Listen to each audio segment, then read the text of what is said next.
The elf standing before me no longer resembled the priestess I had met only days ago. The moment she removed her disguise, every loose thread snapped into place. Kajua's absurdly convenient death, the missing corpse, the silent disappearance of the third undead senator, all of it had been part of a single plan. Harloise had never come to Vance for the auction. She had come for Kajua's body. She greeted me with the familiarity of an old mentor, but I had no intention of returning the sentiment. In a way, she truly had been one of my teachers. Much of my understanding of advanced necromancy and ice magic originated from her guidance, though she had never been charitable. Every lesson had been an investment toward her own ambitions. Among the 12 senators, the rankings after fourth place could shift depending on circumstance, but the top 3 stood in an entirely different realm. They were not merely stronger. They were legends whose names alone carried enough weight to silence kingdoms.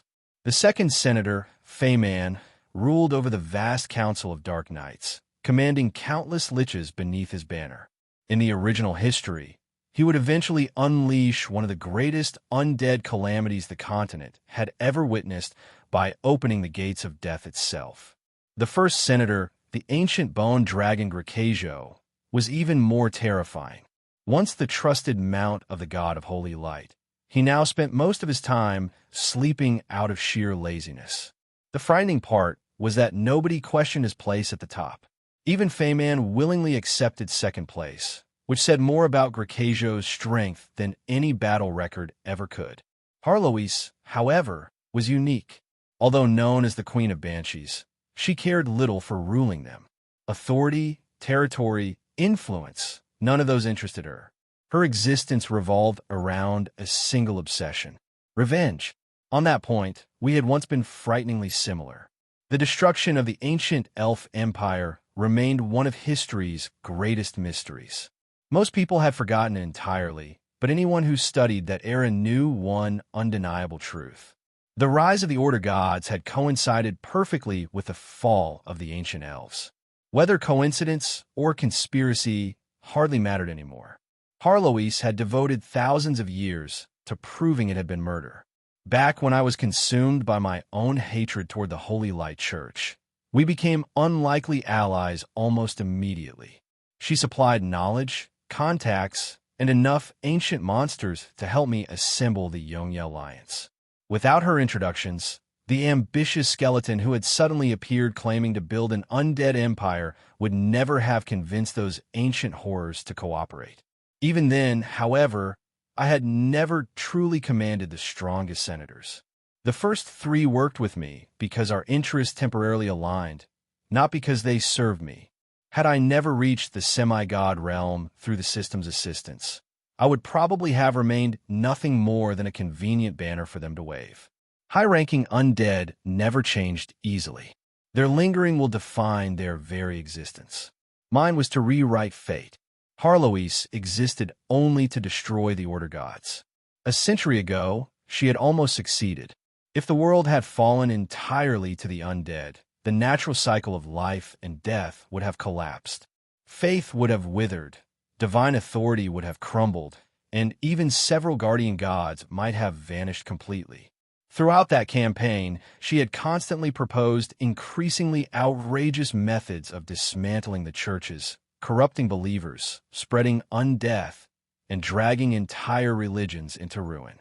Only later did the god of death reveal the uncomfortable truth. Had I truly continued down that road, every god in existence would have descended personally to erase me from reality. My body would have become ashes, my soul obliterated beyond resurrection. Among everyone who survived Yongye's collapse, Harloise had undoubtedly suffered the greatest disappointment. For the first time in several thousand years, victory had been within reach, only to disappear at the final moment. Someone driven by such obsession would never simply let go.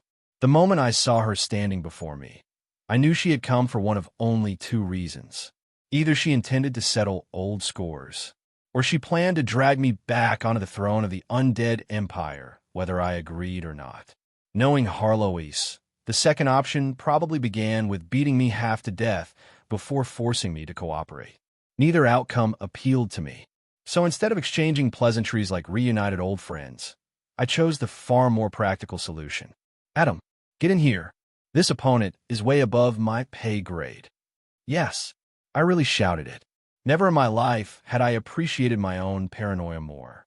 Just yesterday, after realizing the enemy's gathering in Vance had become absurdly dangerous, I secretly summoned reinforcements from Sulphur Mountain City. Adam had slipped into the city before dawn as my hidden trump card, and fortunately his arrival had remained completely unnoticed.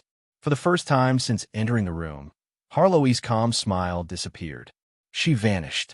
An instant later, a black greatsword tore through the exact space where she had been standing. Had she reacted even a heartbeat slower, the battle would have ended before it began. Adam stepped forward, throwing aside his cloak. Every trace of his usual carefree grin disappeared as he fixed his eyes on the invisible enemy. After silently sensing the battlefield for several seconds, he lowered his sword until its tip touched the floor. A sharp crack echoed through the room. Adam's sword struck the floor with a quiet tap.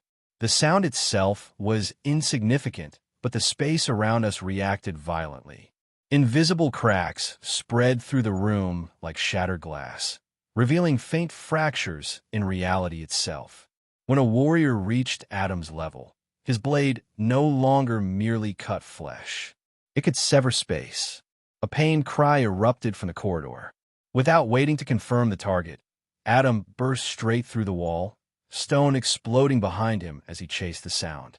Naturally, I wasn't about to stand there admiring the scenery. The moment Harlow's revealed herself, I immediately invoked two laws in succession. Judgment branded her with scarlet light, while restriction of freedom wrapped invisible chains around her body. Against an existence like Harlow's, such restraints would last no more than a heartbeat. Fortunately, one heartbeat was all Adam ever needed. His blade flashed. Blood sprayed across the corridor as Harlow's right arm spun through the air. She reacted instantly, hardening the rest of Kaja's stolen body until it resembled enchanted steel, preventing the follow-up strike from cutting straight through her torso. Then the Queen of Banshees answered with a weapon that had terrified countless civilizations. Her scream, the horrifying wail, carried waves of death mana powerful enough to extinguish ordinary souls on contact. Legends claimed entire armies had collapsed simply from hearing that voice. Unfortunately for her, she had chosen perhaps the two worst possible opponents. I was already dead. Adam practically refused to die. The shriek washed over us harmlessly as Adam continued advancing without slowing a single step. Instead of attacking immediately, he closed his eyes and quietly recited the philosophy behind his sword. Over the last century, he had blended Eastern martial philosophy, the knowledge I brought from another world, and Margaret's understanding of time and space into something uniquely his own. His swordsmanship was no longer merely technique. It had become the embodiment of his life. That was why a mortal had managed to step into the realm of semi-gods. As his final words faded, the sword moved. Or perhaps it didn't. The slash appeared impossibly slow, almost gentle, yet it somehow arrived before the mind could comprehend it. Distance, speed, even time itself seemed to lose their meaning.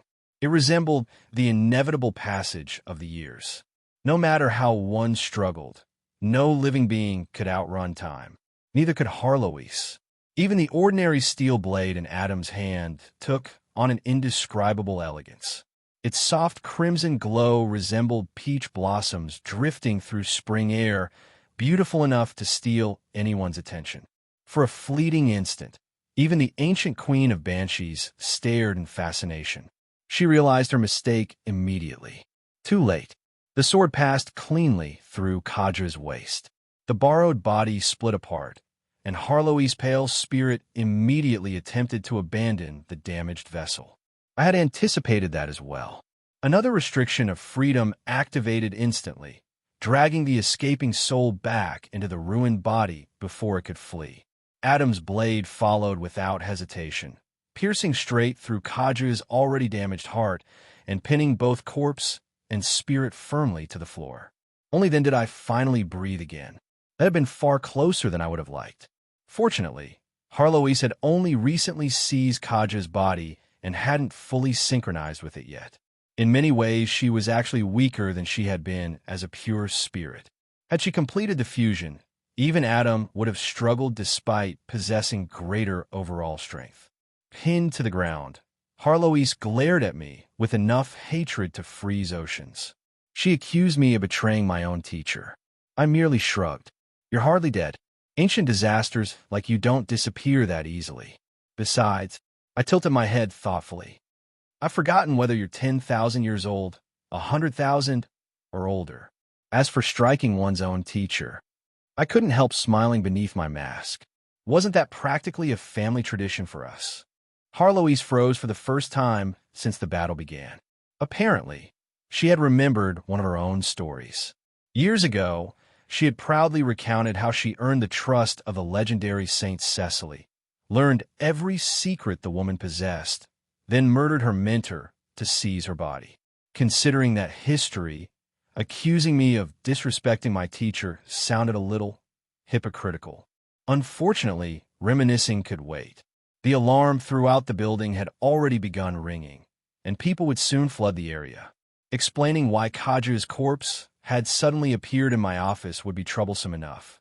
Explaining why it was possessed by the Queen of Banshees would be practically impossible. I quickly produced a small crystal bottle from my storage ring. Among necromancers, it was a common tool, nothing more than a container designed to imprison wandering souls. Harloise immediately recognized it. A soul-sealing bottle.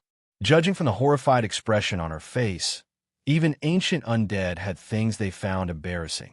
She protested furiously, insisting that a Queen of Banshees should never be treated like some ordinary wandering ghost. I ignored every complaint. A moment later, her struggling soul was safely trapped inside the tiny bottle. Perfect. Sometimes luck really did smile on me. Looking back, Harloise had probably discovered my survival long ago. Rather than attacking immediately, she had patiently investigated every corner of Vance, making absolutely certain I had no hidden protectors nearby. Only after acquiring Kaja's ideal body did she finally reveal herself, confident she could crush me with overwhelming force. Ironically, that confidence became her greatest mistake. She attacked before synchronizing completely with her new body, placing herself at her weakest possible state. Had she remained cautious and secretly possessed someone close to me instead, today's outcome might have been very different.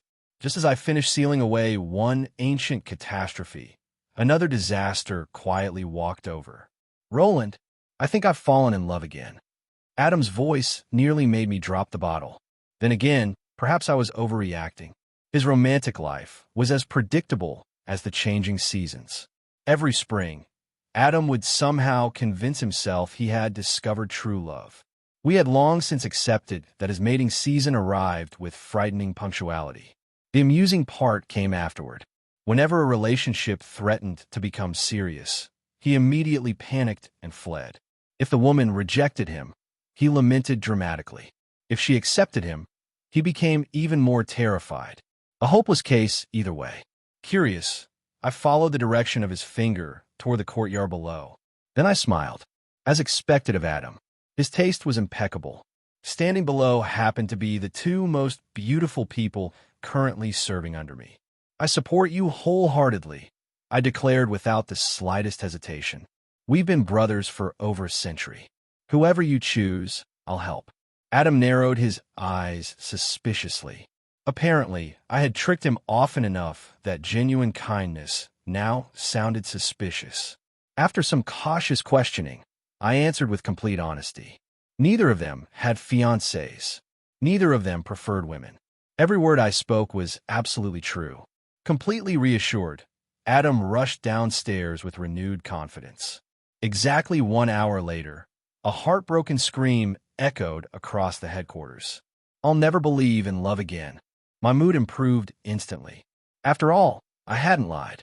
Victoria and Crows really were the two greatest beauties under my command. They weren't engaged. They weren't lesbians. I had simply neglected to mention one tiny detail. Both of them were, technically speaking, Former men. Sometimes the truth was far more effective than any lie. Vance had finally crossed the point of no return. Every district of the ancient city burned with a different war. Legends, saints, kings, scholars, secluded masters, and self-proclaimed heroes were all clawing at one another over a single prize.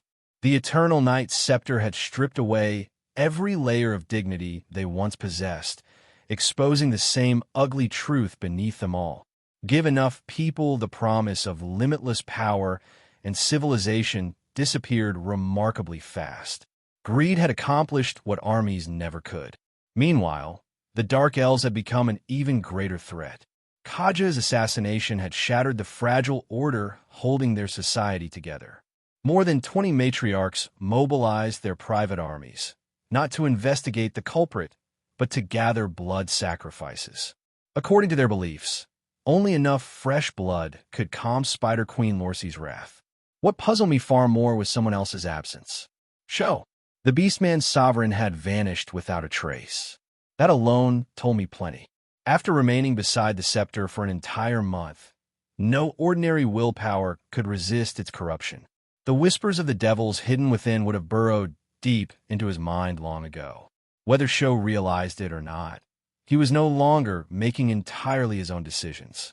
The one manipulating him from the shadows would never allow him to abandon the prize. Most likely, he was hiding somewhere nearby, patiently waiting until every major player exhausted themselves before making his move. Unfortunately, Harlois had just complicated every calculation I had made. The fools slaughtering each other over the scepter earned little sympathy from me. They had willingly stepped into a battlefield where saints fought over divine relics. Anyone chasing that kind of treasure should have accepted death as a reasonable entrance fee. The civilians, however, were another matter. Victoria returned much sooner than expected, bringing nothing but terrible news. There was nothing left to recover from the Siphon family. Every warrior, attendant, and loyal retainer had already been butchered by rival matriarchs. Their corpses had become offerings meant to appease Lorcie. Even that wasn't enough. Violence has a frightening habit of multiplying itself. Once blood is spilled, hatred begins collecting interest. The Dark Elves would naturally target outsiders first, but once those victims ran out, centuries of resentment between the city's races would erupt all at once. By then, Vance would descend into full-scale genocide. Fortunately, I still possessed one card capable of stopping the avalanche. The Origin Codex. Unlike the Eternal Knight's scepter, whose legends became more ridiculous every passing hour, my god equipment actually did what its reputation claimed. Within the territory it governed, every law enforcer gained access to the power of law. More importantly, under the proper conditions, it could unleash Great Judgment, a citywide divine trial that instantly identified criminals, shackled offenders, sealed weapons, and empowered every enforcer by an entire rank. Its final ability was even more absurd, temporarily dragging everyone within a designated area down to my own level, no matter how powerful they originally were. Even by divine standards, it was an outrageous artifact. Its only weakness was that, unlike true god equipment empowered directly by a living deity, the Codex lacked an active god of law supporting it.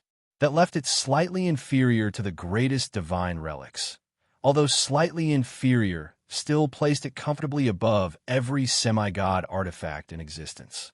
Ironically, while my Codex quietly waited to uphold justice, the rumors surrounding the Eternal Knight's scepter continued mutating into complete nonsense. Depending on whom one asked, the relic supposedly contained the fragmented soul of an ancient evil god, Emperor Yongye's inheritance, the key to becoming the next undead emperor, or even the consciousness of Yongye himself waiting to choose a successor. I almost admired people's imagination. Whenever greed encountered missing facts, it simply invented better ones. Technically speaking, Vance now fulfilled every requirement needed to activate Great Judgment. I could repeat what happened in Chrome City. Back then, hundreds of temporary legend-ranked enforcers had restored order within hours. This time, I refused. The situations looked similar only on the surface. Chrome City had contained only a handful of powerful individuals. Vance housed over 20 matriarchs, countless elite guards, hidden saints, and enough myth-ranked monsters to start a small war by themselves. Even if Great Judgment granted us several hundred temporary legends, victory would still come at an unbearable cost. Worse, winning would be losing. Executing 20 Dark Elf matriarchs would permanently earn the hatred of every underground elf city and probably Lorcy herself. Starting a racial blood feud simply to save one city was terrible politics, and wars were ultimately decided by politics long before swords ever crossed. Fortunately, turning tragedies into comedies happened to be my specialty, which explained why I was currently wrestling with an extremely irritated ancient banshee.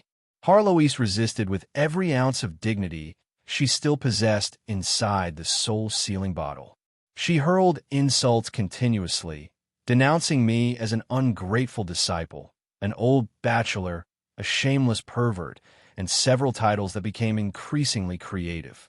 Sadly for her, creativity couldn't overcome physics.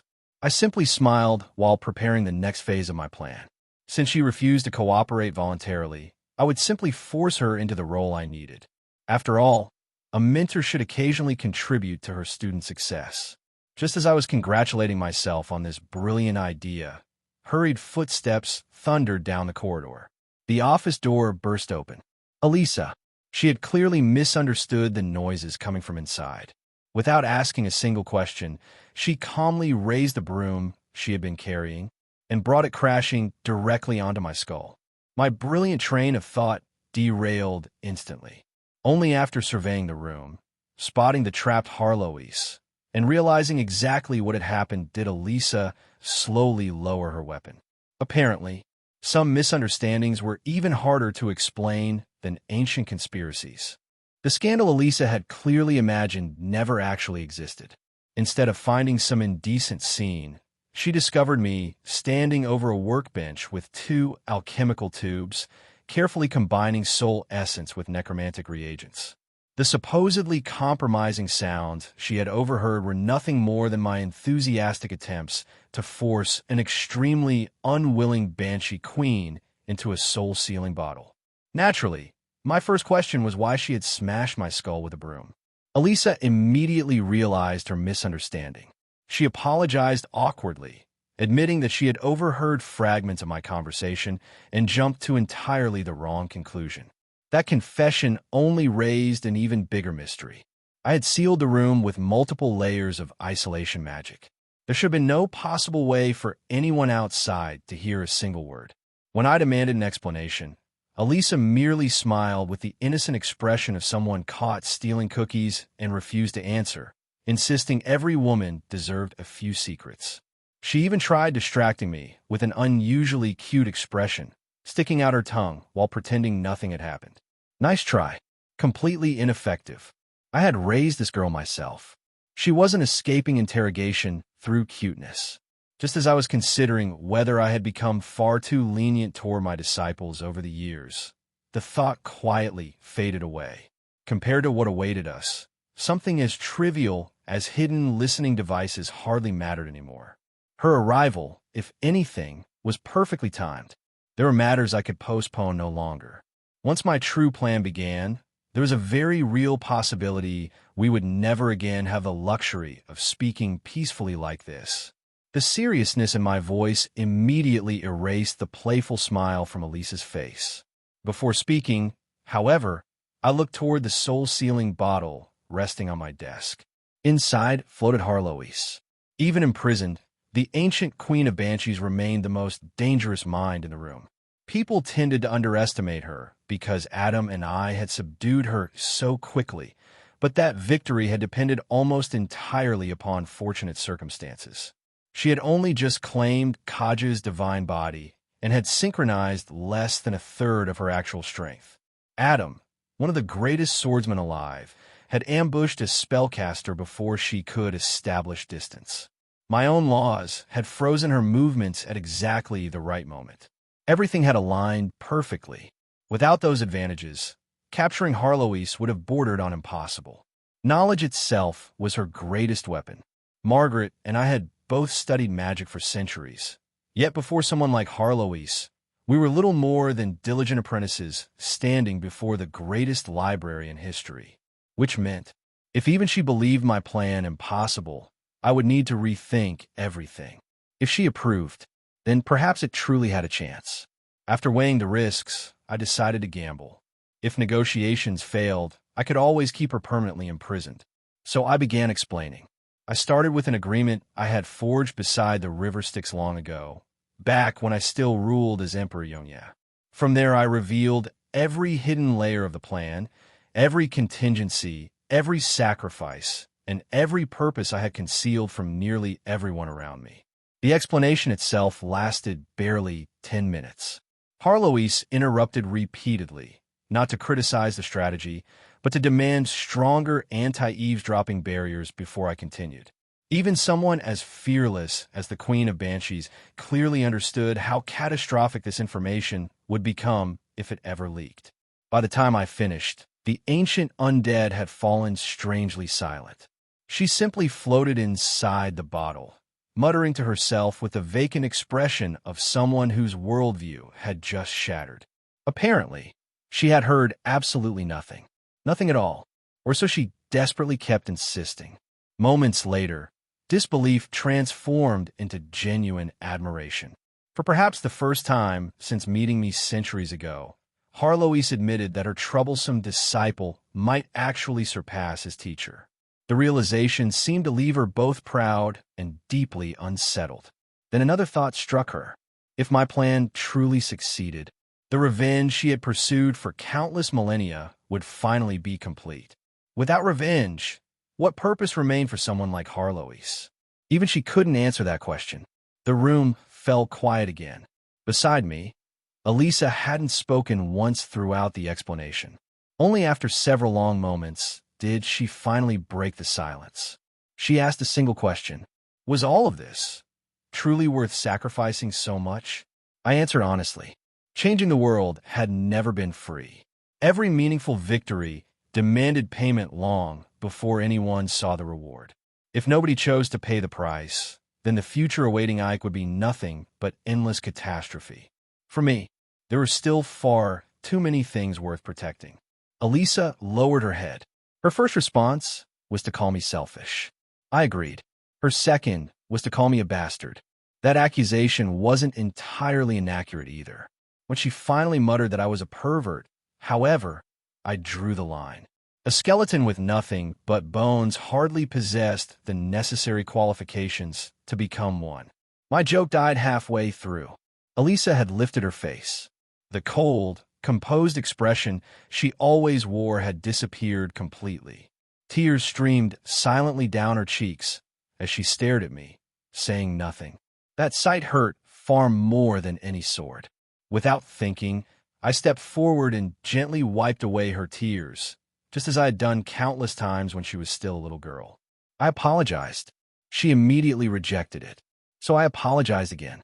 That only made things worse. Like a dam finally collapsing, every emotion she had restrained burst free all at once. The proud legend-ranked intelligence chief disappeared, leaving behind only the child I had once raised. She cried openly. Unfortunately, comforting crying children had never been one of my talents. After calming down slightly, Elisa finally made her request. She would shoulder everything my plan demanded. In return, I had to grant her one promise. Normally, accepting an undefined condition from someone else ranks somewhere between reckless and suicidal. There was no telling what she might ask later. Yet looking at her tear-stained face, I couldn't refuse. As long as her request never violated my principles, I promised I would honor it. Only then did I feel the unbearable weight inside my chest ease ever so slightly. Without saying another word, I pulled her into a quiet embrace. For someone who technically no longer possessed a heartbeat, I found the familiar warmth strangely comforting. Elisa hesitated only briefly before leaning closer, as though we had both returned to the countless stormy nights of her childhood when she would invent excuses just to hide beside me until the thunder passed. She whispered so softly that only I could hear. The next time we met, she would become a woman impossible for me to overlook. The atmosphere lingered for exactly 3 peaceful seconds. Then Harloise ruined everything. From inside the bottle, the ancient banshee launched into an entirely unnecessary commentary about teacher-student romances throughout history, casually reminiscing about murdering one of her own mentors after falling into an absurd love triangle centuries ago. Apparently, she considered this the perfect time for historical anecdotes. Elise's face instantly turned crimson. She shoved me away so quickly that I almost stumbled backward. The warm atmosphere evaporated completely. I sighed. Some people simply possessed an extraordinary talent for destroying emotional moments, judging by the thoroughly amused expression floating inside that bottle. The ancient queen of banshees had already made her decision, and for once, it seemed she intended to stand on my side. Harloise recovered from her shock surprisingly quickly. After witnessing the full scope of my plan, the ancient queen of banshees finally accepted that I wasn't bluffing. If anything, she seemed impressed. She admitted that my scheme was audacious even by her standards and willingly offered her assistance. There was only one condition. I had to release her first. From her perspective, it was perfectly reasonable. Kajua's divine body was still salvageable with a little repair work, and once she regained her full strength, her knowledge alone would dramatically improve the odds of success. It was an attractive proposal. I rejected it immediately. Instead, I picked up another glass bottle, resting quietly beside me. Inside floated a thick, milky white, semi-transparent substance. Without the slightest hesitation, I uncorked it and poured its contents directly into Harloise's soul-sealing bottle. The ancient banshee froze. Then she screamed. That wasn't some strange secretion. It was the original body of greed, one of my 7 deadly sins. From the beginning, my real solution had never been another bloody battle. If brute force only produced tragedy, then I would simply replace tragedy with comedy. My target was obvious. The Dark Elf matriarchs. They couldn't continue massacring civilians if they suddenly found themselves stripped of every weapon, every piece of armor, and every stitch of clothing. After witnessing the absolute chaos greed had once caused by creating an entire city of unwilling nudists, I had complete confidence that even the most bloodthirsty matriarch would temporarily forget about murder while desperately searching for something, anything, to wear. Unfortunately, cloning enough children of greed through conventional means required far too much time. The original greed could reproduce, but not nearly fast enough to cover an entire city before thousands more people died. That was where Harloise became indispensable. No creature in existence understood possession better than the Queen of Banshees. Her obsessive cleanliness prevented her from occupying just any body, insisting instead upon the bodies of royal female elves. But once inside a vessel, her control over it bordered on absolute perfection. If she merged with greed's main body, she could direct tens of thousands of clones simultaneously, guiding every slime toward precisely the targets I wanted while avoiding innocent civilians. No one else alive could accomplish such a ridiculous task. Harloise, unfortunately, realized exactly what I intended. Her immediate reaction was horrified refusal. Greed's soulless body possessed an overwhelming vitality that acted like a gravitational force upon wandering souls. If she entered it, escaping again might prove impossible. She argued that trapping herself forever inside a slime hardly qualified as helping me. Fortunately, I'd already planned for that. Greed wasn't merely a slime anymore. It was one of my masterpieces. Once fused with traces of Kajua's divine bloodline, its physical form would evolve into something vastly more complete. Instead of remaining an amorphous blob, it could possess a fully humanoid appearance while retaining every advantage of its original physiology. Even better, its body could freely reshape itself. As an inventor, I naturally became far more interested in design possibilities than ethical considerations. Should the default appearance be a mature beauty? A cheerful young woman? Perhaps something elegant? Maybe multiple interchangeable forms? The possibilities multiplied faster than I could think. To Harloise, however, it sounded like pure insanity. She stared at me as though I had become the greatest monster she'd encountered across countless ages. This was particularly impressive considering she herself ranked among history's greatest monsters. Her protest became increasingly desperate. She reminded me about Pride's disastrous rebellion, questioned my sanity for creating another 7 deadly sin, and loudly regretted every lesson she had ever taught me. Apparently, mentoring me had become the greatest mistake of her immortal life. I took that as a compliment. Meanwhile, I continued refining Greed's future appearance. Different hairstyles, hair colors, clothing, accessories. It felt remarkably similar to customizing characters in a dating game. My creative enthusiasm only grew stronger. Harloise became increasingly horrified. She suddenly noticed something impossible. Her soul was melting. Souls weren't supposed to melt. Neither were they supposed to change color, fuse with living tissue, or experience warmth. Yet every impossible sensation flooded into her consciousness one after another. Her terrified screams echoed throughout the sealed laboratory while I happily continued discussing costume designs. Perhaps angelic maid attire would work nicely.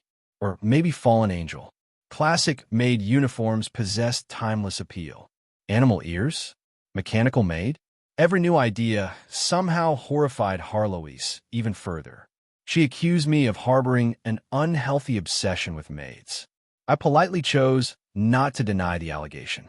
Watching the legendary Queen of Banshees lose all composure while simultaneously experiencing the strangely comfortable sensation of merging with Greed's evolving body proved oddly satisfying. Some scientific breakthroughs simply required personal sacrifice. Someone else's personal sacrifice, preferably. Standing quietly nearby, Elisa watched the entire process unfold with an expression that mixed pity, disbelief, and complete resignation. She understood there was no stopping me once inspiration struck. After silently offering heartfelt sympathy to both the unfortunate dark elves who were about to become unwilling participants in my newest masterpiece, and to Harloise herself, who arguably deserved execution several dozen times over, she quietly left the laboratory. There was too much information she needed to process. More importantly, she had already made up her own mind. If I intended to carry every burden alone by hiding behind familial affection, then she would simply refuse to play along. She wasn't the frightened little girl I had once protected anymore. She had her own plans now, and unlike before, she had already begun putting them into motion. Far from Vance, beside the abandoned mining district where the Dragon Queen had nearly met her end, another tragedy quietly unfolded. A massive blood-red altar stood atop the cold cliffs. The sacrifices gathered around it weren't criminals. They weren't enemy soldiers either. They were ordinary miners, families, workers, children. The Beastman Sovereign's personal guards dragged them toward the altar while terrified cries echoed across the valley. Mothers begged for mercy. Fathers desperately tried protecting their children. Every attempt ended the same way. Swiftly, violently. Ironically, the executioners were the very warriors sworn to defend them. High above the altar stood Sho. The mighty Lion King watched in complete silence. The ruler once celebrated as the closest sovereign to his people now observed their slaughter without the slightest trace of emotion. Whatever remained inside him. It was no longer the king they had once followed. At last, one elderly kobold could endure no more. Ignoring the soldiers surrounding the altar, he stumbled forward and cried out toward the ruler he had trusted all his life. His voice trembled with grief instead of anger. His family had paid taxes faithfully. His own nephew had died fighting beneath the Lion King's banner. So he asked the only question that truly mattered. Why? The old kobold never finished his question.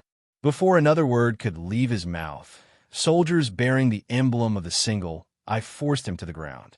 One veteran glanced toward Sho, silently asking whether mercy should be shown. The Lion King never answered. Once upon a time, Sho had earned the unwavering loyalty of the Beastmen by protecting not only his warriors but also their families. That reputation had made him one of the most respected rulers in the underground world. That man no longer existed. Receiving only silence, the veteran understood the command. He stuffed cloth into the kobold's mouth, dragged the struggling miner toward the altar, and brought his blade down without hesitation. A head rolled across the blood-soaked stone. Fresh crimson flowed into the ritual array. The sacrifice continued. High above the altar, another prisoner watched everything unfold. The Dragon Queen. Her body was covered in wounds from the battle with the undead senators. Bound tightly to the peak of the enormous blood-red altar, she had become the centerpiece of the ceremony itself. Even in such a miserable state, however, she recognized the structure immediately. It wasn't merely an altar. It was an enormous dimensional gateway designed to connect directly with the lower realms of demonkind. She laughed bitterly through blood-stained lips before shouting one final accusation. Sho had betrayed the underground. He had chosen demons over his own people. The Lion King never spared her a glance. His attention remained fixed upon the dimensional gate as ripples distorted the surrounding space. His true ally had finally arrived. Einsterne Edgewer stepped out first, his round figure shaking with every cheerful stride. Behind him followed countless figures who should have been Sho's enemies only days before. The scene alone explained everything. Without wasting time, Sho immediately asked whether the spatial passage leading to Sulphur Mountain City had been completed and whether the invading forces were prepared. Einsterne answered with the smile of a merchant who had just concluded the deal of a lifetime. Technically, the army waiting beyond the portal no longer belonged to him. From this moment onward, it belonged to Sho. The demons had already formed an official alliance with Sulphur Mountain City. That meant Sho had become their newest enemy. Of course, should circumstances change, their loyalties would change just as quickly. Devils had never believed in permanent allies, only permanent profit. Sho merely chuckled. He knew exactly what kind of creatures stood before him. If Sulphur Mountain City happened to fall instead, then today's enemies would undoubtedly become tomorrow's trusted partners. Einsterne didn't even bother denying it. To a devil, changing sides wasn't betrayal. It was simply good business. As long as sufficient benefits existed, they could cooperate with anyone, whether fellow devils, mortal kingdoms, or even the muscle-brained demons they usually mocked behind closed doors. Their principles were refreshingly straightforward. Gold first, everything else second. The rot spread even deeper than that. Einsterne casually admitted that he actually admired Womiance. From his perspective, I possessed every quality necessary to become an outstanding devil lord. Unfortunately, there was one problem. Sulphur Mountain City's new ruler happened to be human. The underground could tolerate one human underground autarch. A second one represented an unacceptable variable. From a devil's perspective, eliminating uncertainty was simply another investment. So the decision had already been made. While two underground autarchs exchanged smiles and calculated profits, the third hung helplessly above them as a living sacrifice. Around the blood altar, innocent beastmen continued dying one after another. Their desperate cries echoed through the abandoned mines, rising into the cold underground sky like a funeral hymn. The demon smiled. Sho remained expressionless. Only the dead still remembered what justice was supposed to look like. The terrifying mastermind who now stood before us looked nothing like the legendary Queen of Banshees I remembered. Instead, she appeared to be an adorable elf girl no older than 8 or 9. She sat quietly beneath a lace parasol on a tiny chair, her silky golden hair swaying gently in the breeze. Dressed in a frilly princess outfit embroidered with little bats, she looked like a child from a fairy tale rather than one of the oldest monsters still haunting the continent. Her porcelain skin seemed almost luminous, and her rosy cheeks puffed slightly as she concentrated with absolute seriousness on finishing the oversized lollipop in her hands. Whenever she noticed someone watching, she blushed shyly and lowered her head, yet her tongue somehow moved even faster. Like a kitten caught stealing cream, she hurried to finish her candy before anyone could stop her. Anyone else would have called the sight heartwarming. I only felt goosebumps. The Queen of Banshees pretending to be an innocent child was somehow far more horrifying than the murderous version. Elisa entered just in time to witness the spectacle. Having finally regained her composure after our earlier conversation, she stopped in the doorway and stared at the unfamiliar little girl with genuine curiosity. Naturally, she assumed I had somehow kidnapped another child. I answered with a perfectly straight face. That adorable little girl was Harloise. The stack of reports slipped straight out of Elisa's hands. She silently crouched to gather the scattered papers, apparently deciding that asking questions would only damage her remaining sanity. Honestly, her restraint surprised even me. I had expected at least a dozen questions about why Greed had disappeared or how the terrifying Queen of Banshees had somehow regressed into a child.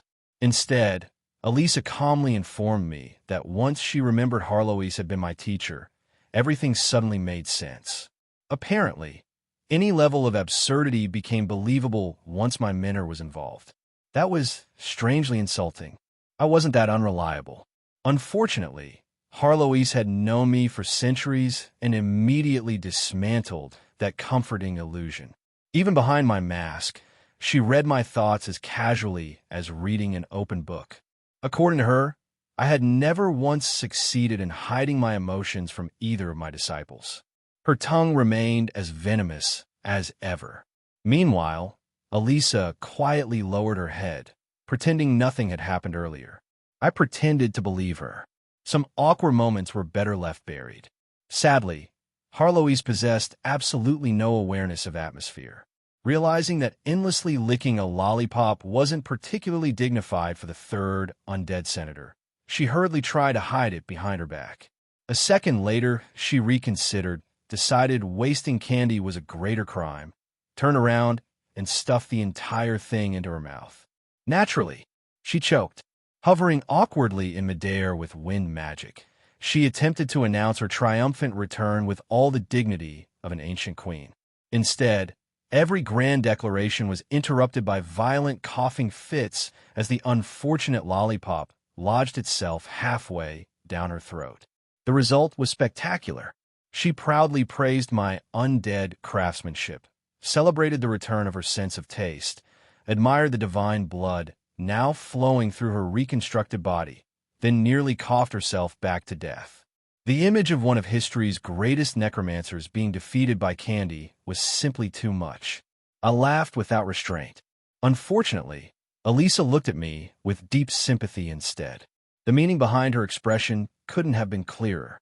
She reminded me, rather mercilessly, of the incident when I had overused bone lubricant during maintenance, scattered half my skeleton across the workshop, and required glue to reassemble myself afterward. Apparently, I had looked just as ridiculous. Fine. Perhaps I wasn't in a position to mock anyone. Clearing my non-existent throat, I attempted to redirect the conversation, but Harloise interrupted first.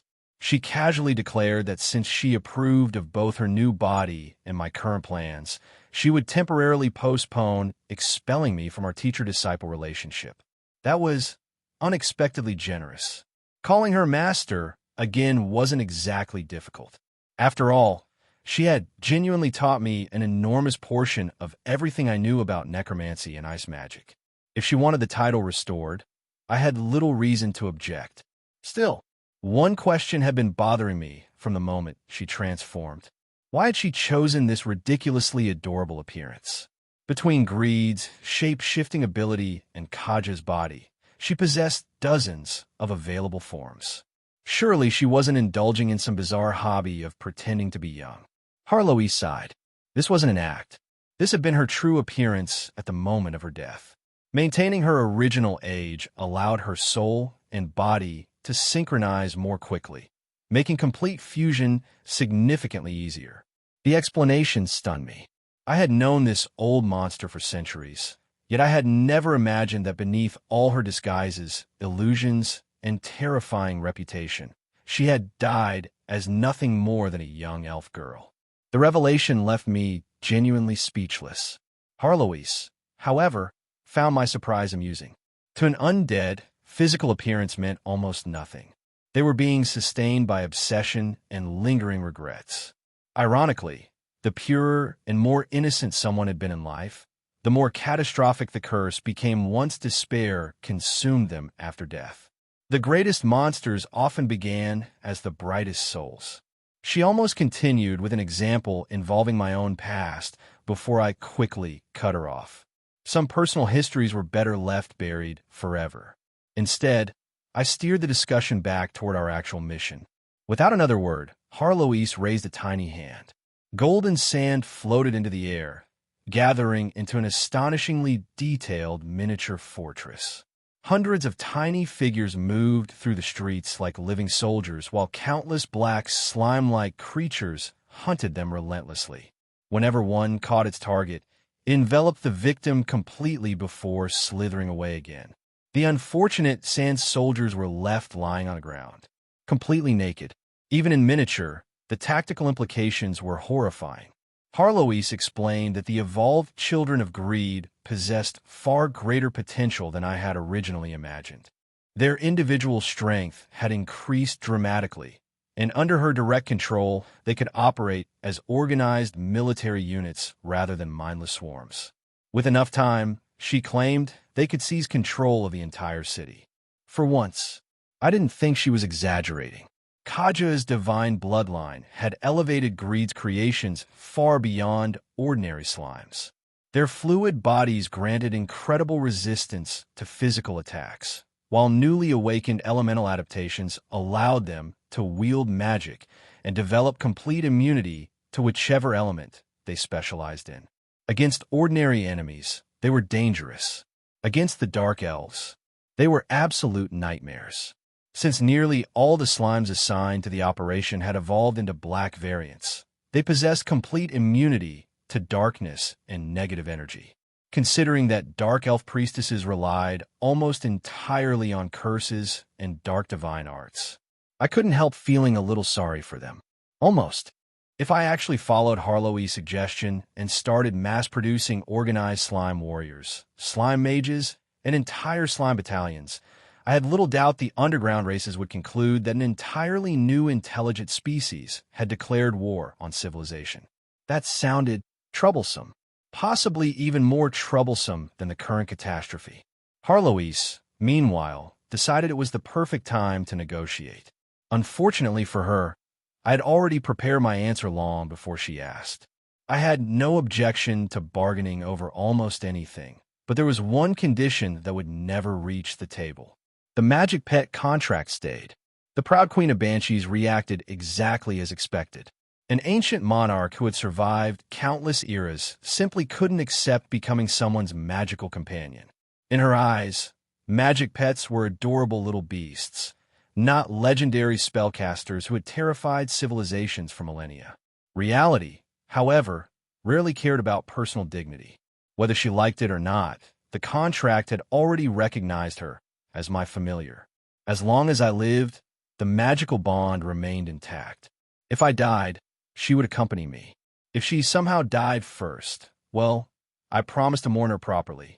Perhaps I might even squeeze out 2 tears. That was already exceptionally generous by my standards. The true brilliance of the arrangement lay in exploiting a loophole rather than overpowering her directly. No sane necromancer could force an intelligent, myth-ranked undead into a familiar contract. The rules simply didn't allow it. Greed, however, changed everything. Greed had no soul. As my own undead creation, it qualified perfectly for a magic pet contract. At the precise moment Harlowe's weakened soul occupied Greed's body, the magic interpreted her as greed itself. By the time she realized what had happened, the contract had already been completed. Sometimes victory depended less on strength than on reading the fine print. Naturally, the consequences were immediate. Since a familiar couldn't surpass its master's rank, Harlowe's terrifying myth-level strength was forcibly compressed down to legend rank. The reduction irritated her endlessly, but it also made her dramatically easier to manage. For me, The rewards were substantial. Normally, familiar contracts offered little more than a tiny statistical boost. A crow, cat, bat, or hawk simply wasn't impressive enough to matter. My familiar, on the other hand, granted significant increases across nearly every attribute, amplified my necromancy and elemental magic, and came bundled with one of the greatest magical minds in recorded history. It was, frankly, an absurd bargain. Even then, raw power wasn't my primary motivation. Trust was, or rather, the complete absence of it. Leaving Harlow-East unsupervised ranked somewhere between storing explosives beside an active volcano and handing little red responsibility for childcare. Keeping her permanently connected to me felt considerably safer. Besides, my future plans extended well beyond the present crisis. Once I eventually revived properly, the contract would remain intact. Even if Harlow-East restarted from level 1. Rebuilding someone with her knowledge would take far less effort than finding another ally remotely comparable. Planning ahead had never hurt anyone. Usually, I studied my newly contracted mentor with growing satisfaction. 40 points in stamina, excellent durability, outstanding magical support, an ideal shield. With complete sincerity, I informed her that I looked forward to hiding behind her in future battles. She responded with a glare capable of freezing volcanoes. Sadly for her, another development immediately stole everyone's attention. Harlow-East's illusionary sand fortress suddenly shifted. Tiny figures began streaming rapidly toward the city gates. I smiled. Apparently, my bait had finally worked. Some people genuinely believe the ridiculous rumor that the Eternal Knight's scepter contained a soul capable of choosing its rightful master. Harlow-East dismissed the story before I even finished mentioning it. Having personally encountered numerous god equipment throughout history, she considered the entire concept laughable. Divine artifacts were powerful tools, nothing more. If one truly developed enough self-awareness to choose its owner, it would likely return to its original creator, or bury itself underground to escape the endless parade of greedy fools fighting over it. The romantic tales of legendary heroes being chosen by sacred weapons belonged in children's adventure novels, not reality. Unfortunately, reality rarely stopped people from believing what they desperately wanted to hear. The experts flooding toward the city gates clearly preferred fantasy over common sense. Watching the tiny figures rush across Harlow-East's sand model, I couldn't help sighing. Greed truly was humanity's most reliable compass. Spatial distortions were among the underground world's greatest mysteries. Most appeared naturally wherever space itself became unstable, functioning as unpredictable dimensional gateways whose destinations changed constantly. Stepping into one without preparation was an excellent way to disappear forever. Occasionally, though, two distortions stabilized into a permanent connection. Those became priceless trade routes. Entire cities were built around them, while powerful rulers fortified every entrance with armies and walls. Whoever controlled such a tunnel effectively controlled commerce itself. The underground contained many of these naturally occurring passages. The distortion beneath Vance wasn't one of them. For such a gateway to conveniently connect Vance with Sulphur Mountain City by pure coincidence bordered on mathematical impossibility. Only extraordinarily advanced spatial magic, fueled by enormous resources, could forcibly link two distant distortions together. That was precisely how Sulphur Mountain City had been ambushed before. Long before the attack ever occurred, someone had secretly begun constructing a temporary dimensional corridor between the hidden distortion beneath the mines near Vance and a cavern just outside Sulphur Mountain City. The operation required preparation from both ends simultaneously, consuming tremendous time and magical resources. In other words, the invasion hadn't been an impulsive decision. It had been planned months in advance. After their disastrous defeat, the Lion King had rushed back for one reason alone. He couldn't allow anyone to discover the tunnel. This time, however, circumstances had changed dramatically. Repeatedly forcing the same spatial connection to reopen had gradually stabilized the corridor itself. What began as a temporary passage was slowly becoming permanent, although each activation demanded an increasingly staggering magical cost. Fortunately for our enemies, or perhaps unfortunately for us, no race understood spatial manipulation better than the devils. Across countless lower dimensions, their mastery of space bordered on absolute. If anyone could complete the tunnel, it would be them. The blood-red altar beneath the mines had never been built merely for sacrifice. Its true purpose was far more dangerous. By exploiting the unstable space surrounding the hidden spatial distortion and feeding it an enormous quantity of living sacrifices, the ritual would forcibly tear open a gateway to the demon realm. Once the portal stabilized, demonic reinforcements could pour into the underground, while the long-prepared spatial corridor connecting Vance and Sulphur Mountain City would finally activate. That had been Show's true objective all along. In his eyes, Sulphur Mountain City was the weakest piece on the board. Its defenses were still young. Its strategic position remained vulnerable, and unlike the ancient underground powers, everything we possessed was concentrated in a single city. Destroy that city, and everything we had built would collapse overnight. The old Lion King wasn't entirely wrong. Adam and I might survive, but without a homeland, our influence would evaporate. A pair of powerful individuals could not replace an entire civilization. Naturally, neither Show nor his demonic partners fully trusted one another. Both secretly intended to betray the other the moment Sulphur Mountain City fell. Both coveted the sealed fire elemental god. Both envisioned themselves standing alone once the dust settled. Temporary allies, permanent conspirators. Below the altar, countless soldiers assembled in disciplined formations as they awaited the opening of the dimensional gate. Show proudly gathered the elite forces of his 12 armies, nearly 80,000 veteran beastmen hardened by countless underground wars. They were no longer the scattered troops that had stumbled into Sulphur Mountain City months earlier. This time, they had come prepared. The Devils contributed another 30,000 soldiers of their own, including elite mage and shaman divisions that compensated perfectly for the Beastmen's greatest weakness. Together, the two underground autarchs had assembled a terrifying invasion force. Legends marched among ordinary soldiers. Saint-ranked commanders oversaw entire divisions. Even several myth-level experts quietly waited behind the lines. This was the true military foundation accumulated by rulers who had dominated multiple underground cities for generations. Then, everything changed. Show suddenly looked toward the skies above Vance. His expression transformed so rapidly that even an observer could follow every emotion. Joy, shock, anger, then fear.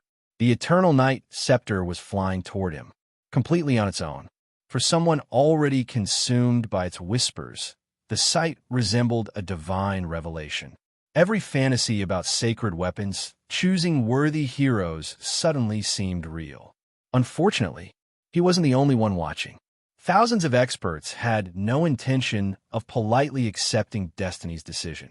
Whether they believed the scepter possessed a will or simply refused to surrender, such a prize hardly mattered anymore. Everyone chased it.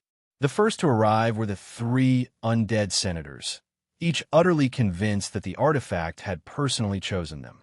Their green soul flames blazed with unmistakable obsession, consuming not only reason, but perhaps even their own souls. Behind them came absolute chaos. A colossal 9-headed dragon emperor somehow squeezed its impossible body through tunnels that should never have accommodated such a monster.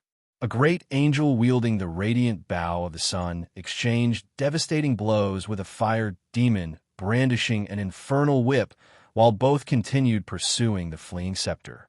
The Sand Dragon King bulldozed entire sections of the underground passage simply because they slowed him down. Elven unicorn knights raced alongside death lords.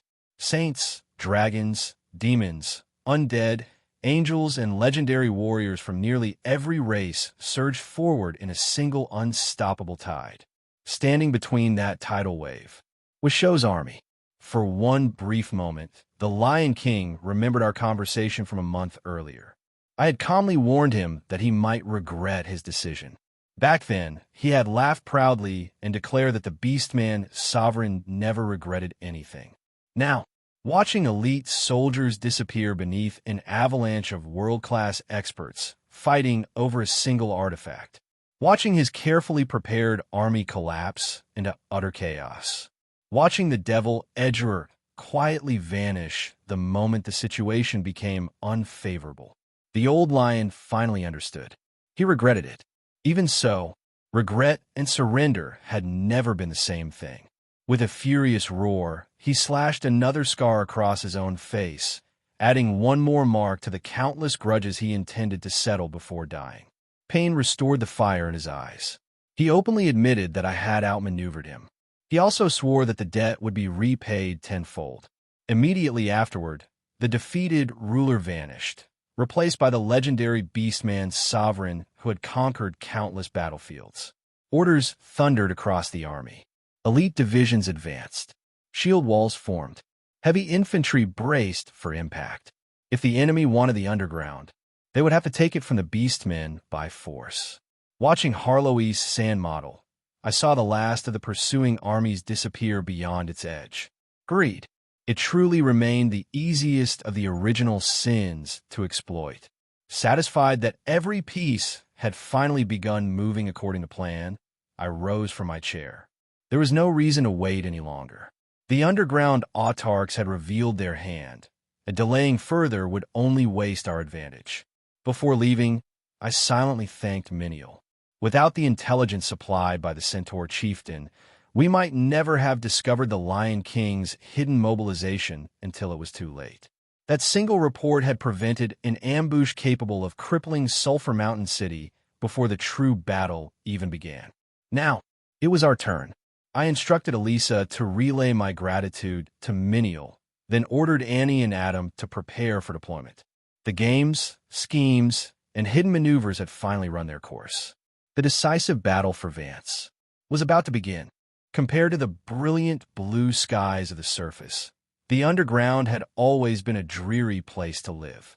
Its perpetual yellow haze blotted out any hope of sunlight, while murky rivers carried more sediment than clean water. People here thought twice before drinking, accepted that freshly washed clothes would soon be coated in dust again, and considered chronic coughing an ordinary part of growing up. No wonder so many dreamed of the surface. Anyone would wish for a cleaner world where their children could breathe without tasting dirt. Today, however, even the underground sky looked worse than usual. The yellow clouds slowly bled into crimson, staining the heavens with an unsettling red glow. A cold wind drifted across the wasteland, carrying a metallic scent so thick that anyone nearby would immediately recognize it. Blood. Not ordinary blood, either. Enough blood had been spilled to change the land itself. In Ike, souls were more than philosophy. They were tangible existences. Whenever too many people died together while clinging desperately to regret, fragments of those lingering souls intertwined with the surrounding death energy. Their resentment seeped into the earth until the entire region transformed into cursed ground. That was how a land of death was born. History contained countless examples. Entire cities massacred overnight had risen again as necropolises, while heroic knights who died defending their kingdoms had awakened days later as death knights, still gripping swords they no longer remembered drawing. That was why victorious armies always cleansed battlefields after major wars. Collecting spoils was only part of the process. Burning corpses prevented disease. Priests purified lingering spirits before resentment could take root. Otherwise, the battlefield itself might become the next nightmare haunting future generations. Unfortunately, purification had limits. When casualties reached the tens or even hundreds of thousands, when enough powerful individuals died together, and when despair itself saturated the earth, ordinary holy rituals became meaningless. Blood seeped deep beneath the soil, curses lingered for decades, and the concentrated aura of death refused to disperse. At that point, a true land of death became inevitable. The battlefield outside Vance had already crossed that line. The smell of fresh blood stretched for miles. Dark crimson winds drifted endlessly above mountains of corpses while cries of mourning echoed through the valley. The living searched desperately among the dead, while those beyond saving waited quietly for the mercy that always came last. Standing amid the carnage, the old Lion King slowly approached one of his veteran soldiers. The warrior had fought beside him for decades. Half his throat was gone. There was nothing left to save. Without hesitation, Sho raised his axe and granted the man a swift death. Only afterward did he issue the order no commander ever wished to give. Clean the battlefield. That simple command meant more than recovering equipment. Medicine had long since run out. Priests had exhausted every drop of divine power. Anyone too gravely wounded to survive would receive one final mercy, regardless of whether they wore friendly colors or enemy insignia. Cruel, yet necessary. Someone finally asked the obvious question. Had they won? Technically, yes. After sacrificing more than half their army, after tens of thousands of soldiers charged headlong into impossible odds, after countless legendary warriors stained the battlefield with their blood, greed had finally lost to survival. The survivors fled. The dead remained forever. Victory belonged to the beastmen. At least, on paper. High above the battlefield, Dragon Queen Molly watched everything unfold while hanging from the blood-soaked altar that still imprisoned her. Despite her own miserable condition, she laughed. The mocking laughter echoed across the corpses like a funeral bell. She declared that Sho's fate had already been sealed. For once, she wasn't exaggerating. The old lion lowered his head. He admitted the truth silently. He had won the battle. He had lost everything else. The 12 elite divisions that once terrified the underground had been shattered. Every core regiment suffered catastrophic casualties. 2 divisions effectively ceased to exist. Even the famed DN division, the pride of his military, had lost more than 90% of its veterans during the opening clash. Yet soldiers were only the visible losses. The invisible ones frightened him far more. War was merely politics expressed through violence. A battle that gained nothing while creating endless enemies could never be called a victory. His hands trembled as he remembered crushing the skull of the great mathematician Pennyhorst. Even in death, the Lich's emerald soul flames had burned with unmistakable hatred. Liches rarely stay dead. Sooner or later, she would return, and when she did, the armies of Shiloh would almost certainly march for revenge. That alone was disastrous. Worse still, Ant King Lamost had truly perished. Unlike most undead senators, Lamost possessed no convenient method of resurrection. Watching Crimspur retreat with his broken body and eyes filled with murderous hatred, Sho knew he had just created another war destined to arrive someday. Those were only the undead. The battlefield had claimed nobles, saints, royal advisors, legendary disciples, famous commanders, and powerful figures from nearly every faction that mattered. Eventually, even the beastmen stopped asking who each corpse belonged to. There were simply too many. Sho understood the implications immediately. No kingdom, no organization could survive after offending so many powers simultaneously. Not even an underground autarch. Ironically, the greatest casualties belonged to the underground itself. Many fallen experts came from neighboring city lords, former allies, or neutral rulers who had been swept into the conflict. Every death created another blood debt. Still, Sho refused to regret fighting.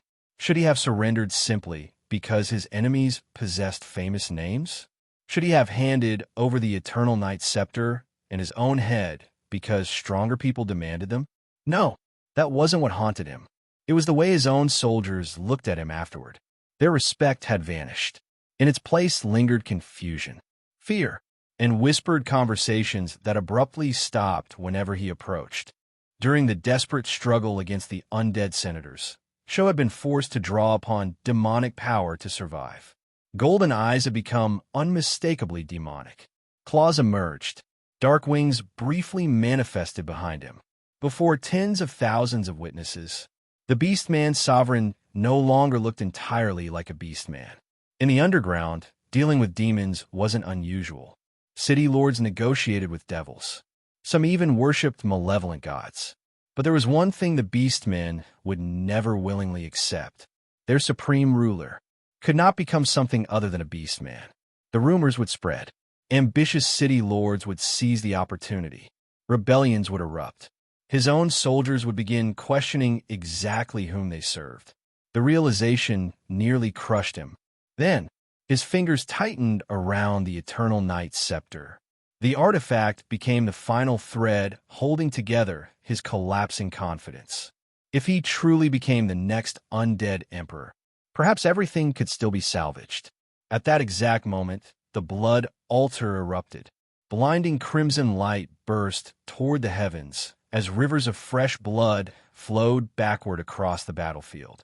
Countless wandering souls screamed in unison while invisible forces dragged every drop of blood, every fragment of resentment, and every lingering spirit toward the enormous dimensional gate. The ritual had finally begun. The blood altar had finally completed its purpose. An ocean of sacrifices poured into the dimensional gateway as rivers of blood, countless wandering souls, and immense death energy surged toward the other side. For an instant, even the barrier separating worlds seemed to tremble beneath the overwhelming offering. It was an unimaginable feast. To the being waiting beyond the gate, it was nothing less than paradise. The demon Count Cockagil almost laughed himself mad. Never in his wildest expectations had he imagined receiving such lavish tributes. Thousands of fallen legends, hundreds of thousands of elite warriors, and enough powerful souls to nourish him for centuries had all been delivered straight to his doorstep. If he devoured everything before him, advancing to the rank of Demon Duke would no longer be a distant dream. Unfortunately, demons had never understood the meaning of enough. Even after receiving a banquet fit for royalty, Cockagil still demanded more. His attention shifted immediately to the Eternal Night's scepter. A god equipment connected to the legacy of an undead emperor possessed irresistible value even to a demon count. If he could absorb its mysteries, perhaps he could incorporate concepts such as death or undeath into his own authority and greatly accelerate his future evolution. For someone obsessed with strength, the artifact was worth more than the battlefield itself. Sho's heart sank. The instant Cockagil reached for the scepter, the Beastman sovereign understood everything. He had planned countless betrayals over the years. Now, he had become the one being discarded. The dimensional gate had already stabilized thanks to the enormous sacrifices. Cockagil no longer needed a proxy in the mortal world. Sho briefly considered fleeing with the scepter. The thought vanished almost immediately. Escaping from a fully descended demon count ranked somewhere between impossible and laughable. A gigantic infernal hand reached through the dimensional rift. With nothing more than a casual gesture, the Eternal Night scepter flew obediently into Cockagil's palm. The demon laughed in delight. For one fleeting moment, he truly believed fortune had chosen him. Then, his expression froze. The laughter stopped. An earth-shaking roar erupted from the dimensional gate. The scepter was fake, pure, worthless imitation. Someone had dared deceive a demon count. Rage exploded so violently that the surrounding world itself began collapsing beneath his presence. The dimensional gate split apart as Cockagil abandoned all restraint. His colossal goat-like body forced its way into the mortal realm, standing well over 100 meters tall. Every step scorched the earth beneath him. Volcanoes erupted in the distance, forests withered instantly, and deep cracks spread across the landscape as reality itself struggled beneath the weight of his existence. This was no ordinary demon. Even as a demon count, still one rank below a demon duke, he stood near the absolute peak of what the mortal world could endure. Simply existing, corrupted the laws governing the land around him. Sho, meanwhile, could barely process the truth. Everything, every alliance, every sacrifice, every betrayal had been built upon a counterfeit. Only then did my words from a month earlier return to him. You might regret this. At last, he understood. His furious howl echoed across the battlefield. He screamed my name with enough hatred to shake the heavens, finally realizing that he had been manipulated from the very beginning. Unfortunately, neither I nor anyone else happened to be listening. Cockajil cared even less. The furious demon simply grabbed Sho in one enormous hand and lifted him until they were face to face. The stench of sulfur alone nearly suffocated the beastman sovereign. Every bone in his body creaked beneath the crushing pressure. One careless squeeze, and everything would end.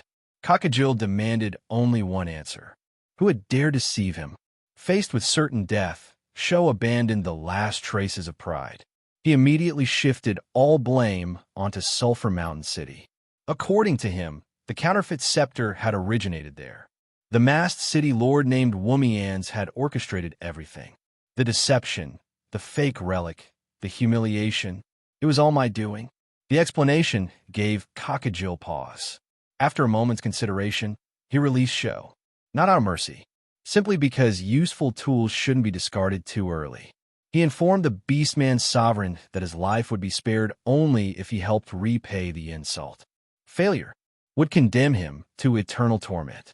The dimensional gateway widened even further. Legions of demons poured into the underground like an endless crimson tide. Then another portal opened. This one faced an entirely different destination. Beyond the shimmering spatial corridor stood a familiar mountain city. Sulphur Mountain City. Cockajil smiled. If he couldn't immediately punish the one who deceived him, he would simply destroy everything that person cared about instead. He ordered Sho to lead the army toward the seal, imprisoning the fire elemental god. Any delay to Prince Carwin's greater plan, he warned, would earn the Beastman sovereign an eternity of suffering. Sho no longer had the luxury of refusing. Meanwhile, the supposed mastermind behind this disaster was doing something remarkably unheroic. We were taking a leisurely walk. Rather than racing dramatically toward the battlefield, our group strolled through the underground roads while chatting as if enjoying a sightseeing tour. From the beginning, I had never expected those treasure-hungry experts to eliminate an underground autarch for me. Greed made people reckless. Power usually reminded them of reality. The true battlefield had always been somewhere else. All that remained now was for the final actors to enter the stage. Our little group wasn't large. Adam walked beside me, with obvious excitement radiating from every step. Little Red appeared equally eager, practically itching for another opportunity to hit something enormous. Margaret remained behind in Sulphur Mountain City, leaving only the core members of our old team gathered once more. This time, however, Annie and Elisa accompanied us as well. Elisa remained her usual composed self. Annie did not. The young phoenix kept her head lowered throughout the journey, her unusually quiet demeanor impossible to ignore. Unfortunately, her mood mattered more than she realized.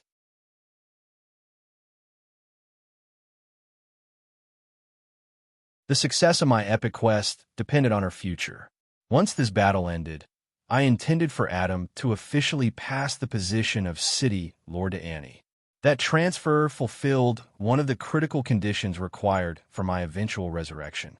After all, remaining a walking skeleton forever had never been part of my retirement plan.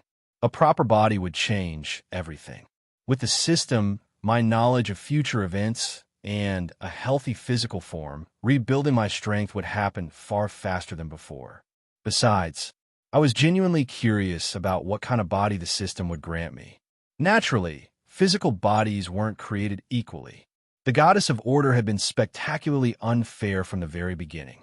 Her direct creations, the dragons, belonged to the golden race, simply surviving until adulthood guaranteed strength comparable to gold rank. Humans, meanwhile, barely qualified as iron. An ordinary adult often struggled to defeat even a single skeleton. Sometimes, the world's balance looked suspiciously like favoritism disguised as divine design. My current Lich body belonged to the race known as the King of the Undying, a silver rank race whose natural abilities rivaled the physical enhancements Elisa gained through demonification. It wasn't exactly fair, but fairness had never been one of this world's priorities. A warrior's body determined far more than appearance. It defined base attributes, racial talents, magical affinity, physical limits, and ultimately the ceiling of one's potential. Skill mattered, of course, but there was only so much technique could accomplish when the foundation itself was lacking. Imagine two swordsmen with identical mastery. One had a normal pair of arms. The other possessed 8 powerful limbs and strength several times greater. Unless a miracle intervened, the outcome was obvious before the duel even began. Power always started with the body. Like constructing a towering fortress, everything depended on the foundation beneath it. Naturally, weaker races compensated with numbers, technology, and faster reproduction. If the so-called golden races matured as quickly as humans, the surface world would never have belonged to humanity in the first place. Still, the enemies waiting ahead wouldn't care about philosophical discussions regarding equality. Demons certainly wouldn't. Their racial gifts alone were enough to make most civilizations despair. That was precisely why my resurrection mattered so much. If everything proceeded according to plan, I wouldn't simply regain flesh. I would receive an entirely new body through the system. The last time around, I'd revived as a silver rank race. This time, perhaps I'd reach the level of the dragon race, or maybe even surpass it. An amusing thought crossed my mind. History claimed that a demon prince would eventually fall to humanity despite possessing overwhelming natural advantages. Unfortunately, that unfortunate demon prince had been me, and the hero destined to kill him was currently walking beside me with her head lowered. I almost laughed. Was I seriously becoming one of those overly considerate demon kings who encouraged the hero before their inevitable showdown? At this rate, perhaps I deserved a commemorative medal. The demon king most dedicated to digging his own grave. Unfortunately, Annie wasn't in the mood to appreciate the joke. When I asked what was bothering her, she answered honestly. It wasn't fear. She simply felt useless. Adam and Little Red exchanged amused glances. From their perspective, Annie's worries were almost adorable. Compared to the monsters wandering this battlefield, her concerns barely qualified as problems. I silently signaled Adam to comfort his goddaughter. He immediately became fascinated by the cave's ceiling. Little Red suddenly developed an overwhelming interest in the tiny ants crawling near the roadside. Traitors. In the end, I had no choice but to handle it myself. I reminded Annie that comparing herself to veterans who had trained for centuries was fundamentally unfair. She hadn't even reached 20 years of age yet. Expecting herself to stand shoulder to shoulder with legendary figures was simply unreasonable. She shook her head. That wasn't the issue. Strength alone never bothered her. What frustrated her was feeling incapable of helping everyone else. Elisa efficiently managed intelligence operations. Victoria had outmaneuvered experienced politicians during the Alliance conference. Even Adam, despite appearing hopelessly carefree most days, somehow carried the entire city on his shoulders. Meanwhile, the future city lord could only watch from the sidelines. Listening to her, I understood the real problem. Young people always compared themselves to those closest to their own age. Unfortunately for Annie, her peers happened to include Elisa and Victoria. That was about as fair as comparing a newly hatched bird to two veteran predators. Still, destroying her confidence now would also destroy my epic quest. So I chose a different approach. I reminded her of something I'd told her before. The greatest responsibility of a city lord wasn't personally solving every problem. It was finding the right people to solve them. A leader who insisted on doing everything alone usually ended up accomplishing nothing. Good rulers delegated. Great rulers inspired. I casually pointed toward Adam. Look at our current city lord. He's practically a professional slacker, yet somehow everything still functions. Adam immediately coughed loudly in protest. Apparently, even he possessed enough self-awareness to recognize that my compliments sounded suspiciously like insults. Annie wasn't convinced. She admitted she didn't want to become like her godfather. From her perspective, Adam always seemed to be hiding from work while everyone else stayed busy. The citizens occasionally criticized him for appearing lazy, and she found that embarrassing. Poor Adam. Being judged by his own goddaughter visibly wounded him. Little Red doubled over laughing. Elisa silently glanced at me with an expression that translated roughly to, "You want to talk?" Normally, I'd happily join them in teasing Adam. This time, however, preserving his dignity served a greater purpose. So I defended him. A city lord had another responsibility besides protecting the city. Perhaps the most important one. Strength alone wasn't enough. A leader had to give people something worth believing in. Hope, direction, purpose.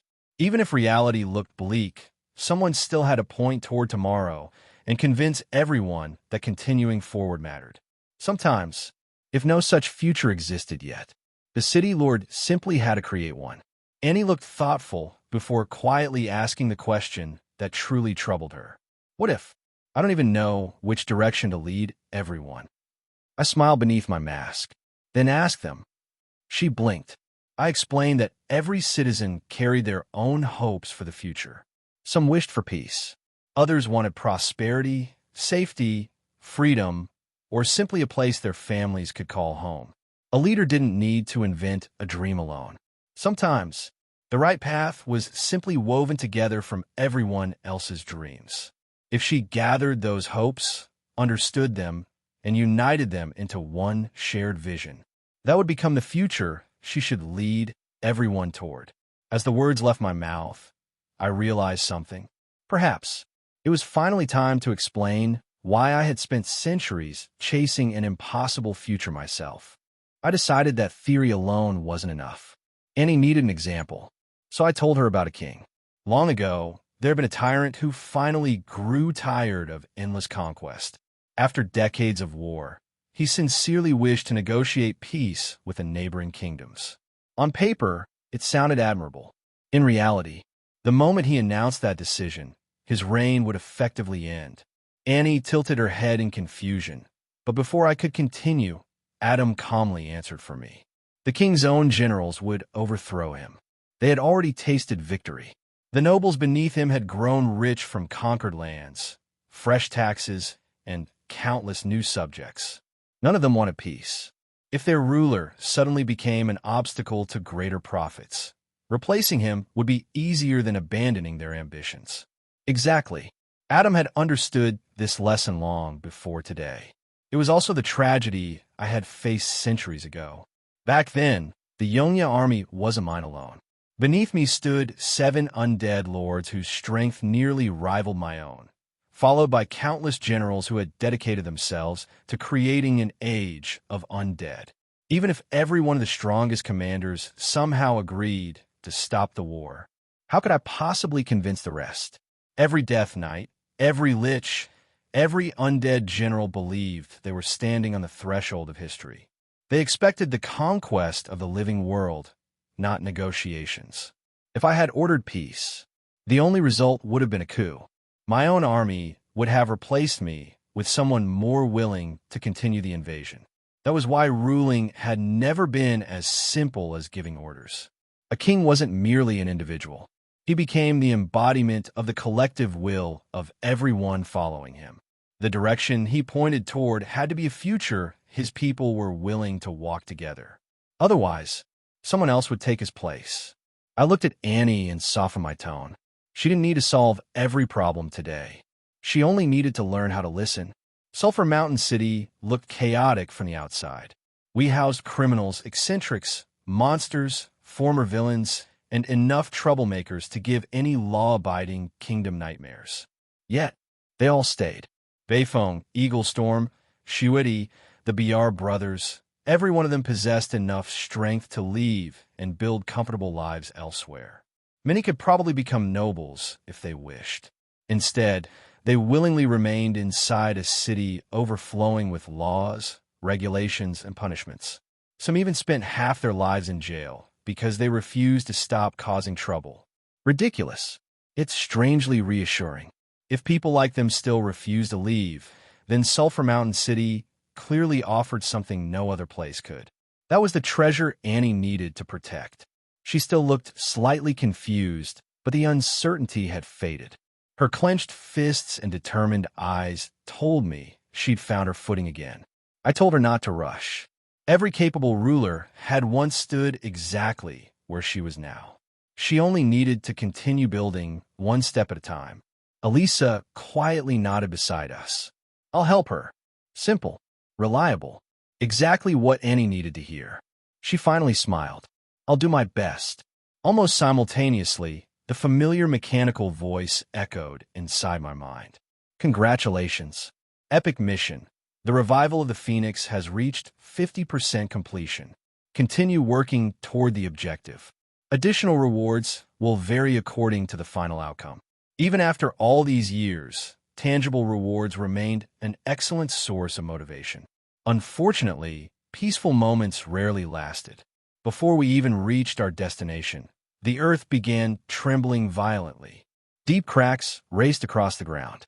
Distant volcanoes erupted one after another, painting the underground sky crimson while ominous clouds gathered overhead. Something enormous had arrived. Before anyone else reacted, Adam suddenly drew the divine sword he'd borrowed from Annie and slashed toward a nearby hillside. The blade split the rocky slope cleanly in two. He lowered into a knight's charging stance, sword pointed forward, and roared toward the shattered cliff. Come out. If you don't, I'll cut down the entire mountain with you inside. The others stared at him in confusion. I, however, couldn't help sighing. My magic, I had already identified the hidden figure. Adam wasn't trying to eliminate an enemy. He was trying to recover the dignity he'd lost earlier after Annie called him lazy. Honestly, watching a centuries-old hero behave like a sulking child was almost painful.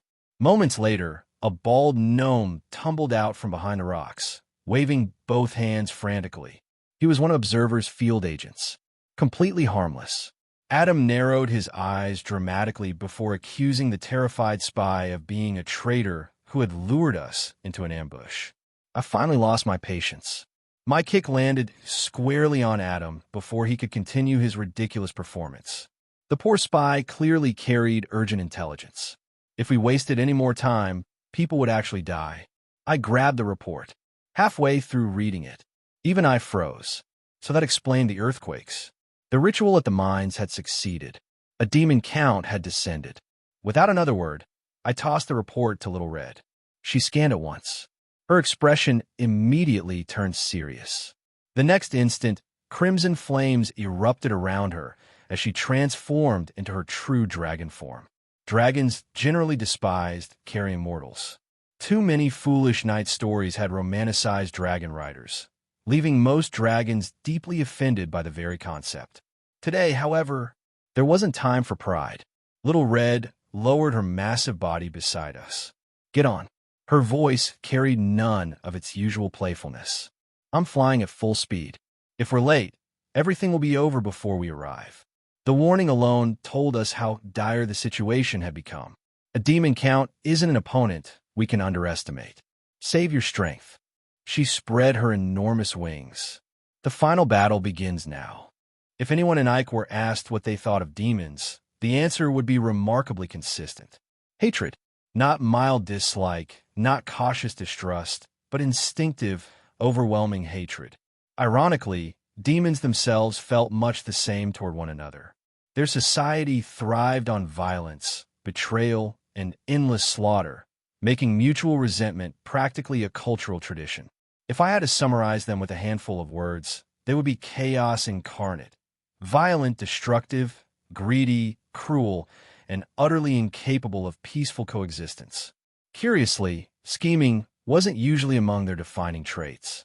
Not because they lacked cunning, but because they rarely considered deception worth the effort. If brute force could solve a problem, why bother talking? That single philosophy explained almost everything about demon civilization. In contrast, devils, despite being nearly as infamous, were strangely easier to deal with. They love contracts. Granted, Those contracts almost always contained hidden clauses, loopholes, microscopic fine print, and enough legal traps to bankrupt an empire. Still, a devil generally honored an agreement once it was signed. Their methods were dishonest, but at least they followed rules. Demons didn't. They simply destroyed whatever stood before them. Ironically, both races ultimately served the goddess of chaos, yet their philosophies couldn't have been more different. Devils retained fragments of the orderly logic they possessed back when they had still belonged to the side of order. Demons, meanwhile, represented pure, undiluted chaos. Historically, they were the goddess of chaos, Cynthia's first creations.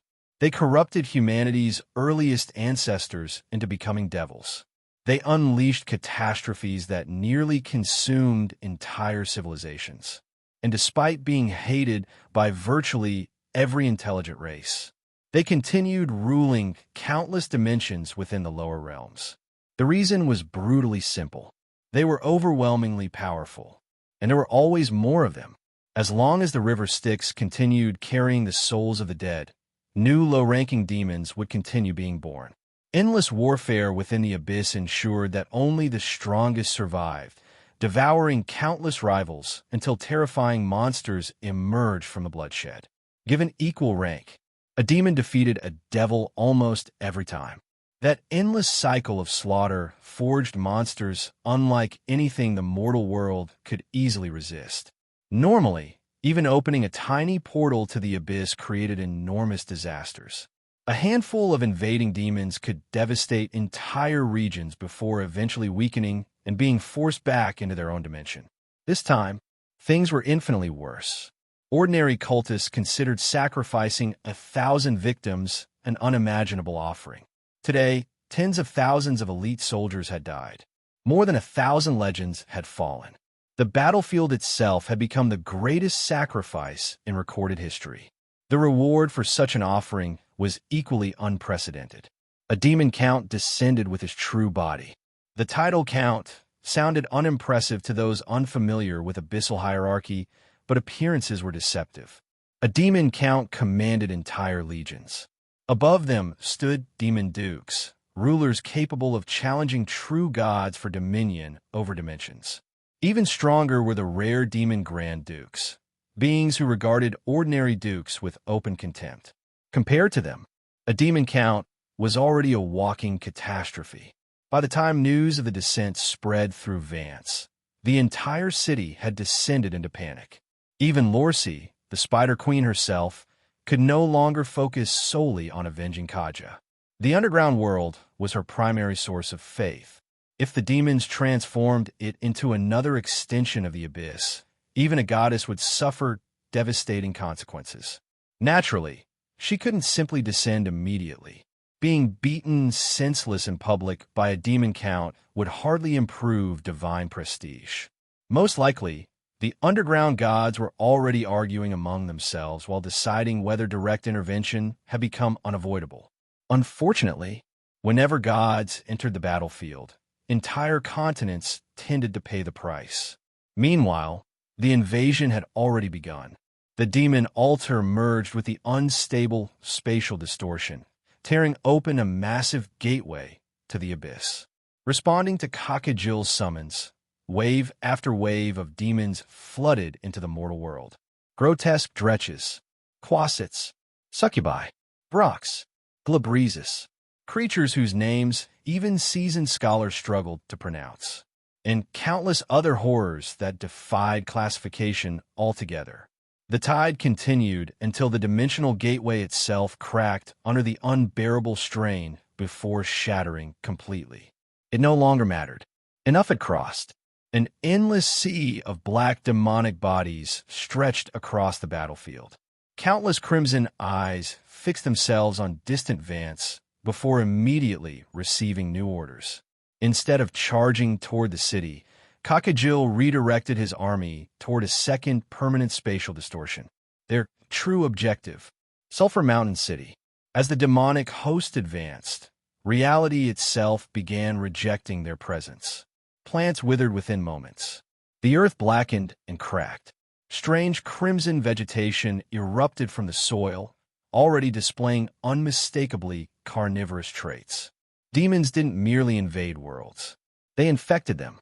If left unchecked long enough, the laws governing this region would gradually twist until the surrounding land became indistinguishable from another layer of the lower realms.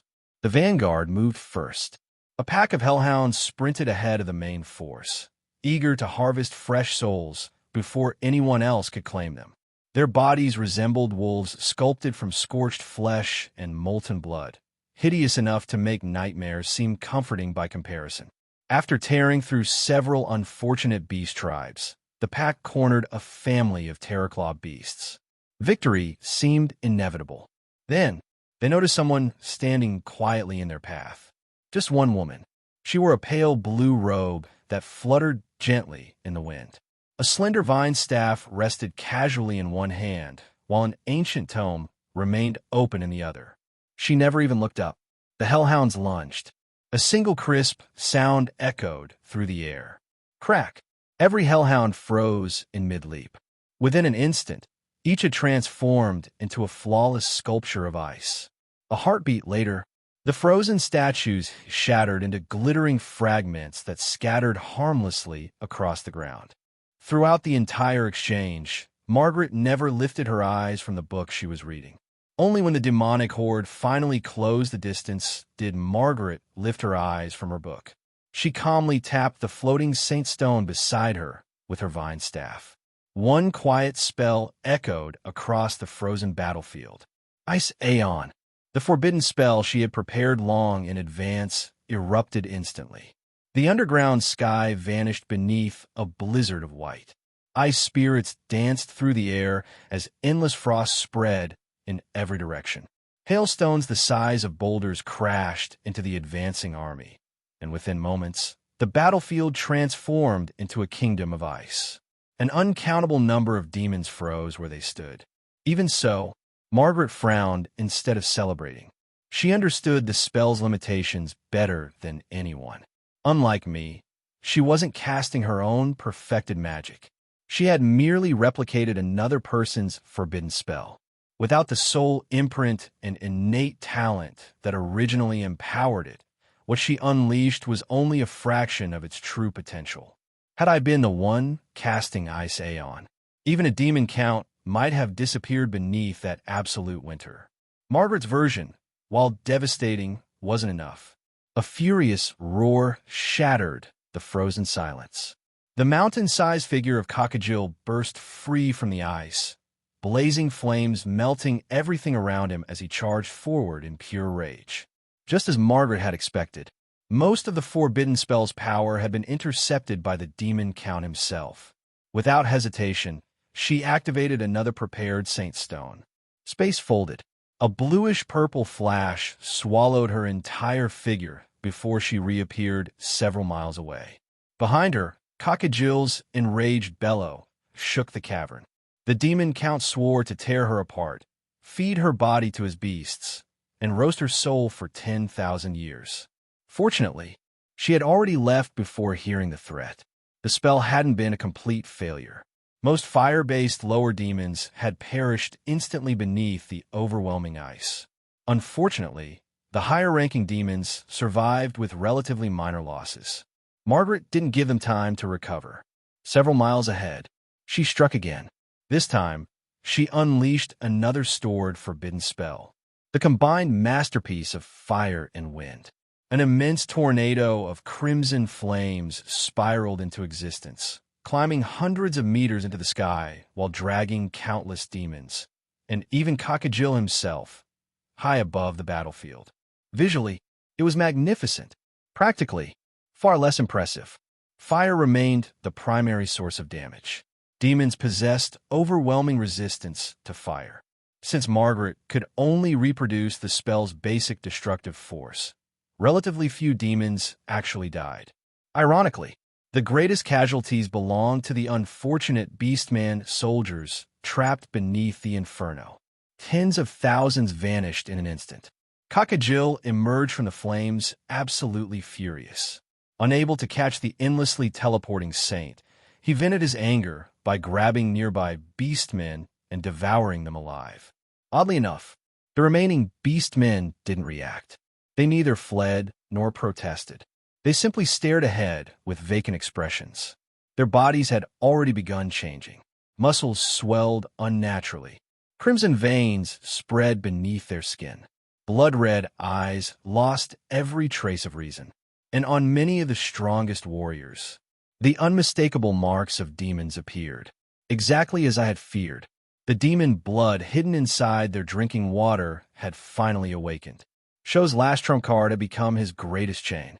The infusion granted enormous physical enhancements, dulled pain, and multiplied combat strength. The price was complete obedience. The Beastman elites were no longer soldiers. They had become puppets. Even Show himself marched at the front like a man possessed. Half his body remained frozen from ice aeon. The other half still smoldered from the firestorm. Surviving 2 forbidden spells back-to-back only proved one thing. The old lion truly was absurdly tough. Watching from another mountaintop, Margaret examined the dimmed saint stones in her possession before silently calculating the situation. She couldn't help feeling slightly surprised. My improvised strategy, hit them with a forbidden spell, teleport away, repeat, actually worked. It wasn't elegant. It certainly wasn't sophisticated. But against an overwhelmingly stronger opponent, repeatedly kiting them across the battlefield had bought precious time. Unfortunately, her prepared arsenal had finally run dry. The copied forbidden spells were gone. Casting her own large-scale magic required far too much time, and its destructive power simply couldn't compare. She had accomplished all she reasonably could. Now, she only needed to hold on until reinforcements arrived. Her usually calm eyes hardened with unmistakable determination. From where she stood, Sulphur Mountain City was already visible in the distance. She refused to let that city fall, not while she still breathed. But reality rarely accommodated determination. The demon army quickly adapted. Their spatial specialists nearly trapped her several times with dimensional locks, forcing her to escape by the narrowest margins. Continuing the delaying tactic would only waste mana. Grinding her teeth, Margaret abandoned the harassment strategy and teleported directly onto Sulphur Mountain City's walls. What greeted her there was completely unexpected. The city possessed no true standing army. Half of its security force had already departed with me. The remaining guards stood ready. But they weren't alone. The walls overflowed with volunteers. Engineers from every race assembled cannons and siege engines with frantic efficiency. The druids of the Wild Bull Alliance had traded their peaceful robes for leather armor. Students from Nanxiang Academy carried wooden practice swords despite knowing full well they were marching toward real war. Even the priests of the Holy Church quietly removed their own equipment and handed it to younger volunteers. Then there were the ordinary citizens, middle-aged uncles wearing cooking pots as helmets, aunties gripping kitchen cleavers as if preparing dinner instead of battle. The sight was both ridiculous and strangely moving. Margaret almost scolded them for their recklessness. I interrupted before she could. They came on their own. No one had forced them. No one had even asked. They simply refused to abandon the city they had built together. Beside me, Little Red lay exhausted on the ground after flying us here at breakneck speed. Adam, meanwhile, sat casually atop one of the city's massive cannons, looking as relaxed as ever.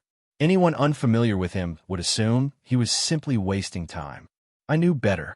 Every ounce of his attention remained locked onto the towering silhouette of Demon Count Cockagil advancing across the horizon.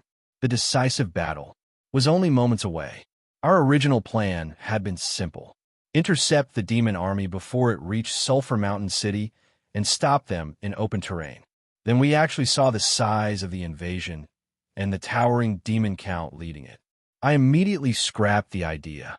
Charging into that army head-on would have been the tactical equivalent of volunteering for a funeral.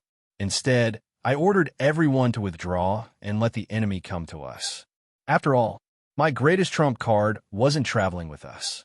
It had been waiting quietly inside Sulphur Mountain City all along. Everyone came willingly, Annie said, gripping her blazing god sword as flames climbed higher around its crimson blade. They're protecting their own home with their own hands. The determination burning throughout the city seemed to ignite something inside her as well. For just a brief instant, I sensed the faint outline of the path she would someday walk as a true legend. Good. Very good. Sulphur Mountain City had never lacked talented people. When word spread that a demon army was approaching, I expected panic. Instead, the strong armed themselves and marched to the walls. The craftsmen abandoned their workshops to repair siege weapons. The healers organized emergency stations. The elderly prepared supplies. Even those too weak to fight found something useful to do. Nobody waited for orders. Nobody asked whether someone else would save them. Everyone simply chose to defend the place they called home. Watching the scene unfold before me, I almost felt as though I were peering beyond time itself. Perhaps this was what the future could become. Cities without standing armies. People living beneath fair laws instead of fear. Good and evil judged by one's actions instead of one's race. Wars reduced to distant history, remembered only through songs and dusty textbooks. Future children would probably laugh at old war heroes, complaining they had been born too late to witness great battles. What a wonderfully naive future that would be. I couldn't stop smiling. Looks like those 100 years hadn't been wasted after all. Maybe I really could keep fighting for another century. Meanwhile, Margaret continued trying to persuade ordinary civilians to leave the walls. It was completely hopeless. For every volunteer who stepped down, 3 more climbed up. Then the demon army finally appeared on the horizon. An endless tide of darkness. I couldn't help laughing. So they planned to overwhelm us with numbers. Several familiar figures stepped forward behind me. The first was a towering headless knight carrying both his own head and an absurd polo mallet, though I knew perfectly well that ridiculous-looking weapon had crushed countless enemies in the past. He stared longingly at the nightmare horses among the undead cavalry. Apparently, he still hadn't given up on upgrading his mount.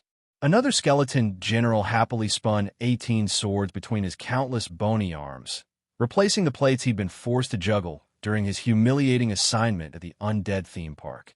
Finally, a tiny skeletal dog limped forward dramatically, looking pitiful enough to win sympathy from anyone who didn't know him.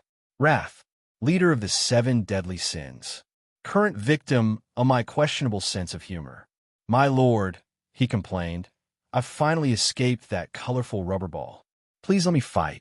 I'm a general, not your pet. I glanced around. Thousands of high-ranking undead stood silently behind them. Across their backs fluttered faded blue war banners. The emblem, a castle surrounded by a raging storm. Mist's royal standard, a flag that hadn't flown proudly for centuries. You even brought out Mist's war banners, I said with a grin. Why bother pretending to ask my permission? The entire army erupted with excitement. Soulfire blazed brighter. Weapons rose toward the sky. Long live your highness. Not emperor. Your highness. That title had nothing to do with Yongya. It belonged to someone far older. The last prince of the fallen kingdom of Mist. These weren't merely my undead soldiers. They were the final remnants of a nation erased from history. The knights who had refused to rest. The loyal fools willing to march beside me until the end of time. I looked toward Wrath. My general, is the army ready? The skeletal hound stood proudly despite his ridiculous appearance. Always, your highness. Whether it was 376 years ago, 250 years ago, or a century ago, your red hunting hounds have never failed you. The remaining 24,602 brothers have waited for this day. Our blades are sharp. Our souls are burning. We're ready to return to the battlefield. It was almost identical to the answer he'd once given me inside the undead theme park. Yet somehow, it carried an entirely different weight today. Looking across the countless blazing soul fires staring back at me, I finally understood. Failure hadn't broken them. Centuries hadn't worn them down. Death itself hadn't erased their loyalty. They had never once abandoned me. So, why was I still hesitating? Why was I worrying about victory or defeat? Why was I calculating every possible outcome? What exactly was I afraid of? I reached for Roland's sword at my waist. Its blade pulsed with heat. Undead weren't supposed to have boiling blood. If they could cry, I'd probably already be embarrassing myself. A familiar Nate interrupted my thoughts. Yonya, my old skeletal warhorse, quietly walked over and turned sideways, patiently waiting for me to mount him once more. Just like the old days. Nothing had changed. Not their loyalty. Not their resolve. Only my own hesitation. I placed one foot in the stirrup and swung onto the saddle. Then I raised my sword toward the crimson sky. My knights, you have never failed me. So today, we ride again. Beat the war drums, sound the horns, and raise the banners of mist, and charge with me. At that command, ancient war horns echoed across Sulphur Mountain City. The forgotten banners of a fallen kingdom rose proudly once more. For the first time in centuries, the army of mist marched back to war. I urged my skeletal warhorse forward as ancient memories resurfaced. Every time I opened one of the continent's so-called official history books, I felt the same irritation. According to those polished accounts, the kingdom of mist collapsed because of misfortune, ominous royal twins, and inevitable decline. What a convenient lie. History is always kinder to the victors. I remembered what truly happened because I had lived through every miserable moment of it. Nearly 4 centuries earlier, Mist had stood as one of humanity's strongest kingdoms. Rich magic crystal mines fueled its economy. Its armies guarded the frozen northern frontier, and generation after generation of royal princes personally commanded its battlefields. That tradition placed my twin brother, Carwin's, and me at the front lines while we were barely 12 years old. I defended the eastern border against the beastmen, while he held the western front against the demons. We were children wearing crowns of responsibility. Then humanity betrayed us. While our armies fought to protect neighboring kingdoms from invading beastmen and demons, a tyrant ruling a nearby human nation decided our weakened homeland looked like easy prey. He persuaded several other kingdoms to join him, promising them access to Mist's legendary crystal mines if they helped carve us apart. They attacked our undefended southern border. With enemies closing in from every direction, I traveled to the headquarters of the Holy Church, believing justice still existed. I expected the church to condemn the invasion and force those kingdoms to withdraw. Instead, they accused me of heresy. The cardinal overseeing the trial had already accepted bribes from our enemies. Rather than defending Mist, the church arrested me and prepared to execute me, while other kingdoms negotiated how to divide our homeland after we were gone. It was almost funny.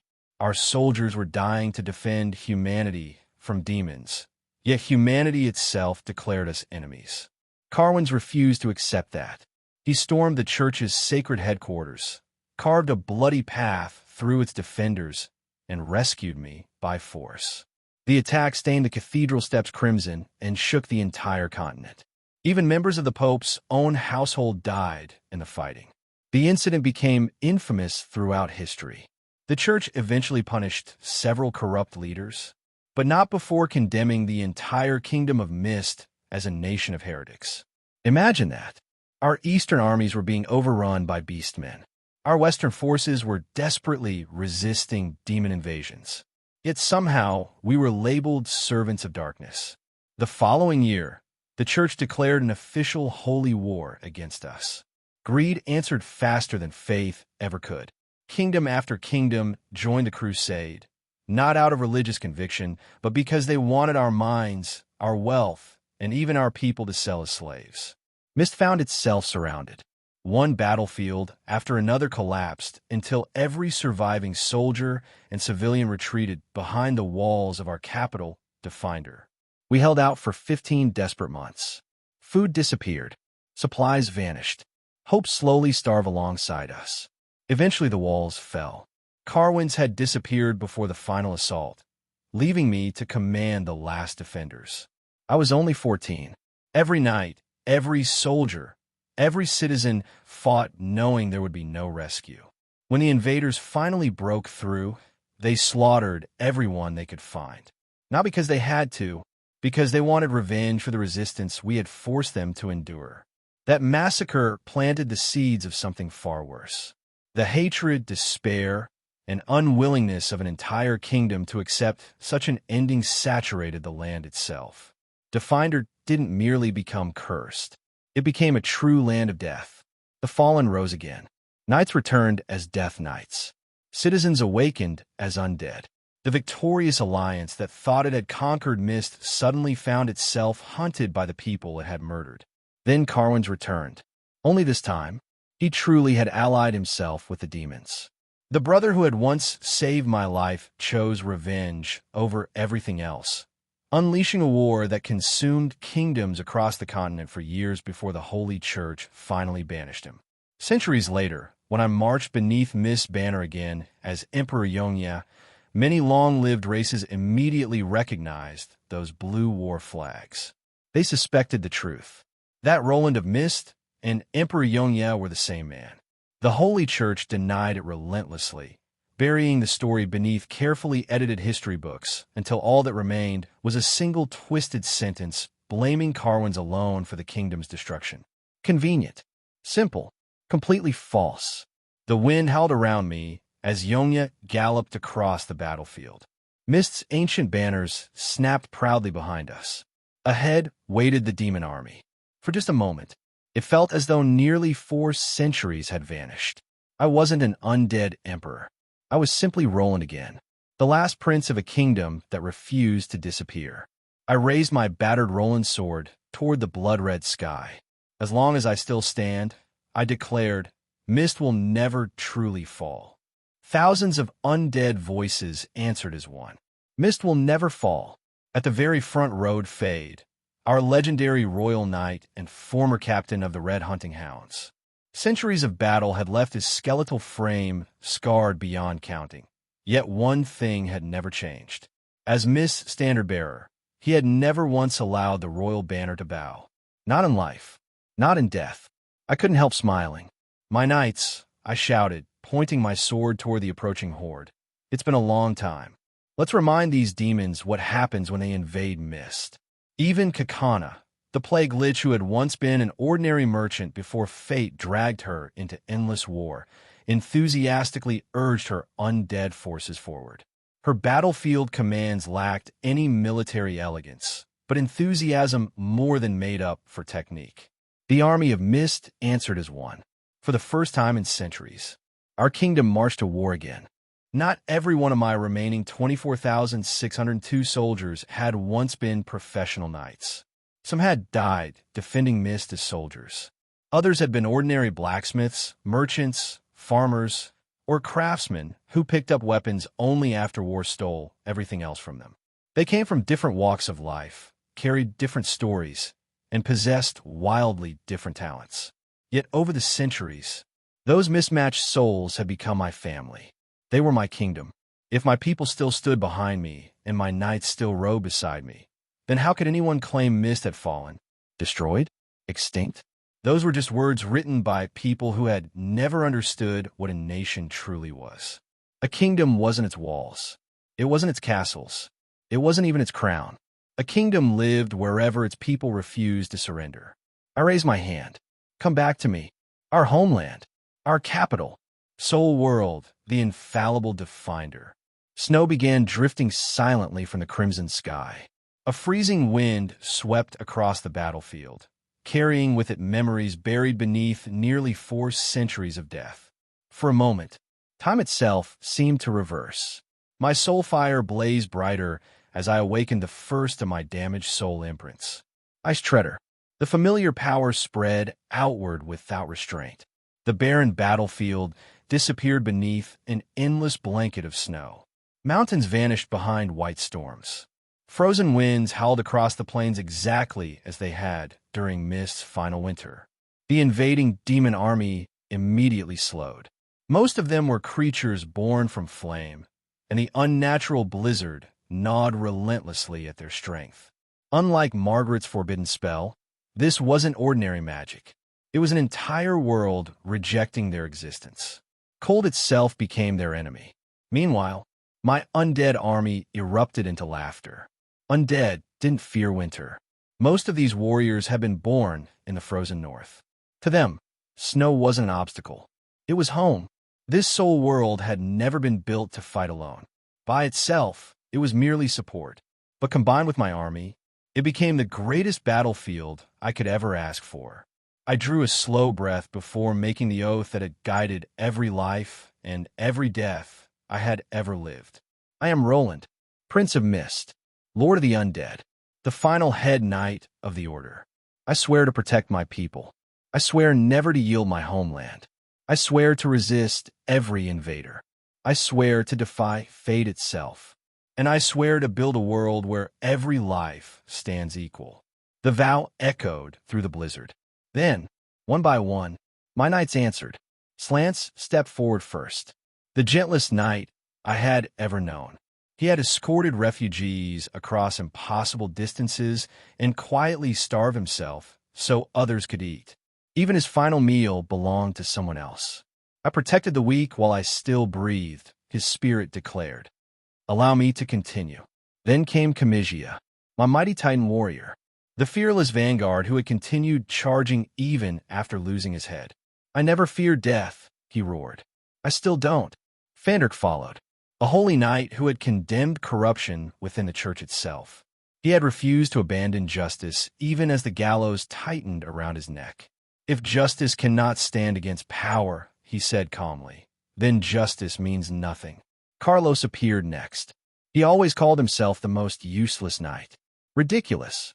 One exhausted man had held an entire bridge with nothing but his shield and broken body, allowing countless civilians to escape before arrows finally brought him down. There had never been anything useless about Carlos. Lucas smiled quietly. He had promised to protect every knight's family. He succeeded. Everyone else's children survived.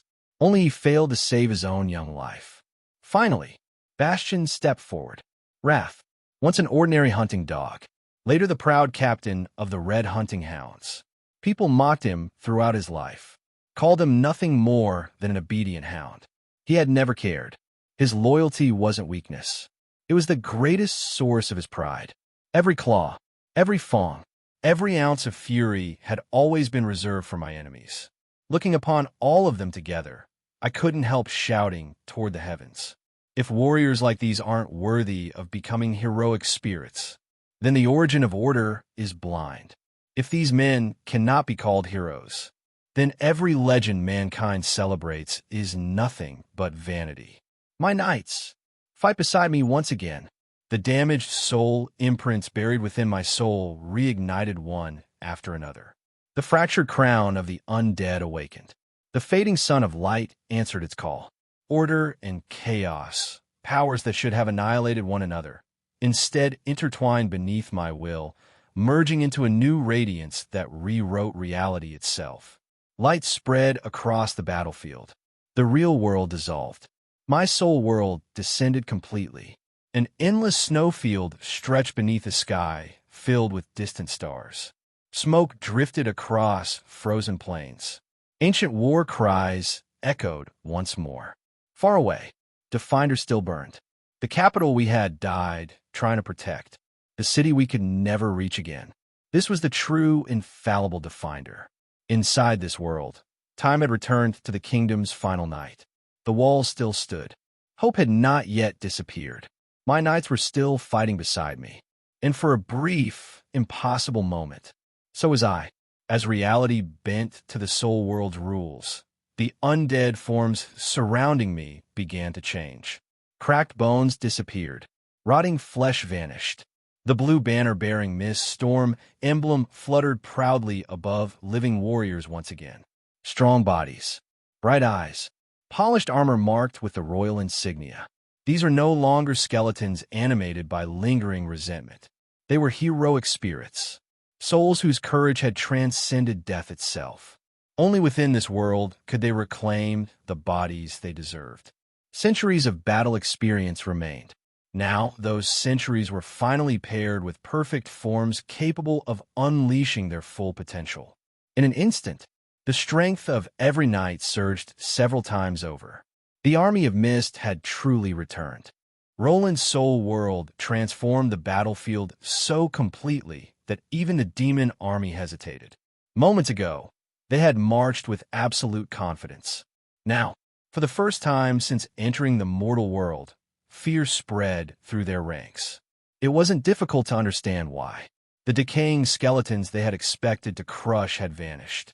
Standing before them now were living legends. Heroic spirits.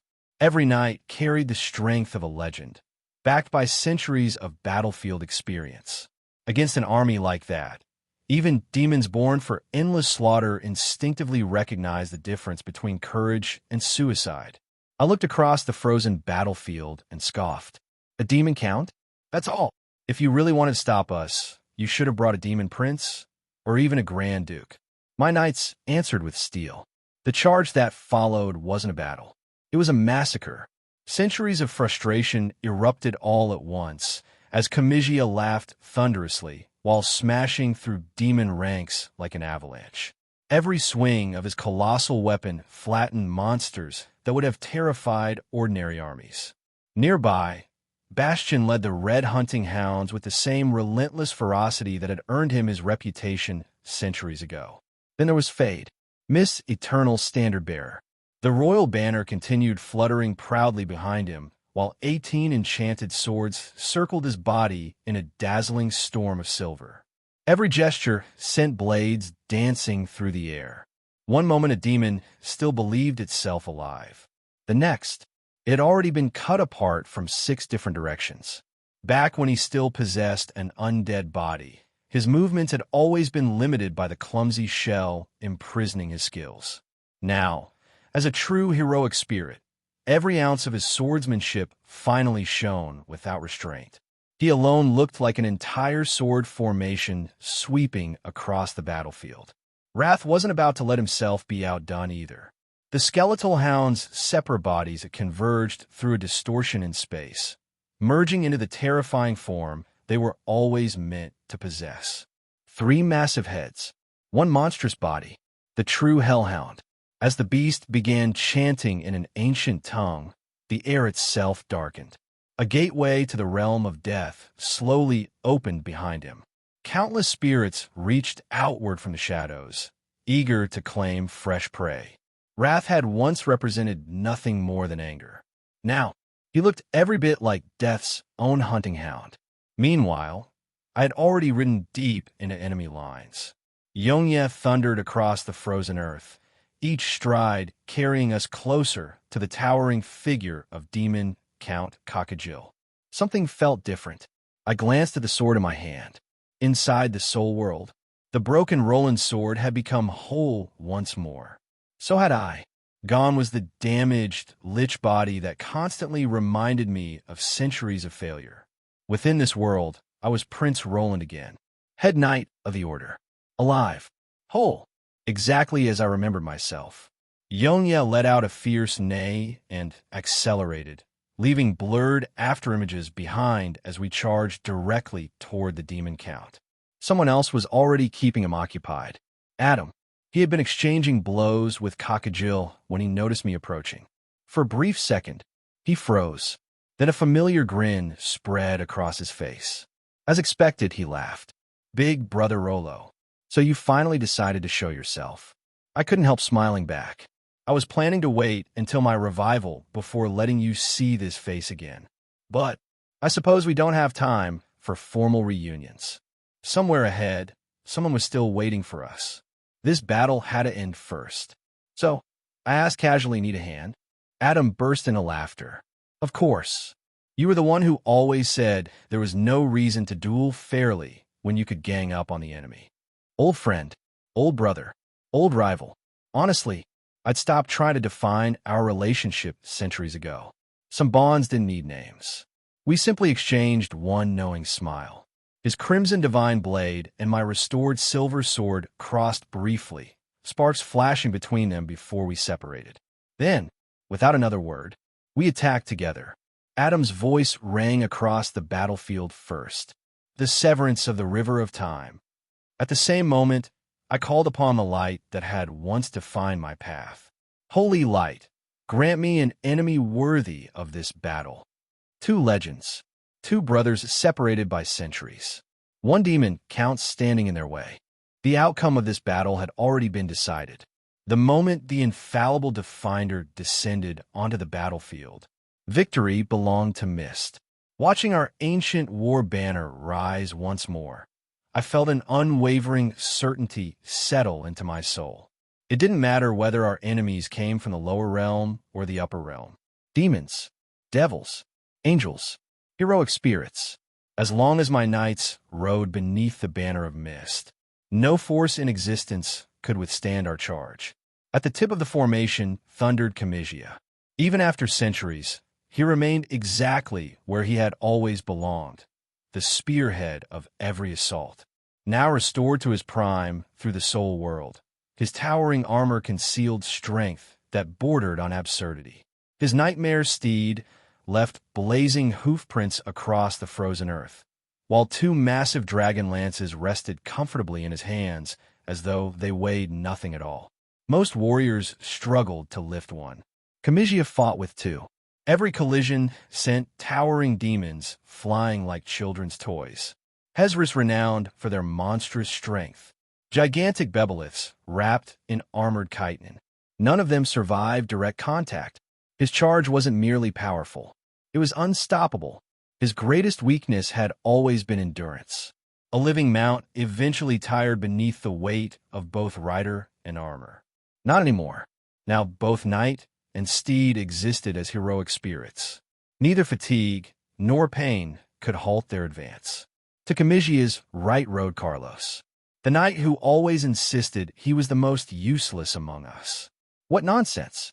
Carlos carried little more than an enormous shield, yet every arrow, spell, and ambush seemed to collide with him before reaching anyone else. People once mocked him because he excelled only at defense. Those fools never survived long enough to repeat the mistake. Every knight Carlos protected would gladly risk his own life to defend Carlos in return. That was the kind of man he was. The mobile fortress, a title he had earned many times over. Even as an undead, trapped inside an awkward stitch body, he had remained the strongest shield in my order. Now, restored to his true form, his defensive techniques looked even more flawless than I remembered. To Comisia's left rode Sir Fade, my first swordsmanship instructor, Carwin's teacher, the greatest swordsman Mist had ever produced. Even a legendary greatsword Saint Fade had once been nothing more than his student. Age had long since turned his hair completely white. Ironically, now that death had freed him from old age, he seemed younger than he had during his final campaign. Instead of drawing his sword immediately, the old knight calmly raised a silver longbow. 6 arrows left the string simultaneously. 6 demon officers collapsed before they even realized they had been targeted. Not one missed. Watching him fight always stirred bittersweet memories. Sir Fade had never truly been defeated. His final mission hadn't failed because an enemy surpassed him. He simply ran out of time. Quite literally. He had accepted one last assignment despite knowing his aging body had almost reached its limit. If I had understood the meaning behind the 3 farewell drinks he shared before departing, if I had recognized that tired smile, perhaps I would have stopped him. Instead, I watched the greatest knight of Mist ride toward a mission he already knew he would never return from. Even now, that regret remained mine alone. Of course, none of that stopped him from charging too far ahead. As always, demons eager to surround the old veteran quickly discovered why generations had feared his name. Before any of them could close the distance, his sword was already waiting. Behind Comisia, Holy Knight Lonnie spread brilliant waves of sacred light across the battlefield. Healing radiance embraced our allies while burning demons wherever it touched. Nearby, Lucas, the human siege weapon, crushed enemy formations beneath his massive warhammer. Slant Spear danced through impossible openings faster than the eye could follow. Fade carved elegant arcs through entire platoons. Kakana laughed gleefully as she hurled alchemical concoctions that exploded into poisonous clouds among the enemy. Dragon Knight Timir swept overhead, scattering demons with devastating aerial strikes. One hero after another. One legend after another. Together, they transformed the battlefield into something strangely joyful. They weren't fighting out of hatred. They were simply doing what they had always done best, protecting Mist. As I watched them, an old conversation surfaced in my mind. When I was still a child, I had arrogantly dismissed people whenever they spoke about the spirit of Mist. I believed strength belonged to individuals, not traditions, not ideals, certainly not invisible spirits. My father had merely smiled. "You're a descendant of Mist," he told me. "One day you'll understand." I didn't, not until I was 12, thrown into command far earlier than anyone expected. Raised mostly within the Holy Church, I barely knew my own nation's military. I expected seasoned generals to ignore me, veteran knights to question every order. Instead, they trusted me. When I made good decisions, they celebrated as though my victories belonged to all of us. As expected of a descendant of Mist, whenever I made mistakes, they quietly corrected them, not by criticizing me, by sacrificing themselves. Again and again and again, every battlefield became another lesson. Every fallen knight purchased my experience with his own life. How could I possibly remain a child after witnessing that? Eventually, the words that had once embarrassed me became the greatest praise I could ever receive. As expected of a descendant of Mist, only then did I finally understand what the spirit of Mist truly was. It wasn't a magical blessing. It wasn't some divine miracle. It was trust. Generations of soldiers believing without hesitation that the royal family would always stand with them. And generations of princes proving that trust by leading from the front, treating death beside their people as the highest honor imaginable. Mist had always been a harsh land, a frozen frontier isolated from the prosperous heart of the continent. Its mines made us wealthy, but wealth alone couldn't grow crops beneath endless winters. Every generation survived only because its people relied on one another. The spirit of Mist wasn't a doctrine written in books. It was something far simpler, like the mountain fog itself, invisible, yet always present, like the fortress upon our battle banner, the final wall that refused to collapse, even when surrounded on every side. You are a descendant of Mist. One day, you'll understand. Father, you were right. I simply learned the lesson far sooner than either of us ever imagined. Snow still raged across the battlefield where blazing fire and bitter frost clashed endlessly. Above us, the banner of Mist continued to whip proudly through the freezing wind. The battle wasn't over. Not yet.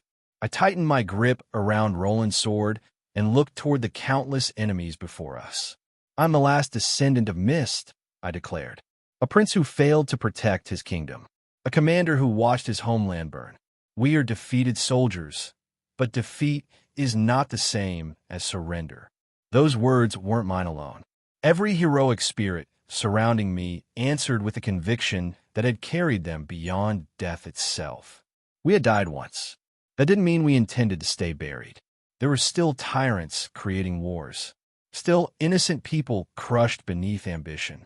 Still tragedies repeating themselves across the world. How could any of us rest peacefully while that remained true? Our flesh had long since vanished. Our bones had turned to dust. But our resolve had never rotted.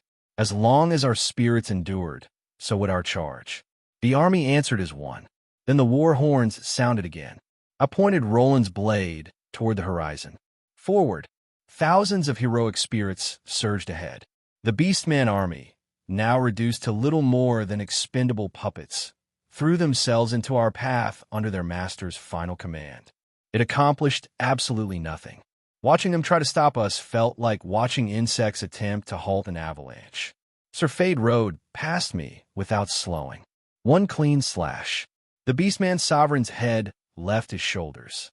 The self-proclaimed king who never regretted his choices vanished so quickly that our formation barely noticed his existence. Perhaps that was the most fitting punishment. A man who had sacrificed countless lives for his own ambitions died, without leaving so much as a ripple on the battlefield. Then another shadow descended. The enormous hell dragon Molly finally entered the fight. Ironically, someone had already been waiting for her. Mises crashed into her from above before Molly could even unleash a proper attack. The impact sent two colossal dragons tumbling across the frozen sky. Watching them collide was like seeing mountains thrown at one another. "So, you've truly become this pathetic?" Ein roared. "Where's all that dragon pride you loved preaching about?" Her disappointment carried far more weight than her fury. Molly had survived only by abandoning everything that once defined her. Rather than die with dignity, she'd accepted corruption and transformed herself into a hell dragon. Ein clearly considered that worse than death. Unlike Molly, I needed neither chance nor elaborate spells. Magic flowed through every drop of dragon blood she possessed. Each beat of her wings summoned violent winds. Every breath ignited blazing infernos. Fire became smoke that blinded. Smoke became explosions that shattered scales. Wind twisted Molly's movements until every attempt to counterattack arrived a heartbeat too late. The difference in skill was overwhelming. Eventually, Molly reached the same conclusion. She couldn't win. True to form, she immediately abandoned her newest master. Ignoring her fresh wounds, she fled into the distance without so much as looking back. Typical Molly. Loyalty had always been negotiable. Survival never was. With both underground autarchs gone, the entire enemy formation began collapsing. Our heroic spirits tore through the remaining demons without mercy. Far ahead, Adam continued exchanging earth-shaking blows with Demon Count Cockagil. Victory seemed almost within reach. After all, once the commander who had opened the dimensional gate fell, the lesser demons would lose their anchor to this world. Even creatures born from chaos preferred living over dying. Many had already begun retreating. Unfortunately, Cockagil still had one unpleasant surprise waiting. Before I could reach Adam's position, a massive black blur suddenly exploded across the battlefield. Despite weighing enough to flatten buildings, the creature moved with impossible speed. It ignored every Baylor bodyguard surrounding the demon count and slammed directly into Cockagil. The impact flattened the enormous demon lord beneath its weight. 3 gigantic jaws closed simultaneously. One of Cockagil's limbs disappeared in a spray of black blood. The demon count's furious howl shook the heavens. Our attacker was Bastion, or rather, Wrath.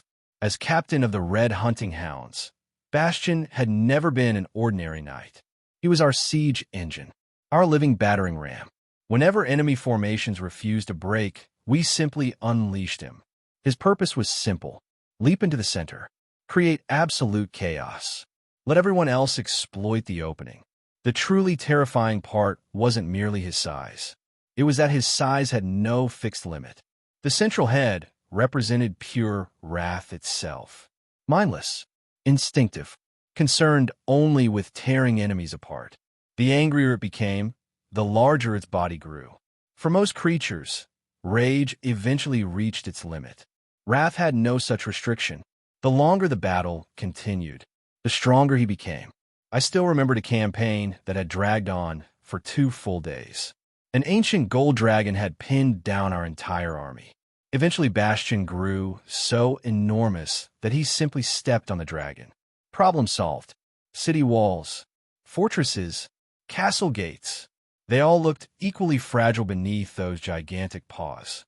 Normally, he remained split into smaller forms, keeping his main consciousness safely inside that pitiful little skeletal dog everyone underestimated. That wasn't because he lacked power. It was because suppressing endless rage required constant restraint. But raw strength alone wasn't what made Bastion my greatest general. His 3 heads served entirely different purposes. The central head was wrath itself, a beast without reason, existing solely to destroy. The left head, a bow, carried his calmer subconscious, whispering the quiet certainty of death. The right head was Bastion's true mind. That head never stopped observing the battlefield, directing our entire army while coordinating every assault with flawless precision. Legends claimed the 3-headed hounds guarded the gates of hell. Naturally, I built him to do exactly that. His greatest ability wasn't his claws.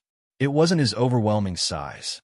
It was the terrifying soul world technique I created specifically for him. The Gates of Hell.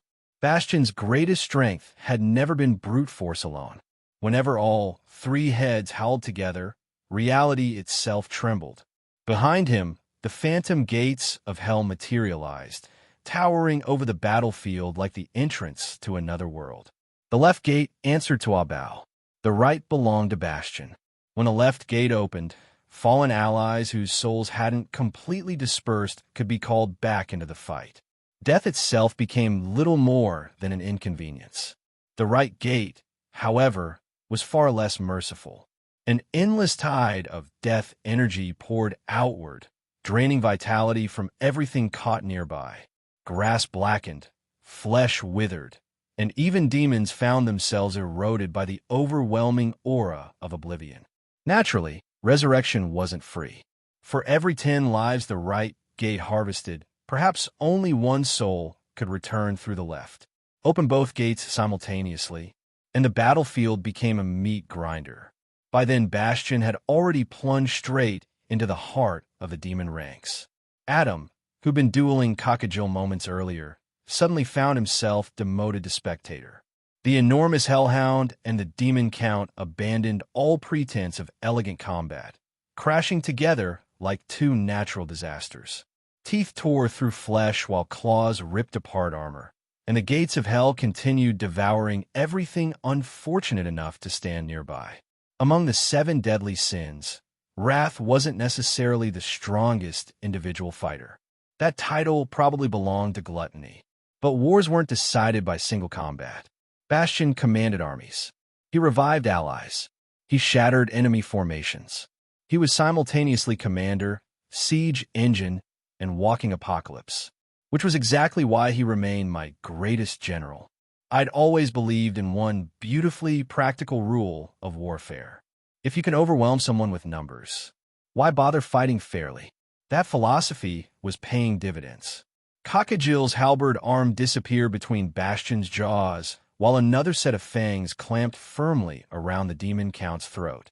At the exact same moment, Adam descended from above like divine punishment. His crimson god sword struck every vital point the enormous demon possessed.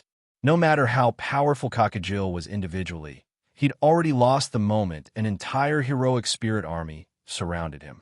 Unfortunately, cornered enemies often became the most dangerous. Driven into desperation, Cockajil activated the ace he'd apparently been saving. Soul extraction. Dark curse marks spread across his enormous body before converging toward me. Not a bad decision, honestly. Kill the owner of the soul world, and the entire battlefield advantage disappears instantly. The heroic spirits would lose their perfect forms and fall back into ordinary undead. Strategically, it was exactly the right target. There was just one tiny flaw. I was already dead. Extracting my soul from my body was about as practical as drowning a fish. Even the river Styx itself couldn't forcibly pull my soul away. Did he honestly think a divine artifact could manage what the river governing all death could not? The curse reached me, and quietly gave up. Nothing happened. The confused silence lasted only an instant before my knights answered with overwhelming fury. Without waiting for orders, the entire army accelerated. Above us, heroic spirit archers released a storm of arrows infused with holy light. Against demons, holy energy functioned less like ordinary damage and more like acid. Wherever an arrow struck, corrupted flesh erupted outward, wounds widened violently, and entire chunks of Cockajil's body exploded apart. The demon count roared so loudly the mountains shook.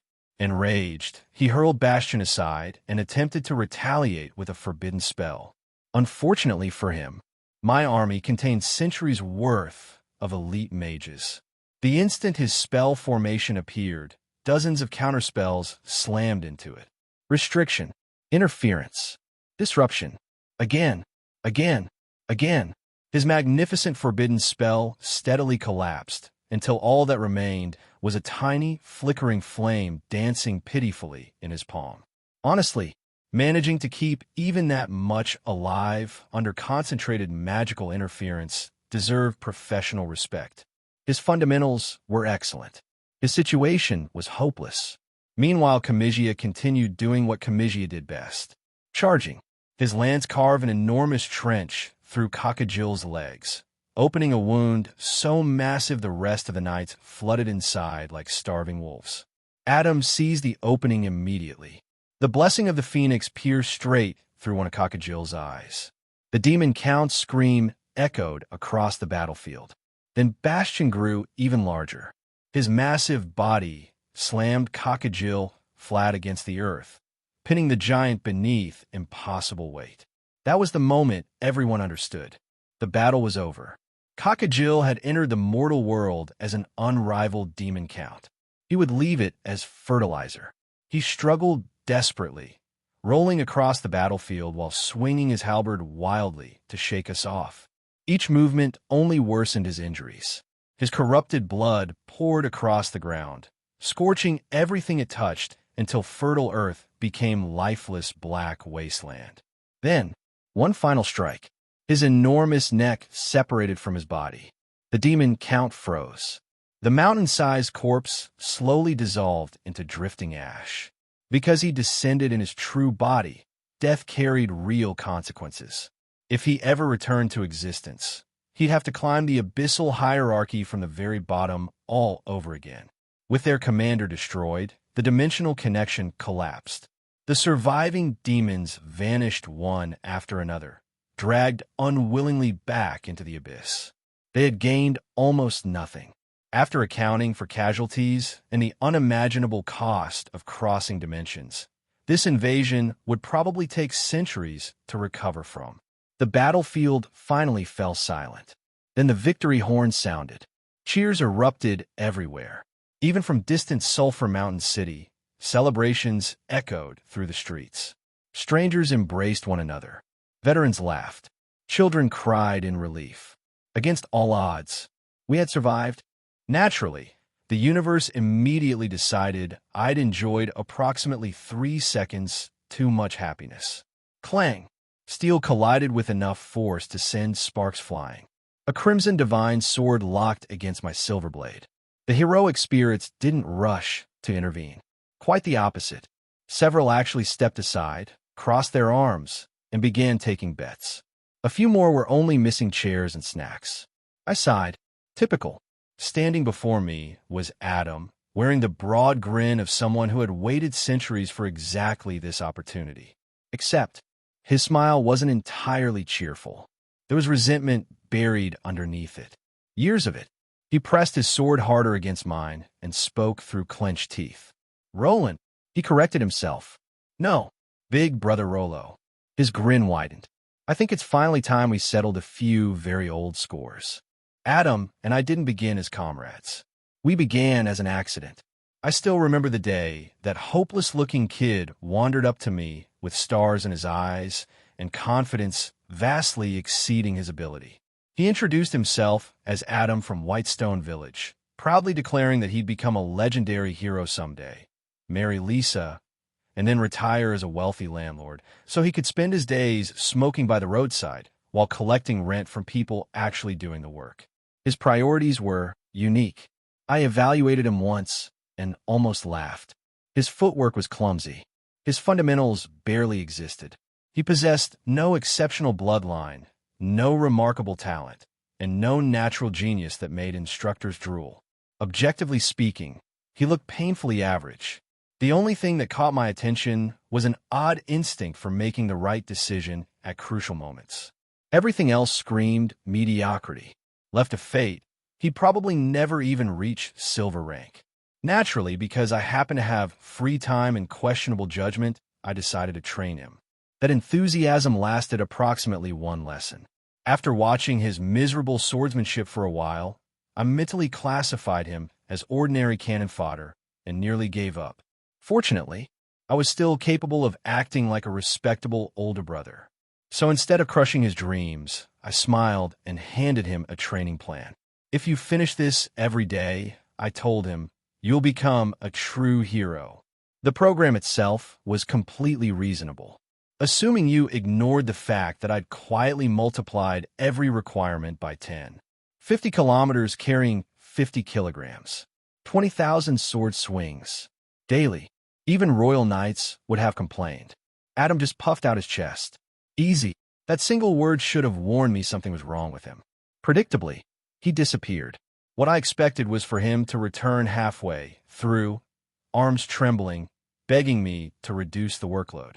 I'd planned to sigh dramatically before pretending to compromise. Instead, he vanished before dawn. The following morning, he stumbled back looking like he'd been beaten to death and politely returned by whoever killed him. His hands were covered in blisters. His muscles were torn. His entire body shook uncontrollably. Yet the fool grinned brighter than ever. Big brother, I finished everything. Even cut down that giant tree by the river. I stared at him, then at his hands, then back at him. For the first time, I wondered if perhaps this idiot wasn't pretending. He genuinely believed every ridiculous instruction I'd given him. Apparently, he hadn't even removed the training weights while practicing. No one should have been that honest. No one. That level of stupidity somehow became endearing. I quietly threw away the joke training plan and designed a real one. 5 kilometers twice a day. 2,000 sword swings. Gradual progression. Practical fundamentals. This time, I expected him to have a much easier life. Instead, the idiot somehow made it harder. He started leaving home at 2 in the morning and wouldn't return until nearly midnight. Every evening, he'd proudly report completion before collapsing face first onto the ground. I finished before midnight, he'd announce with exhausted satisfaction. You don't have to reduce anything. I know I'm slow, but if I work hard enough, I'll catch up. Then he'd pass out before I could answer. Eventually, curiosity defeated me. One night, I secretly followed him. At 4 in the morning, he overslept by a few minutes. The first thing he did after waking wasn't complain. He punched himself in the head for wasting time. Then he grabbed his sword and resumed swinging with bleeding hands while ignoring muscles that had already begun tearing apart. His technique looked terrible. His body was breaking down. Yet he never stopped. Watching him, I suddenly felt ashamed. Somewhere along the way, I'd begun accepting my own limits. This fool hadn't. That night, I silently increased my own training. 30,000 swings. If that idiot refused to quit, I certainly wasn't about to lose to him. Naturally, my arms were trembling so badly by dinner that I could barely hold my bowl. I still recovered better than Adam. He'd fallen asleep outside my front door before even making a home. I dragged him inside, dumped cold water over his head, and spent the rest of the evening teaching him every proper sword grip, stance, and basic movement I knew. Once the fundamentals clicked, everything changed. His talent had never been extraordinary. His diligence was. More importantly, his instinct for the sword were surprisingly sharp. Nobody had ever bothered teaching the village boy correctly. Once someone finally did, progress exploded. That realization created a rather unfortunate competition. If Adam trained harder, then I trained harder. If I practiced 30,000 swings, he quietly increased his own. Of course, I always maintained the advantage. My body was stronger. My technique cleaner. Holy light conveniently healed damaged muscles. No matter how desperately Adam chased me, I remained one step ahead. Eventually, he reached a conclusion. If I keep copying Big Brother forever, I'll never surpass him. For perhaps the first time in his life, Adam stopped imitating. Instead, he began asking questions. How should he grip the sword during a thrust? Could a slash become faster by changing the wrist angle? How could he reduce air resistance? How could every movement waste less energy? Swing. Experiment. Adjust. Swing again. Repeat. Thousands, then tens of thousands, then hundreds of thousands of times. Most people would have become bored. Adam simply became obsessed. Somehow that one-track mind everyone mocked became his greatest weapon. He slowly abandoned my swordsmanship. He created his own. Watching him evolve forced me to do the same. If that fool could improve, why couldn't I? Soon I found myself refining techniques I believed were already perfect. Eventually, our rivalry reached a ridiculous stage. Competing by repetition became meaningless. 20,000 swings before breakfast? barely a warm-up. Walking through forests, we'd cut falling leaves without slowing our pace. Crossing mountains, we'd slice boulders simply because they happened to be there. Standing beside rivers, we'd practice cutting flowing water itself. Neither of us remembered how many swings we performed each day anymore. We only knew one thing. Tomorrow, we'd swing even more. Somewhere along the way, our blades became too fast for ordinary eyes to follow. Neither of us had noticed exactly what happened. We'd been too busy trying not to lose to each other. My insults landed harder than my sword. Adam's carefree grin finally disappeared, replaced by the exhaustion he'd buried for more than a century. The flame surrounding the phoenix heart flickered uncertainly, mirroring the conflict in his eyes. I understood that feeling all too well. Soul-deep weariness wasn't something I could mock. I carried plenty of it myself, but seeing the man I'd trained from childhood surrender to it still filled me with anger. Our swords met again, sparks bursting between us as our philosophies collided more fiercely than our blades ever could. Adam's resentment finally surfaced. Everything he had bottled up for a century spilled out at once.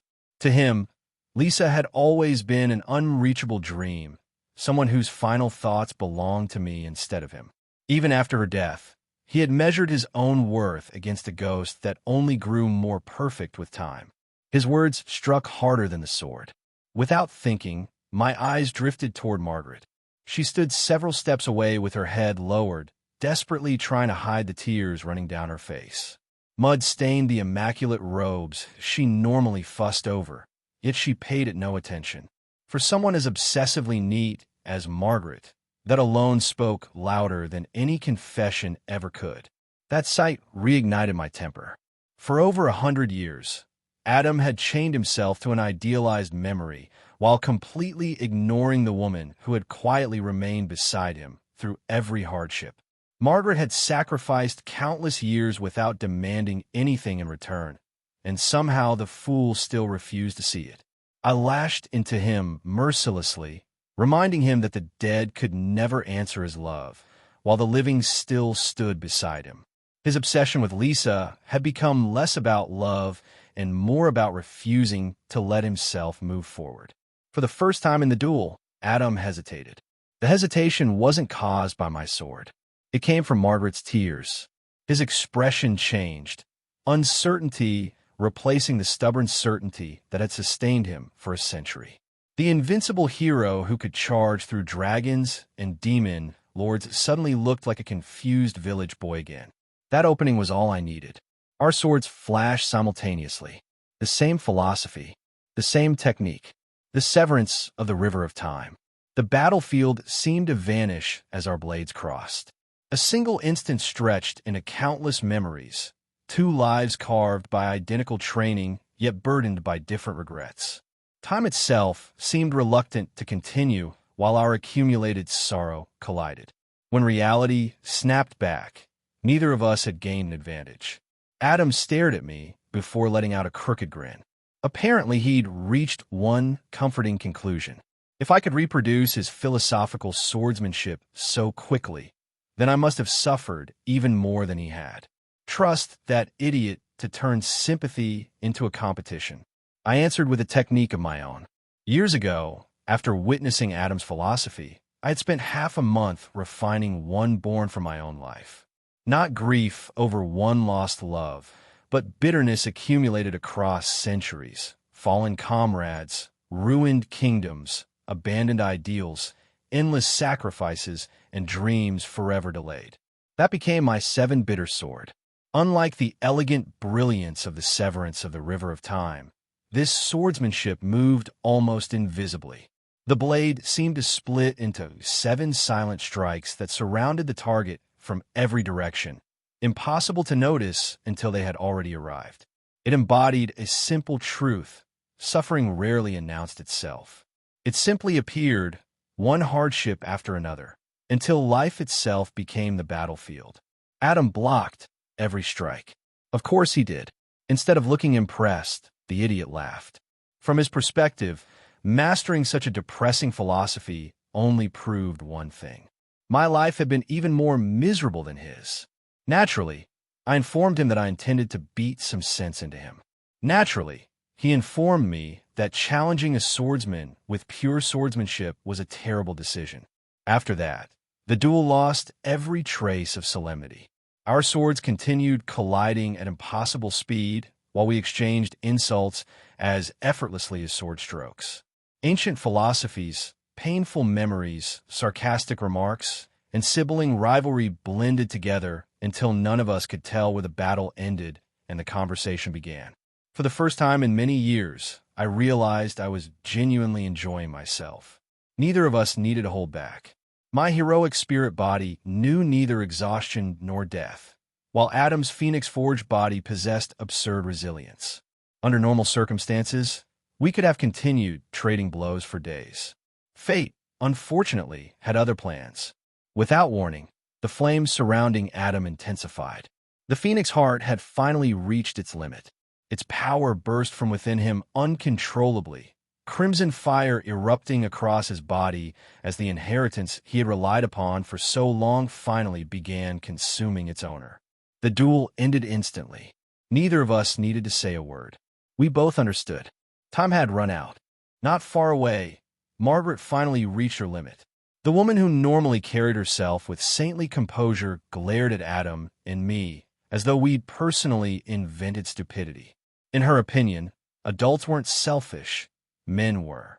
She even took the opportunity to warn Annie never to fall for fools like us, advice that unfortunately sailed straight over the young girl's head. Annie wasn't listening anyway. She watched our duel with sparkling eyes instead, somehow reaching the astonishing conclusion that I'd once been cute. Clearly, Margaret's lesson had failed before it even began. Nearby, Fade and the other veteran swordsmasters had forgotten the battlefield entirely. They watched our exchange in complete fascination. To them, this wasn't ordinary swordsmanship anymore. Every strike carried a lifetime of emotion, conviction, and philosophy. Magic manipulated mana. These techniques manipulated something far more abstract, the very rules born from a swordsman's heart. They weren't merely witnessing a duel. They were witnessing an entirely different path to power. Meanwhile, the battlefield itself had grown strangely peaceful. With the demons defeated, most of the heroic spirits dispersed to enjoy the precious moments granted by their temporary bodies. Some wandered toward taverns. Others simply walked through the familiar streets preserved inside my soul world. After waiting centuries for another chance to exist, none of them intended to waste a single minute. Unfortunately, my own peaceful moment lasted only a heartbeat. I was still considering the most satisfying way to knock some sense into Adam when his expression suddenly changed. Flames erupted across his body. The smile on his face became one of weary acceptance. The phoenix heart had finally reached its limit. The endless battles had forced his body to borrow too much of its power, and now that borrowed strength demanded repayment. Even Adam's absurd vitality could no longer suppress it. I instinctively stepped forward. The promise I'd carried for years echoed in my mind. Before I could act, Adam stopped me with a tired smile. Apparently, he'd reached a ridiculous conclusion of his own. Since he believed my life had been even more miserable than his, he decided I shouldn't carry the burden of watching him die. Typical Adam, always managing to become considerate at the most inconvenient moment. The next instant, he thrust his hand into his own chest. Blood splashed across the snow. When he withdrew his arm, a crimson heart pulsed within his grasp, radiating endless fire. The phoenix heart wasn't simply the name of an artifact. It was exactly what its name implied, the living heart of an immortal phoenix. Even after tearing it from his own chest, Adam remained standing for a few more moments. He stared quietly at the blazing heart, remembering the absurd adventure that had earned it. Our entire team had nearly died hunting the phoenix. Little Red had been forced to reveal far more of her true strength than she wanted, and we'd all spent a month recovering afterward. Looking back now, Adam admitted that accepting the phoenix's inheritance had almost cost everyone their lives.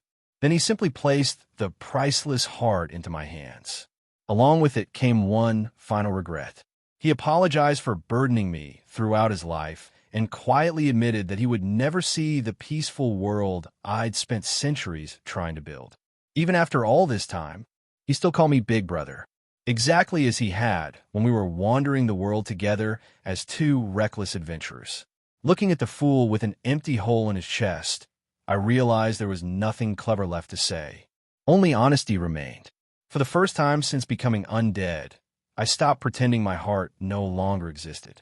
I told him the truth, that I wanted him to see that future with his own eyes, that if everyone who had walked beside me disappeared, then the world I'd dreamed of creating would lose much of its meaning. Somehow, tears found their way down the face of a dead man.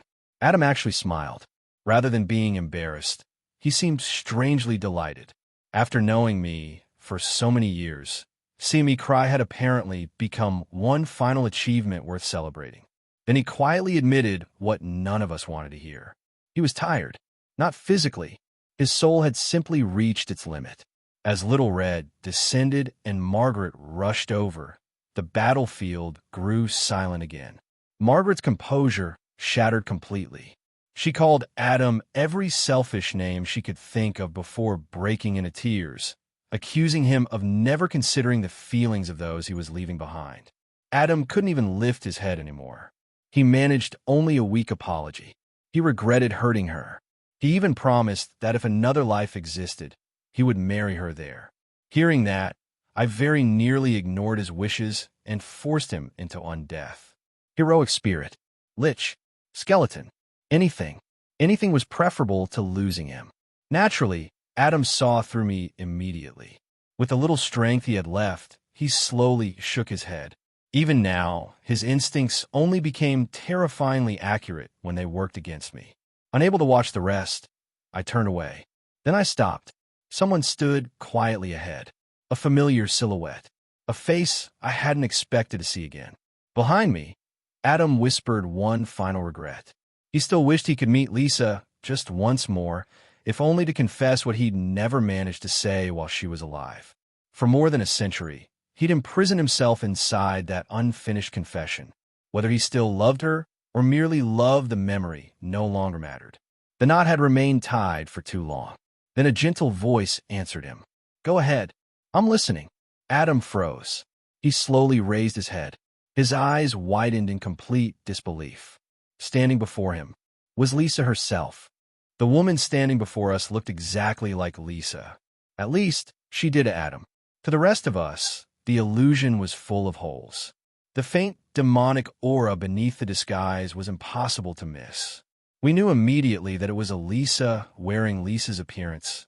Yet one question lingered in my mind. How did she know Lisa's mannerisms so perfectly? Before anyone could ask, she casually thanked me for pulling her soul from the river Styx in time, breaking into the legendary realm, and awakening her true demonic name had restored memories that should have been impossible to recover. That wasn't supposed to happen. A complete demon noble merely inherited fragments of a previous life, like watching someone else's memories through a window. Elisa hadn't even completed her transformation, yet she spoke as though she had truly become Lisa again. For a moment, my mind simply stopped working. There were too many impossible explanations. Meanwhile, Adam had reached an even greater crisis. The woman he'd spent over a century longing to see was finally standing before him. Yet he couldn't force out a single confession. Instead, his eyes drifted toward Margaret. The immaculate saint who usually cared more about cleanliness than breathing was sitting in the dirt, her face streaked with mud and tears. She wasn't pretending anymore. She wasn't hiding anymore. She was simply crying for the man she loved. Lisa, or rather, Elisa wearing Lisa's face, noticed immediately.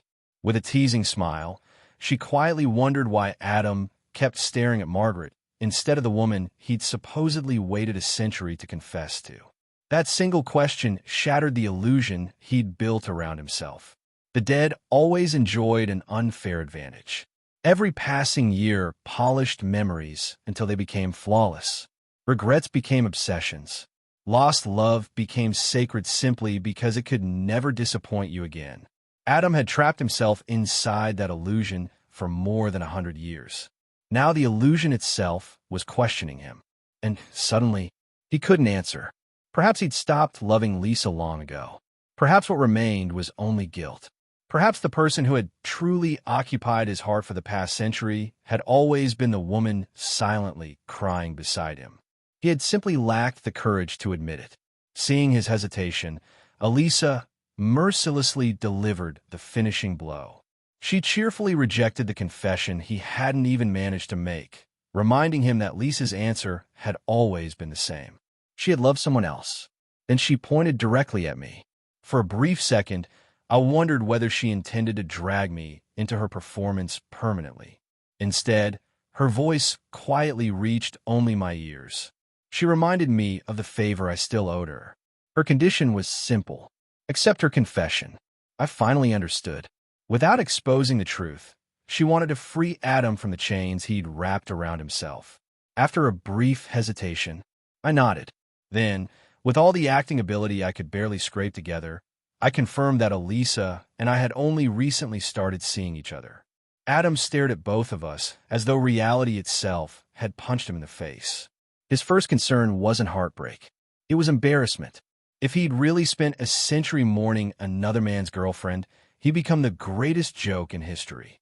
Honestly, only Adam could worry about his dignity while dying. His instincts remained terrifyingly accurate at exactly the wrong moments. Meanwhile, Margaret immediately understood what was happening. Hope returned to her face. Without wasting another second, she froze the flow of time around Adam's deteriorating body, preventing the Phoenix Heart's aftermath from claiming him immediately. At that point, I knew the crisis had finally passed. The fool no longer wanted to die. Naturally, I seized the opportunity before he could change his mind. I casually began listing career options for his continued existence, including the perfectly reasonable suggestion of joining my undead army. He rejected that idea instantly. More importantly, he rejected the army, not life. That tiny difference made everyone breathe easier. Watching him steal nervous glances toward Margaret confirmed my suspicion. Lisa's appearance hadn't reignited an old romance. It had destroyed the excuse he'd been hiding behind. Now he had no choice except to face the living woman who had spent 100 years quietly loving him. Satisfied that his survival instincts had finally returned, I moved on to the only practical solution left. The Phoenix Heart was gone. Replacing it with another Phoenix Heart was impossible. Fortunately, we still possessed something almost as absurd. Using the Titan Heart preserved inside Roland number 2 together with the Titan core we'd obtained long ago, I proposed constructing an artificial Titan Heart. It would transform Adam's body into one closer to a Titan's, exchanging his fire-based power for lightning while temporarily reducing his strength. It wasn't perfect, it wasn't elegant, but it would keep the idiot alive. For once, Adam accepted immediately. No arguments, no heroic speeches, just complete trust. Fortunately, Cockagill's permanent spatial distortion had accidentally made retrieving the Titan materials far easier than expected. Little Red recovered everything we needed from Van City, and I personally performed the operation. Compared to last time, my hands were steadier. The surgery succeeded. As everyone crowded around the recovering Adam, Margaret, Annie, and the others, I quietly slipped away. One burden that had weighed on me for centuries had finally disappeared. But another awaited me. When I returned to Sulphur Mountain City's court, Elisa was already standing there. In her hands rested the Origin Codex. She met my eyes with complete certainty. It is time. The Law faction will finally have its own true god. The courtroom felt strangely warm. Normally, the judge's bench was buried beneath legal documents, evidence, and the gavel that dictated the fate of criminals. Today, those symbols of justice had been replaced by something far more important. Dinner. Like the rest of my companions, I intended to spend what little time remained indulging in one final pleasure of having a physical body. Before anyone's imagination wandered somewhere it shouldn't, let me clarify. I meant eating. After surviving for more than a century as a lich with no sense of taste, I developed an almost religious appreciation for ordinary food. Anyone deprived of flavor for that long would probably worship stale bread if it came with butter. The feast itself was painfully modest. Fried intestines, vegetable soup, fruit salad, buttered bread. Obviously something hastily collected from nearby taverns rather than the royal kitchens I remembered from centuries ago. I didn't care. To someone who had spent 100 years unable to taste anything, even mediocre food qualified as divine cuisine. Unfortunately, enthusiasm proved more dangerous than any demon count.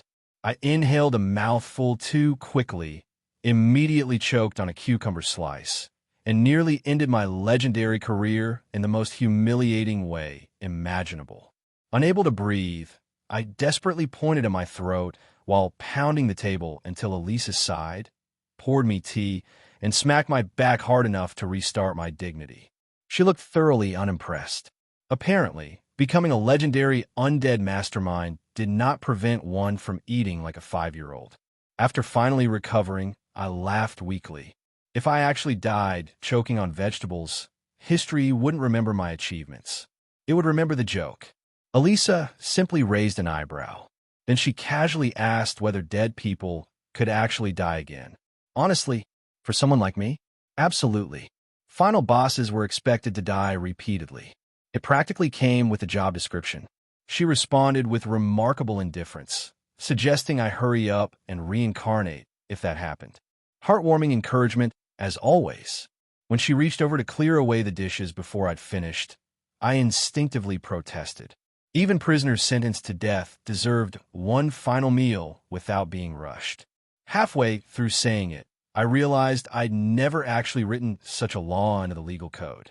That oversight annoyed me more than it probably should have. Justice wasn't supposed to become cruel simply because punishment was necessary. Even condemned criminals remained human. Since I clearly wasn't going to survive long enough to amend the legislation personally, I scribbled a quick note for Lilith, asking her to raise the proposal during the next legislative session. Problem solved. Mostly. After polishing off the last scraps of food, I leaned back with genuine satisfaction. It wasn't luxury. It wasn't memorable cuisine. But it was enough. Elisa apologized anyway, quietly mentioning that she'd wanted to prepare something herself if only there had been more time. That thought alone almost made me panic. I politely reminded her that cooking happened to be the single domestic skill she'd somehow failed to master. Housework. Perfect. Cleaning? Flawless. Cooking? A biological weapon. Her demonic palate considered sweetness incomplete without enough spice to melt steel. The last time I'd sampled one of her meals, my tongue had swollen badly enough that I briefly wondered whether she'd mistaken seasoning for chemical warfare. That memory reminded me of something far more important. I looked at her carefully. "You're Lisa, right?" She nodded with a small smile. "Yes, Elisa, not Lisa." The disguise had only existed to force Adam into confronting the truth he'd avoided for over a century. Relief washed over me. Good. That fool would recover eventually. Whether he admitted it or not, his century-long obsession had never truly been about Lisa anymore. It had become an excuse to avoid acknowledging the woman who had quietly stood beside him all this time. Elisa, however, wasn't interested in discussing Adam any further. Instead, she fixed me with a knowing stare. According to my own theory, an ordinary crush lasted only a matter of weeks. Stretching it into a century wasn't romance. It was escapism. She reminded me of those exact words before asking, with unmistakable emphasis, whether men simply enjoyed pretending not to understand obvious feelings. I naturally attempted the safest response available. Adam wasn't pretending. Adam was genuinely an idiot. Unfortunately, that explanation did absolutely nothing to reduce the intensity of her glare. Eventually, I surrendered. I'm sorry." She immediately shook her head. An apology wasn't what she wanted. Of course it wasn't. She wanted something infinitely more terrifying. A promise. And that was precisely what I couldn't give. Perhaps Adam wasn't the only coward among us. He'd spent a century running from Margaret. I'd spent just as long refusing to think about what Elisa truly wanted from me. She clicked her tongue, clearly having expected this outcome from the beginning. Apparently, She'd prepared another plan long before today's conversation. Women, terrifying strategists. After another moment of silence, I pushed my empty plate away and stood. The meal was over. Now came the unpleasant part. Elisa watched me rise before asking whether I truly considered ascending to godhood a punishment. Everyone else dreamed of becoming a god. I would have gladly volunteered for almost any other fate, because people misunderstood what gods actually were. They imagined unlimited freedom, limitless power, eternal glory. Reality was almost the opposite. True gods of order weren't simply powerful beings. They became the living embodiment of their divine authority. The god of holy light wasn't merely someone who wielded holy light. He was holy light. The mother of earth no longer simply protected nature. She had become the concept itself. The goddess of magic wasn't merely the greatest mage alive. She had ceased being an individual altogether, existing only as the personification of magic's governing principles. Power beyond imagination, purchased with a complete loss of oneself. That was the price. And before long, it would be my turn to pay it. The difference between the gods of order and the gods of chaos wasn't simply ideology. It was ownership. Order gods appeared dignified because they obeyed strict divine laws, accepting faith while faithfully carrying out the responsibilities tied to their domains. Chaos gods enjoyed far greater freedom. No invisible rulebook forced them to behave, which explained why someone like Lorcy could wreak havoc underground without divine lightning suddenly descending to punish her. Churches, naturally, never explained any of this. They preferred prettier stories. The truth was far less comforting.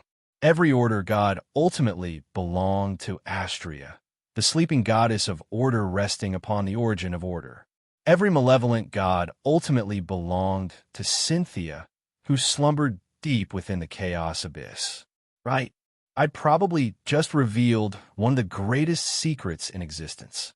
At this point, there was no reason to stop halfway. The origin of order gathered the souls of believers after death, drawing them toward the heavenly pillar. Their faith gradually nourished Astria until every useful fragment had been consumed, after which the remaining soul entered reincarnation once again. Chaos worked almost identically. Replace the heavenly pillar with the river Styx. Replace the origin of order with the chaos abyss. Everything else remained disturbingly similar. That single truth explained why the sacred war could never truly end. Neither goddess consciously commanded endless conflict. They didn't have to. Both simply wished to awaken. Faith strengthened them. Soul strengthened them. Even despair itself became nourishment. The anguish of countless warriors dying on battlefields was nothing less than a feast for sleeping creators. As long as reincarnation continued, as long as civilization continued producing believers, their awakening became inevitable. Eventually, both goddesses would rise once more, dragging every race and every god into another apocalypse. History had already proven it. According to the final hidden records I'd inherited, the 6 calamities eventually provided enough sacrifices to awaken both creators. Another divine war followed, just as catastrophic as the first. Neither side truly won. The world simply lost. Continents shattered. Civilizations vanished. Gods perished. The surviving races were nearly erased before both goddesses exhausted themselves and returned to eternal sleep, leaving the broken world to rebuild from the ashes. Then, the cycle began again. Even most modern gods knew nothing about that forgotten ending. To me, however, it had simply been the final page of an absurdly detailed strategy guide. The first time I'd read it, my reaction had been wonderfully scholarly. Could the 2 creator goddesses please settle their family dispute without repeatedly destroying everyone else's civilization? Apparently, no. That revelation changed everything. It explained why I'd never been comfortable siding completely with either order or chaos. People insisted one represented righteousness while the other embodied evil. I disagreed. Both systems eventually produced the same destination. Endless war. The only difference was the route. So if neither side offered a real solution, I'd simply create a third path. Stopping chaos directly was impossible while the river Styx continued producing demons forever. Destroying order accomplished nothing either. The answer wasn't victory.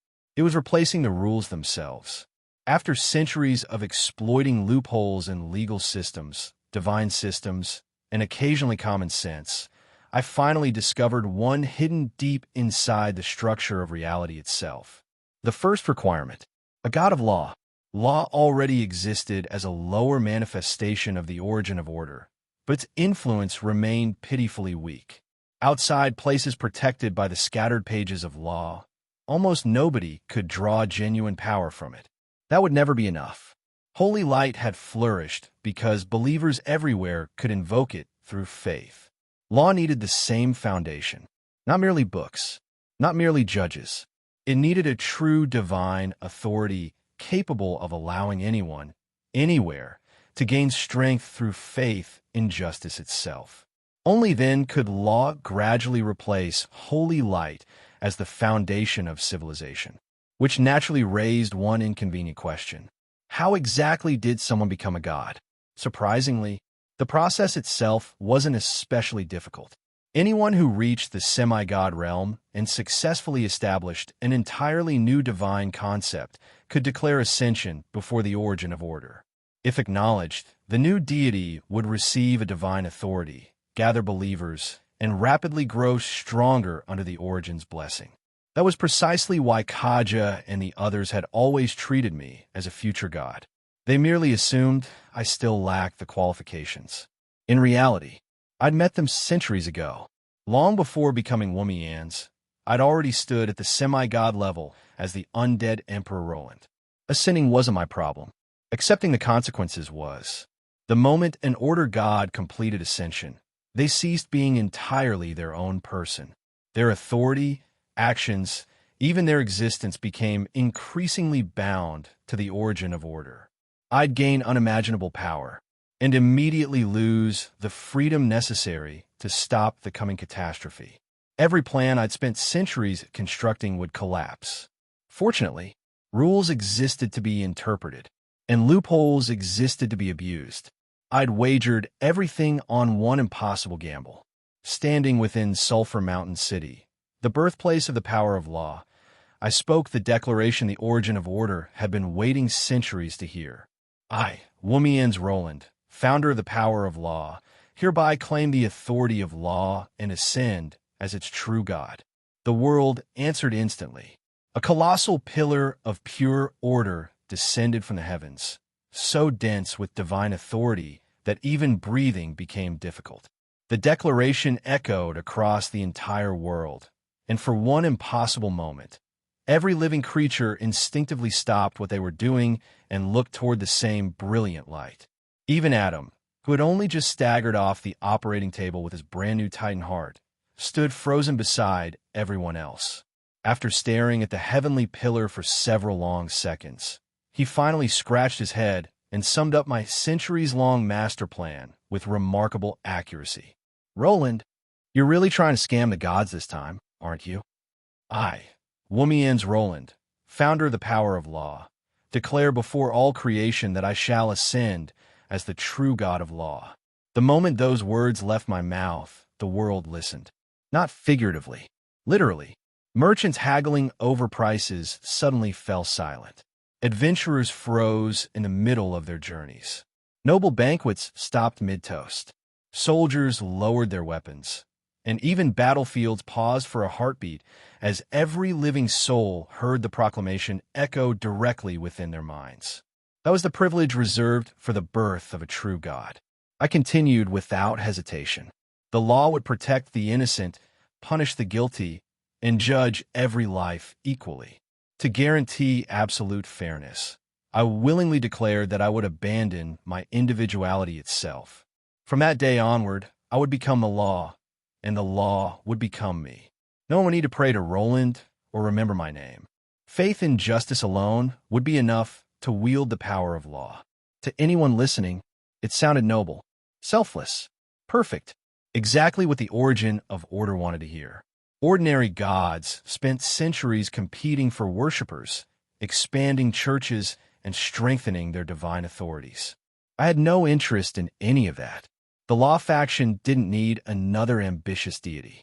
It needed infrastructure, a divine operating system, a god without desires, a god without ambition, a god that simply distributed the power of law to anyone who sincerely upheld justice. From the perspective of the other order gods, such a deity posed no threat. A mindless conceptual existence would never covet another god's authority, never scheme to expand its jurisdiction, never wage divine wars for power. It was the ideal newborn god. Unfortunately for them, I had absolutely no intention of becoming that machine.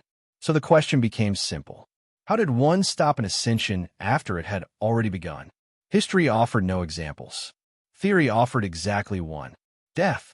A dead man couldn't complete an ascension. That was why I'd burned my own soul earlier without the slightest hesitation. I hadn't been trying to grow stronger. I'd been arranging my own execution. Of course, simply dying wasn't enough.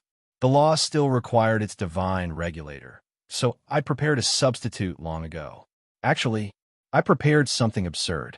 2 semi-divine artifacts. The mask known as Dignity of Adjudicature and the spectacles called Wumian's Gaze weren't merely powerful equipment. Both contained fragments of my soul through a Horcrux-like technique, and when worn together they were recognized by the Origin of Order as none other than Wumian's himself. That recognition was the key. If the Origin lost its true target, it should naturally redirect the ascension toward the artificial Wumians created by those relics. The result would be exactly what I wanted. A perfect god of law, one with no ego, one that could sustain the power of law forever while leaving me completely outside the divine system. It was, if I may say so myself, an extraordinarily beautiful loophole. Unfortunately, the Origin of Order wasn't nearly as gullible as I'd hoped. The towering pillar of silver light ignored the fake entirely. Instead, it found the real me. Or rather, it found my phylactery, the Roland's sacred sword. Every lich stored its soul inside a phylactery rather than its physical body, and the Origin immediately recognized that fact. The divine light wrapped itself around my broken sword instead of my body, pouring immeasurable power of order directly into it. Silver radiance flooded every crack. The extinguished soul fire I deliberately burned away reignited. The shattered blade actually began repairing itself. Under any other circumstance, I'd have celebrated. My damaged phylactery was finally healing after centuries. Today, it was the worst possible outcome. If my soul fully recovered, the ascension would become irreversible. Everything I'd sacrificed would become meaningless. There wasn't another second to hesitate. I turned toward Elisa. Carry out the plan. She froze. For the first time since we'd begun this insane gamble, genuine hesitation crossed her face. She wanted to object. She wanted more time. She wanted another answer. There wasn't one. There are no alternatives. I smiled faintly. Every criminal is judged eventually, including me, especially me, no matter the intentions, no matter the sacrifices, no matter how many lives I'd saved. A sin remained a sin. Justice meant nothing if it existed only for other people. If I truly intended to create a law that judged every life equally, then its founder had to be judged first. No matter what I accomplished afterward, no matter how many cities I saved, no matter how many people survived because of my choices, the corpses behind me never disappeared. My past wasn't erased simply because my future happened to be better. The souls lost because of my wars could probably fill the river Styx several times over.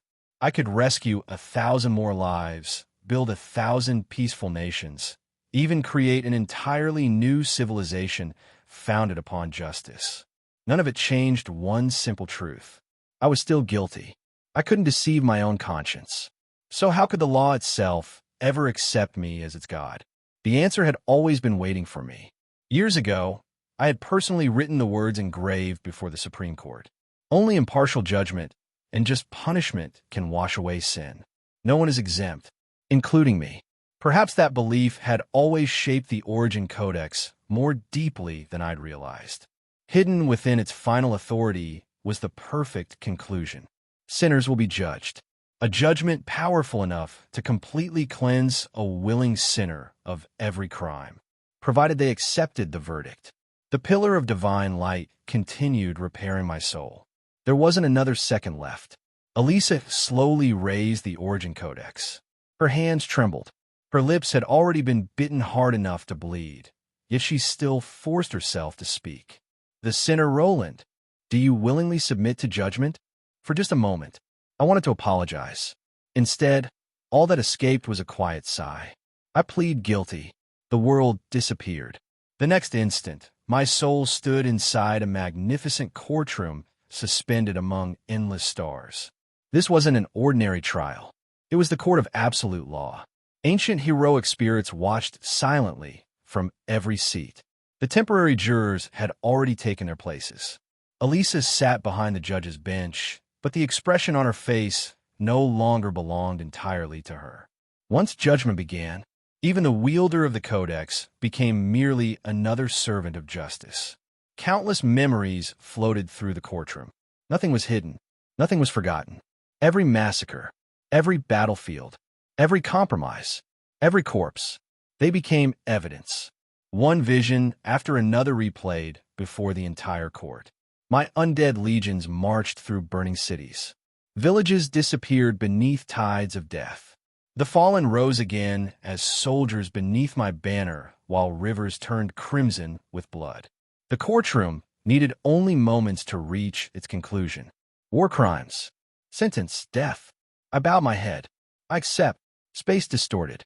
Without resistance, I found myself secured beneath a massive black guillotine. The executioner's blade fell. One clean strike. For an instant, everything became silent. Then the pain arrived. Absolute. Unbearable. My head separated from my body, yet my consciousness remained long enough to experience every impossible second of dying. My body collapsed while my soul screamed soundlessly into the void. Even prepared, even willing, death still hurt. Then my soul finally shattered. This was genuine death. Not undeath. Not another resurrection. True annihilation. For the first time in centuries, I entered the cycle awaiting every ordinary mortal. Unfortunately, the origin of order refused to let me go. Silver radiance descended before reincarnation could claim me. My scattered soul reassembled piece by piece. The divine pillar had grown noticeably thinner. It was working. I looked toward Elisa. Again, she closed her eyes. Fresh tears slid silently down her face. Yet when she spoke, the Codex transformed her voice into something utterly emotionless. Fraud. Another capital offense. The evidence changed. Now the court displayed every deception I'd ever committed, culminating in the forged Eternal Night scepter I'd deliberately created to manipulate an entire war. An execution platform appeared. This time, the gallows. The rope tightened around my neck. My lungs desperately searched for air that would never come. Every instinct screamed to survive while the noose slowly crushed away both breath and consciousness. Darkness consumed everything. Then, silver light. Revival. The heavenly pillar dimmed again. Continue. My own voice sounded colder each time. The next charge came almost immediately. Murder. Poison. Agony flooded every vein simultaneously. Ice and fire seemed to race through my bloodstream together before my body slowly became a numb, lifeless shell. Death. Revival. The pillar weakened again. Continue. This time, Elisa openly wept. Nothing could stop the proceedings anymore. The court of law would not adjourn until every crime had received its sentence. And someone like me had accumulated centuries' worth of verdicts. 3 executions weren't remotely enough. Then another judgment echoed through the star-filled courtroom. Crimes against sentient life. The execution method changed once again. A chair waited silently beneath countless silver restraints. The electric chair, and I sat down without hesitation. Silver light descended. Another verdict. Arson. The sentence was immediate.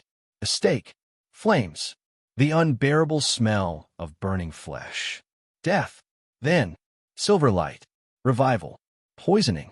This time I was dragged beneath dark water.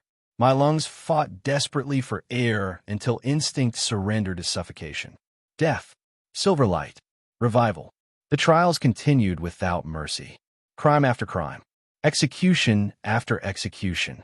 Some deaths were swift, others stretched into endless agony. Each time my soul shattered, the origin of order painstakingly restored it.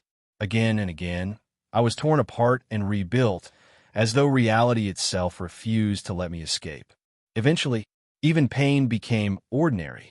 Somewhere along the way, I stopped counting, stopped screaming, stopped caring. For the first time in centuries, I genuinely wanted everything to end. Then, something changed. The silver light didn't descend immediately. There was a pause. Tiny, barely noticeable, but it existed. I almost laughed. It worked. I immediately pointed toward the enormous blade resting beside the courtroom. The dragon's saber. Elisa understood instantly. Dropping the codex, she seized the oversized weapon with both hands and swung it toward my Roland sacred sword. Once, twice, again. The dragon's saber possessed an absurd ability. Against ordinary weapons, it was devastating. Against legendary artifacts, it remained terrifying. Against my semi-divine phylactery, there existed only a ridiculous 1% chance. Exactly the kind of number my life seemed to revolve around. If the sword shattered before the origin repaired it, I would finally die. For real. The metallic clashes echoed through the courtroom. Each strike sounded like another knock on death's front door. Faster. Please. Just a little faster. Above us, the pillar of order had already begun gathering once more. I looked at Lisa. Get away. The descending power of pure order was lethal to anyone carrying demonic blood. She ignored me completely. Instead, she swung even harder. Then the heavens answered. Without warning, the colossal pillar crashed downward. For the first time since all this began, panic overwhelmed me. Not for myself, for her. If the light touched Elisa, there would be nothing left to save. No! Every regret I'd spent centuries burying erupted at once. Regret that I'd ignored her feelings. Regret that I'd never answered them. Regret that I would never see her smile again. Then lightning split the sky. A furious bolt slammed directly into the descending pillar. For one glorious second, the divine light actually stopped. Adam, the idiot, had barely survived surgery. His new Titan heart hadn't even settled inside his chest. Yet there he stood beneath heaven itself, sword raised against the origin of order without asking a single question. He didn't need explanations. Our screams had been enough. Lightning exploded around him as he roared toward the sky, gathering every spark within reach before unleashing them in one overwhelming strike. For a heartbeat, divine light and lightning annihilated one another. Then the heavens became angry. An even greater pillar began descending, one that would vaporize Adam instantly. He looked up, didn't retreat, didn't hesitate. He simply charged. Before the inevitable collision, another miracle intervened. Time itself slowed. Margaret, using every fragment of strength she possessed, she forced the divine pillar into a crawl. The effort left her shaking, sweat pouring down her face. Even with Adam's lightning and Margaret's temporal magic working together, they couldn't stop the origin, only delay it. Fortunately, delay was all we needed. One final swing. A crisp crack echoed across the courtroom. The Roland's sacred sword shattered. My phylactery dissolved into countless gray fragments. Yes, for the first time all day, victory. Adam immediately leaped aside. Margaret released her exhausted spell. The pillar of order finally descended unhindered. Except, its original target no longer existed. Instead, the divine radiance struck the carefully prepared substitute.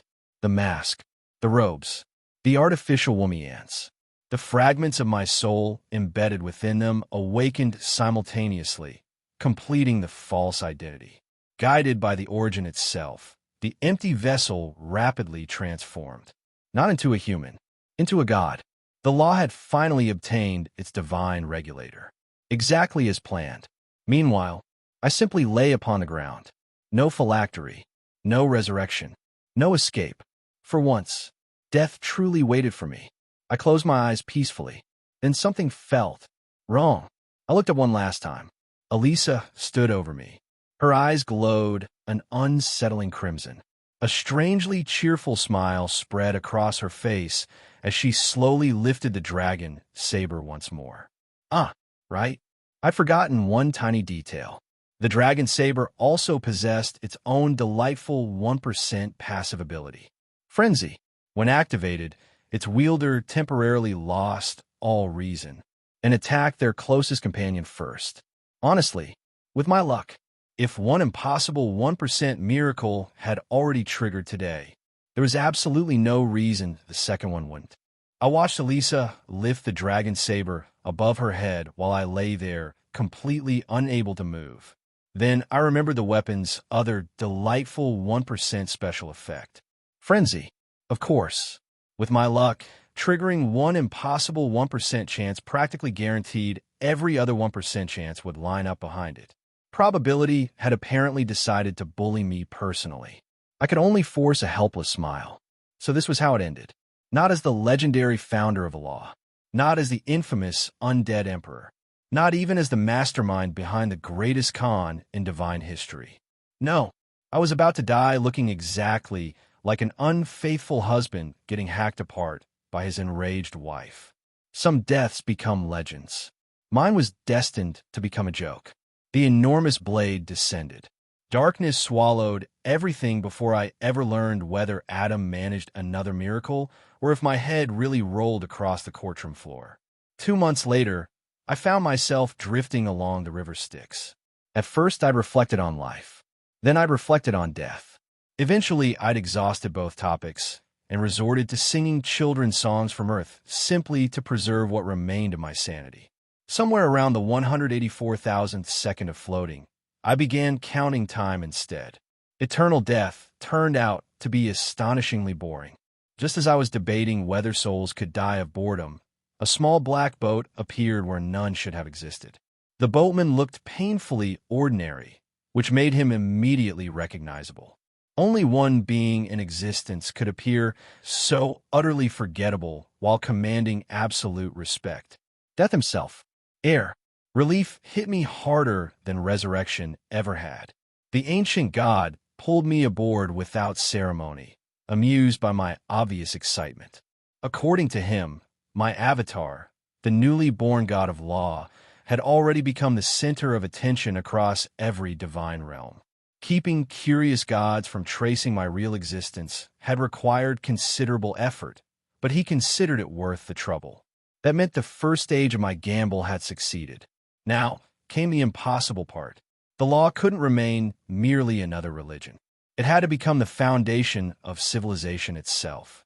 Only then could the god of law continue evolving into a complete divine system capable of replacing the broken balance that had trapped this world for countless ages. Air pointed out the obvious obstacle.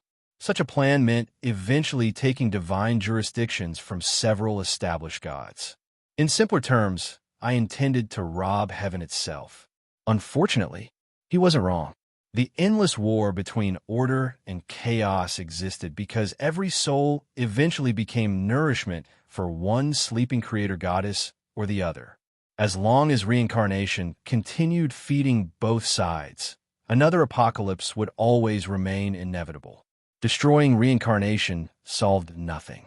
Replacing it, that was the real solution. A neutral system. The innocent would continue their cycle naturally. The guilty would first answer for their crimes before moving on. Justice instead of blind faith. It sounded absurd. Then again, so had creating a god while avoiding becoming one.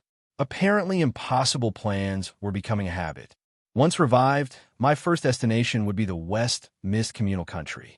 Whether it truly remained my homeland or merely borrowed, my name hardly mattered anymore. When Air casually mentioned the descendants of Roland Mist, I almost laughed. I'd supposedly died at 14. Leaving behind children would have required talents I most certainly never possessed. If anyone had scattered descendants across history, Carwin's was a far more convincing suspect. The man actually spoke to women voluntarily. Air merely smiled before revealing he'd only been asking for someone else. Then he casually referred to Elisa as my lover. My thoughts froze. Only then did I remember her final condition before my ascension. She hadn't been acting. Her confession had been real all along. Apparently everyone understood that except me. When I asked whether she'd angered him by forcing his hand, Air dismissed the concern. On the contrary, he'd admired her determination enough to reward her personally. That single sentence made every alarm bell in my head ring simultaneously. The image of Elisa charging at me with a dragon saber flashed through my mind again. I suddenly found the river Styx looking surprisingly inviting. Unfortunately, escaping from the god of death after already dying wasn't exactly realistic.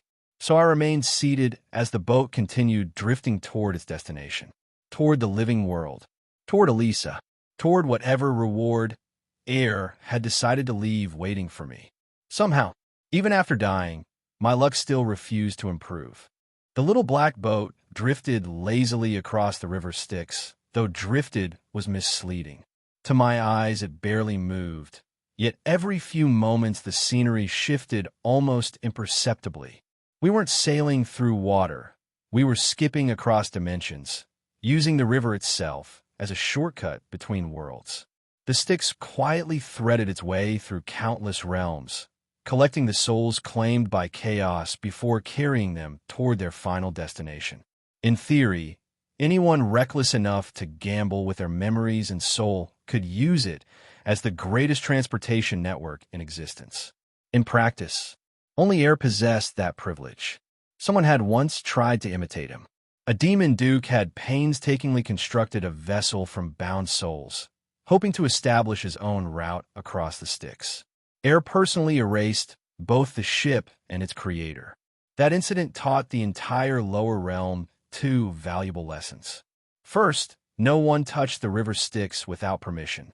Second, despite his calm demeanor, the death god was absolutely not a benevolent old grandfather. Personally, I preferred learning those lessons from the safety of his boat. Naturally, I wasn't about to waste such a rare opportunity. The river Styx itself was an alchemical treasure beyond price. Extracting even a single drop bordered on impossible, making it one of the rarest ingredients in existence. As any respectable lich responsible for household finances would do, I immediately attempted to collect a souvenir. Unfortunately, reality intervened. I'd forgotten one minor detail. Souls generally didn't carry bottles. Borrowing one from Air sounded about as intelligent as asking a city guard for a sack while robbing the treasury. To my surprise, he simply tossed me an old weathered flask. No hesitation, no questions. The system, meanwhile, nearly screamed in excitement. The battered container turned out to be an ancient divine relic capable of preserving multiple liquids indefinitely without degrading their properties. Apparently, Air's definition of junk differed significantly from everyone else's. The bottle wasn't even empty. Two mysterious liquids already rested inside. One contained the concentrated blood of the first-generation human royalty, an authentic diamond-grade order bloodline. The other, a Devil Lord's concentrated blood, another diamond-grade lineage. I stared at the bottle for several long seconds. Little Red's evolved ancient dragon bloodline had always seemed unbelievably valuable. Compared to these, it suddenly felt rather ordinary. Air noticed my expression and shrugged. You'll need materials when you rebuild your body. That was his entire explanation.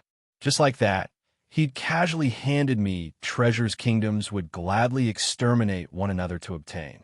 Sometimes it really paid to know the oldest god alive. I accepted the gift before curiosity finally overcame me. The ancient human blood made perfect sense.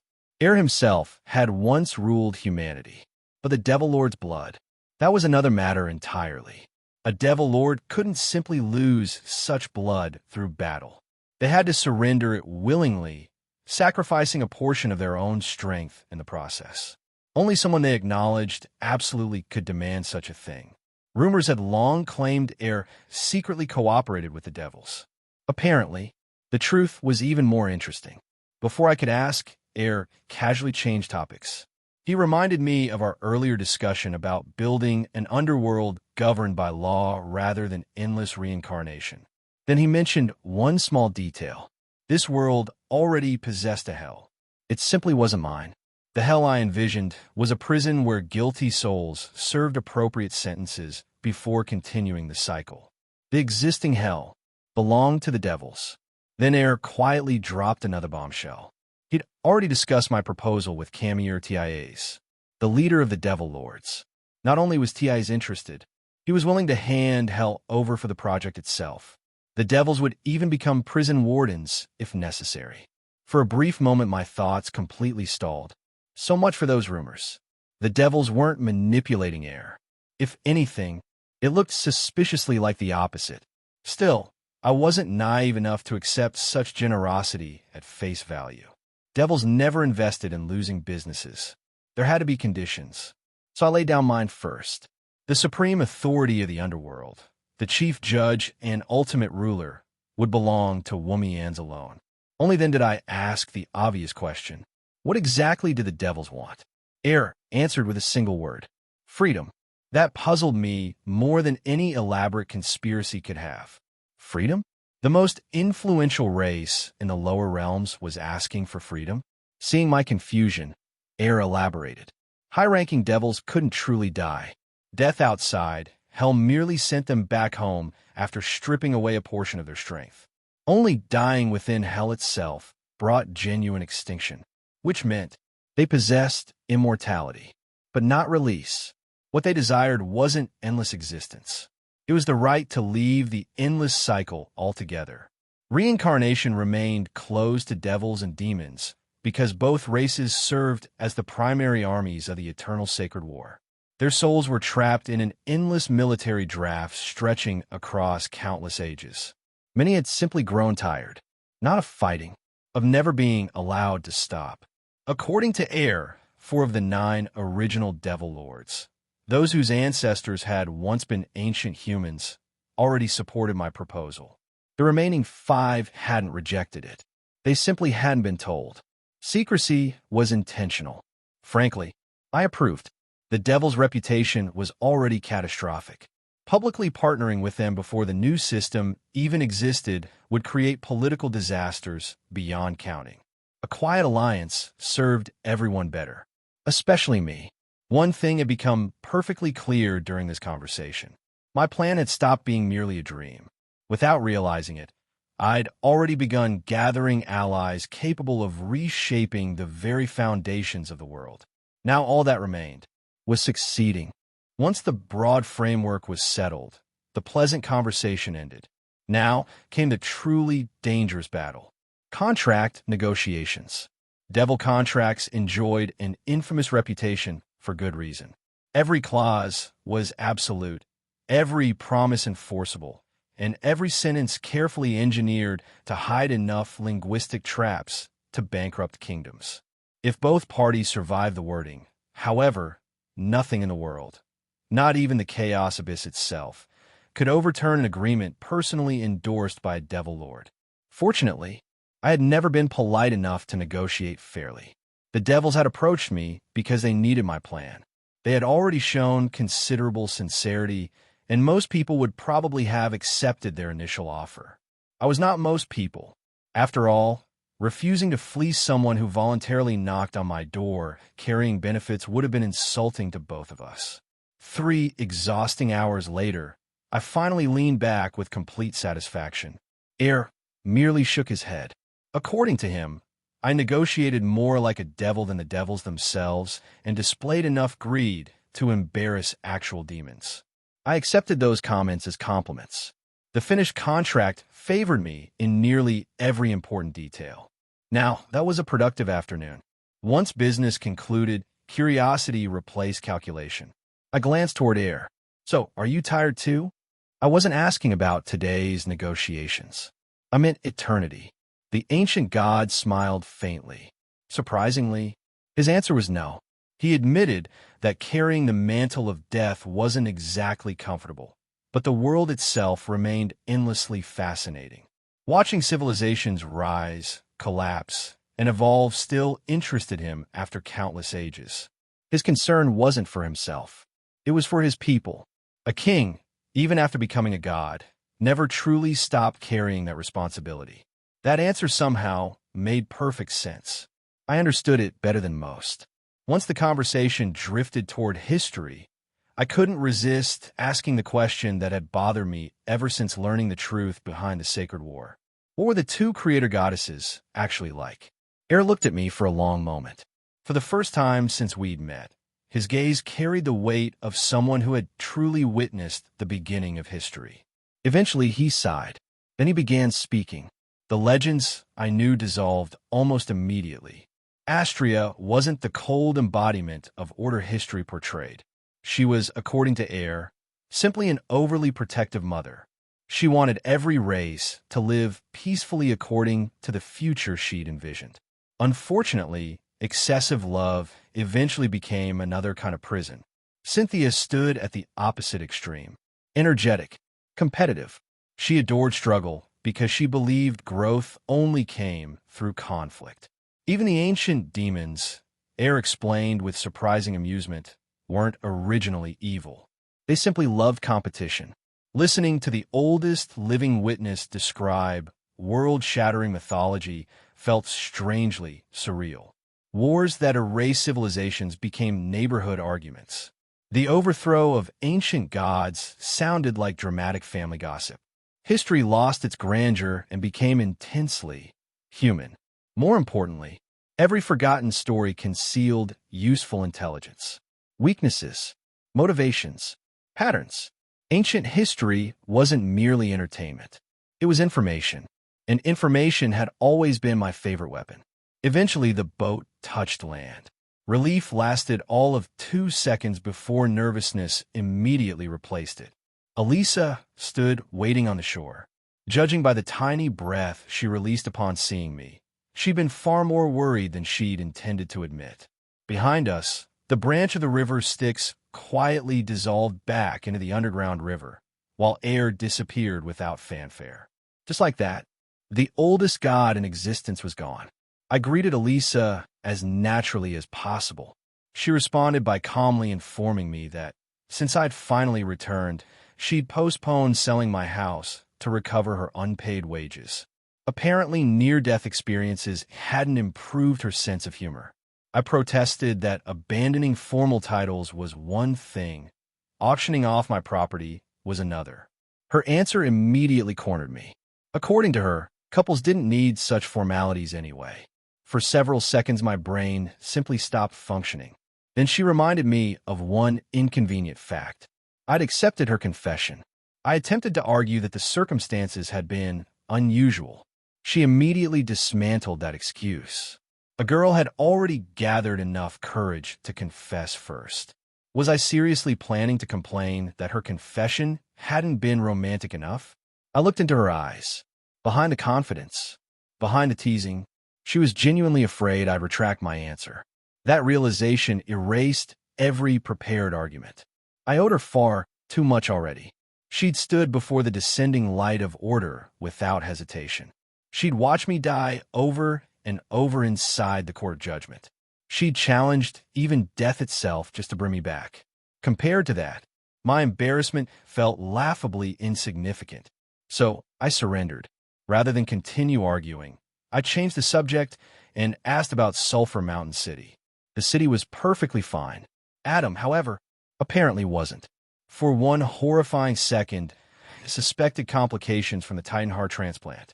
Instead, Elisa delivered news infinitely more ridiculous.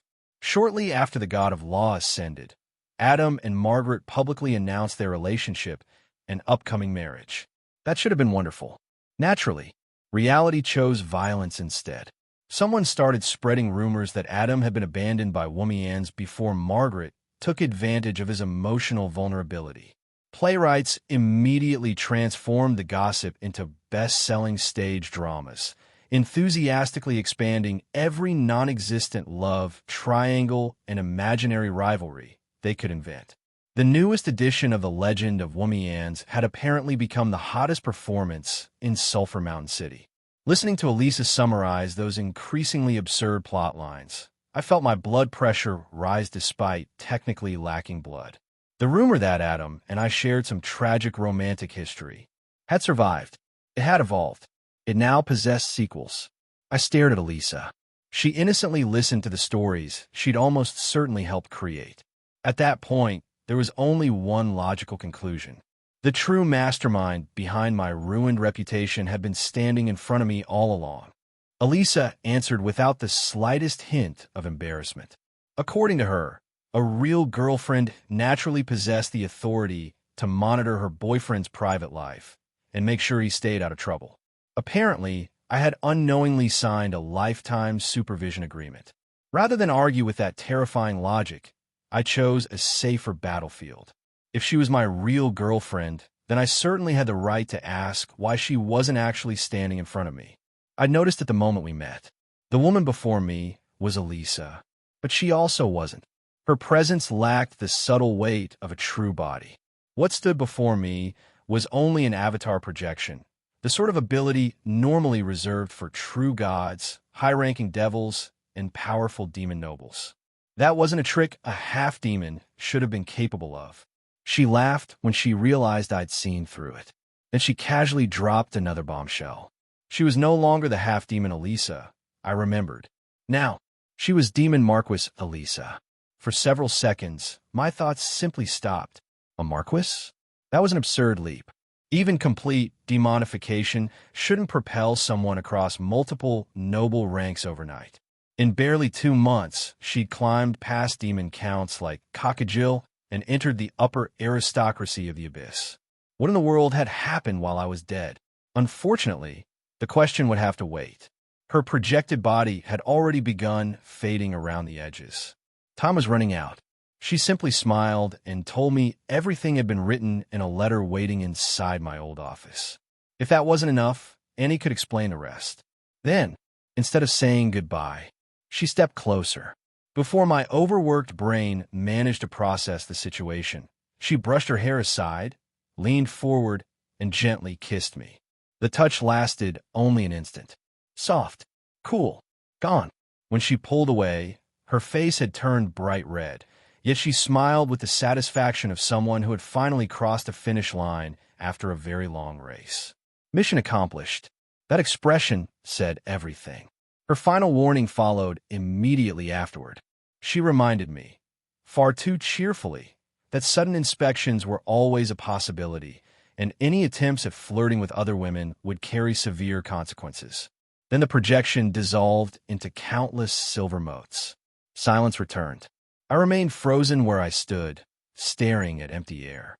Only then did I notice the silver ring resting on my finger. A terrible premonition immediately crawled up my spine. Elisa, no answer. My heart sank. Surely I hadn't managed to become single immediately after finally getting a girlfriend. Then a familiar voice echoed directly beside my ear. Not through the air, through the ring. She complained that she was perfectly alive and asked me to stop shouting before I deafened her. At almost the same moment, my mind instinctively pictured where the other end of that voice originated. Deep within the lower realm, upon a battlefield drenched in demonic blood, a silver-haired demon marquis sat calmly upon her throne while directing an ongoing civil war. One demon count after another fought for survival beneath her gaze. Apparently, promotions in the Abyss came bundled with assassination attempts. Even while commanding armies, she casually spoke to the skull she held in one hand. Mine. With infuriating confidence, she informed me that once she decided something belonged to her, she never intended to let it go. That applied equally to her own destiny. And to me. Until she returned, the ring stayed on. No exceptions. As for removing it, or attempting to philander, she kindly reminded me that my skull currently served as little more than decoration on her crown. Cute. Terrifying. Mostly terrifying. I opened my mouth several times before realizing absolutely nothing I could say would improve my situation. In the end, all I managed was a long, defeated sigh. Then I turned toward the only companion who had consistently ruined and occasionally saved my life. System, I muttered, it's time. Enough detours. Enough preparations. Enough dying. I like my body back. When this ridiculous quest first appeared, I honestly thought it was just another excuse for the system to torment me. Now, looking back, it felt less like a mission and more like a chain reaction that had quietly reshaped the entire underground world. Everything had started with a single notification. Epic mission, the revival of the Phoenix. At the time, it sounded dramatic, threatened me with becoming some horrifying mushroom skull hybrid if I failed, then conveniently neglected to explain what I actually wanted. Typical system behavior. Still, I accepted it. In hindsight, that single decision had altered nearly every major event afterward. Without the quest, I would have had no reason to stir up chaos during the Alliance conference. I would have stayed home, minded my own business, well, as much as someone like me ever could, and let the underground powers settle their own disputes. Instead, I became the stone thrown into a perfectly calm lake. Every ripple after that could be traced back to this one mission. I sighed and looked upward. System, I'm done. Stop pretending to be dead and hand over my rewards. This time it actually responded. Apparently, I had fulfilled every completion requirement. Sulphur Mountain City had survived its crisis. Adam was alive and no longer actively trying to throw himself into the nearest grave. And Annie had successfully grown into someone worthy of leading others. Then the system casually informed me that I'd also completed every hidden objective. Hidden? Of course they were hidden.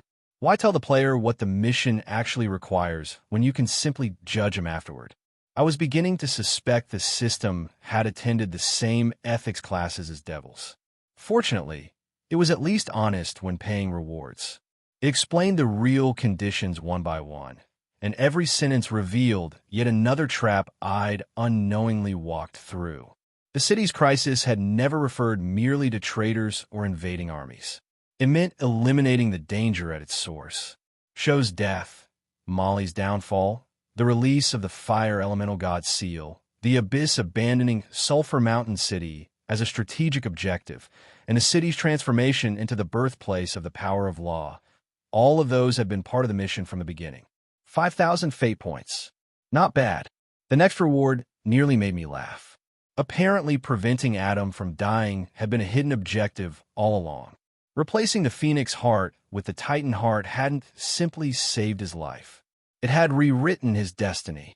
Instead of planning his own death, he was now busy suppressing ridiculous rumors, preparing engagement gifts, and apparently arranging a honeymoon. Compared to suicide, I'd call that remarkable progress. 3,000 more fate points. Then came the biggest surprise. The system announced that my old alignment no longer applied. Justice, evil, neither described me anymore. The entire framework evolved into something new. The fate system. From this point onward, every justice point and evil point I'd accumulated would become fate points instead. Power would no longer come from choosing sides. It would come from changing impossible destinies. I stared at the notification for a long moment. Somehow, that sounded suspiciously like my own philosophy. Perhaps my earlier guess had been correct. Maybe this bizarre system truly had been born from a fragment of my own soul. Unfortunately, it hadn't become any less devious. The final evaluation centered on Annie's growth, but the scoring clearly extended far beyond Sulphur Mountain City. The title leader hadn't referred merely to becoming a competent city lord. It meant changing the future of the entire underground world. One secret objective after another appeared.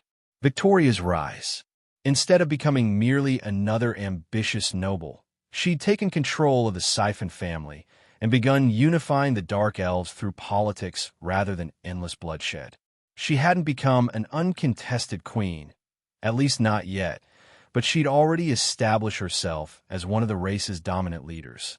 More importantly, she remained an ally of Annie. 3,000 additional fate points. Then came Menial and the Centaurs. With Sho gone, the Beastman alliance fractured almost overnight. The Centaurs seized the opportunity.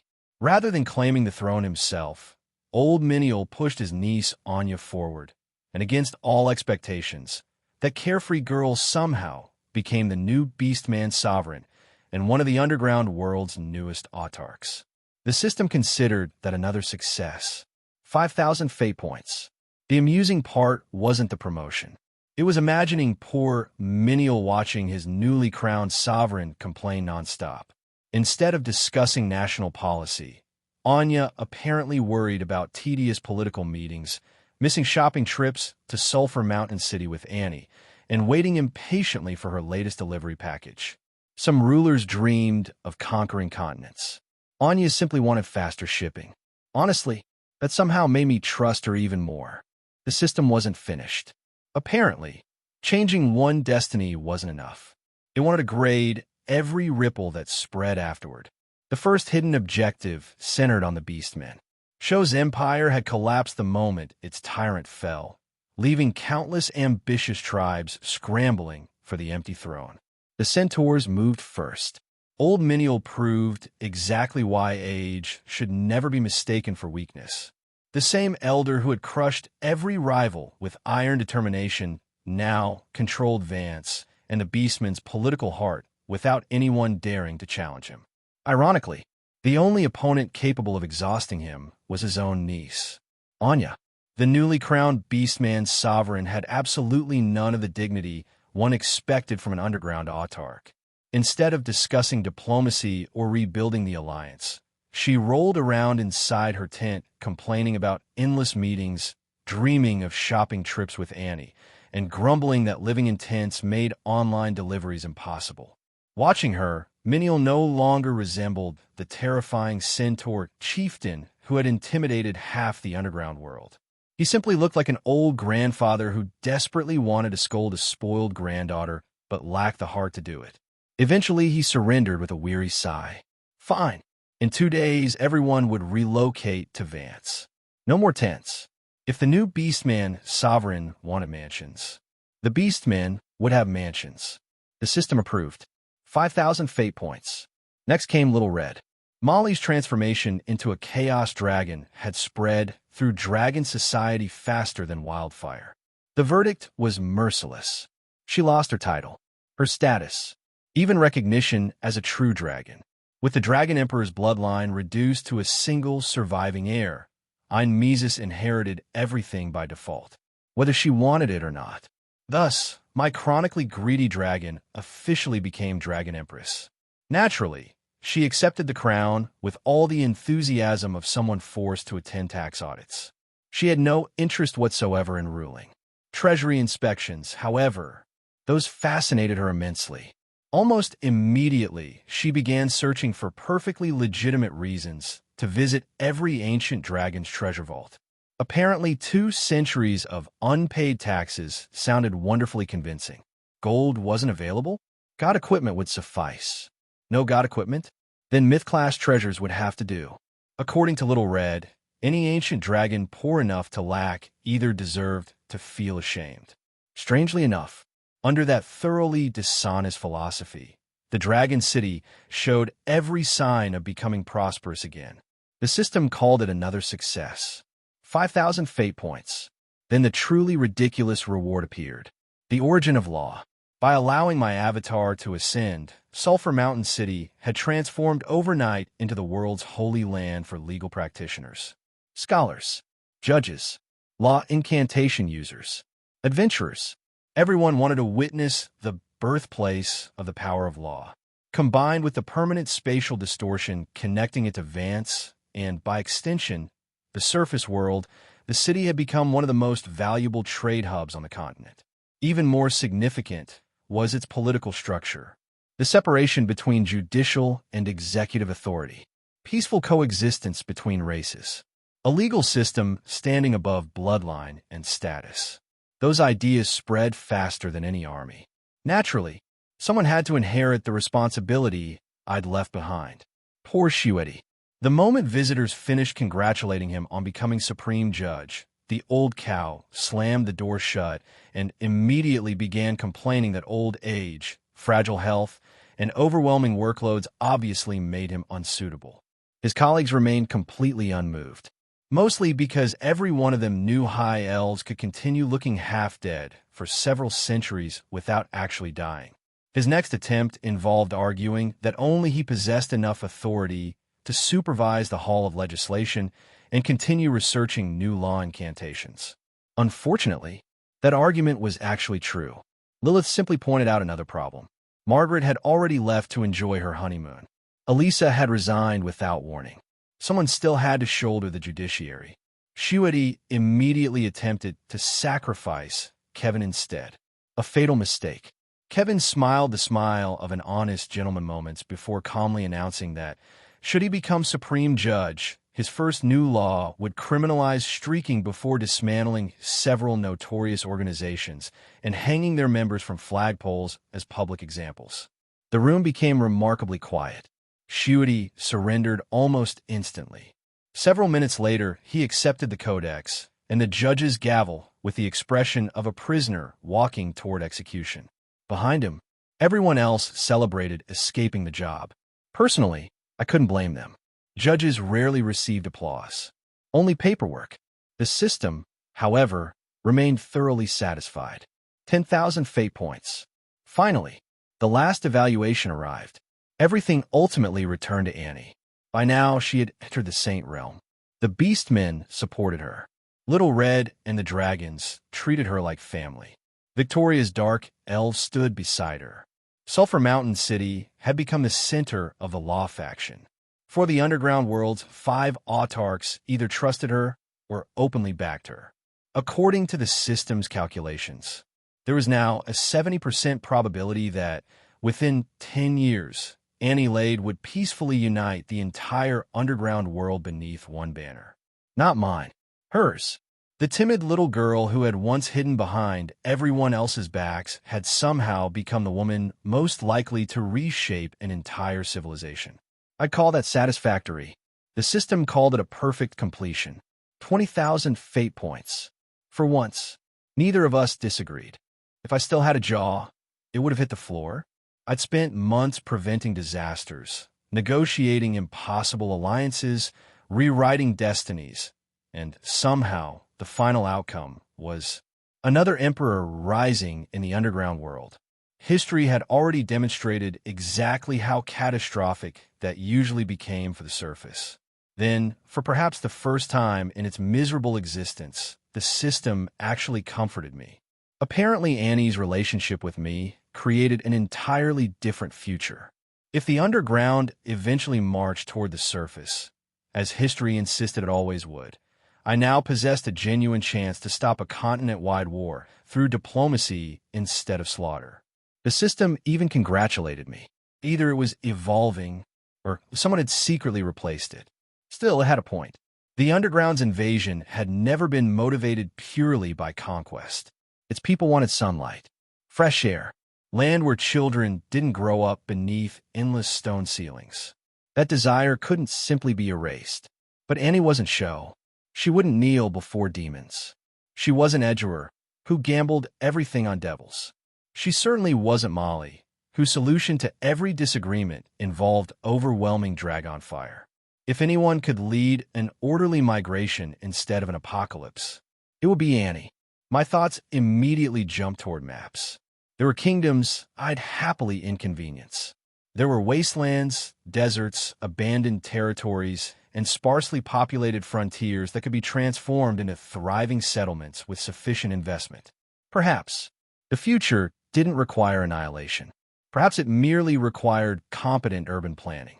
I mentally added another item to my increasingly ridiculous to-do list. Negotiate peace between 2 civilizations that had spent history trying to kill one another. Simple.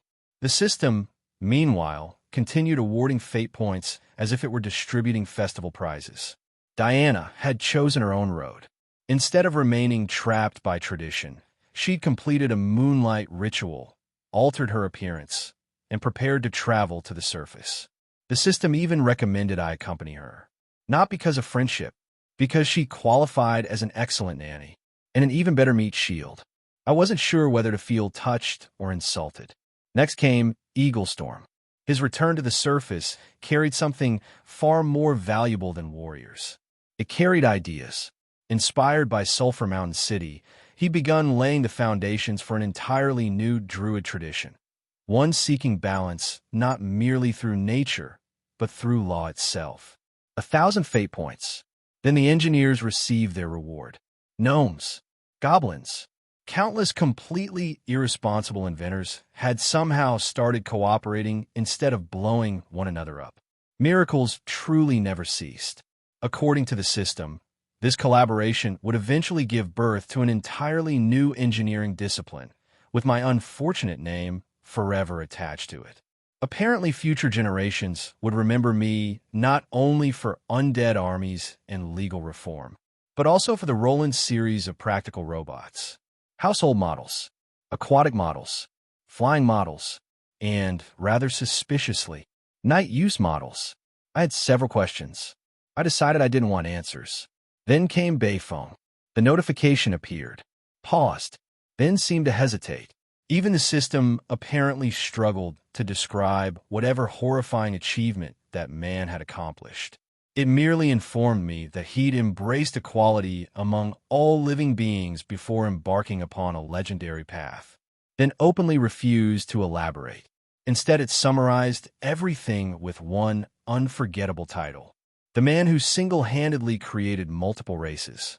10,000 fate points. I stared at the number, then carefully chose not to imagine the process. Some mysteries were healthier left unsolved, especially when Bayphone Herald stood at the center of them. Finally, after what felt like an eternity, the grand total appeared. 124,587 fate points. Even I inhaled sharply. The system hadn't exaggerated. Changing the fate of the underground world truly paid extraordinarily well. Annie, Victoria, Little Red, Anya, the Law faction, every destiny I'd nudged away from catastrophe had accumulated into an absurd mountain of rewards. Only Bayfing's contribution remained beyond my comprehension. The golden discount voucher materialized in my hand shortly afterward. At first glance, I realized something rather comforting. I no longer needed it simply to revive myself. For once, I could actually afford resurrection. A novel experience. I immediately reached the only conclusion that mattered. System. I closed my fingers around the voucher. It's time. I wanted my body back. And while we're at it, I'd like an explanation for whatever happened to Elisa. While the four heavenly kings of law argued over who would inherit mountains of paperwork, another reunion unfolded elsewhere inside Sulphur Mountain City. Deep within the undead district, hidden beneath a dilapidated tower that looked one strong breeze away from collapsing, the original four heavenly kings gathered once again. Only two people had ever witnessed the infallible Definder.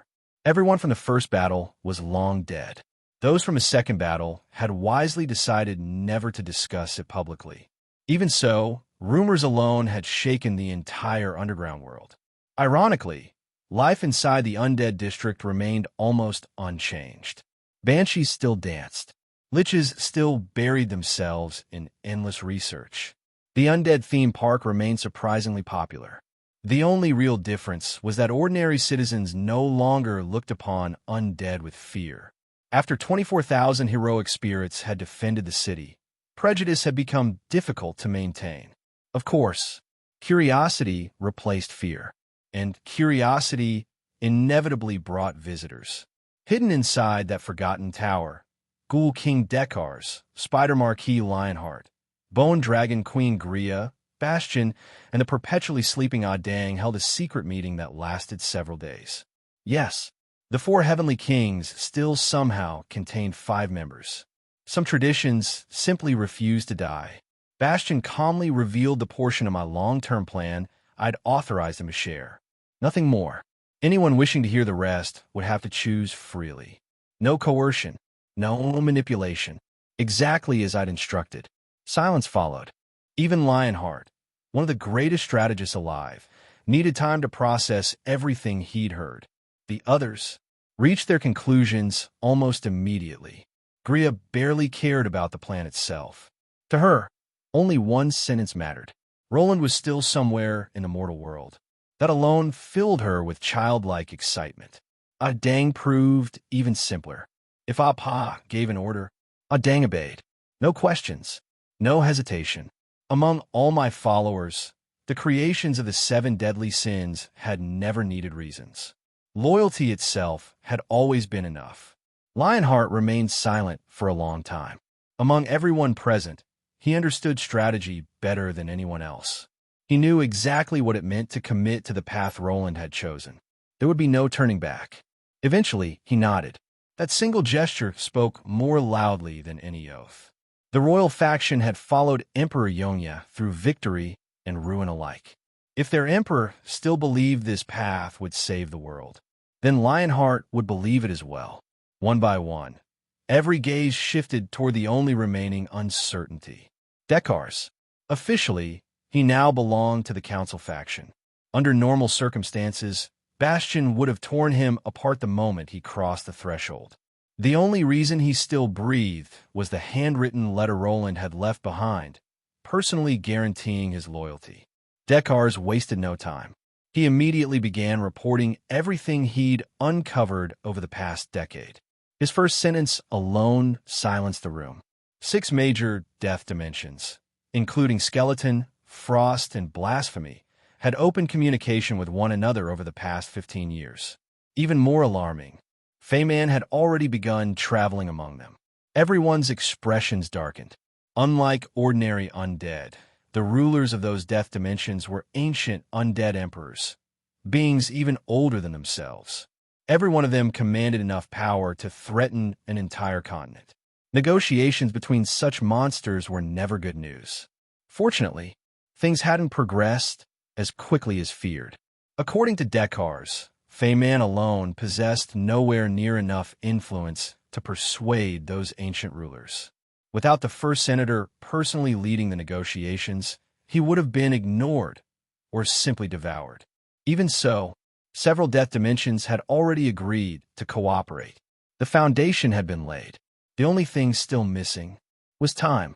Based on Feyman's preparations, Deckars estimated the inevitable undead calamity would begin within 30 years at the latest. That prediction struck the chamber harder than any spell. 30 years. For ordinary people, that sounded comfortably distant. For strategists, it was tomorrow. Lionheart immediately pieced together countless mysteries.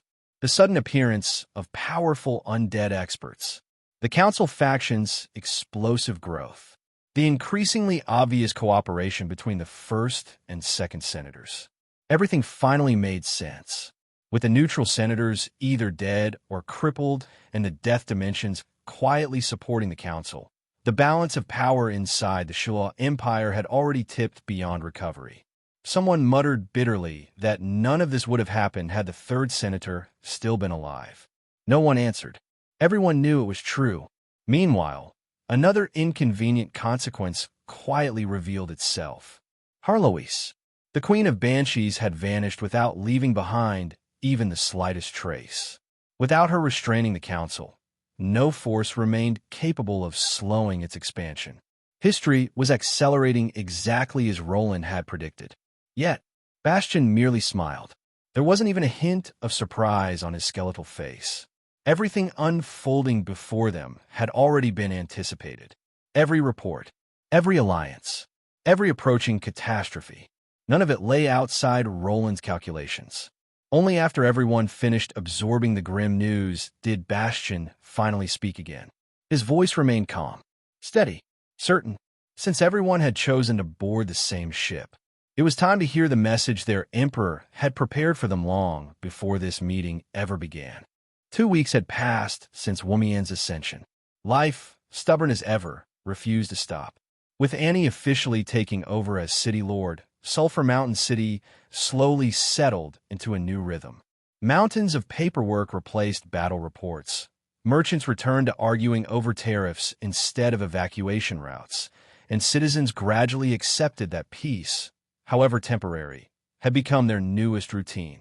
Adam changed as well. Losing me had apparently activated the long-dormant, responsible older brother function buried somewhere inside that thick skull of his. He checked on Elisa constantly, hovering nearby whenever work allowed, clearly worried she would collapse under the weight of everything that had happened. Instead, she smiled, far more often than before. Too often. That alone told me something was wrong. People who truly recovered didn't suddenly become cheerful overnight. They became normal. Elisa wasn't normal. She buried herself beneath endless work, volunteering for every report, every inspection, every late-night assignment she could find. She left before sunrise, returned long after midnight, and slowly disappeared from everyone's daily lives. Her friends noticed. Out of kindness, they pretended not to. Sometimes sympathy simply meant leaving someone alone. Meanwhile, another unexpected miracle unfolded outside the city. Or perhaps tourist attraction was the more accurate term. The hot spring Adam had created almost by accident became one of Sulphur Mountain City's most popular destinations. Originally, it had been nothing more than an ordinary pool. Then Adam, in one of his brilliantly reckless ideas, used it as a conduit to siphon excess heat from the imprisoned fire elemental god. Every night, Annie continued the process, steadily draining away Arolowice's overwhelming flames. Eventually, the water transformed into an artificial sulfur spring.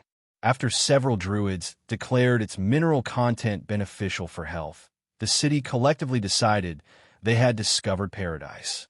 Naturally, nothing good ever lasted around me. Within a single week, the spring began cooling unexpectedly. Steam vanished. The crowds disappeared. Soon the famous attraction became little more than an abandoned pond visited only by disappointed tourists wondering where all the warmth had gone. That immediately raised alarms. Our original strategy had been carefully calculated. Keep Arolowice imprisoned until he weakened enough that releasing him would no longer benefit the Chaos faction. Preserve the historical flow of the elemental tide while minimizing its damage. Elegant. Practical. Predictably, reality refused to cooperate. The spring didn't cool gradually. Its heat simply vanished. There were only two explanations. Either the ancient fire elemental god had weakened catastrophically, or someone else was stealing his power. Neither possibility inspired confidence. The Chaos faction should have reacted immediately. Instead, nothing happened. No assassins. No demon raids.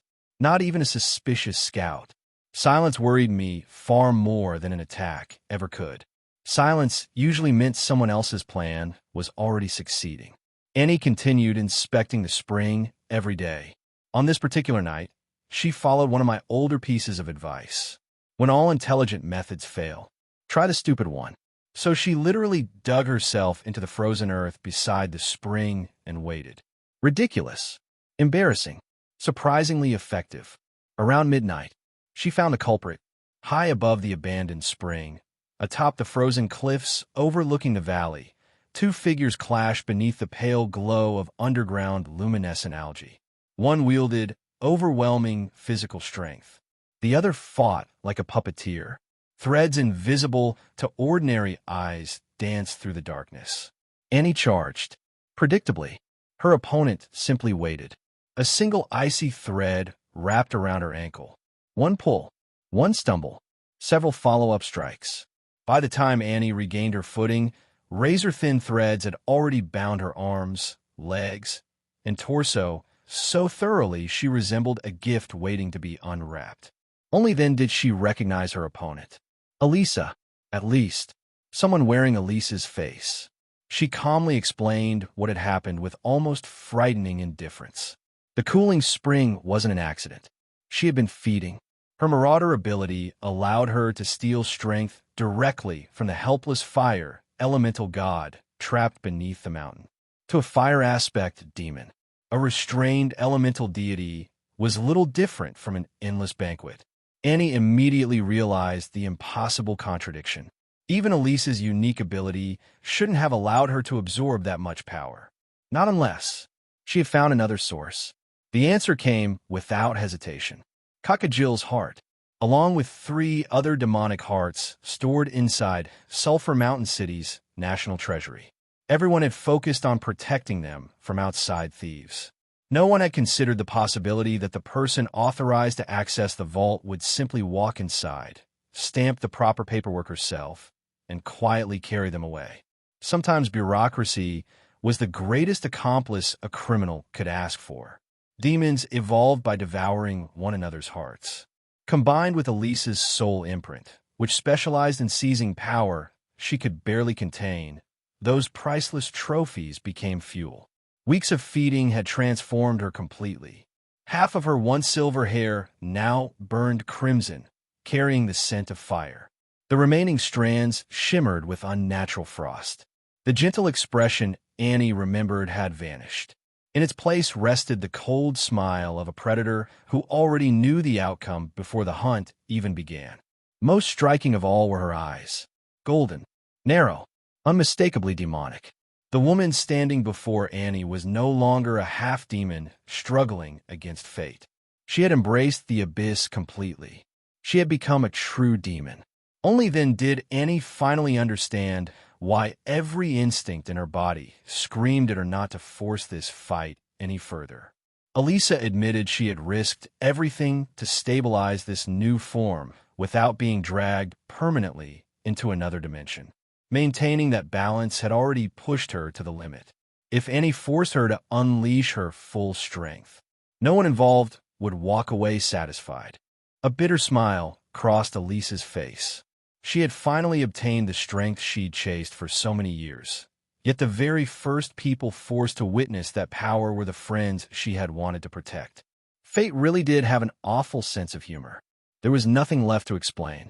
She turned toward the mountain, intending to finish what she'd started. Since Annie had already uncovered the truth, there was no reason to delay any longer.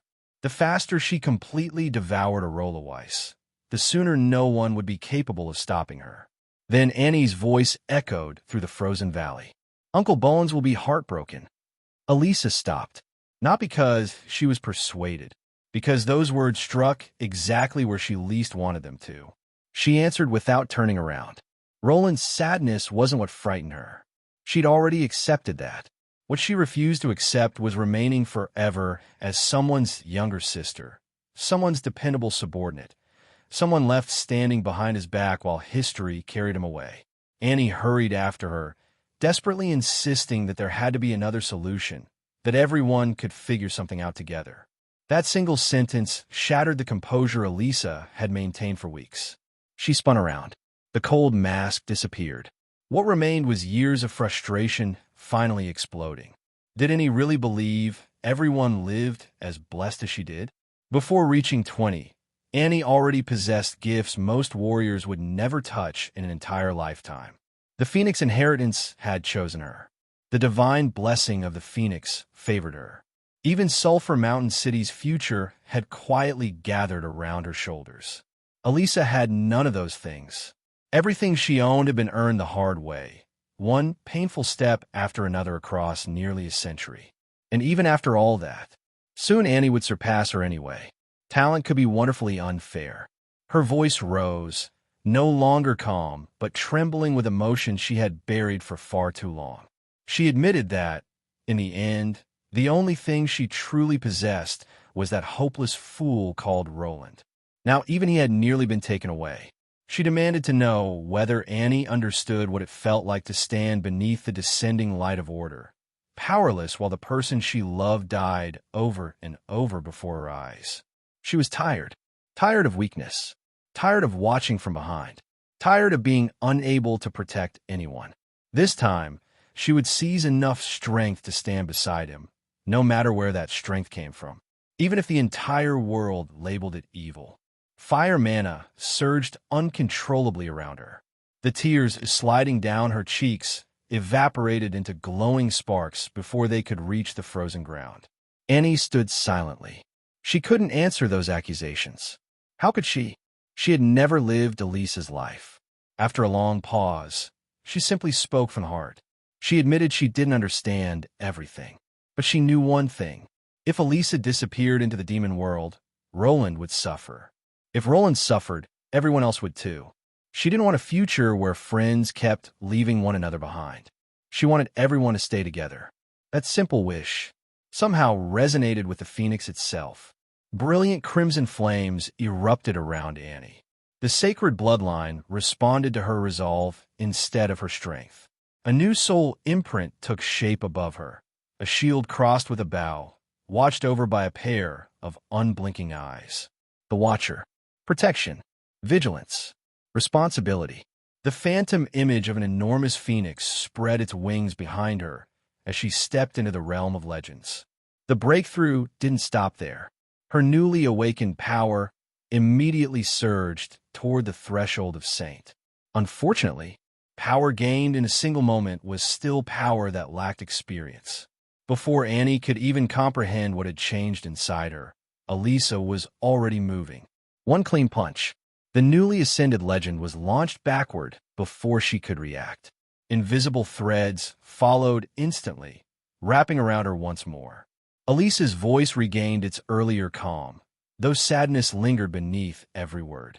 This would be her final lesson. Good intentions without the strength to protect them only created greater suffering. Mercy alone couldn't save anyone. The blazing phoenix flames surrounding Annie were swallowed whole by Elisa's devouring ability. Against a true demon noble who had prepared for this moment for months, Annie never stood a chance. Within moments, she lost consciousness.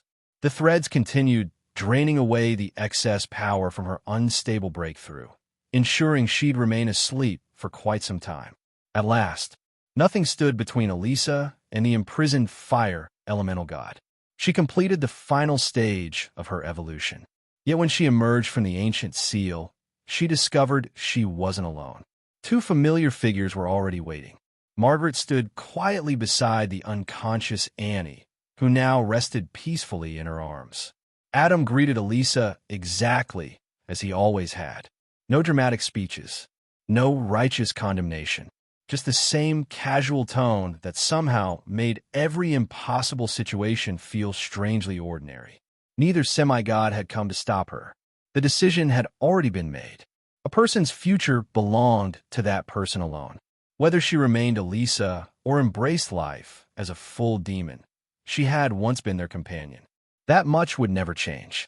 Adam even produced a handkerchief and waved it like someone sending off a traveler on vacation instead of watching a friend cross into another world. Margaret immediately snatched it away, cheeks turning slightly red when she noticed the blue lilies embroidered into the fabric. Something's never changed. She quietly reflected on Elisa's lesson to Annie. Harsh, perhaps even cruel, but not wrong. Sometimes kindness required the strength to defend it. Only then did Elisa realize they had been watching for quite a while. They could have intervened at any point. Instead, they chose to respect her decision. Some truths didn't need to be spoken aloud. The dimensional gate slowly opened. As Elisa stepped toward it, Margaret's voice called after her one final time. Not cold, not stern, warm. Sulphur Mountain City would always remain her home, no matter what happened, no matter what she became. If the outside world ever rejected her, she could always come back. Elisa smiled faintly. There was only one destination she cared about now. Roland still needed her. With those quiet words, she disappeared beyond the gate. Silence settled over the mountains once more. Adam watched the closed portal for a long moment before glancing sideways at Margaret. By his estimate, Roland's bark had always been far worse than his bite. For all his sarcasm and stubbornness, that fool was impossibly soft-hearted. Against someone as relentless as Elisa, he doubted Roland had much chance of escaping, which left only one remaining question. What exactly were they supposed to tell Annie after she woke up? Especially regarding the promise Roland had entrusted to them. Adam looked at Margaret with the expression of a man whose brilliant plan had just been declared illegal before he could even explain it. Apparently, he really had prepared something. Unfortunately, it was exactly the sort of plan only Adam would consider perfectly reasonable. His original idea had been painfully straightforward. Right before dying, he intended to grab my hand dramatically and entrust Annie to me as his final wish. Knowing my personality, I'd almost certainly agree on the spot. Once I gave my word, I would never take it back. Ridiculous, manipulative, embarrassingly effective. If that idiot had actually gone through with it, there was an alarmingly high chance I would have walked straight into the trap. The only flaw in the strategy was rather significant. Adam stubbornly refused to die. His solution? Simple. Wait until I returned and try the whole performance again. Margaret stared at him for several silent seconds. Then her patience finally collapsed. She informed him, in no uncertain terms, that if he attempted such nonsense after Roland came back, Roland himself would probably kill him before anyone else got the chance. As for Annie, enough matchmaking, enough planning her future. Their daughter would choose her own path. For once, the adults needed to stop interfering. Meanwhile, back in the land of the dead, I remained blissfully unaware that my so-called friends were casually discussing ways to trick me into marriage. Instead, I had a far more immediate concern. I demanded answers. What had happened to Elisa, who had released the fire elemental god seal? Predictably, the system ignored me. Again, instead of words, a memory quietly unfolded inside my mind. Elisa's memory. I watched everything. Her choice, her transformation, her determination. When the final scene faded, I remained silent for a long while. Only one question escaped my lips. Was it really worth it? Her answer arrived immediately through the lingering memory. It wasn't the first time we'd had this conversation. Long ago, when I'd explained my own reckless plans, she'd asked me exactly the same thing. Back then, I'd answered without hesitation. If no one sacrificed anything, this world would simply march toward ruin. As long as there were still people worth protecting, the price would always be justified. Now, she returned those very words to me. Except her answer was even simpler. She wasn't doing it for the world. She wasn't trying to save civilization. She was doing it for one hopeless, thick-headed fool. Me. The world owed her nothing. I did. I couldn't argue with that. After a long silence, I laughed quietly. Fine. I admitted the debt. When she finally returned, I'd repay it properly. Satisfied, she informed me that she'd continue gathering information about Carwins while dealing with the endless rebellions erupting among the demon nobility. Apparently, demons spent just as much energy plotting against one another as they did invading everyone else. Some traditions truly were universal. The silver ring gradually lost its glow. Interdimensional communication clearly wasn't cheap. According to the system, the ring could only activate 3 times a day, and even then the total conversation time barely reached a minute. Interesting. Both previous conversations had begun immediately after I thought of Elisa. Apparently, the activation keyword wasn't some elaborate incantation. It was simply, Elisa. I quietly committed that favor to memory. Then I turned toward the far more practical issue. Getting my body back. The system responded by displaying an absurdly long catalog of possible bodies. Naturally, it started with the most useless option imaginable. An ordinary human. Average strength. Average agility. Average lifespan. No racial talents whatsoever. Its only real advantage was compatibility with every profession and the ability to walk through human kingdoms without attracting terrified mobs carrying torches. Convenient and spectacularly boring. I skipped past dozens of similarly unimpressive templates. The truly interesting choices waited near the bottom. The first serious candidate was a dragon descendant, the child of an ancient red dragon. The raw physical statistics were honestly tempting. Powerful body, dragon breath, wings, a lifespan measured in millennia instead of decades. The system even helpfully suggested that, given my relationship with Little Red, evolving into a true dragon would be surprisingly easy. There was only one tiny condition. I'd probably have to call the Dragon Empress Mother. I closed that option immediately. My dignity had already suffered enough. Besides, the reduced mental attributes worried me. I'd spent centuries relying on my brain. Trading intelligence for muscles felt suspiciously like becoming Adam. The next recommendation was somehow even worse. An artificial immortal body. Incredible magical affinity. Exceptional learning ability. Excellent spell casting. The catch? It was apparently cloned from someone else. The system cheerfully informed me that I would likely inherit the original owner's appearance. It even offered a complimentary Margaret outfit as a promotional bonus. Absolutely not. I rejected that option before the system could generate any more horrifying advertisements. Then came the final recommendation, the one that made me stop. the divine child of the god of law, a genuine descendant of divinity. The physical attributes were respectable. Its racial talent dramatically amplified the power of law, making every legal ability stronger while doubling the speed at which I could cultivate it. Objectively speaking, it suited me perfectly. Naturally, the system couldn't resist one final jab. It politely asked how I felt about becoming my own son. Sometimes I genuinely wondered whether the system existed solely to accomplish two goals: saving the world and making absolutely sure I never enjoyed doing it. The moment I thought everything had finally settled, the system reminded me it still had one last opportunity to ruin my day. I carefully compared every available body. The divine child of law was nearly perfect. There was only one fatal problem. It leaned entirely toward order. That meant abandoning necromancy altogether, which also meant saying goodbye to my greatest masterpiece, the infallible Definder. Absolutely unacceptable. Ironically, ordinary humans suddenly became far more appealing. They possessed no natural affinity toward either order or chaos, allowing them to study virtually any profession without conflict. Their mediocre talent was compensated by limitless flexibility. Still, something else came to mind. Heir's gifts. The two priceless bloodlines sleeping inside that battered old bottle.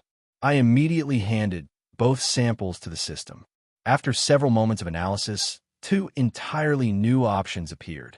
The first belonged to the royal bloodline of the first-generation Children of Order, a genuine diamond bloodline. Its physical abilities alone dwarfed almost every race alive, while the unique war angel form granted overwhelming compatibility with every order-based power. Holy light, the power of law, even abilities I'd personally invented, could all coexist perfectly. The system naturally praised it to the heavens. I admitted it deserved the praise. Unfortunately, it suffered from the same flaw as every other order-oriented body: necromancy. The moment I touched death magic, my entire soul world would revolt. Which left? The second option: the first-generation Children of Chaos. Devil royalty. I stared at the statistics for several seconds. Every physical attribute exceeded 20. Strength, speed, endurance. Even intelligence surpassed anything I'd previously considered. The only disappointing number was charm. Apparently, becoming a devil came bundled with the face people instinctively wanted to stab. Still, the body itself was absurd. It even possessed the legendary sinful devil god form, a racial talent that practically screamed, "Congratulations. You're now everyone else's final boss." Naturally, it couldn't tolerate order either. I sighed. One body rejected chaos. The other rejected order. Both were magnificent. Both were fundamentally incomplete. Then, almost absent-mindedly, I muttered something no sane person should ever expect to work. If only I could combine them. The system answered immediately. It is possible. I nearly fell over. Apparently, the greatest secret in existence had been locked behind one impossible requirement. Actually asking why I demanded the details, the system calmly generated an entirely new option: the Arbiter bloodline, the offspring born at the boundary between order and chaos. Double diamond bloodline, perfectly balanced physical attributes. War angel form, sinful devil god form. Most importantly, neither faction rejected the other. It wasn't necessarily the strongest body imaginable, but its potential was effectively limitless. For the first time since opening the menu, I genuinely smiled. Naturally, greed arrived almost immediately afterward. If two bloodlines could merge, why stop there? Perhaps I could throw in dragon blood, phoenix blood, maybe collect every legendary creature on the continent, until I became some ridiculously overpowered hybrid. The system crushed that fantasy without mercy. This wasn't alchemy. It wasn't cooking. And I certainly wasn't preparing some legendary stew. Stuffing incompatible bloodlines together would most likely produce an exploding monster instead of a hero. The only reason the Arbiter body existed at all was because both bloodlines originated from the same primordial source before diverging under the influence of two creator goddesses. A miracle, not a recipe. The system even helpfully suggested collecting dragons of 7 different colors and creating a rainbow dragon while it was at it. Apparently, it would also provide matching rainbow hair. Sometimes I seriously questioned its sense of humor. With that dream thoroughly buried, I focused on the real issue. What are the drawbacks? There had to be one. There was always one. The answer arrived, almost disappointingly straightforward. To maintain balance, the Arbiter had to cultivate both order and chaos simultaneously. 2 complete paths, twice the effort. When I examined the class tree, however, I almost laughed. The recommended professions weren't strangers. Order Knight, Chaos Witch King. In other words, every road I'd already spent centuries walking. The skill trees intertwined beautifully.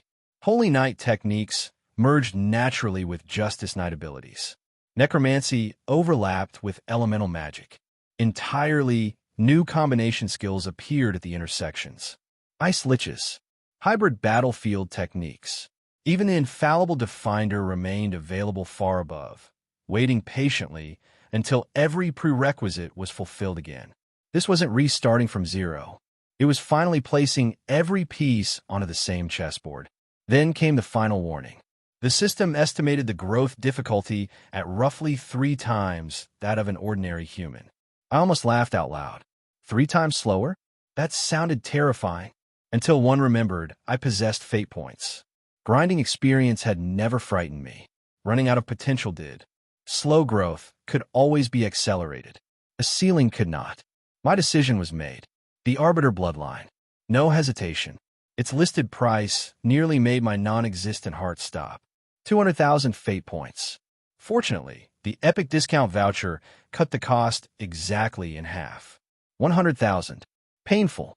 After everything I'd accomplished, my savings were reduced to barely 20,000 fate points.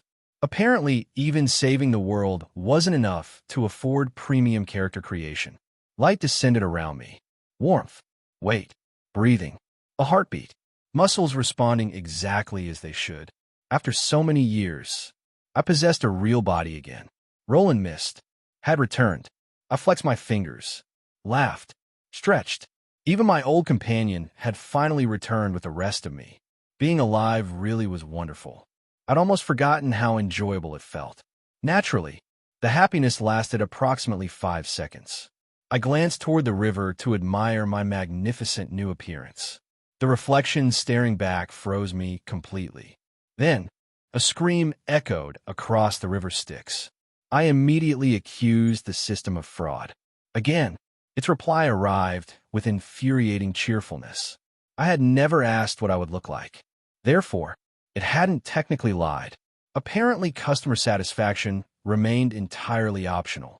According to the system's own business philosophy, my misery was its greatest source of joy. It even thanked me for choosing its services and politely reminded me not to forget to leave a positive review. I was an idiot. That thought had repeated itself so many times during the past hour that it was practically a prayer. Wrapped from head to toe in a black cloak I'd borrowed from an extremely generous merchant. Generous because he never realized it was gone. I crept through Sulphur Mountain City streets like the world's least intimidating criminal. I knew the system never recommended anything out of kindness. Every perfect choice always hit a landmine somewhere underneath it. I should have avoided every option it praised. But no, I saw a body with incredible potential and actually believed I'd found a loophole. I sighed for what was probably the 100th time. The combined bloodlines clearly had much higher base stats than what I'm currently carrying around. That alone should have told me something was wrong. And that suspiciously balanced charm score? As if the system would ever willingly let me become handsome enough to enjoy life. It practically painted the word trap across the screen, and I still walked straight into it. Beside me, the tiny bat finally snapped. Enough already. You've repeated that speech at least 200 times. Did your new body lose half your brain? I glanced sideways and immediately felt much better. No. Then why won't you stop? Because seeing someone even more miserable than me improves my mood. That tiny ball of black fur twitched violently. Poor Harloise. When I temporarily died, the system had dragged her into itself to preserve our contract. Unfortunately, revival hadn't restored her glorious Banshee Queen form. Now, the legendary Queen of Banshees alternated between two terrifying transformations. A bat, or a kitten. That was it. No terrifying magic. No overwhelming undead queen. Just tiny paws and endless murderous intent. According to the system, her greatest offensive ability was currently scratching people. Honestly, that evaluation hurt even me. She bared her microscopic fangs. Keep talking. I'll rip off that cloak and announce to the entire city there's a naked man wandering around. I laughed. Feel free. She blinked. You're bluffing. Not remotely. Around here, public nudity barely qualifies as entertainment anymore. If anything, people would be surprised someone bothered pointing it out. Harloise gave me the sort of look normally reserved for hopeless lunatics. Then, reality decided to support my argument. A furious shout echoed across the street. Catch him. Don't let the king of nudity escape. Seconds later, a completely naked Tauren sprinted past us at full speed, followed by an equally unclothed group of muscular men laughing like children escaping school. Behind them, a squad of dark elf knights gave determined chase. Harloise watched the spectacle with complete disbelief. Did they just call him King of Nudity? I cover my face. Unfortunately, the title belonged to one of the supreme judges. One of my supreme judges. At that moment, I seriously contemplated assassinating him for the sake of preserving the dignity of the legal system. Sadly, given my current condition, he would probably beat me unconscious first. I quietly abandoned the idea. We're heading to my laboratory, I muttered. I've got enough illusion devices stored there to fix whatever this is. I instinctively tightened my cloak.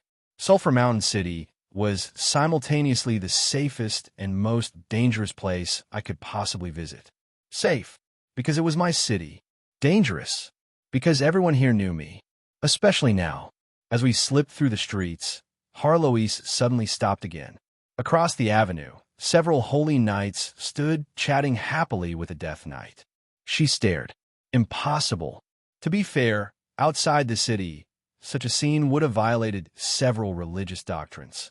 I was just about to proudly explain that this was the miracle of peaceful coexistence, when one of them punched another square in the face.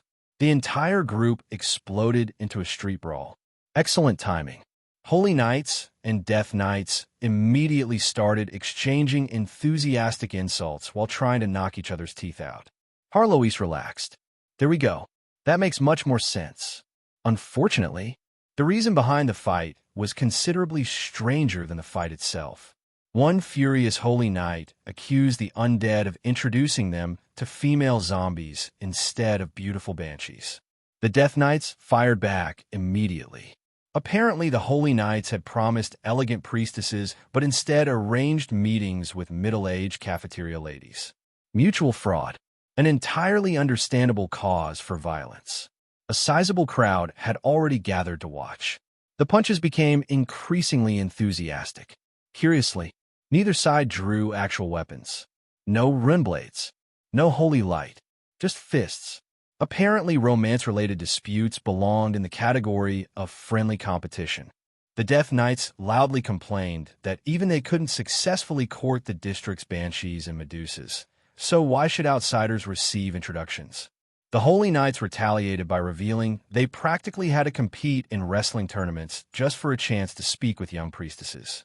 Why would they waste precious opportunities on their undead rivals? The audience applauded both arguments with equal enthusiasm. Harloise slowly turned toward me. Did they really start a gang war over failed blind dates between Holy Knights and undead? I rubbed my temples. Apparently, yes. Living alongside one another had somehow produced a far stranger civilization than endless warfare ever managed. Watching those idiots passionately defend their non-existent dating prospects gave me a genuine stomachache. Quite literally. After centuries as a lich, I'd almost forgotten what having a functioning digestive system felt like. I wasn't entirely convinced getting it back counted as an improvement. The brawl showed no signs of stopping. Someone shouted for the town security. Unfortunately, They were already here. Stand down. Who started this? The commanding voice abruptly shifted into delighted recognition. Oh, it's you idiots again. Several dark elf officers burst through the crowd without hesitation. You've got some nerve. 3 matchmaking events in a row, and you brought us a demi-ram and a centaur as blind dates. If Commander Beifong hadn't shown up in time, our girls would have been kidnapped for free. Good. We'll settle today's score together with the previous ones.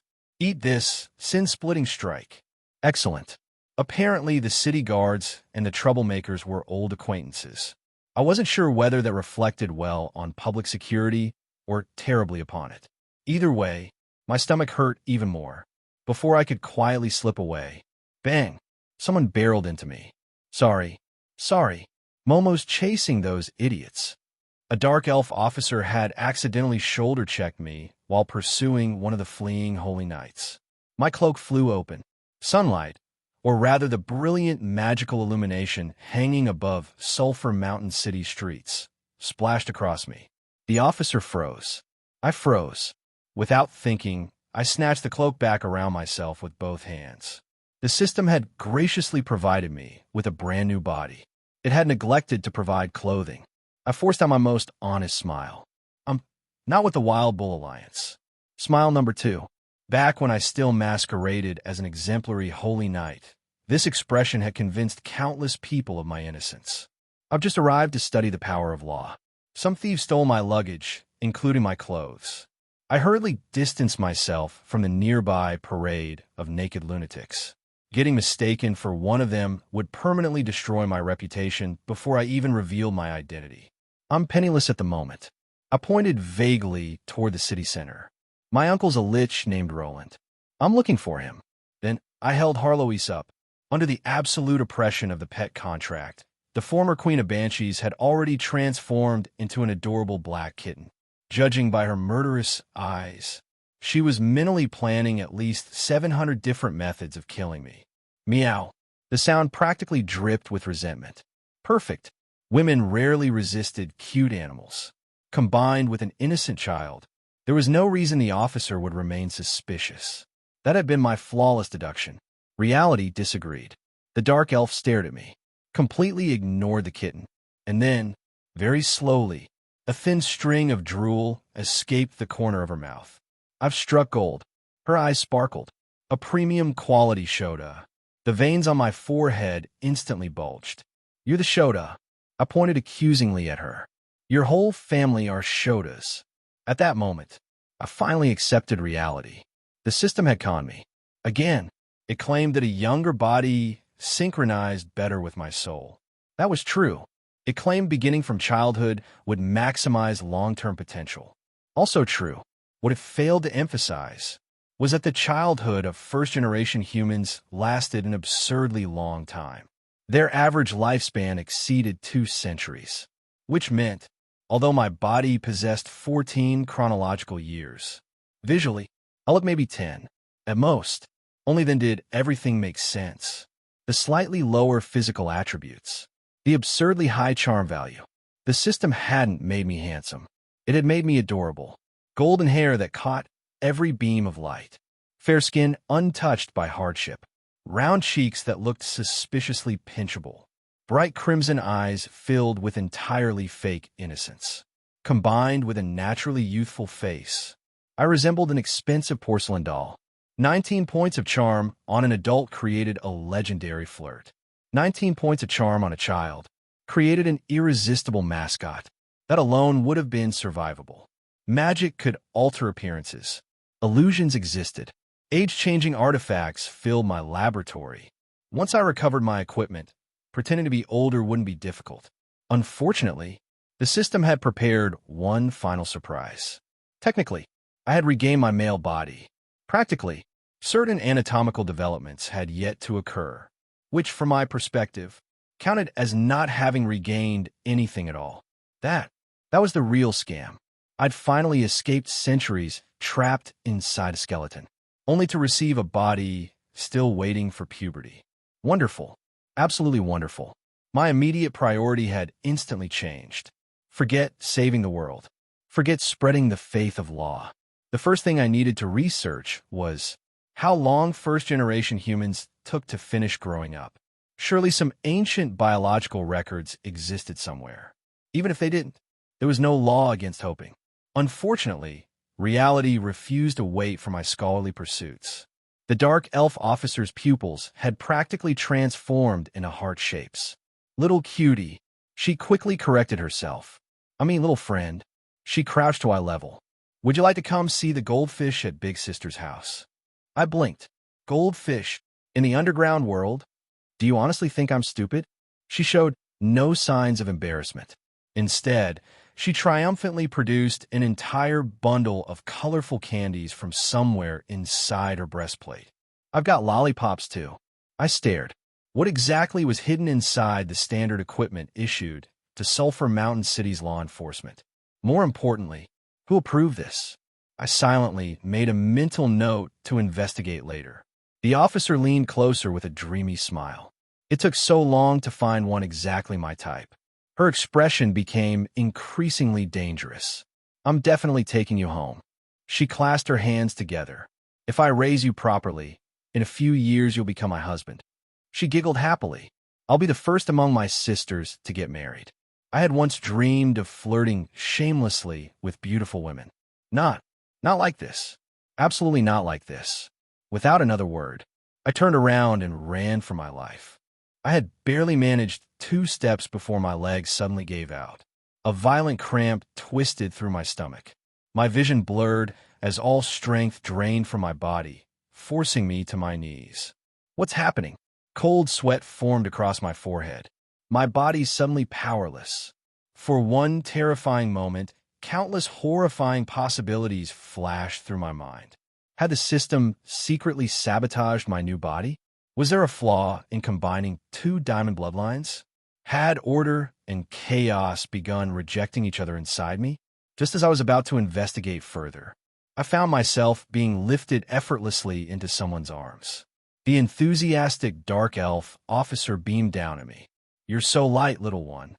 She frowned with genuine concern. Have you been eating properly? Eating? My mind froze. Then, everything clicked. I had spent 2 entire days walking from the River Styx to Sulphur Mountain City. After centuries as a lich, I had become so accustomed to never eating, sleeping, or breathing that I'd completely forgotten one tiny detail. Living people needed food. Harloise hadn't reminded me either. Of course she hadn't. She was undead herself. The concept of hunger never even crossed either of our minds. So that's it. I let out a bitter laugh. This isn't some hidden defect. It's starvation. Surprisingly, even after 48 hours without food, this body had merely become weak instead of collapsing outright. That probably meant the physique of the first-generation humans was far sturdier than ordinary humans. A small blessing, wrapped inside a humiliating disaster. Unfortunately, realizing the cause didn't magically fill my stomach. The moment my brain reached its conclusion, my body decided it had endured enough. The world tilted. Darkness closed in from every direction. I was about to lose consciousness. Fortunately, my survival instincts still functioned perfectly. Gathering every remaining ounce of strength, I inhaled deeply and unleashed the loudest scream I could manage. Help! There's a weird Annie trying to feed me milk. The entire street fell silent. The smiling dark elf officer froze completely. Every nearby town security officer snapped their heads toward us simultaneously. Captain, Momo, what exactly are you doing? Several officers immediately sprinted over. Excellent. Whether or not they misunderstood the situation, at least my innocence would remain intact. That was all I had the energy left to care about. Satisfied that my dignity had probably been preserved, I finally surrendered to the overwhelming hunger. Everything went black. The last thought echoing through my fading consciousness was simple.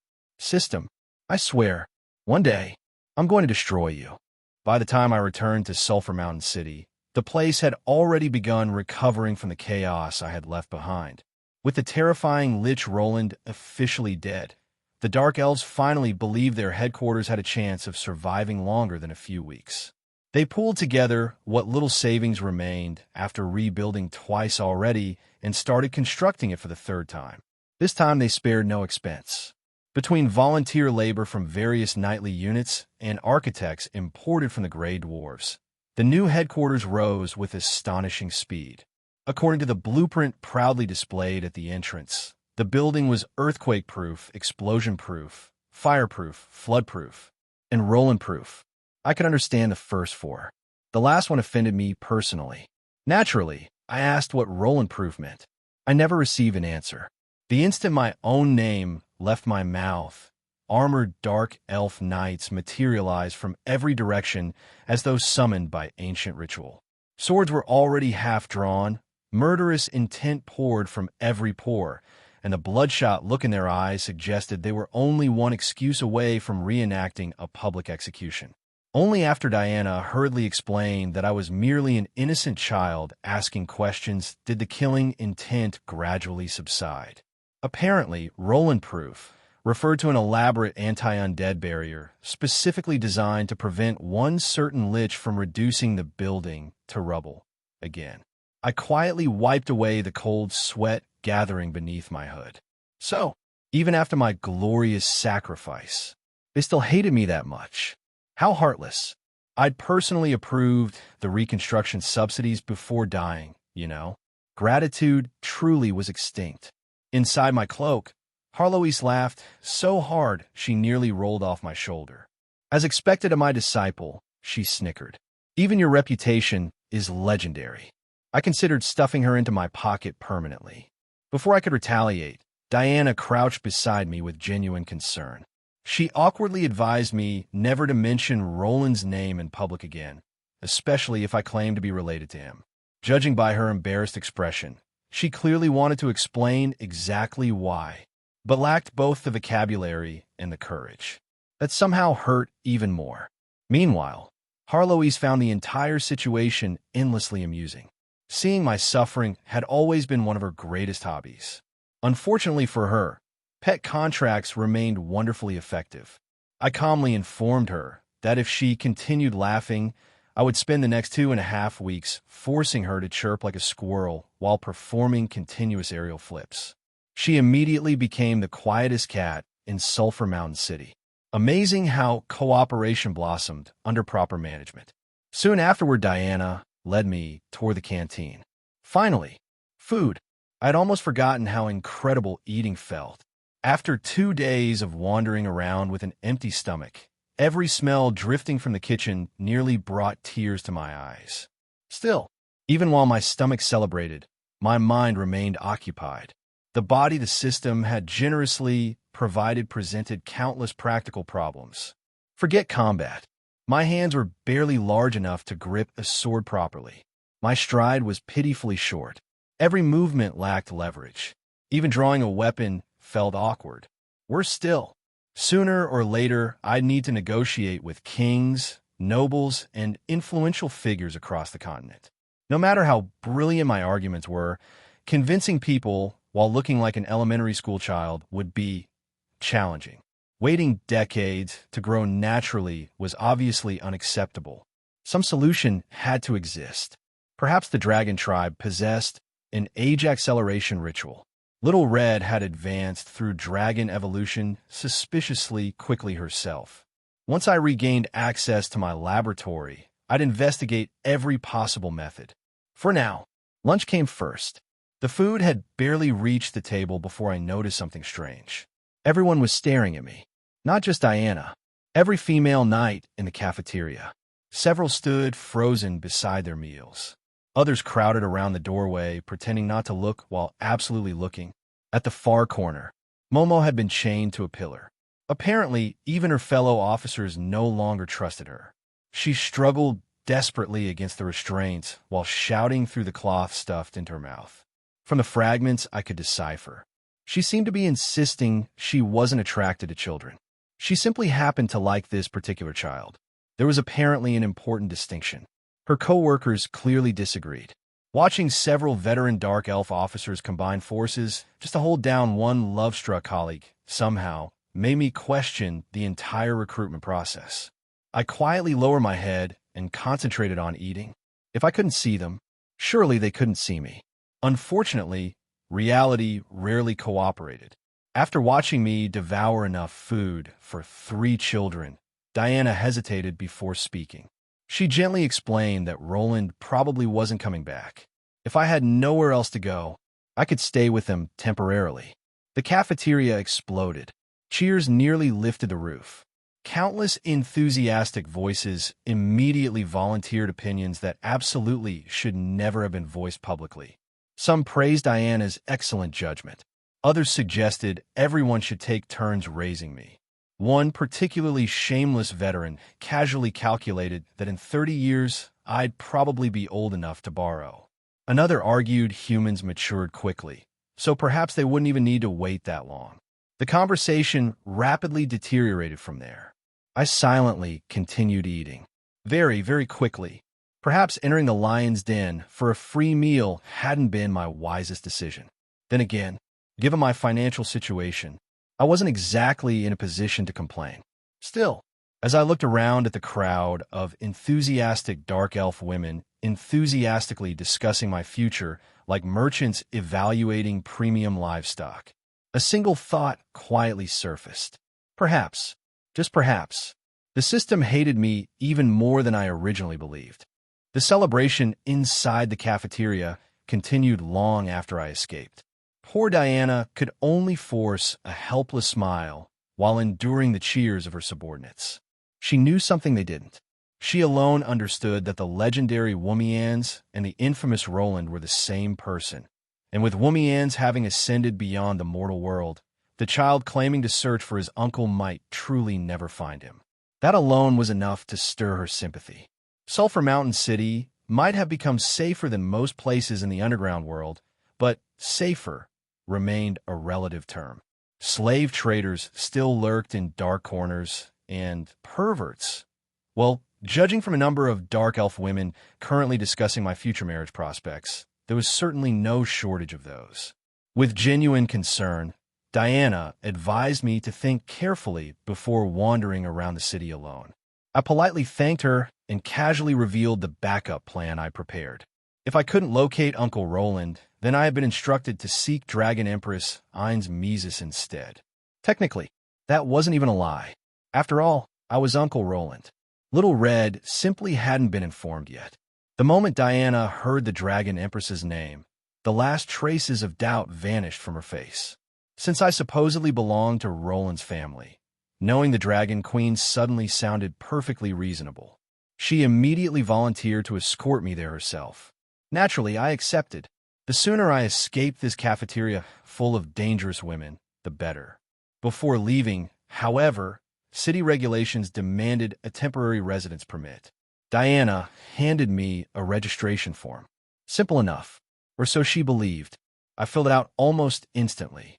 Years of drafting legislation, deciphering ancient records, and corresponding with races across half the continent had left me with a habit few people could imitate. Without even thinking, I wrote exactly the way my mind naturally processed language.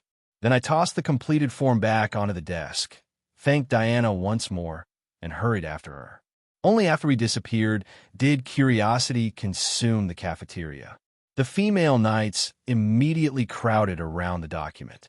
Then, silence. Every single one stared blankly at the page. Someone finally realized the problem.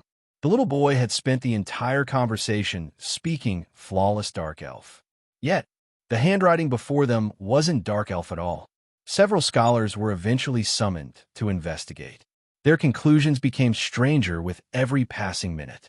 The first sentence began in dragon language. Halfway through, it shifted seamlessly into Ancient Elven. Several technical terms belonged to Devil Script. The grammatical framework followed an obscure Southern Leopardian dialect. Fragments of giant, ancient human, and forgotten ceremonial languages appeared between them like puzzle pieces. The bizarre mixture somehow remained perfectly readable. More importantly, not a single grammatical error existed. The scholars reached only two possible conclusions. Either the writer was a linguistic genius deliberately showing off, or his brain had become so hopelessly scrambled that multiple languages now occupied his thoughts simultaneously. Personally, I preferred the first explanation. The second sounded unhealthy. Compared with everyone else's dramatic life changes, Little Red remained wonderfully consistent. Becoming Dragon Empress had altered almost nothing. She still spent most of every day sleeping in her mountain-sized nest, eating expensive food, occasionally beating someone unconscious, then returning to sleep. The only noticeable difference was that the opponents challenging her had become significantly stronger. When her attendants informed her that someone named Rollo had arrived asking to see her, she rushed outside with unusual enthusiasm. The moment our eyes met, she exploded. Not metaphorically. She literally collapsed onto the ground laughing. She laughed so violently that she rolled across the cavern floor while clutching her stomach. Between uncontrollable bursts of laughter, she managed to gasp out a few devastating words. "Big Brother Rollo." Then another fit of laughter overtook her. "Call me Andy." I seriously considered murdering the Dragon Empress on the spot. Unfortunately, I lacked both the strength and the reach. My kick landed against one of her dragon scales with all the destructive power of an overexcited kitten. She laughed even harder. For nearly 10 uninterrupted minutes. Only after exhausting herself did she finally calm down enough for us to discuss the matter that had brought me here. I explained my situation and asked whether dragons possessed any secret technique capable of accelerating physical growth. To my surprise, the answer was yes. Then came the important part. She absolutely forbade me from using it. The technique existed solely to force dragon hatchlings to mature rapidly during wartime. In merely 3 weeks, a newborn dragon could become combat-ready. The price: permanent mental damage. Those accelerated dragons never truly developed intelligence. They became living weapons. Nothing more. Little Red unexpectedly turned serious. She explained that every stage of life existed for a reason. Children learned coordination through play. Adolescents built judgment through experience. Adults shouldered responsibility. The elderly accumulated wisdom. Trying to skip those stages might create a stronger body, but it left behind an incomplete person. A future built by skipping the present, she concluded quietly, usually isn't much of a future. I stared at her. Since when did this lazy dragon become capable of philosophical speeches? She immediately ruined the atmosphere by proudly revealing she'd simply repeated her father's words. Of course, that sounded much more believable. Still, the lesson lingered. Thinking back, Adam had never become powerful overnight. Every battle, every defeat, every mistake had strengthened him piece by piece until his foundation became unshakable. Perhaps my current body wasn't merely another prank from the system. Perhaps it was forcing me to experience something I'd skipped long ago. That realization didn't make being 10 years old any less frustrating. But for the first time since reviving, I stopped searching for shortcuts. After leaving the Dragon Palace, I couldn't shake the strange atmosphere from my meeting with Little Red. She had laughed at my new appearance until she nearly suffocated. Yet the moment I mentioned Margaret, her expression had changed completely. Apparently, I had forgotten something important. Again, Little Red didn't explain. Instead, she simply dragged me toward the city lord's residence, insisting that if anyone could solve my current predicament, it would be Margaret herself. Unfortunately, that also meant facing Adam. The outcome unfolded exactly as I predicted. Adam took one look at me and promptly collapsed onto the floor laughing. Little Red immediately joined him. The two of them rolled around together like a pair of idiots who had just witnessed history's greatest joke. Meanwhile, Annie stared at me with sparkling eyes that somehow felt even more dangerous than the dark elf officers earlier. At least she managed to restrain herself from pouncing. Only Margaret remained composed. She studied me quietly for a moment before offering a solution as though it were the simplest thing in the world. A time-changing ring. With her mastery over temporal magic, adjusting my outward age without interfering with my natural development posed little difficulty. She only needed about a week. I sincerely thanked her. Perhaps too sincerely. The instant I finished expressing my gratitude and politely remarked that we'd only just met, the warmth in the room disappeared. Silence settled over everyone. Even Adam suddenly found the floor fascinating. Something was wrong. Very wrong. Trying to ease the awkwardness, Adam abruptly changed the subject and asked whether I'd returned to my old laboratory yet. I admitted I hadn't. My current body still needed extensive adjustments, and I'd probably spend months locked inside my workshop refining equipment and recovering what I'd lost. Then another thought occurred to me. The shattered Roland sacred sword. Since the system had granted me the right to forge a new weapon, perhaps I could rebuild my family's treasure blade instead. Adam hurried away and returned carrying a sack filled with the broken fragments. Yet somehow, the atmosphere only became heavier. Nobody spoke. Nobody smiled. Even Annie lowered her head. The reunion ended almost as abruptly as it had begun.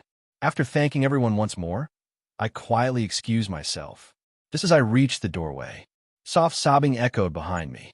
I didn't turn around. Instead, I walked faster. Something I'd said had clearly hurt them. The problem was, I had absolutely no idea what it was. As I hurried home, I could only sigh helplessly. Looks like I've forgotten something important again. Losing a single point of intelligence sounded insignificant on paper. Reality proved otherwise. Intelligence wasn't merely magical aptitude. It also represented memory, reasoning, and the structure of thought itself. As a lich, my intelligence had reached 30. Even accounting for the bonus granted by an undead body, I should naturally possess 28. Instead, the system displayed 27. 1 point had vanished forever.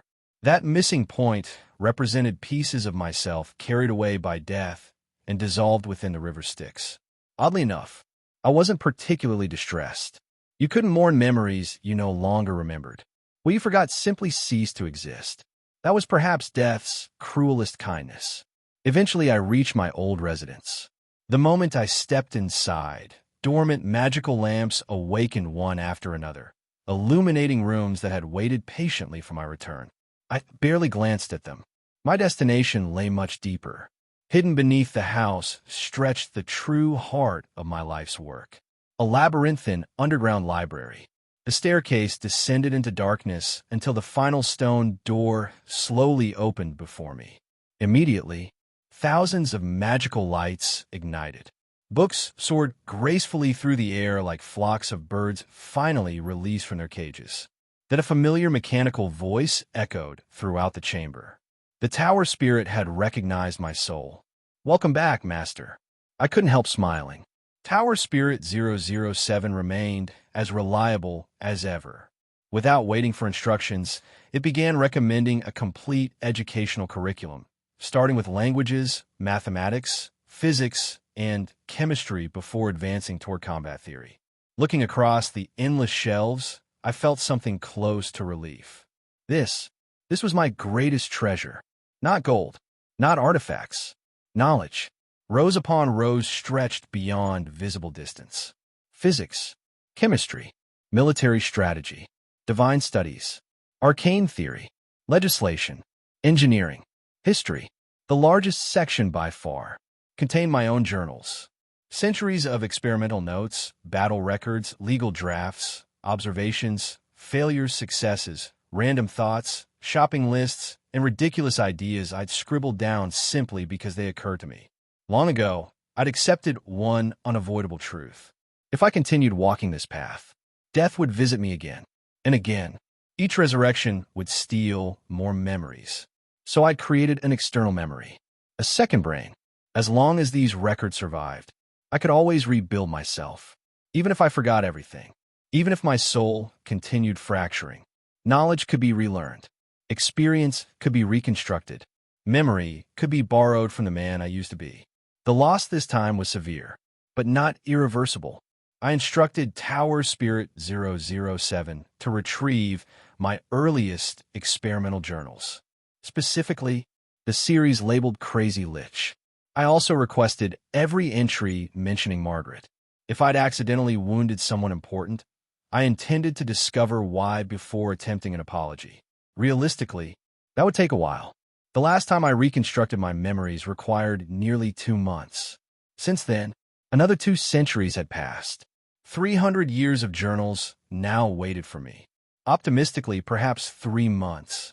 More realistically, half a year. Then reality struck almost immediately. I opened the first notebook, stared at the page, and realized I couldn't read portions of my own handwriting anymore. Wonderful. Absolutely wonderful. I died so many times that I'd forgotten parts of the language I'd personally written. After a long silence, I slowly looked up.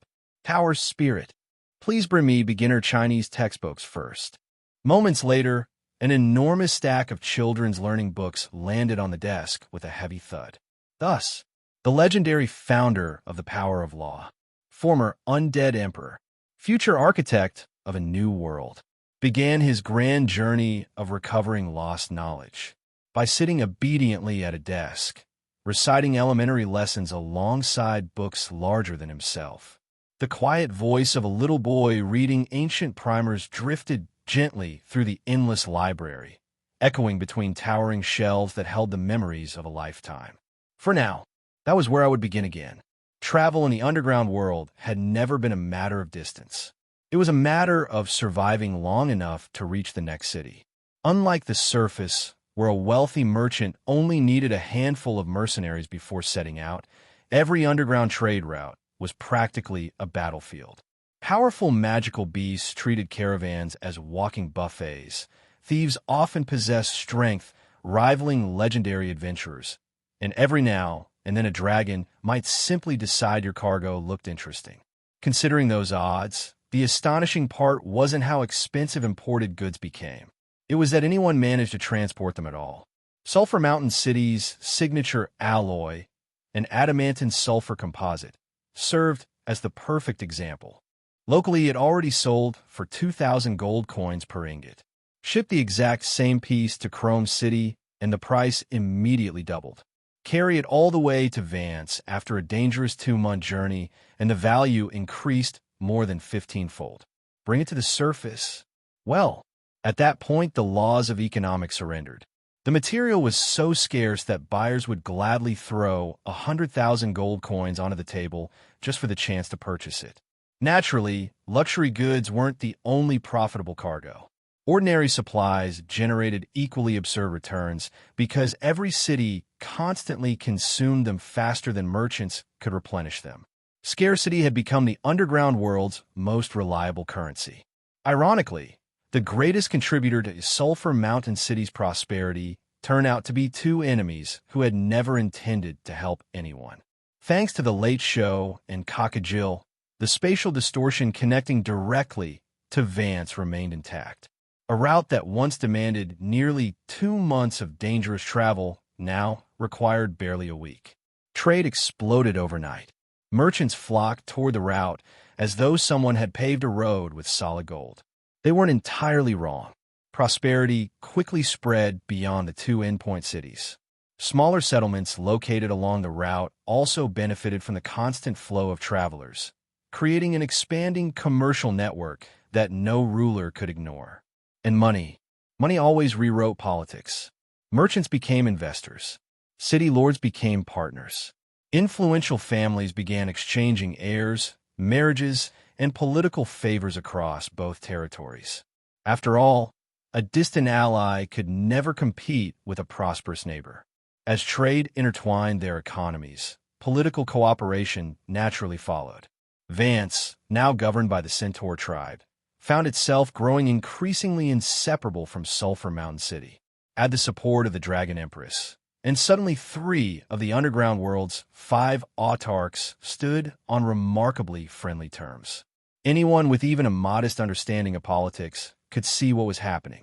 Something enormous was slowly emerging beneath the surface.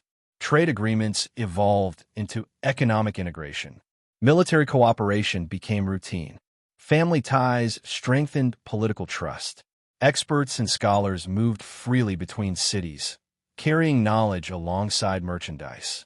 Most importantly, the new legal system gradually convinced races that had spent centuries slaughtering each other to attempt something almost unthinkable: coexistence. That single achievement mattered more than every signed alliance combined. The underground world had never lacked temporary partnerships. It lacked trust. Every alliance eventually collapsed beneath betrayal because everyone expected betrayal from the beginning. Now, for the first time in history, different races were beginning to see mutual benefit instead of inevitable conflict. Given another decade, perhaps the Underground Alliance itself would become obsolete. Perhaps a true empire would finally rise beneath the earth. Perhaps peace, however fragile, might actually become possible. Those possibilities belonged to the future. For now, a perfectly ordinary merchant caravan traveled quietly along the road of gold. At least, it appeared ordinary. Roughly 20 wagons. Average cargo. Nothing especially valuable. The hired guards consisted mostly of ordinary dark elf and beastman mercenaries. Only one detail felt suspicious. The journey had been ridiculously peaceful. No ambushes, no monsters, no dragons demanding tolls, no thieves. The mercenaries gradually became more nervous with every uneventful day. Frankly, so did I, because I knew perfectly well that peaceful roads rarely happen by accident. I happened to be traveling with this caravan. 3 months had passed since my resurrection. 3 months spent rebuilding shattered memories, relearning forgotten knowledge, and restoring my fragmented foundation. At last, I was ready to leave the underground world behind. Thanks to Margaret's masterpiece, my appearance had also changed considerably. The time distortion ring permanently projected the body I would naturally possess around the age of 20, while leaving my true growth completely untouched. It didn't strengthen my body, but it did solve countless practical inconveniences associated with looking like an oversized child. Naturally, the system refused to let me enjoy that accomplishment peacefully. According to its endless stream of sarcastic remarks, Margaret had intentionally designed the ring so that my physical development remained exactly where nature intended. The projection fooled everyone else's eyes. Reality, not quite so much. I wisely chose to ignore the commentary. The ring already exceeded my expectations.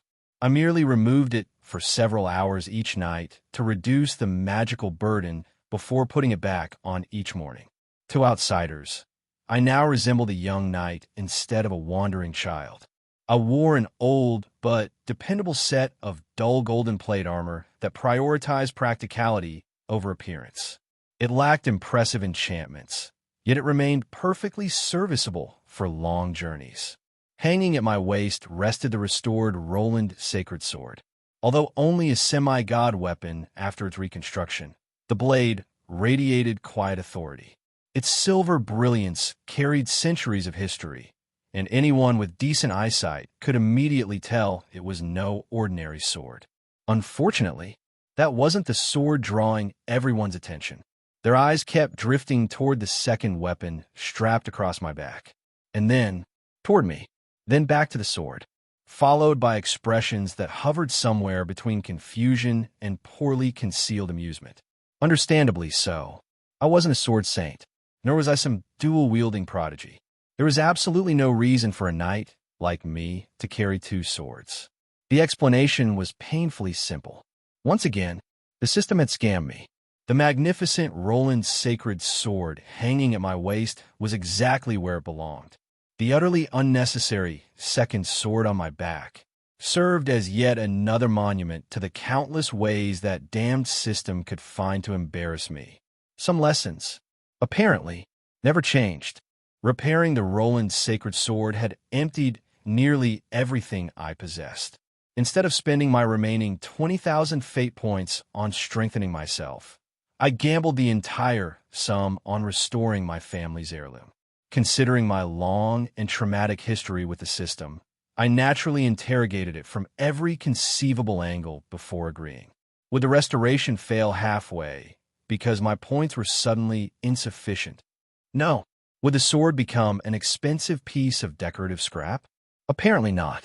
According to the system, the weapon would evolve beyond an Orange Legend artifact into genuine semi-god equipment. That alone sounded suspiciously generous. Then I asked the truly important question. Any hidden requirements? The system answered with perfect confidence. Only a bloodline requirement. That should have been my warning. I inspected the blueprint repeatedly, examining every line until I practically memorized it. The silver lettering identifying it as a semi-god weapon nearly blinded me with excitement.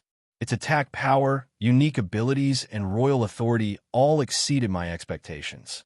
Most importantly, I confirmed multiple times that only the royal bloodline of Mist could wield it.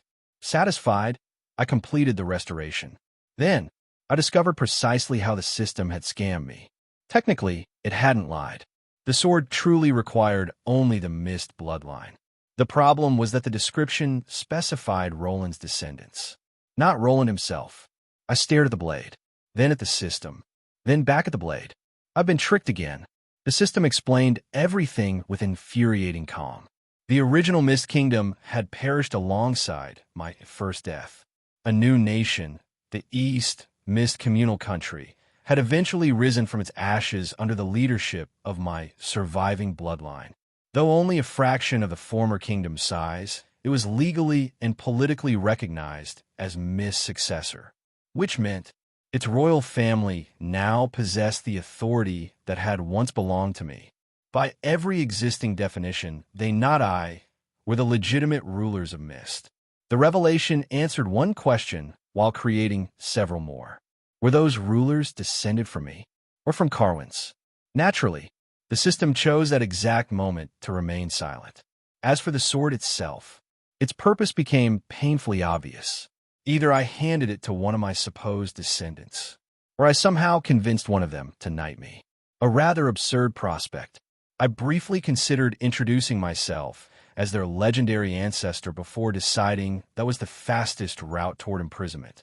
Pretending to be an illegitimate branch of the royal family sounded equally ridiculous.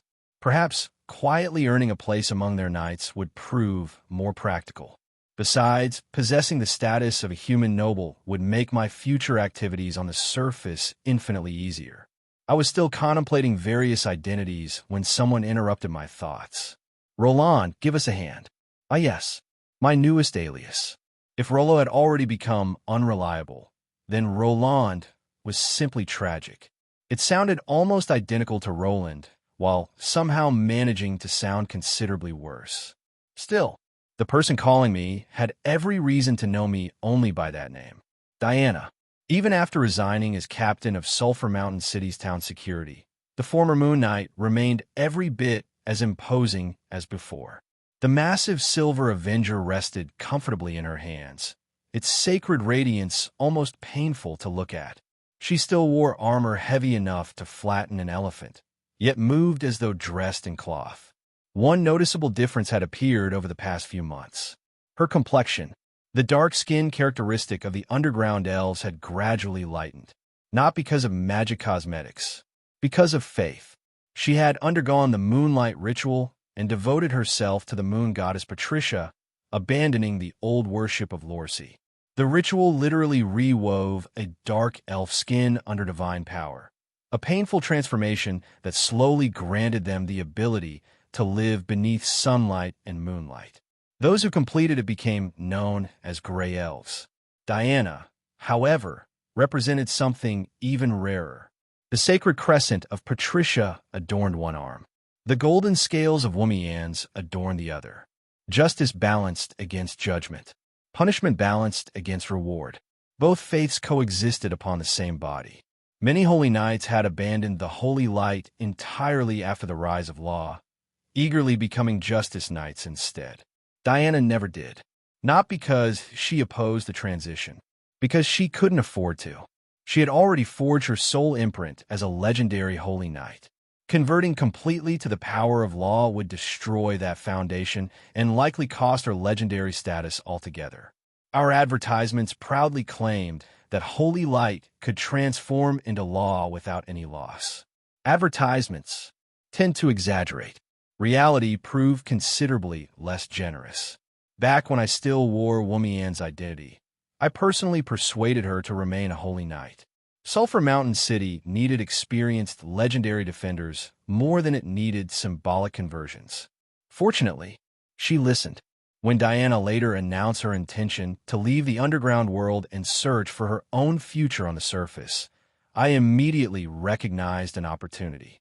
Traveling with a legendary holy knight dramatically increased one's life expectancy. Thus, using a recommendation letter from Annie, I introduced myself as an inexperienced holy knight named Roland seeking guidance during his first assignment. Simple, reasonable, and extremely convenient. After all, despite my new body and bloodline, the Order Knight still retained nearly every ability that made holy knights respected across human civilization. Holy light remained one of my greatest specialties. Disguising myself as a wandering holy knight required almost no acting. It also happened to be one of the safest identities imaginable. At least, that was the theory. Experience had taught me that whenever life appeared to be progressing smoothly, the system was usually preparing its next surprise. I introduced myself exactly as I had rehearsed. A humble young holy knight from the surface kingdom of Kalen, respectfully greeting Diana with Patricia's blessing before admitting that I had become separated from my companions. My story painted me as inexperienced, painfully aware of my own weakness, and quietly embarrassed that I possessed an ancestral sacred sword I couldn't even wield. In short, the perfect rookie. Not too capable, not too suspicious, just competent enough to deserve sympathy. The performance worked beautifully. Of course, appearances could be wonderfully deceptive.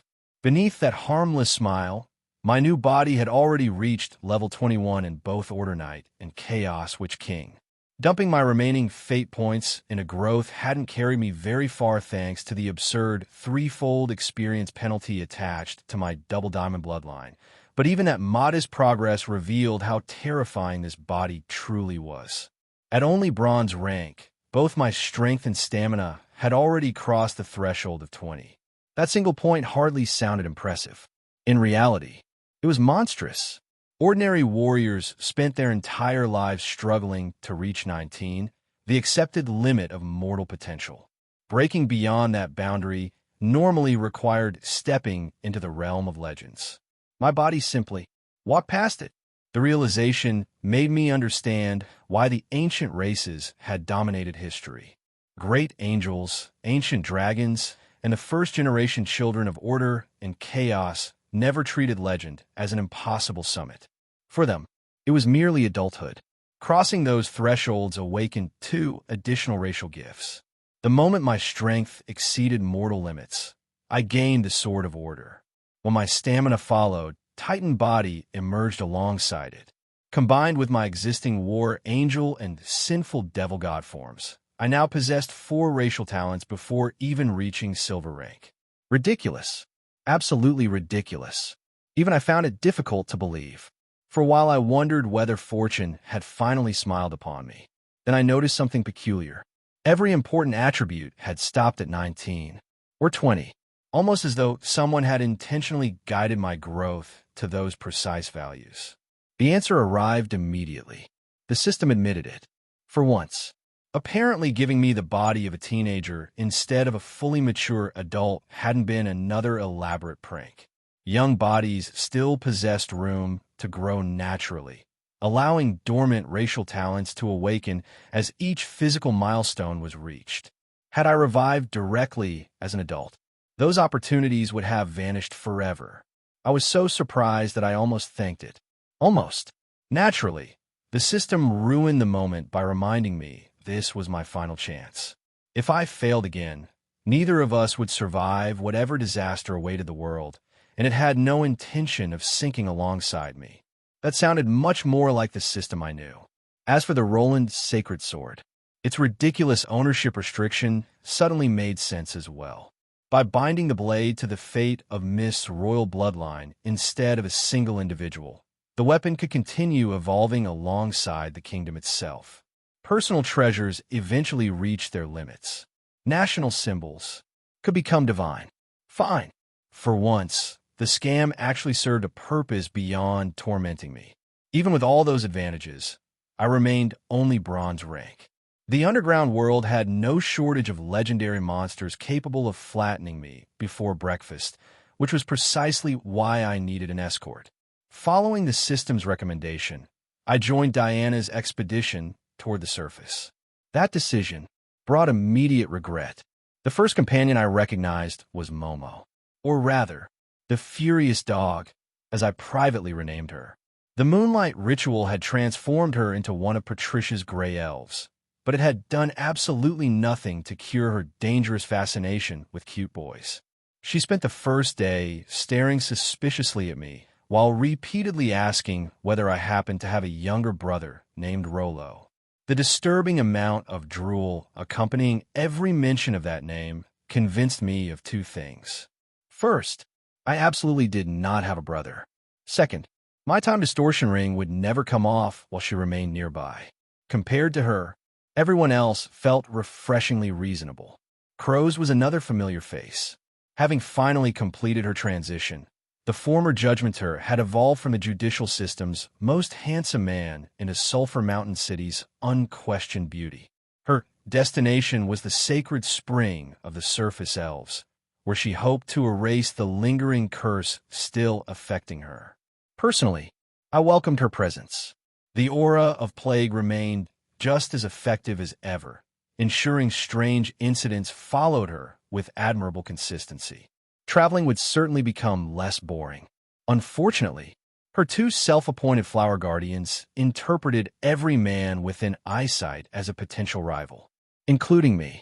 Considering my current strength, provoking them sounded like an excellent way to become tomorrow's obituary. I wisely kept my distance, smiled politely whenever our paths crossed, and made every effort to look completely uninterested in beautiful women. Ironically, that seemed to make crows more willing to talk to me. The flower guardians responded by glaring at me with enough hostility to freeze lava. Wonderful. Some misunderstandings simply couldn't be avoided. Then came the final member of our little expedition, Master Blacksmith Hoyle, a gray dwarf, an armor specialist, an outstanding craftsman, and one of the Gentleman Alliance's core members. That single fact already explained everything necessary about his personality. For anyone unfamiliar with the organization, let's just say the town security kept its blacklist for dangerous criminals. Hoyle occupied a remarkably prestigious position near the top.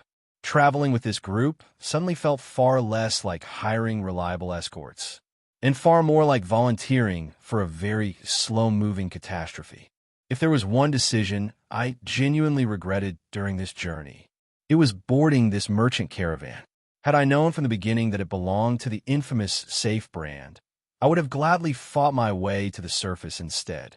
Even now, sitting inside the goblin-built carriage, I couldn't stop feeling that something terrible was waiting just around the corner.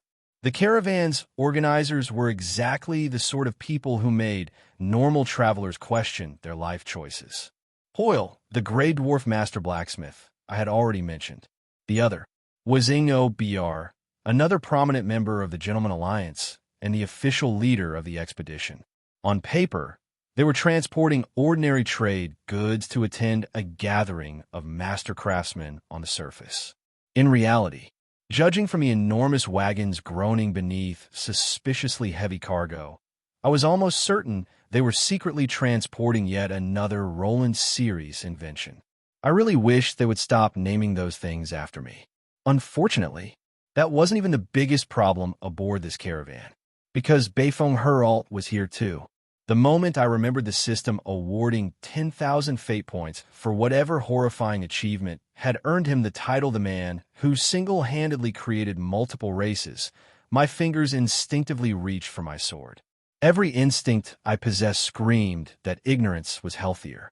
Sadly, Beifeng possessed no such restraint.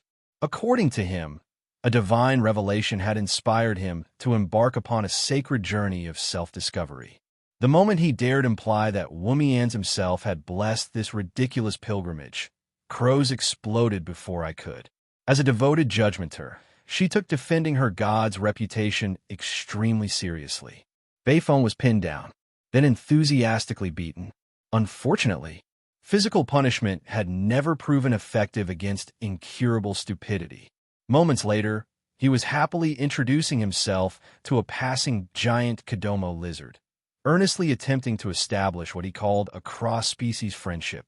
The instant he discovered the lizard happened to be male, his eyes sparkled. The surrounding mercenaries collectively reached the same conclusion. Another beating commenced. By now, this had become our daily routine. Beifeng found a new victim. Everyone else corrected his behavior with overwhelming force. He recovered, then repeated the process the following day.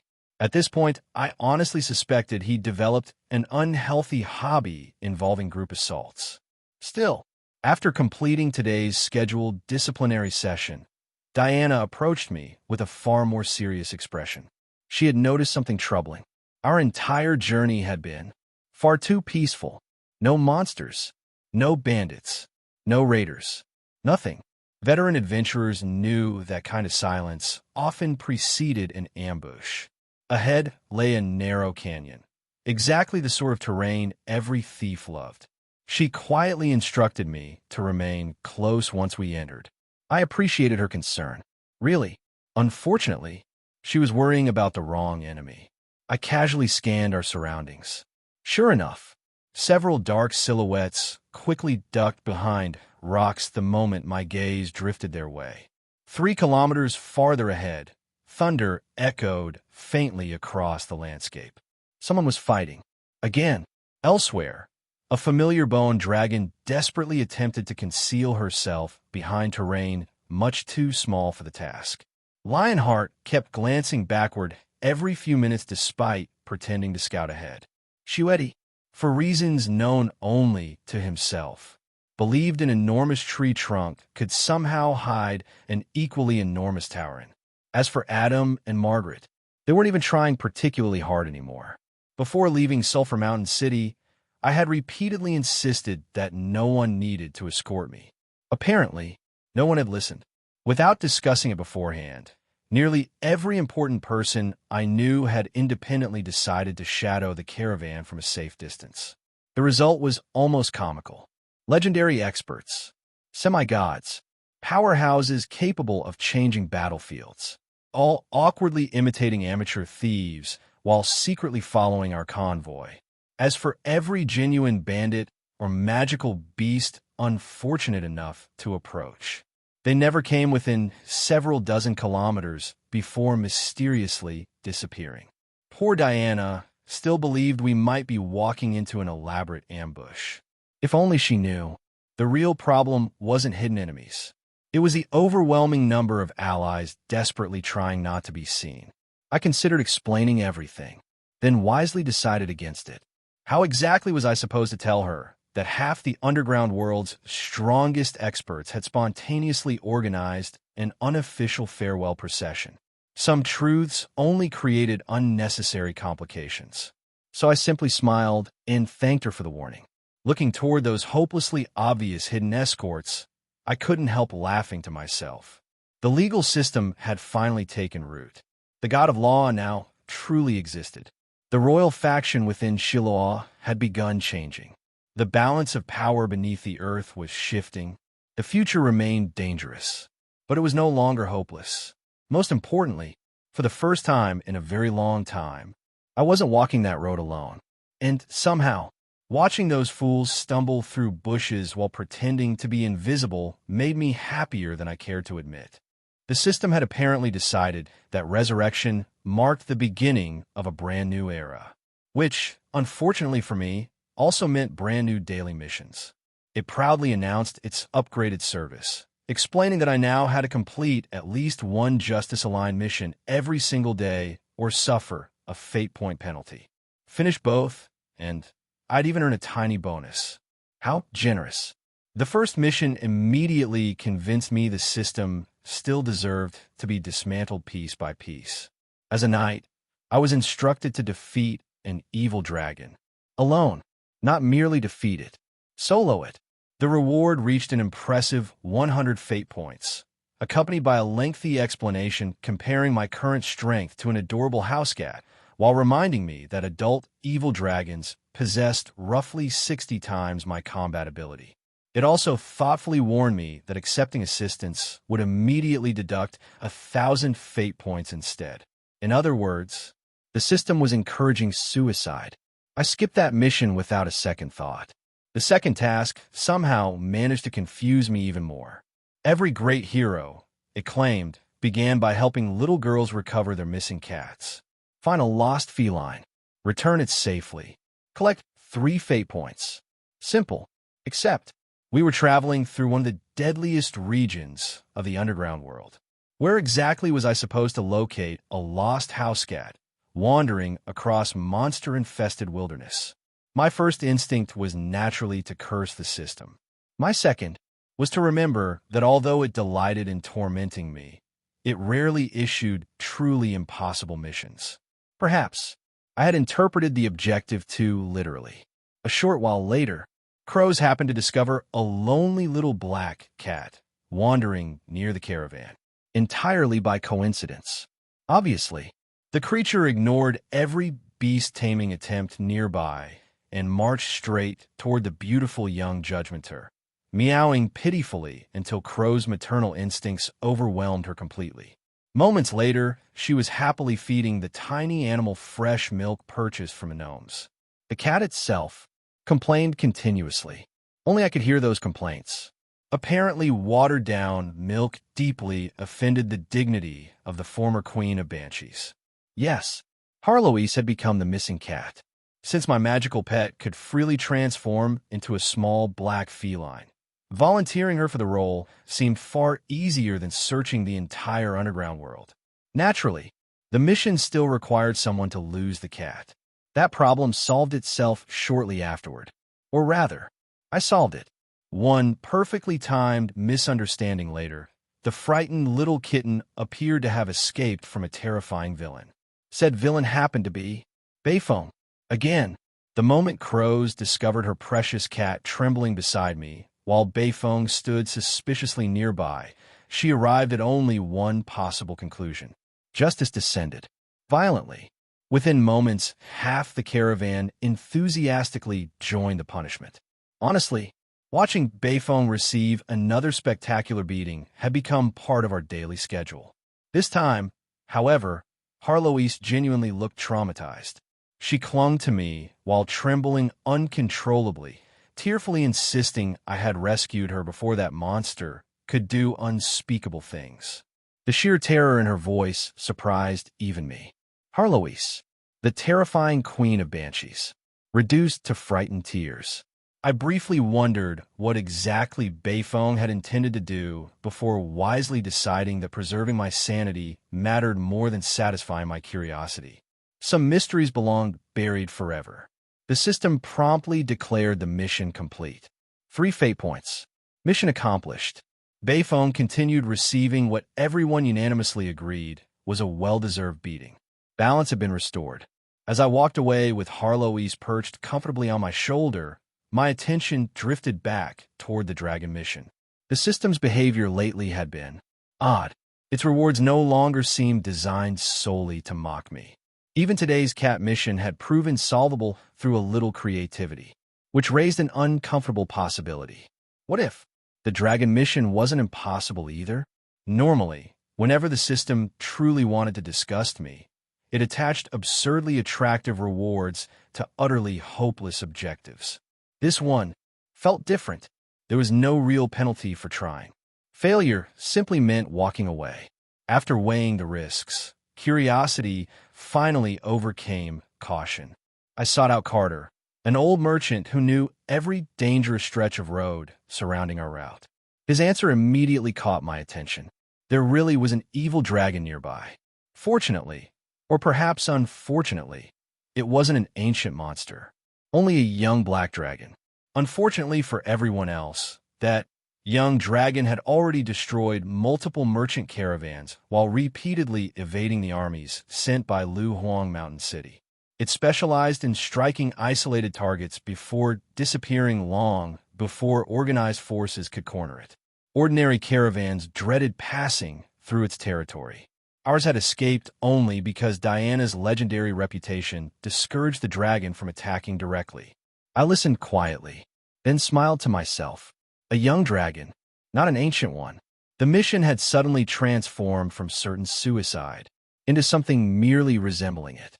Once I confirmed the dragon's location, I did something that made everyone nearby question my sanity. I drew my sword, raised it high enough for the entire campsite to see, and loudly proclaimed that justice demanded the death of the evil black dragon. As a holy knight, I would hunt it down, alone. The reaction was exactly what I expected. Merchants froze. Mercenaries exchanged sympathetic looks. Veteran adventurers silently concluded that yet another idealistic holy knight had allowed the holy light to burn away the practical portions of his brain. Perfect. The louder I made my declaration, the better. Because I wasn't trying to convince them. I was informing someone else. High above us, hidden within the clouds, several familiar presences shifted ever so slightly. The countless coincidentally passing by experts secretly escorting me had clearly heard every word. Satisfied, I left the camp alone under everyone's pitying gazes. The dragon's lair wasn't difficult to find. In fact, someone had thoughtfully cleared a remarkably safe path leading almost straight to it. I chose not to ask who. Harlois, perched on my shoulder in cat form, noticed the evidence before long. Charred magical beasts littered the mountainside as if lightning itself had marched through the forest. She stared at a blackened scorpion lion corpse. Did titans come through here? Possibly. She glanced at me suspiciously. You aren't actually planning to challenge that dragon with your current strength, are you? I am. And you're confident? Very. The deeper we traveled, the less subtle the trail became. Entire packs of ogres have been smashed into unrecognizable piles of meat. Massive claw marks decorated cliff faces. Broken boulders lay scattered everywhere. Harlois examined the carnage before quietly muttering that something far larger than a dragon had probably passed through. The bull demon king, perhaps. She sighed. I think I understand where your confidence comes from. I simply smiled. We're here to solo a dragon. I deliberately emphasized the word. Technically, everything remained perfectly truthful. A little farther ahead, we encountered another bizarre scene. Several formations of hook horror zombies fought living hook horrors with flawless coordination. They moved far too intelligently for ordinary undead, their tactics revealing the unmistakable hand of a master death knight. Harlois slowly turned toward me. Those helpful passers-by. Before she could comment further, a pillar of divine lightning crashed from the heavens. When the smoke cleared, both armies had vanished. Only a smoking crater remained. Harlois blinked. That looked suspiciously like the power of a titan. I suppose some kind-hearted traveler happened to fire an ultra beam. She gave up asking questions. By then, even sarcasm required too much effort. Finally, we reached the deepest chamber of the lair. There lay the infamous black dragon, or rather, what remained of it. Its wings had been torn away. Spatial restraints locked every limb in place. Death energy slowly devoured its body while burns, broken bones, and countless wounds covered every inch of its scales. Whatever welcoming committee had visited earlier clearly consisted of several extremely enthusiastic demigods. The dragon was already halfway to the afterlife. I quietly drew my ordinary longsword, then struck. Clang. The blade bounced harmlessly off its scales. Again. Clang. Again. Clang. For the holy light. Clang. For justice. Clang. For honor. Clang. Eventually, I exhausted every respectable battle cry I knew. Harlois had grown so bored, she started chasing her own tail nearby. Meanwhile, the dragon watched me with what could only be described as exhausted resentment. Its expression practically begged me to hurry up already. After 30-odd swings, inspiration completely abandoned me. For the second uncle's father's neighbor's daughter's girlfriend's teacher's dog. Almost immediately afterward, the dragon's head finally slumped sideways. It died. Whether my final strike succeeded, or whether the accumulated injuries finally claimed its life. Even I prefer not to investigate too closely. I planted my sword dramatically into the ground and panted. Finally, the dragon has been slain. My arms weren't tired. My throat was. Inventing battle cries proved far more exhausting than swordsmanship. The system naturally appeared immediately. It verified that only my contracted magical pet had remained nearby during the kill, confirming that I had technically fulfilled the solo requirement. 100 fate points, plus another 100 for completing both daily missions. Then it cheerfully warned me not to expect tomorrow's assignments to be nearly so accommodating. I decided not to respond. Some victories were better appreciated in silence. When I returned to camp, news of the rookie holy knight who slew a dragon alone had already spread through the entire caravan. Unfortunately, rumors tended to exaggerate. Not long afterward, I found myself sparring with one of the silver-rank justice knights. Everyone naturally assumed the duel would end quickly. After all, I was supposedly just an inexperienced bronze-rank holy knight. Yet as our blades repeatedly collided, surprise gradually spread across every spectator's face. Because the one slowly being driven backward wasn't me. I quickly confirmed something that had already become obvious during the first exchange. Raw strength alone placed me far beyond what a bronze-rank knight should possess. My body had only recently reached level 21, yet its 20 points of strength already exceeded the natural limits of ordinary mortals. Against a dark elf, whose race sacrificed physical power for agility and intelligence, the advantage was overwhelming. Even with our enormous level gap, I could confidently match the force of a gold-rank warrior. Momo discovered that lesson the hard way. She met my blade head-on with complete confidence, only to have both arms shudder from the impact.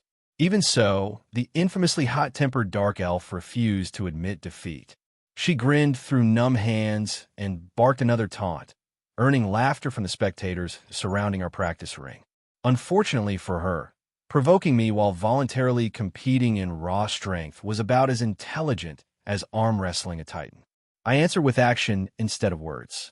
Gripping my sword with both hands, I poured every ounce of force into a downward strike. Steel screamed as our blades collided, and the impact drove Momo onto one knee. For a brief moment, victory seemed certain. Then she smiled. Of course she smiled.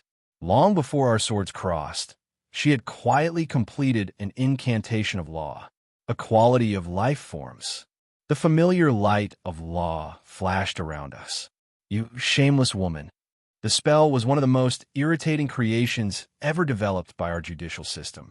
Unlike the true authority of the Origin Codex, which could suppress everyone inside an area equally, this simplified version targeted only a single attribute.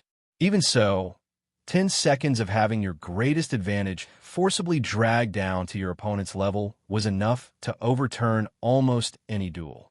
My strength instantly dropped from 20 to 16. That tiny difference changed everything. The overwhelming pressure vanished. Momo rose from one knee, while I suddenly found myself retreating under an endless barrage of heavy strikes. Our swords rang against each other again and again as she pressed forward relentlessly. I gritted my teeth and counted silently. 10 seconds. That was all I needed to endure. 9, 8, 7. Then something unexpected happened. Her attacks suddenly felt lighter. The crushing pressure disappeared several seconds earlier than it should have. For an instant, I blinked in confusion before remembering the racial talent I had only recently awakened. Titan Body.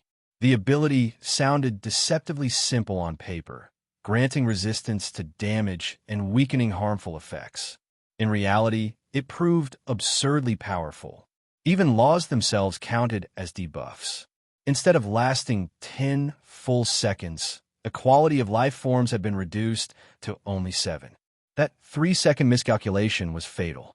Momo clearly hadn't expected it. The instant my original strength returned, I exploded forward. Our swords met once more. This time I twisted my blade instead of overpowering hers, expertly knocking her mithril greatsword spinning into the air. Before she could recover from the surprise, I charged. A fully armored holy knight with 20 strength crashing into someone was less a tackle and more a speeding freight wagon. Momo flew backward. She reacted impressively, stabbing her sword into the ground to halt herself, before she could tumble across the field, but the impact still left her dizzy. A disoriented silver rank knight was little more than a heavily armored training dummy. I immediately seized the opportunity. Holy light gathered around my sword as I prepared to unleash the offensive racial talent awakened alongside my overwhelming strength. The sword of a blur interrupted everything. Before I could finish speaking, an overwhelming force yanked me backward. My strike missed entirely. Standing between us was Diana. The legendary Moon Knight had intervened so effortlessly that I hadn't even seen her move. That's enough. Her calm voice ended the match before either of us could argue. Momo, the moment you relied on an incantation of law against a bronze holy knight, you'd already lost. Honor your promise. The fiery dark elf looked as though she'd swallowed poison. Still, a wager was a wager. She eventually shuffled over and offered a reluctant apology. I accepted it with a smile. Truthfully, I wasn't interested in embarrassing her. I'd already gained something far more valuable. This spar had exposed every weakness my new body still possessed. My mind remembered centuries of swordsmanship. My instincts recognized every opening. My experience vastly surpassed hers. Yet there were countless moments where my body simply couldn't keep pace with my thoughts. This wasn't a flaw in talent. It was a lack of conditioning. The muscles, reflexes, and subconscious habits of this young body hadn't experienced thousands upon thousands of repetitions. My memories existed, but my flesh hadn't caught up. The solution was obvious. No shortcuts. No miracles. Just training. Looks like I've grown lazy, I muttered to myself afterward. Tomorrow I'll start with 10,000 practice swings a day. It wasn't glamorous, but fundamentals had carried me through countless lifetimes before. They would do so again. That evening, after everyone had retired, I practiced alone inside my tent, letting the rhythmic sound of my sword cut through the silence. Then someone quietly entered. The visitor moved carefully, almost nervously. When I looked up and saw Diana, standing there with an unmistakable blush on her face, my imagination immediately sprinted several kilometers ahead of reality. A beautiful dark elf woman, sneaking into my tent, at night, after centuries as a skeletal lich. My first coherent thought was that perhaps fate had finally decided to compensate me. My second thought immediately ruined the first. Right? My body was still technically going through puberty. There were few tragedies crueler than finally escaping undeath only to have romance arrive at the worst possible timing. I nearly wanted to curse the heavens. Unfortunately, reality proved even less merciful. Diana took a slow breath before speaking. Roland, oh, Lich Roland, Lord Woomians. She met my eyes directly. It's been a long time. A secluded tent. A beautiful woman quietly slipping inside. Under normal circumstances, that combination would make any healthy man entertain certain, optimistic possibilities. Then Diana opened her mouth. Which one are you exactly? Lord Roland, Lord Woomians, or Little Rolo? Every romantic fantasy evaporated so quickly that even the campfire seemed colder. I lowered my head and sighed. As expected, women had always brought disaster into my life, never romance. Whenever someone actually developed feelings for me, they inevitably turned out to be either an ancient bone dragon, a homicidal lunatic, or some equally terrifying existence. Apparently, destiny had already decided that ordinary, well-adjusted women were forever beyond my reach. Still, one thing genuinely surprised me. I'd expected my identity as Roland to leak eventually. I hadn't expected Woomian's disguise to collapse as well. After all, Little Red had practically shouted my real name while laughing herself to tears the day I visited her. Considering the volume of a giant dragon's voice, anyone standing within a few hundred meters would have heard it clearly. Diana wasn't deaf, so connecting the dots wasn't particularly difficult. The only question left was how she'd linked my current appearance to the mysterious child everyone knew as Rolo. When I asked, her answer was painfully simple. My ring and your cat. I smacked my forehead. Of course. Elise's communication ring still sat on my finger, and Harloise had already revealed her cat form before Diana months ago. Legend-rank knights didn't overlook details that obvious. So much for my flawless disguise. Fortunately, I wasn't particularly worried. Truthfully, I'd planned to recruit Diana as an ally sooner or later anyway. Between her integrity, combat ability, and remarkably functional moral compass, an exceedingly rare trait among dark elves, she was exactly the sort of companion I needed. What interested me more was why she'd come alone in the middle of the night. "You didn't sneak in here just to expose me," I said. "There's something else." Immediately, the fearless Moon Knight lowered her head. Her ears slowly turned crimson. She nervously intertwined her fingers, unable to meet my gaze. I froze, then nearly knocked my cup on the floor. Wait, could it be? No, surely not. Diana wasn't like other dark elves. She was famously disciplined, conservative, almost painfully respectable. Most people joked she possessed a dwarf's sense of propriety, trapped inside a dark elf's body. Despite her beauty, legendary strength, and reputation throughout Sulphur Mountain City, she'd remained single simply because every suitor eventually retreated in embarrassment. And now, she had secretly entered my tent at midnight. Blushing, avoiding eye contact, the pieces assembled themselves with astonishing speed. Inside my head, fireworks exploded. System, I officially withdraw every insult I've ever thrown at you. That ridiculous 19 points of charm had finally paid off. Perhaps handsome protagonists really did have easier lives. Perhaps this truly was the beginning of the Roland era. Diana finally gathered enough courage to speak. "My lord, I'm listening. I have something I'd like to ask you." Her voice became even softer. "It's difficult for me to talk about." My heart raced. Excellent. These were exactly the kinds of conversations I wanted. "I promise I won't laugh." "You really won't?" "Never." She visibly relaxed. "Thank goodness. I knew only you could guide someone as lost as me." "Guide? Guide where?" I was willing to guide her almost anywhere. Then she delivered the finishing blow. "My faith has begun to waver." "What?" My smile instantly froze. The romantic atmosphere I'd painstakingly constructed inside my own imagination shattered into microscopic fragments. It turned out Diana hadn't come seeking a man. She'd come looking for theological counseling. Over the next several minutes, she carefully explained everything. Originally, she'd worshipped Lorcy like most dark elves before eventually embracing the holy light. That faith had sustained her for years. Until recently, the battle at Sulphur Mountain City had planted the first seed of doubt. The undead who fought beside us hadn't resembled the monsters described by Holy Church doctrine. They had sacrificed themselves, protecting the innocent just as nobly as any paladin.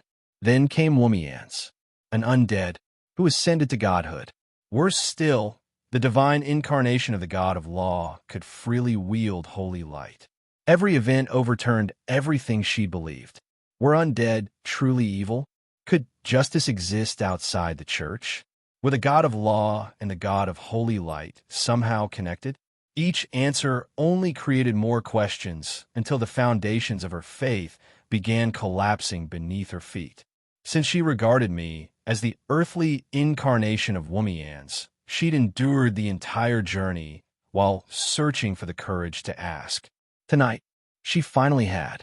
I silently listened, then felt every optimistic fantasy inside my head die a tragic death. Romance? There had never been any romance. The beautiful woman who sneaked into my tent under cover of darkness hadn't come to confess.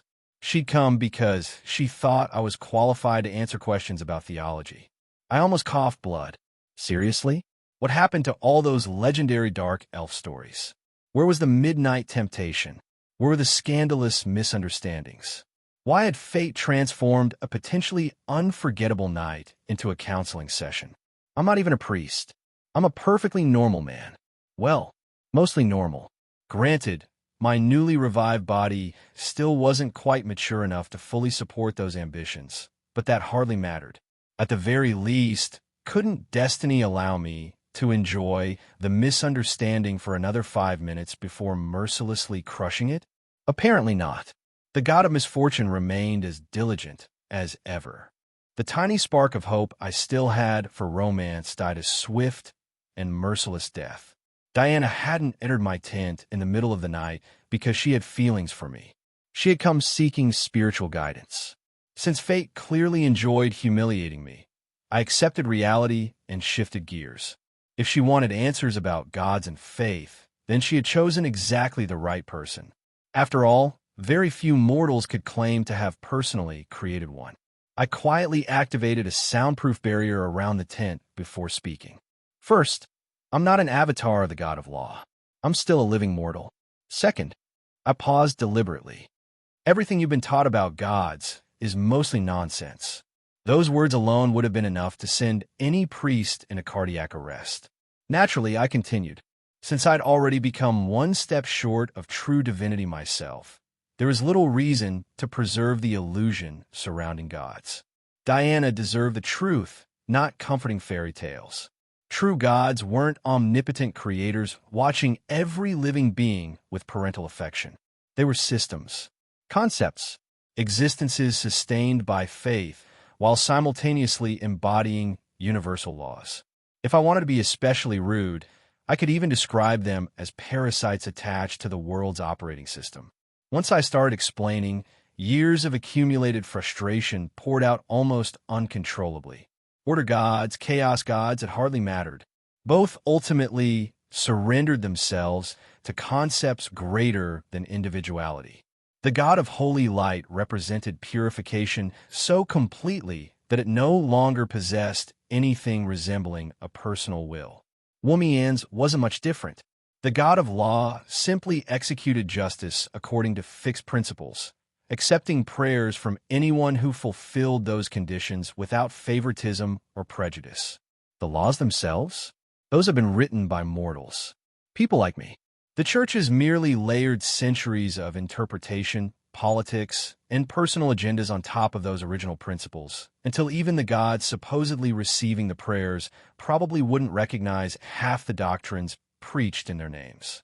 As I dismantled every pillar supporting Diana's worldview, I watched her expression gradually lose all certainty. Good. That was precisely what I intended. Faith built upon misunderstanding deserved to collapse. Only after stripping away comforting lies could someone truly choose what they believed. Naturally, I kept one crucial secret hidden.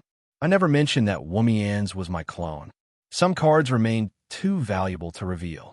When I finally finished, silence settled over the tent. Diana simply sat there, staring blankly at the floor while trying to reconstruct an entirely new understanding of reality. Meanwhile, my thoughts wandered somewhere considerably more practical. The surface world awaited me.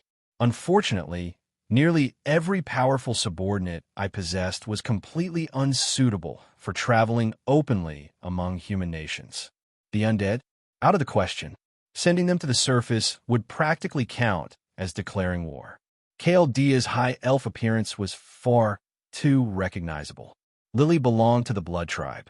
Kevin remained tied to both his family and his responsibilities. Elisa, forget Elisa.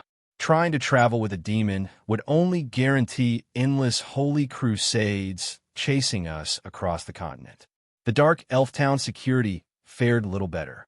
Even after completing the moonlight ritual, their reputation alone could still earn them execution in many human kingdoms. After eliminating every impossible candidate, only one choice remained. Diana, trustworthy, powerful, kind, a future legend according to history. Most importantly, innocent enough to be persuaded. She was exactly the bodyguard I needed. As that conclusion settled in my mind, I subtly began steering our conversation toward my long-term plans. I revealed fragments of the future I hoped to create. A world where justice wasn't bound by race. A world where cooperation replaced endless hatred. Not enough to expose everything, just enough for her to glimpse the road ahead. The struggle inside her became increasingly obvious. Her beliefs fought against her conscience. Her old faith battled the reality she'd personally witnessed. When dawn finally arrived, Diana slowly rose to her feet.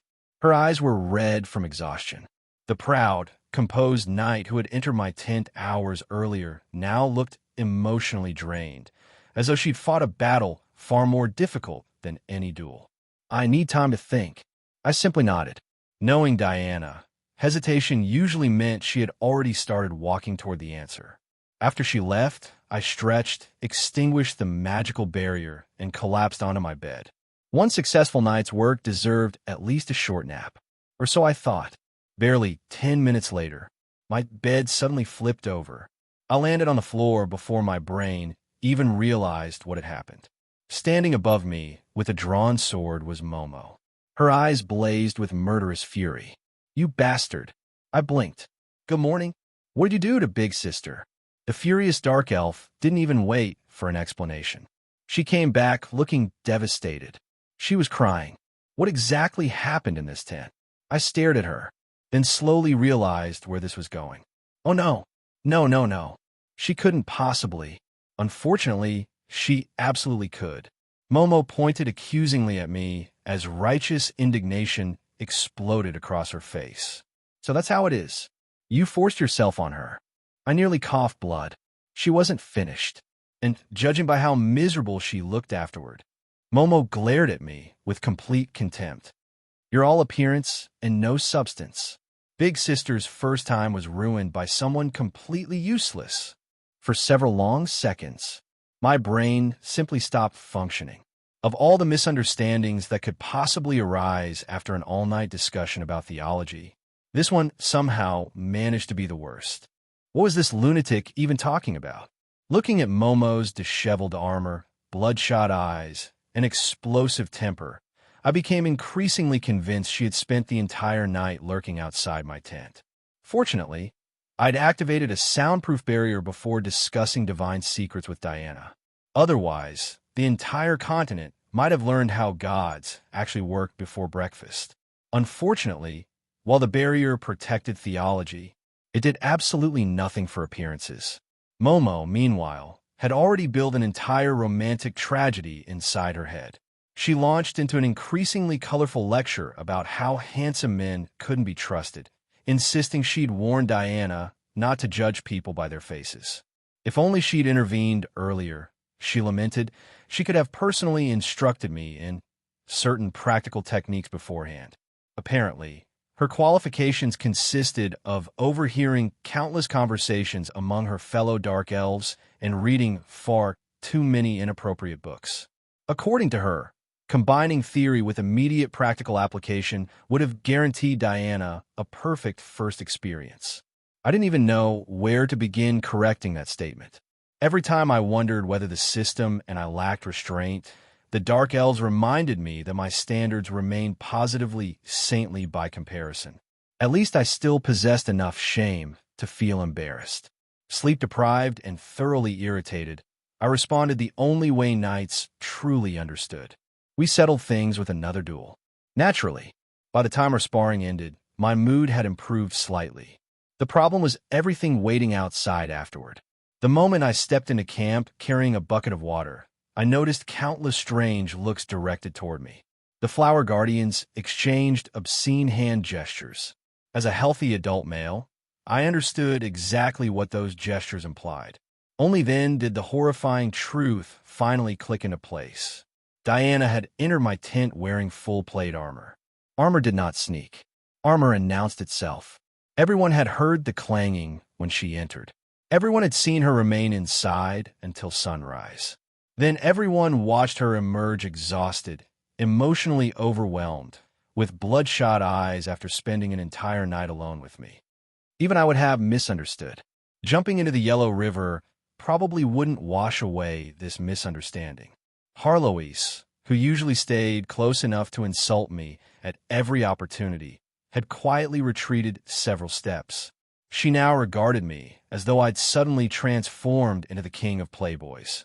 Honestly, if I'd actually done something, I'd simply admit it.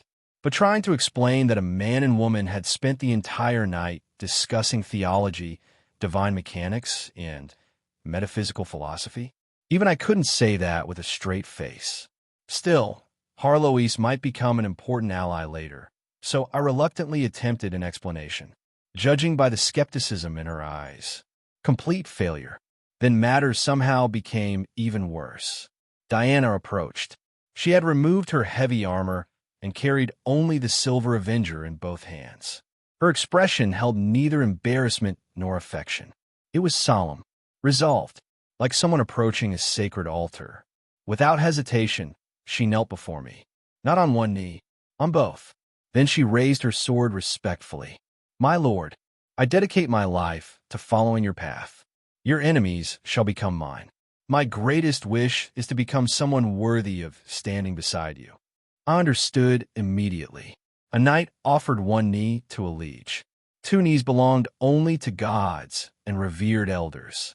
She wasn't confessing love. She was declaring absolute faith. Unfortunately, nobody else understood that distinction. Momo's expression exploded. Big sister, what kind of spell did you cast on her, you bastard? The furious dog officially became a rabid one. Her killing intent burst forth without the slightest restraint as she charged straight toward me with enough force to split boulders. Around us, the spectators naturally reached conclusions even more absurd than Momo's. The goblin merchant smirked knowingly, announcing that humans and elves truly moved astonishingly fast. Ingo Br casually declared, I had the unmistakable smile of a shameless womanizer. I silently vowed revenge. My smile was the 59th standard Holy Knight smile, a carefully perfected expression designed to reassure nobles and inspire trust. There was absolutely nothing lecherous about it. Hoyle, the degenerate dwarf, applauded my remarkable talent. Under normal circumstances, praise from another craftsman would have been welcome. Praise from a member of the Gentleman Alliance, however, felt dangerously close to public slander.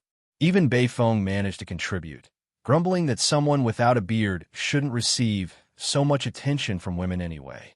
Coming from him, I chose not to ask what his standards of attractiveness were. Survival instincts still functioned properly. Meanwhile, Momo had already resumed chasing me around camp with murderous enthusiasm. My life is over, I shouted while desperately fleeing. We only talked all night. That explanation somehow made things worse. Momo laughed mockingly while swinging her sword. You expect anyone to believe that? A man and woman stay awake together until sunrise doing nothing? Unless you're completely incapable, or you're still an undeveloped little brat. Critical hit, directly to the soul. My expression froze. Every carefully hidden trauma the system had gifted me returned at once. You? I slowly turn around. You're going too far. A second later, dignity vanished entirely. I abandoned all attempts at retreat and charged straight at Momo instead. If she insisted on stabbing my emotional weak point, then today's sparring session was officially becoming a real fight. By the time our caravan rolled into Vance, the city felt completely different from the one I remembered. The streets were just as crowded, the merchants just as noisy, yet the suffocating tension that had hung over the Alliance conference had vanished. Prosperity had finally replaced paranoia. The invisible escort that had shadowed us all the way from Sulphur Mountain City quietly dispersed the moment we arrived. Adam, Margaret, Gria, Shuity, and the others slipped away through separate tunnels toward the surface, leaving only the naked Tauren idiot wandering back the way he'd come. Some habits simply couldn't be cured. While the merchants reorganized their cargo for the next leg of the journey, I took the opportunity to settle a few personal matters. First, I needed to replace the miserable iron sword I'd been forced to carry. Second, and more importantly, I intended to establish a small mercenary company. It wasn't because I suddenly dreamed of becoming a wandering adventurer. It was paperwork. A mercenary license was one of the most useful identities a traveler could possess. Momo naturally didn't understand. She wanted to leave Vance as quickly as possible, preferably before another dark elf challenged her to a duel. When I explained my plan, she frowned in confusion. Mercenaries, she argued, work for humans.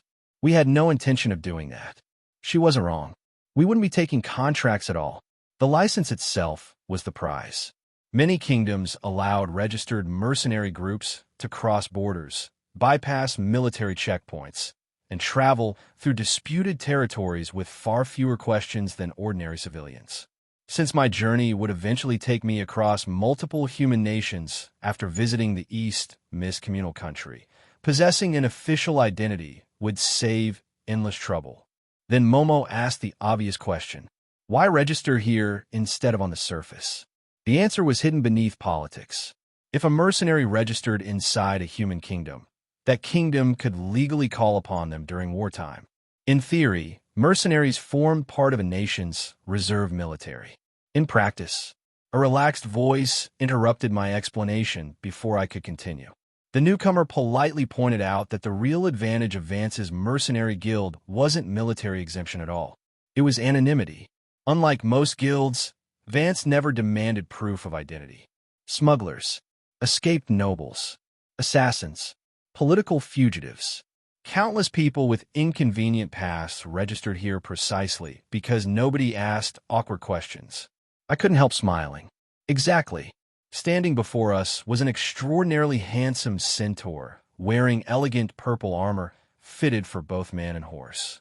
Across his back rested a divine-grade longbow that radiated unmistakable power.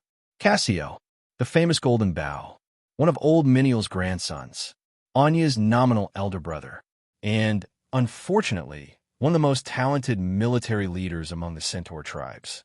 He greeted me respectfully, though there wasn't much warmth behind the courtesy. Old Menial had apparently accepted my request for an outstanding archer, and immediately shipped his most troublesome grandson out of the underground world. A brilliant move. Cassio possessed ambition dangerous enough to threaten Anya's future rule. His achievements on the battlefield had earned enormous prestige among the centaurs. If old Menial passed away, there was every possibility this capable grandson might challenge the young Beastman Queen. Killing him would be wasteful. Keeping him nearby would be dangerous. So the old fox had solved both problems by lending him to me. As expected of a seasoned tribal chief, Cassio remained perfectly still while waiting. Yet every twitch of his ears and every absent-minded touch upon his arrows betrayed constant vigilance. Nothing within hundreds of meters escaped his attention. Exactly the sort of scout our group desperately needed. 3 nights traveling together suffered one glaring weakness. None of us possessed meaningful long-range capability. None of us had proper mounts. A centaur solved both issues at once. Better still, centaurs already existed throughout several surface kingdoms. With a little disguise, nobody would suspect Cassio originated from the underground world. He was worth far more than a dozen ordinary escorts. Still, I wasn't finished assembling my team. There should be one more, I muttered. Cassio simply nodded. A few moments later, the final member arrived. Calling him a man felt slightly inaccurate. He resembled a walking fortress. Towering gray armor completely concealed his body from head to toe. Only 2 eyes glimmered faintly through the visor of an oddly shaped helmet resembling the beak of a predatory bird. His equipment looked even stranger. A massive 3-meter spear rested across his back. Twin swords hung at his waist. A dwarven rifle was slung over one shoulder. Grenades dangled from his belt.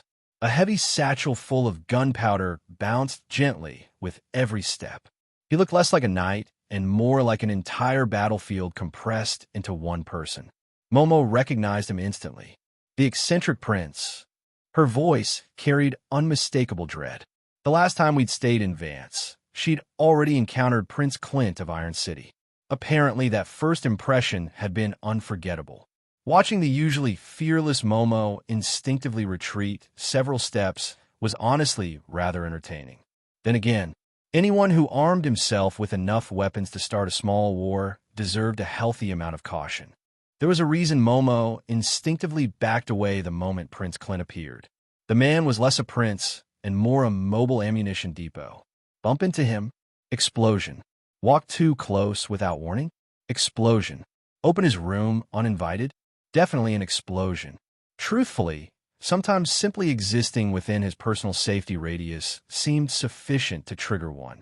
Unlike the BR brothers, whose disasters usually resulted from spectacular incompetence, Clint's explosives were deliberate. Every trap, every mine, every defensive measure was carefully calculated. Years of surviving political intrigue and war had left him trusting absolutely no one. I had no intention of curing his paranoia. Frankly, I intended to exploit it. Most travelers didn't die because an overwhelmingly powerful enemy challenged them openly. They died because someone hid a poisoned dagger in the darkness or buried a trap beneath the road. Someone who suspected everyone and everything was precisely the sort of companion I wanted watching our backs. I greeted him as the leader of our temporary party. He merely nodded beneath that enormous helmet. No objections. No unnecessary words. Good. With everyone finally assembled, I led them into the mercenary guild. Or rather, toward the battlefield currently occupying it. The reception hall resembled the aftermath of a tavern brawl. Mercenaries were sprawled across the floor in various states of defeat. Naturally, Diana stood calmly in the center. Veteran mercenaries had attempted to welcome us the traditional way by testing the newcomers' abilities before allowing them to register. It was equal parts warning, intimidation, and initiation ritual. Since I already knew such nonsense was inevitable, I had simply allowed them to challenge the strongest member of our group. Throwing a legend-rank holy knight into a room full of arrogant mercenaries produced exactly the result I expected. Everyone learned valuable life lessons, mostly about gravity. I walked toward the registration desk wearing my perfected 59th standard business smile. I'd like to register a small mercenary company. I'll serve as captain, and this beautiful lady beside me will be vice captain. The receptionist glanced at the unconscious bodies littering the floor before immediately deciding this was not a conversation worth delaying. Smart choice. Only one question remained. What will your mercenary company be called? Before I could answer, Momo proudly raised a hand. Momo and her little friends. The room collectively ignored her. Diana considered the matter seriously before offering her own suggestion. Law and Holy Light. I shook my head. That name perfectly reflected the uncertainty still lingering in her heart. Trying to stand with both sides usually meant standing with neither. She understood my meaning almost immediately. After a brief silence, she proposed another. Law and Justice. Closer, but still unsuitable. Such a name would forever tie us to the god of law, drawing unnecessary attention and inviting political complications wherever we traveled. Fortunately, I'd already spent considerable time crafting the perfect title, one grand enough to surpass every ridiculous name I'd ever invented. I proudly announced it. The New Freedom Gentlemen Alliance. Silence. Then both former members of the town's security slowly turned toward me. Momo's hand drifted toward her sword. Diana looked as though she'd just swallowed poison. Naturally, the Gentlemen Alliance had spent years functioning as one of the town's security's greatest headaches. Naming our organization after those degenerates bordered on blasphemy. Before either woman could reject it, a familiar voice enthusiastically interrupted. I approve. Gentlemen Alliance sounds wonderful. Every muscle in my body stiffened. Slowly, very slowly, I turned around. Bayphone. Of course it was Bayphone. The man grinned broadly as though destiny itself had brought him here. I demanded to know why he was in Vance. He proudly declared that he'd decided to accompany us on our surface journey. Something about discovering his true self. Utter nonsense. Following his line of sight revealed the actual reason. He was staring at Cassio. Specifically, at the centaur half of Cassio. Absolutely not. I refuse. The answer left my mouth before he finished speaking. He immediately began listing his qualifications. He was an outstanding beast tamer, an experienced adventurer, perfectly suited for long-range support. Annoyingly, every word was true. His combat ability was excellent. His beast provided reconnaissance. His versatility would strengthen any expedition, which was precisely why I'd gone through the trouble of recruiting Cassio and Clint instead. Power wasn't the issue. His personality was. No amount of combat effectiveness justified traveling beside a walking natural disaster driven entirely by questionable romantic interests. Still, Bayphone refused to surrender. In fact, he became increasingly excited. "If Gentleman Alliance isn't passionate enough," he declared, grabbing a registration pen, "then let's call ourselves the Wild Brothers Club." That single sentence finally exhausted everyone else's patience. Momo punched him. Diana joined in immediately afterward. Watching the two former town security officers express years of accumulated frustration through repeated physical violence was oddly therapeutic. As Beifong disappeared beneath a storm of fists, I quietly leaned over the counter toward the thoroughly bewildered receptionist. Before anyone could interrupt again, I smiled politely. "Please register us under one final name." I paused dramatically. "The Absolute Gentleman Alliance." Then I signed the paperwork before anyone recovered enough to stop me. Some decisions, after all, were best made while everyone else was busy beating Beifong half to death. Our first destination on the surface was Lane's stronghold, the massive fortress guarding the nearest exit from the underground world. Calling it a city almost undersold it. It had been built as a fortress first and a settlement second.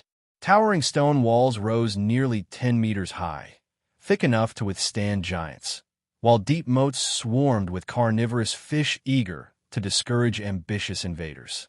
Frankly, the architects weren't being paranoid. They simply knew their neighbors. The entrance to the underground world never closed. Dark elf raiding parties regularly treated surface villages as training grounds. Beastmen launched seasonal plundering expeditions. Dragons occasionally emerged in search of exotic meals.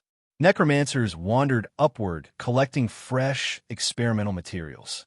Demons hunted sacrifices, and worshippers of evil gods traveled wherever chaos flourished. After seeing everything the underground contained, I couldn't exactly blame the surface nations for fortifying every entrance. Even during our own ascent, we'd cross paths with 3 Dark Elf strike teams and 2 Beastman reconnaissance groups. The Beastmen immediately saluted Cassio before continuing on their way. The Dark Elves reacted rather differently. The moment they recognized 2 Gray Elves traveling with us, they instantly abandoned whatever mission they'd originally been assigned and charged straight toward our group. I'd actually welcomed the interruption. A few practical battles would provide an excellent opportunity to evaluate everyone's teamwork. Unfortunately, Cassio never gave them the chance. He calmly raised his bone longbow, drew a gleaming golden arrow, and silently aimed from one target to another as though deciding which unfortunate soul deserved to die first. Someone among the attackers screamed, "The Golden Bow!" The entire assault force vanished almost instantly. Watching dozens of Dark Elves retreat faster than they had arrived was admittedly impressive. Cassio truly possessed the bearing of a legendary archer. Naturally, my satisfaction lasted only until I noticed Beifong watching him with glowing eyes and unmistakable enthusiasm. Wonderful. Our newest companion had somehow attracted the continent's greatest walking disaster. Cassio had already reached the early gold rank despite barely entering adulthood among centaurs. His future potential was extraordinary. Unfortunately, that merely made him a more appealing target. I briefly considered warning him. Unfortunately, Beifong had already begun his work. Viewed objectively, Beifong possessed remarkable advantages. He was tall, broad-shouldered. His rugged appearance inspired confidence. His voice was calm and reassuring. He spoke slowly, thoughtfully, and always seemed knowledgeable, giving the impression of an experienced elder generously sharing life's wisdom. If someone knew nothing about him, he appeared astonishingly trustworthy. That was precisely why so many victims existed. Within minutes, he'd skillfully matched Cassio's personality, guiding the conversation toward topics the young centaur genuinely cared about. The previously reserved archer gradually relaxed. Then, he laughed. I silently observed another tragedy unfolding. Diana couldn't bear watching it. Her conscience forced her to intervene. Unfortunately, honesty had never been her strongest weapon. Before she could expose Beifeng's true nature, he had already turned the situation around. With the expression of an innocent man suffering terrible prejudice, he gently explained that everyone judged him solely because of his race. Yes, he carried black dragon blood. Yes, he loved animals. Yes, he looked intimidating. But those who truly knew him understood how gentle he really was. The performance deserved applause. Poor Diana found herself looking like the unreasonable one. Unable to openly explain Bayfing's romantic preferences, she could only retreat in frustration while Cassio watched her suspiciously. Momo sighed dramatically beside me. Our captain worries far too much. Diana insisted it would be too late if nobody warned Cassio. That innocent remark immediately sent the rest of us into barely controlled laughter. Some particularly twisted soul even improvised a vulgar little rhyme predicting the centaur's unfortunate future. I naturally refused to admit any involvement. Cassio, meanwhile, continued offending nearly everyone else around him. His pride bordered on arrogance. He addressed companions by race rather than name. Hey, human. Hey, gnome. Hey, elf. Crow's polite greeting earned little more than a dismissive glance. By the second day, he'd managed to irritate almost the entire company. As a result, nobody felt particularly motivated to rescue him from Bayfing's carefully woven social trap. Sometimes experience truly was the best teacher. Fortunately, the remainder of our climb proceeded peacefully. Then, we stepped out of the tunnel. Warm sunlight washed over my face. Above stretched an endless blue sky. Ahead lay an equally endless world. For a long moment, I simply stood there. Even after centuries, returning to the surface still stirred something deep inside me. At my waist, the Roland sacred sword gave a faint, eager hum. It was pointing north, toward the east mist communal country, toward the descendants who had inherited my kingdom, toward the successor who now carried the name of Mist. A part of me wanted to see him immediately. Another part quietly wondered whether he truly deserved that title. If he proved unworthy, no, I forced those thoughts aside. There would be time for judgment later. When I finally looked back at my companions, I discovered that not everyone shared my excitement. Momo had collapsed onto the ground with her eyes tightly shut. Diana knelt nearby, pale as paper, muttering prayers under her breath. I won't fall upward. I won't fall upward. For a moment, I simply stared. Then I burst into laughter. This wasn't an illness. Anyone who spent years underground often experienced the same bizarre sensation upon seeing the open sky again. After living beneath stone ceilings for so long, the limitless heavens created the strange illusion that gravity had reversed, that instead of standing on solid earth, you might tumble upward into the endless blue. It was a harmless condition, an amusing one, admittedly. Watching fearless dark elf knights wage a desperate battle against the sky itself. Well, some sights were simply too entertaining not to enjoy. For people born beneath an endless stone ceiling, the surface sky wasn't beautiful. It was terrifying. Veteran miners usually recovered after staring into the open heavens for a while, but the dark elves had lived underground since birth. Their instincts had been shaped by caverns, solid rock overhead, and glowing fungi replacing the morning sun. Now all of that was gone. Imagine waking up one day to discover the sky itself had vanished, replaced by bare stone. That was how they felt now. They understood rationally that nothing was wrong. Their bodies simply refused to believe it. The condition even had a name, a fear of vast open spaces. For some, it disappeared within weeks. Others never truly overcame it. The gray elves suffered the worst. Already sensitive to sunlight after completing the moonlight ritual, they could barely stand beneath the open heavens. We eventually helped both Diana and Momo into a carriage so they could recover in relative darkness. Cassio fared only slightly better.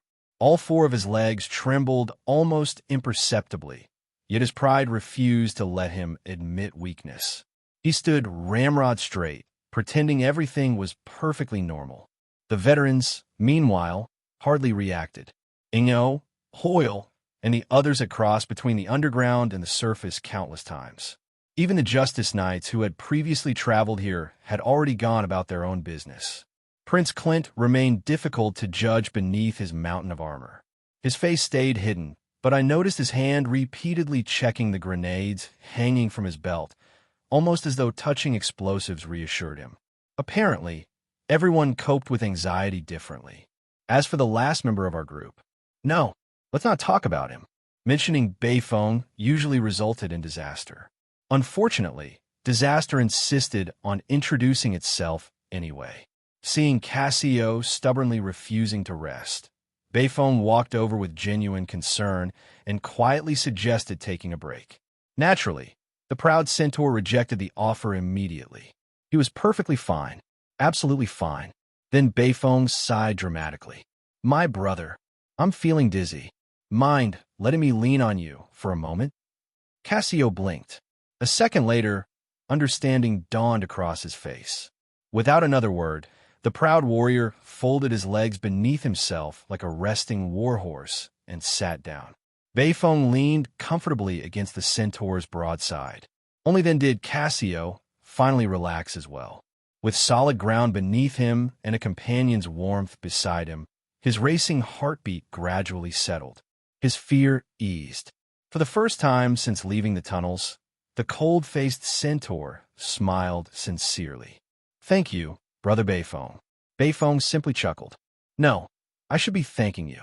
The conversation continued naturally. Shoulders brushed, hands occasionally touched before awkwardly pulling apart again.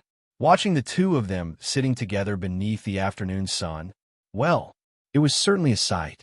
I massaged my aching temples while silently calculating how deep a hole I'd need to bury Beifong alive, purely for the sake of public decency. Judging by everyone else's expressions, I wasn't alone. Several companions looked nauseated. Others were grinding their teeth. Only Cassio remained blissfully unaware of the terrifying predator patiently reeling him in. If the young centaur hadn't possessed gold-rank strength, someone might already have intervened. Eventually, our group resumed its journey and reached Lane's stronghold before sunset. Unfortunately, our first encounter with surface civilization immediately produced another headache. The city guards halted us outside the gate. One demanded Clint remove his helmet for inspection. Then his eyes landed on Beifong. And whose Draken slave is that? Does it bite? Has it been properly restrained? The atmosphere froze. Cassio's hand moved toward his bow almost instantly. In the underground world, insulting a respected warrior often ended with an arrow through someone's skull. I grabbed his arm before his temper destroyed our entire trip. Objectively speaking, the guard's reaction wasn't entirely unreasonable. To surface humans, black-scale drakens represented servants of evil dragons. Most people couldn't distinguish between a free draken and one serving a black dragon. Considering our group contained holy knights, the guards had already reached the most charitable conclusion possible, that Beifong was captured property rather than an enemy scout. Their suspicion came from history. The Drakens weren't a naturally evolved race. Long ago, the evil dragon goddess Tiamat and a powerful necromancer had created them as servants for the chromatic dragons. Although generations had passed and many Drakens now lived freely, especially throughout the underground world, their reputation on the surface remained terrible. Beifong himself carried black dragon blood. No amount of charm could erase that first impression. Just as I prepared to explain the misunderstanding, Beifong calmly stepped forward. I am this centaur lord's slave. The declaration stunned everyone. Before Cassio could protest, Beifong quietly squeezed his shoulder. It's fine, little brother. I met plenty like them. No need to lower yourself to arguing. He deliberately accepted the humiliation to prevent conflict. For the first time since they'd met, Cassio looked genuinely moved. Watching the proud centaur stare at Beifong with newfound respect, I suddenly felt an overwhelming sense of foreboding. Because unlike Cassio, I knew exactly what kind of monster had just earned his complete trust. And somehow, that worried me far more than the city guards ever could. The moment Beifong and Cassio locked eyes, I knew we had already lost. No words were necessary. The silent exchange between the two somehow carried enough emotion to make everyone around them uncomfortable. They looked at one another as though destiny itself had arranged their meeting. It was disturbing. Momo, reach your limit first. She doubled over and genuinely started vomiting. Watching that spectacle, I seriously reconsidered my recruitment strategy. Perhaps abandoning both of them somewhere in the wilderness and finding another archer wasn't such a terrible idea after all. Unfortunately, that problem hadn't even finished before another one appeared. Clint refused to remove his helmet. The city guards refused to let him pass. More guards gathered, then more. A few moments later, soldiers on the walls quietly rotated their cannons toward our convoy. Wonderful. We had reached the surface for less than an hour, and were already one misunderstanding away from becoming enemy artillery practice. With a sigh, I stepped forward and cast a basic divine art. Detect evil. Soft holy light spread across the group. Everyone aligned with order glowed faintly white. Bayfoam, well, he lit up like a blazing crimson bonfire. There was no helping that.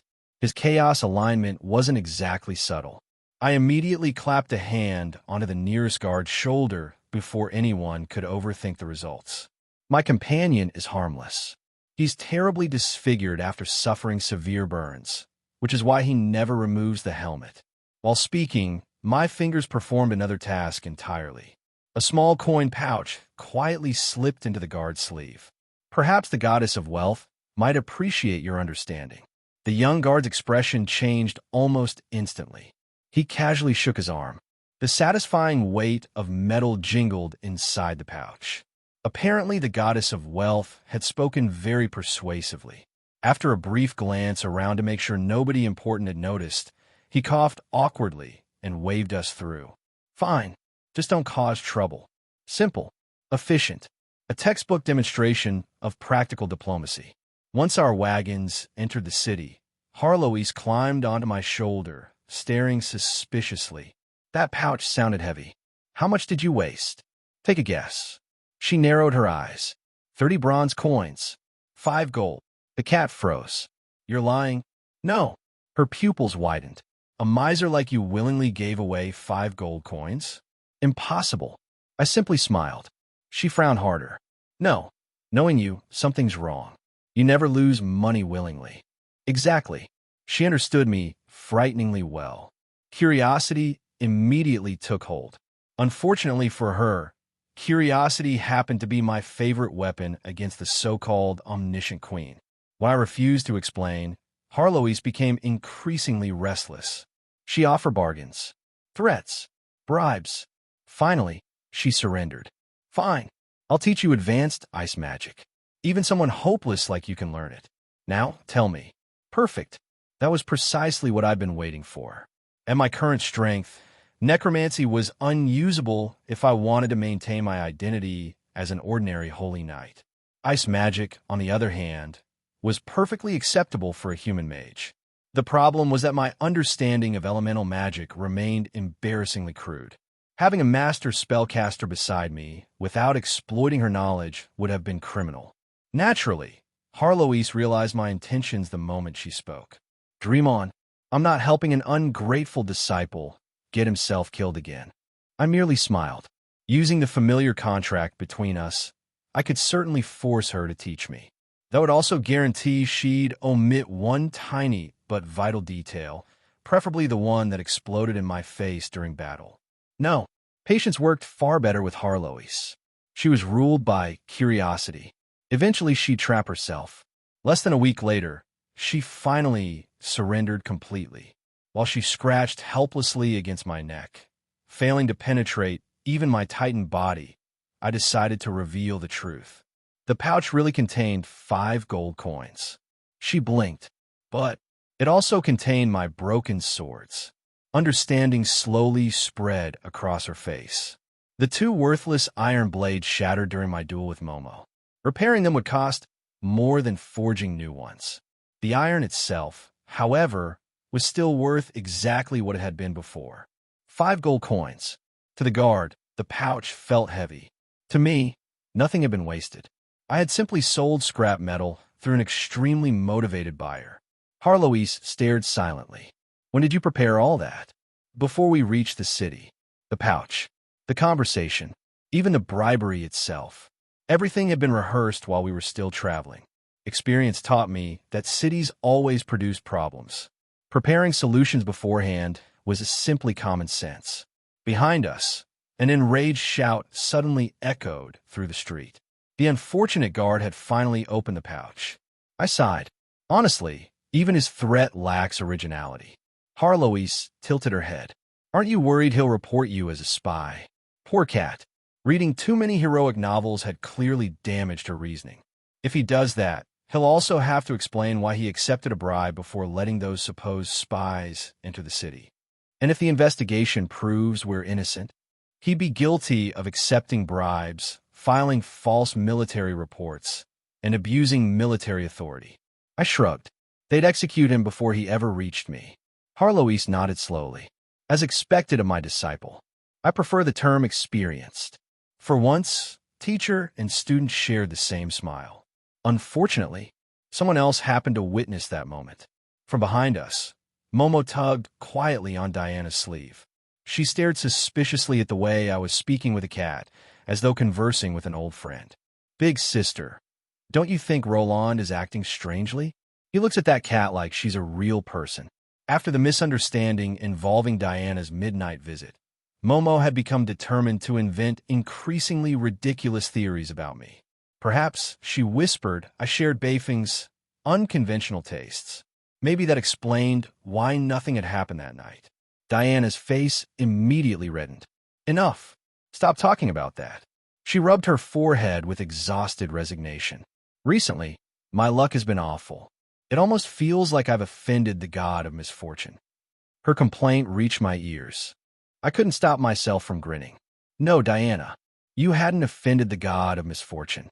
You'd merely been infected by something much worse. The aura of plague. At last, I'd finally found someone whose luck was even worse than mine. Welcome aboard, I muttered under my breath. Lightning rod number 3. The first rays of dawn slowly spilled through my window, warming both the room and my newly restored body. Strange, really. 3 centuries ago, I barely noticed something as ordinary as sunlight, after spending so many years as an undead. However, simply sitting beneath a morning sun had somehow become one of life's greatest luxuries. A book rested in my hands, though I wasn't actually reading it. My eyes followed the words. My brain was busy plotting. Dawn had always been my favorite time to think. The mind felt sharper before the world fully awakened, and that was usually when my best schemes, or my worst ideas, appeared. Perhaps all living things instinctively became more active when greeted by light. We had been staying in Lane's stronghold for nearly 2 weeks. Ingo's merchant caravan had already continued north toward the Allend Empire. Their destination was the coronation of Emperor Darsos, where the Roland robot would be presented as a diplomatic gift. Knowing Ingo, he wasn't delivering a gift. He was making an investment. Allend's nobles collected rare treasures with almost religious devotion. A walking magical giant built by a legendary inventor would fetch influence far beyond its construction cost. To a goblin merchant, profit always arrived disguised as generosity. The others assumed I was wasting time. Every day, I trained with my sword, wandered the streets, chatted with strangers over tea, browsed bookstores, and returned home carrying stacks of newspapers. To them, it looked suspiciously like retirement. In reality, I had been working nonstop. Information. That was what I lacked most. The underground world lived decades behind the surface when it came to current events. Dangerous trade routes, endless warfare, and unreliable rumors meant that by the time news reached Sulphur Mountain City, it was often months or years out of date. Merchants exaggerated. Travelers forgot details. Some stories changed entirely after passing through enough taverns. Trying to plan for the future using that intelligence would have been like navigating with a map someone had drawn while drunk. So I rebuilt my understanding from scratch. Every newspaper, every political journal, every history magazine, every merchant bulletin. Half a month's worth of reading had already filled several rooms with discarded paper. One headline nearly made me laugh aloud. The evil underground alliance mobilizes. Wise King Arthur II begins preparing for a great war. Interesting. The article managed to misspell Molly's name, misunderstand the Underground Alliance completely, and describe a political structure that no longer existed. Yet despite all those mistakes, Arthur too had still guessed the larger truth. He understood that something enormous was changing beneath the continent. Future generations hadn't called him a wise king without reason. Gathering intelligence was only half my assignment. The other half was becoming someone else. Knowledge alone couldn't keep me alive if one careless sentence exposed my identity. Language evolved constantly. Words disappeared. Expressions changed. Even accents drifted from one generation to the next. A single outdated phrase could instantly reveal that I didn't belong to this era. Unfortunately, deleting 300 years of old habits proved significantly harder than learning new ones. Every conversation became practice. Every newspaper taught vocabulary. Every casual chat in a tavern helped smooth away another piece of Roland the Ancient. Slowly, the archaic speech patterns faded. My new identity became more convincing every day. Fortunately, I had started preparing that identity decades ago. Long before my latest death, I had quietly arranged for a once respectable noble family from the old Mist Kingdom to settle in Lanes. Their ancestors supposedly earned knighthood after helping a previous king seize the throne. Time reduced that honor to little more than a few fields and a crumbling estate, but technically they still belonged to the lower nobility.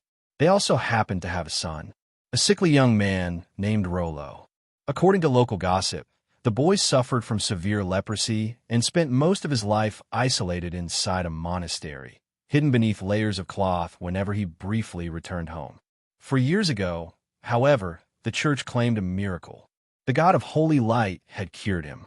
Inspired by divine mercy, the young noble abandoned home and ventured alone into the terrifying underground world.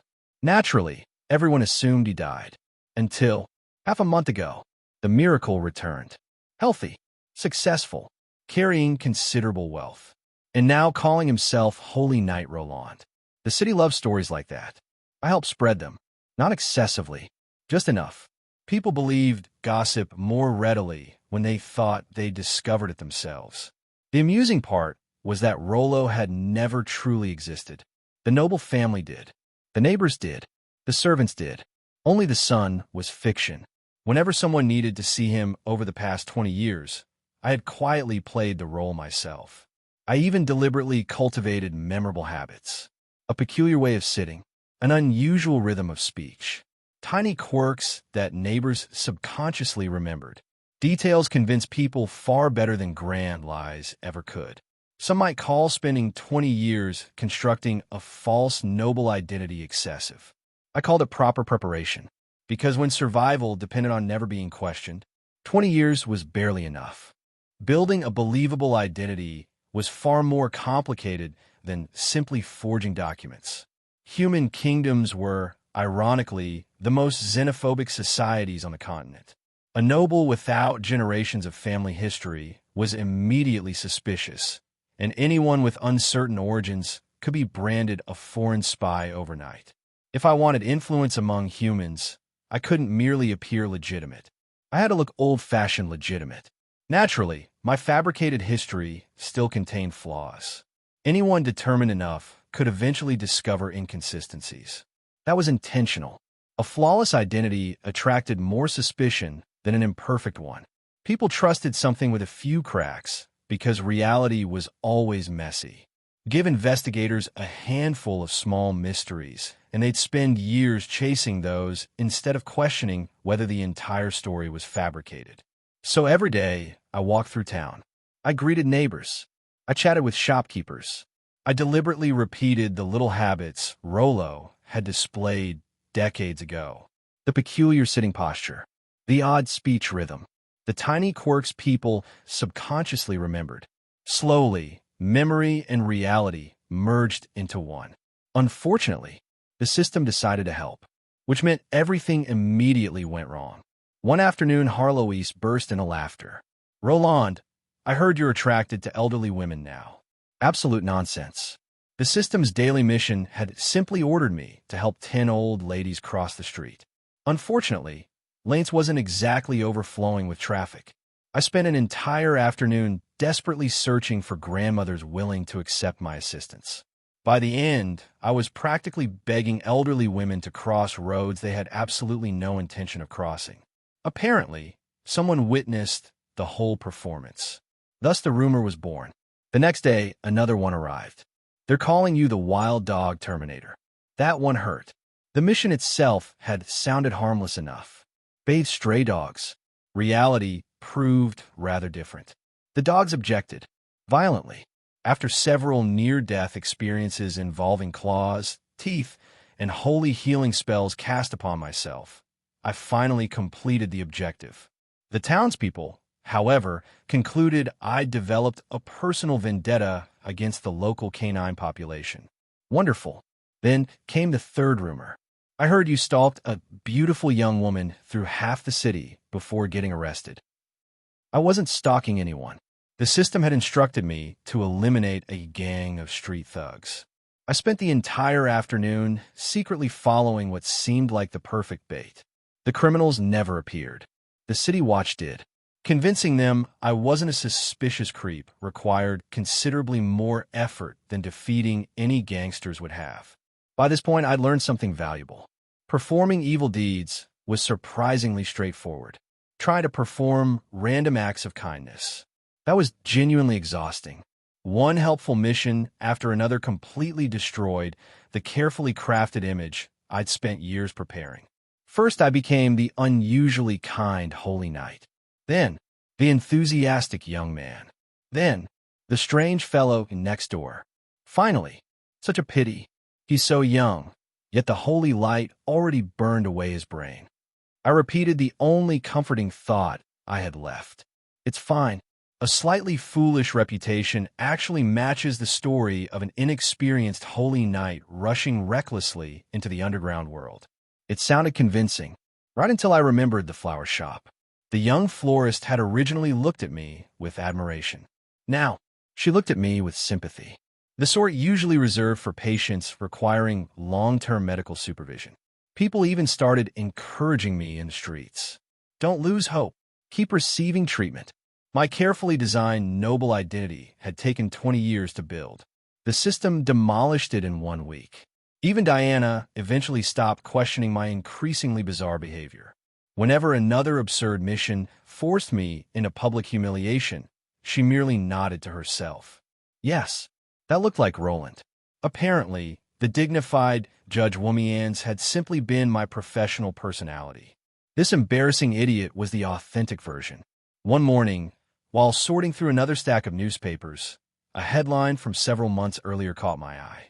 The Roland Empire's new emperor prepares for his coronation. 42 subordinate states, including the East Mist Communal Country, will attend the ceremony and formally reaffirm their loyalty. The paper tore in half beneath my fingers. Subordinate state? Those 2 words alone ignited something deep inside me. For several seconds, I couldn't even continue reading. All I could picture was the Mist Kingdom's ancient war banner, the symbol carried by generations of my people through countless battles. That banner had never represented surrender. It had stood for defiance, for independence, for protecting our homeland until the very last soldier fell. And now, its descendants would carry that same flag beneath another emperor's standard. I knew the circumstances. I knew the East Mist Communal Country was tiny compared to the Old Kingdom. I knew smaller nations often survived only by pledging allegiance to greater powers. Logic understood all of that. Emotion didn't. Those useless descendants. The words escaped before I could stop them. You actually reduced the Mist bloodline to this. Silence answered me. Eventually, the anger cooled. I let out a long breath and stared at the torn newspaper. No. I quietly shook my head. I can't blame them. They hadn't destroyed the kingdom. My generation had. If anything, rebuilding even a fragment of our homeland after its collapse was already an extraordinary accomplishment. The newspaper deserved better than my temper. Carefully, I pieced the torn pages back together. No matter how unpleasant the news was, information remained information. Ignoring reality simply because it offended me would solve nothing. The article mentioned Emperor Darsos. History remembered him as the king of the Winter Wolves, a brilliant military commander whose campaigns reshaped half the continent. A dangerous man, not someone to underestimate. Then another memory surfaced. Victoria. Poor Darsos. His spectacularly tragic future involving that woman suddenly drifted back into my thoughts. Almost immediately, my foul mood disappeared. A wonderfully irresponsible idea began forming inside my head. Sometimes, the best cure for righteous anger was planning something completely unreasonable for someone else's future. The more I thought about Emperor Darsos, the more one particularly irresponsible idea refused to leave my head. History remembered him as one of the greatest military rulers of the age. It also remembered him for developing an almost legendary obsession with Victoria. Personally, I had always suspected the explanation was fairly simple. When an emperor spent every day surrounded by impossibly glamorous noblewomen, perhaps eventually he began craving something different. Victoria certainly qualified. Beautiful, elegant, and just androgynous enough to confuse half the continent, which naturally led my thoughts somewhere they absolutely should not have gone. Victoria wasn't here anymore. Crows was. After her transformation, Crows had become one of the most striking beauties I'd ever seen. There was still a subtle sharpness to her features that gave her an elegant, almost androgynous charm. I rubbed my chin thoughtfully. Perhaps I should help rewrite history. If Darsos could redirect his affections toward Crows instead, well, that would certainly produce an entirely new historical timeline. The idea was so wonderfully terrible that I almost convinced myself it deserved serious consideration. At that exact moment, several streets away, Crows, who was peacefully preaching the teachings of law in the city square, suddenly shivered without warning. She glanced uneasily over her shoulder. Some instinct deep inside her had clearly sensed catastrophe approaching. Unfortunately for her, that instinct was absolutely correct. Chuckling to myself, I turned the newspaper to its final page, where sketches of the various royal delegations attending Darsos's coronation had been printed. Representatives from dozens of kingdoms and duchies filled the page. Then my eyes stopped. East Mist Communal Country. At last, a portrait occupied one corner of the page. The accompanying title read, Night Princess Rain Sheen Mist, final descendant of the Mist royal family. Beloved by her people. The newspaper crumpled in my hands. Not from anger this time, from pure disbelief. Staring back at me was a young woman in polished silver armor, smiling confidently as she greeted cheering crowds. She looked, like me, not merely similar, almost identical, 90% at least, the same facial structure, the same eyes, the same unmistakable features. Only the finer details differed. Her jawline was softer. Her eyebrows carried a more feminine elegance. Everything else, if someone dressed me in women's armor, I'd probably resemble her long-lost twin. Every theory I constructed instantly collapsed. I had assumed these so-called descendants merely inherited the misname. Perhaps distant relatives. Perhaps political pretenders. Perhaps ambitious nobles exploiting ancient bloodlines. Clearly not. Looking at that face, there was only one possible conclusion. She truly belonged to the Mist bloodline. The tent flap suddenly burst open. Momo rushed inside, carrying another copy of the very same newspaper. Roland, look at this. She practically shoved the page into my face before pointing excitedly at the illustration. This princess looks exactly like you. Don't deny it this time. Are you and little Rolo secretly related to the royal family? Wonderful. Apparently, I wasn't the only one who noticed. Momo stared back and forth between my face and the portrait with growing certainty. There has to be some connection. Hurry up and introduce me to that adorable little Rolo someday. I ignored the teasing entirely. My attention never left Rain's portrait. History had just become far more interesting. Whatever plans I'd made before, they were changing. Originally, I intended to travel directly to the East Mist Communal Country. Not anymore. If Rain was attending Emperor Darsos's coronation, then our routes had already crossed before either of us realized it. Which meant Our destination changed as well. I folded the newspaper carefully this time. We're heading to Kagursi, the imperial capital of Roland, because before meeting the descendants of the Mist Kingdom, I wanted to see this mysterious night princess with my own eyes. Some questions could never be answered by old history books, only by meeting the person standing at the center of history itself. The more intelligence I gathered about Princess Rainsheen Mist, the stranger the situation became. Only 14 years old, her father, King Kashgar Mist, had fallen in battle during a Beastman invasion the previous year, leaving the young princess as the final heir of the Mist bloodline. With the kingdom on the verge of collapse, she had been thrust into leadership almost overnight. Then something extraordinary happened. The royal army launched a relentless counteroffensive, driving the invading beastmen back across the border after an astonishing campaign that stretched for nearly 1,000 miles. Curiously, despite the spectacular victory, almost no records described Rain herself fighting on the battlefield. Her class, strength, and true combat ability remain a mystery. Yet none of that prevented the people from elevating her into a living legend. Some even dared compare her to the twin princes of Mist, Roland, Carwins. That comparison alone spoke volumes. Roland's rise had become the stuff of myths over the centuries. Bronze ranked by 12, silver at 13, gold by 14. Before dying in battle, legends even claimed the god of holy light had granted him a miracle powerful enough to push him into the realm of legends itself. The official story described him as humanity's brightest hero, a prodigy who burned too brilliantly to survive. Ridiculous.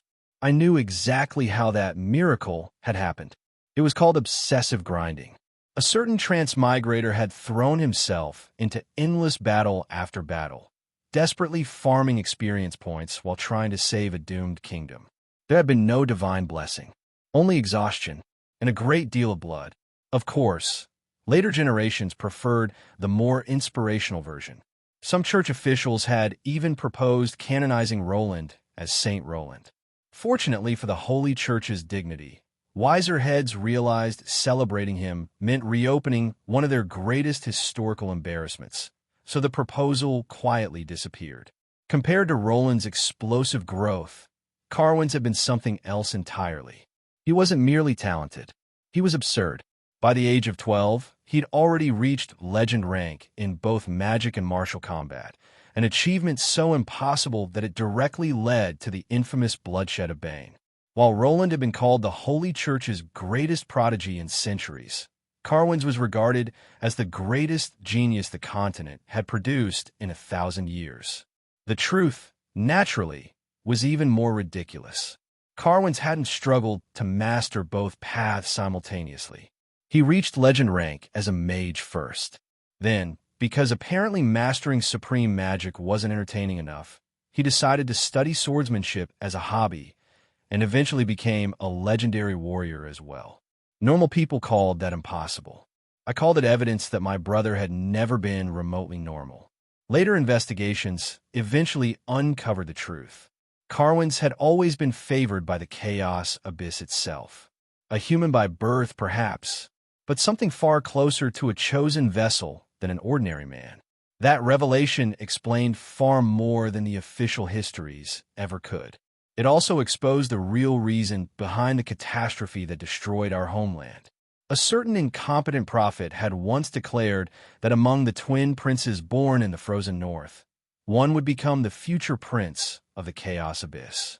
Instead of questioning the prophecy, a collection of self-proclaimed guardians of the world decided to force fate into submission. They pressured the Holy Church, manipulated the Mist royal family, demanded the elder twin be handed over as a hostage and molded into a holy knight while repeatedly sending assassins after the younger brother. Their brilliant plan? Control one, kill the other. Unfortunately, reality refused to cooperate. Every assassination only strengthened Carwin's further. Every conspiracy pushed events closer toward the very future they hoped to prevent.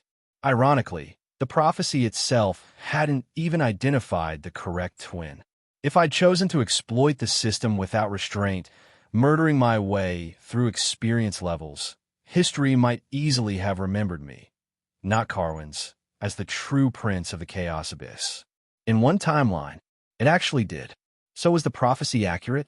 Or did everyone scrambling to prevent it end up creating it instead? It was the oldest paradox imaginable. Did the prophecy predict the future or manufacture it? Frankly, I doubted anyone could ever answer that.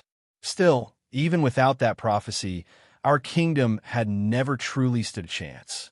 The surrounding powers coveted Mist's territory long before fate became involved. The conspiracies merely accelerated an invasion that would likely have happened eventually. History had many villains. Greed rarely needed divine guidance. Whatever the truth, the twin princes remained enduring symbols of Mist's pride. For Princess Rain to be compared to us after 300 years meant the people saw her not merely as royalty, but as hope itself. Then another detail caught my attention. Her portrait. The silver armor she wore wasn't simply inspired by ancient designs.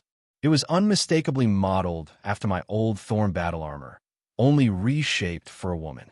Her hairstyle mirrored mine, even the warm, reassuring smile she wore. That was almost identical to the standard Holy Knight smile I'd perfected centuries ago. I leaned back in my chair. There are only two explanations. Either she genuinely admired the legendary heroes of old, or someone had deliberately crafted her image after them to strengthen the people's faith during desperate times. If it was the latter, then the East Mist communal country was facing troubles far greater than its public image suggested. Until now, I'd unconsciously avoided dealing with anything connected to my former homeland. I told myself its fate no longer concerned me. Ignored reports, delayed investigations, pretended indifference. Perhaps that was simply cowardice dressed as rationality. Now reality had cornered me. If I continued looking away, I'd be nothing more than a turtle hiding inside its shell. That wasn't how I solved problems. Later that evening, I locked myself inside the inn's bathhouse. Steam filled the room as I sank into the hot water, then quietly removed the time distortion ring from my finger. The enchanted dial shifted from 20 back to 12. I slipped it on again and looked toward the mirror. Exactly as I'd feared. The face staring back at me looked almost identical to the portrait of Princess Rain. At 12 years old, before puberty had fully distinguished masculine and feminine features, the resemblance became nearly perfect. The last hope of coincidence disappeared. I groaned and buried my face in my hands. Don't tell me I somehow left descendants behind. Impossible. Absolutely impossible. During those years, the Holy Knight Order enforced stricter discipline than a monastery. Before 12, I'd lived like an ascetic in Bane. Afterward, I'd spent every waking moment on battlefields. Exactly when was I supposed to have found time for romance? The thought alone gave me a headache. Still, one small consolation remained. The royal family only claimed descent from the twin princes of Mist. They had never specified which twin. If Princess Rain truly descended from Carwin's, there was every reason for the royal family to hide it. My little brother hadn't merely avenged our homeland after its fall. He'd unleashed a campaign so merciless that half the continent remembered him as a monster rather than a savior. Any descendant carrying his name would inherit centuries of hatred. Claiming Roland as the family's ancestor was simply better public relations. I sighed. That troublesome little brother. Even 300 years later, I'm still cleaning up after you. Being twins had never been fair. We looked identical, but our personalities couldn't have been more different. I was the eloquent one, the polished holy knight constantly buried beneath rules, etiquette, and enough regulations to suffocate an army. Every smile had to be perfect, every word measured, every action scrutinized. Carwin's? He ignored every rule that inconvenienced him. As a child, he possessed an almost supernatural talent for acting innocent, charming maids, noble daughters, and practically every older sister who crossed his path. Then he'd return to boast shamelessly about his latest conquest while I ground my teeth in silence. Meanwhile, I had to preserve the dignity of both royalty and the Holy Knight Order. The result? I died an honorable virgin. Yet somehow history now insisted I had descendants scattered across the continent. Life really did enjoy mocking me. Perhaps that explained why I suddenly felt like every 300-year-old wizard stereotype had come true. Except instead of becoming an all-powerful sage, I was suffering an existential crisis because a girl who might technically be my great-great-great-granddaughter looked older than I did. My headache intensified. Just then, the bathroom door swung open. Momo walked in as casually as if she'd entered her own room. She glanced at me, soaking in the bath, blinked once, then calmly turned around. For one glorious second, I believed she'd realized her mistake. Instead, click, she locked the door. She grinned like a hunter who had finally cornered her prey. I knew something was strange.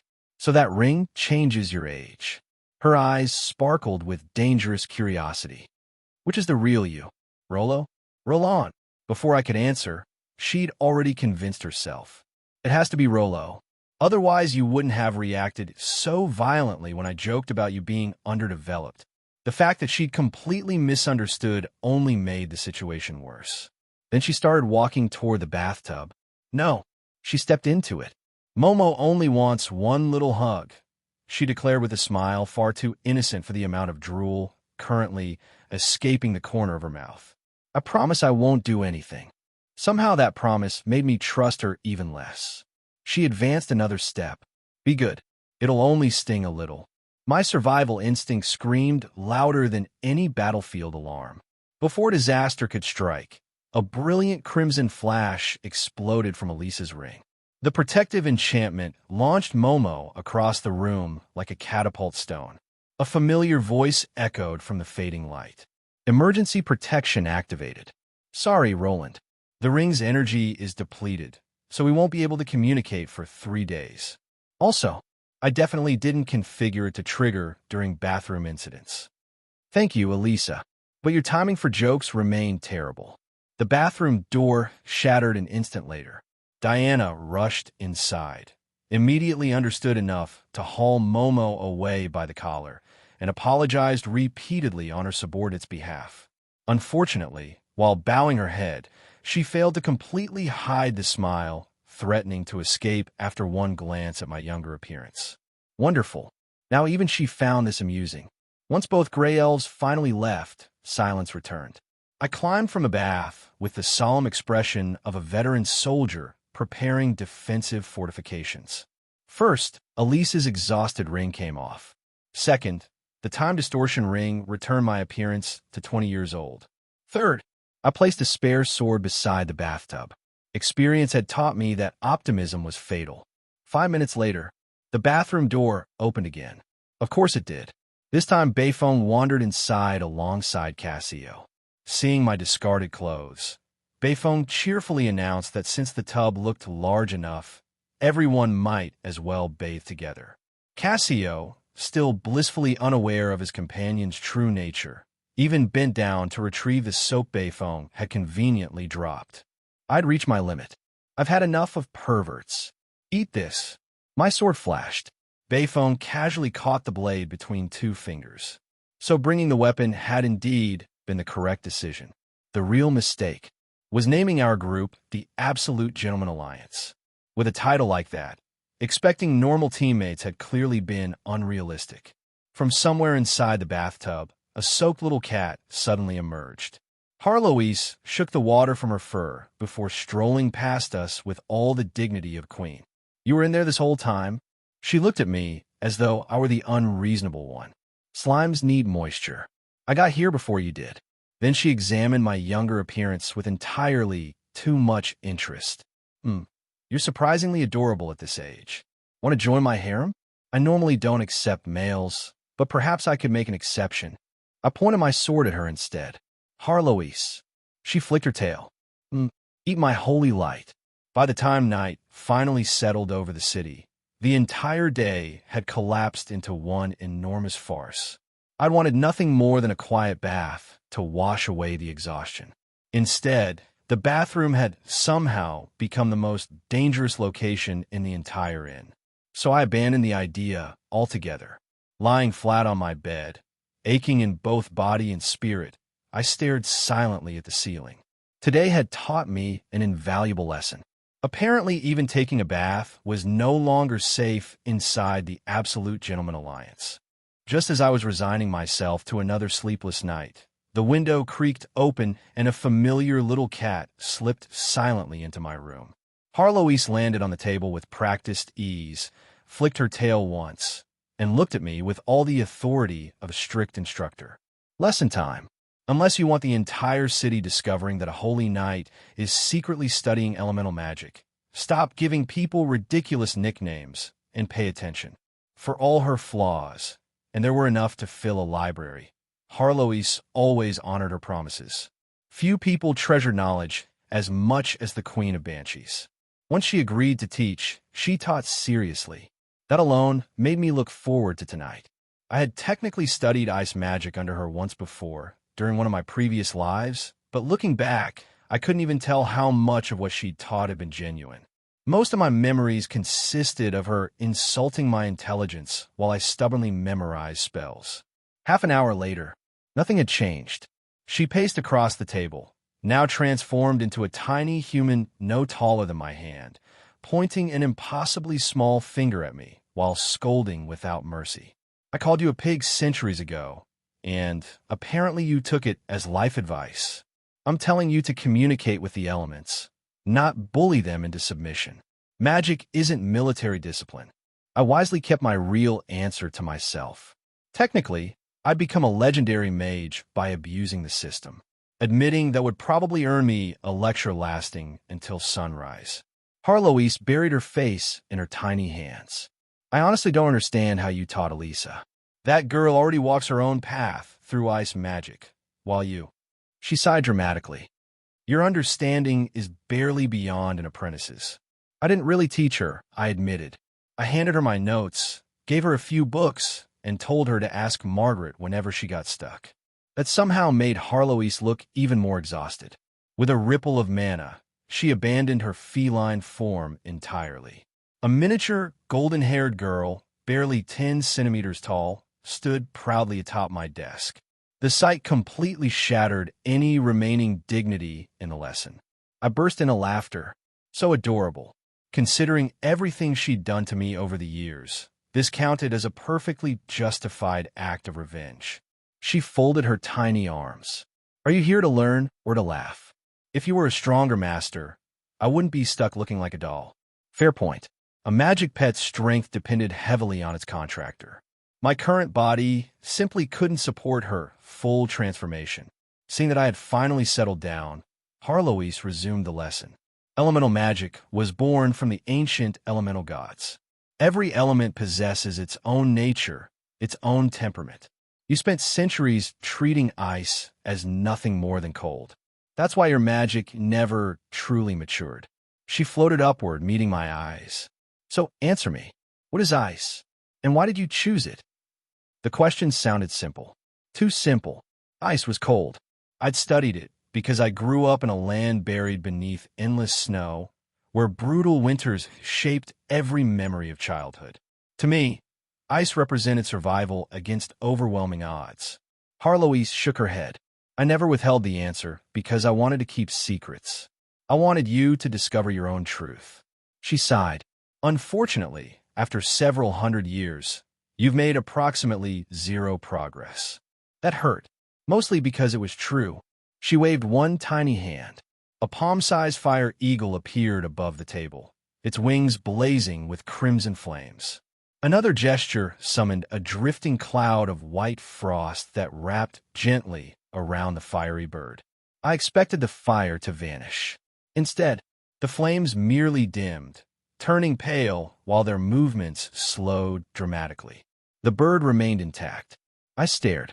That wasn't how fire and ice were supposed to interact. As realization slowly dawned, I finally understood why Elisa could weave both elements together instead of treating them as enemies. Harloise smiled faintly. My ice isn't simply cold. She watched the tiny fire eagle glide sluggishly through the air. Ice is a state. It slows everything. Motion fades. Time itself seems to hesitate. Those words struck me harder than any spell. As someone who remembered physics from another world, I immediately grasped the principle behind her explanation. Lower temperature meant slower molecular motion. But Harloise hadn't learned that from science.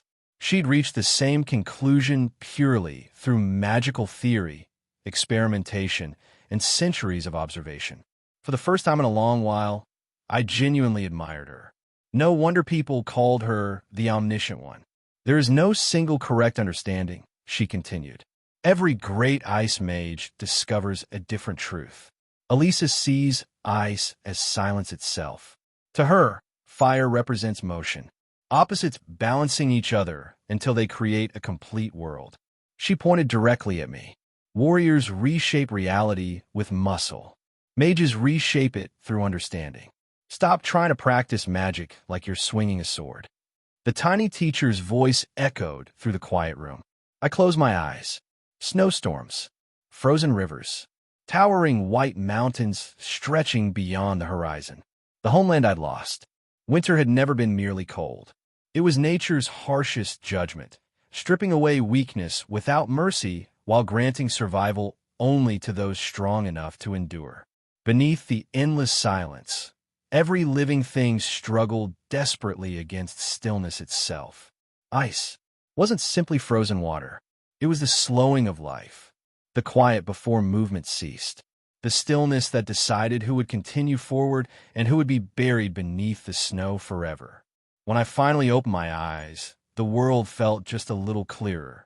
I smiled at my tiny teacher and inclined my head with genuine respect. Thank you. I think I've finally begun to understand.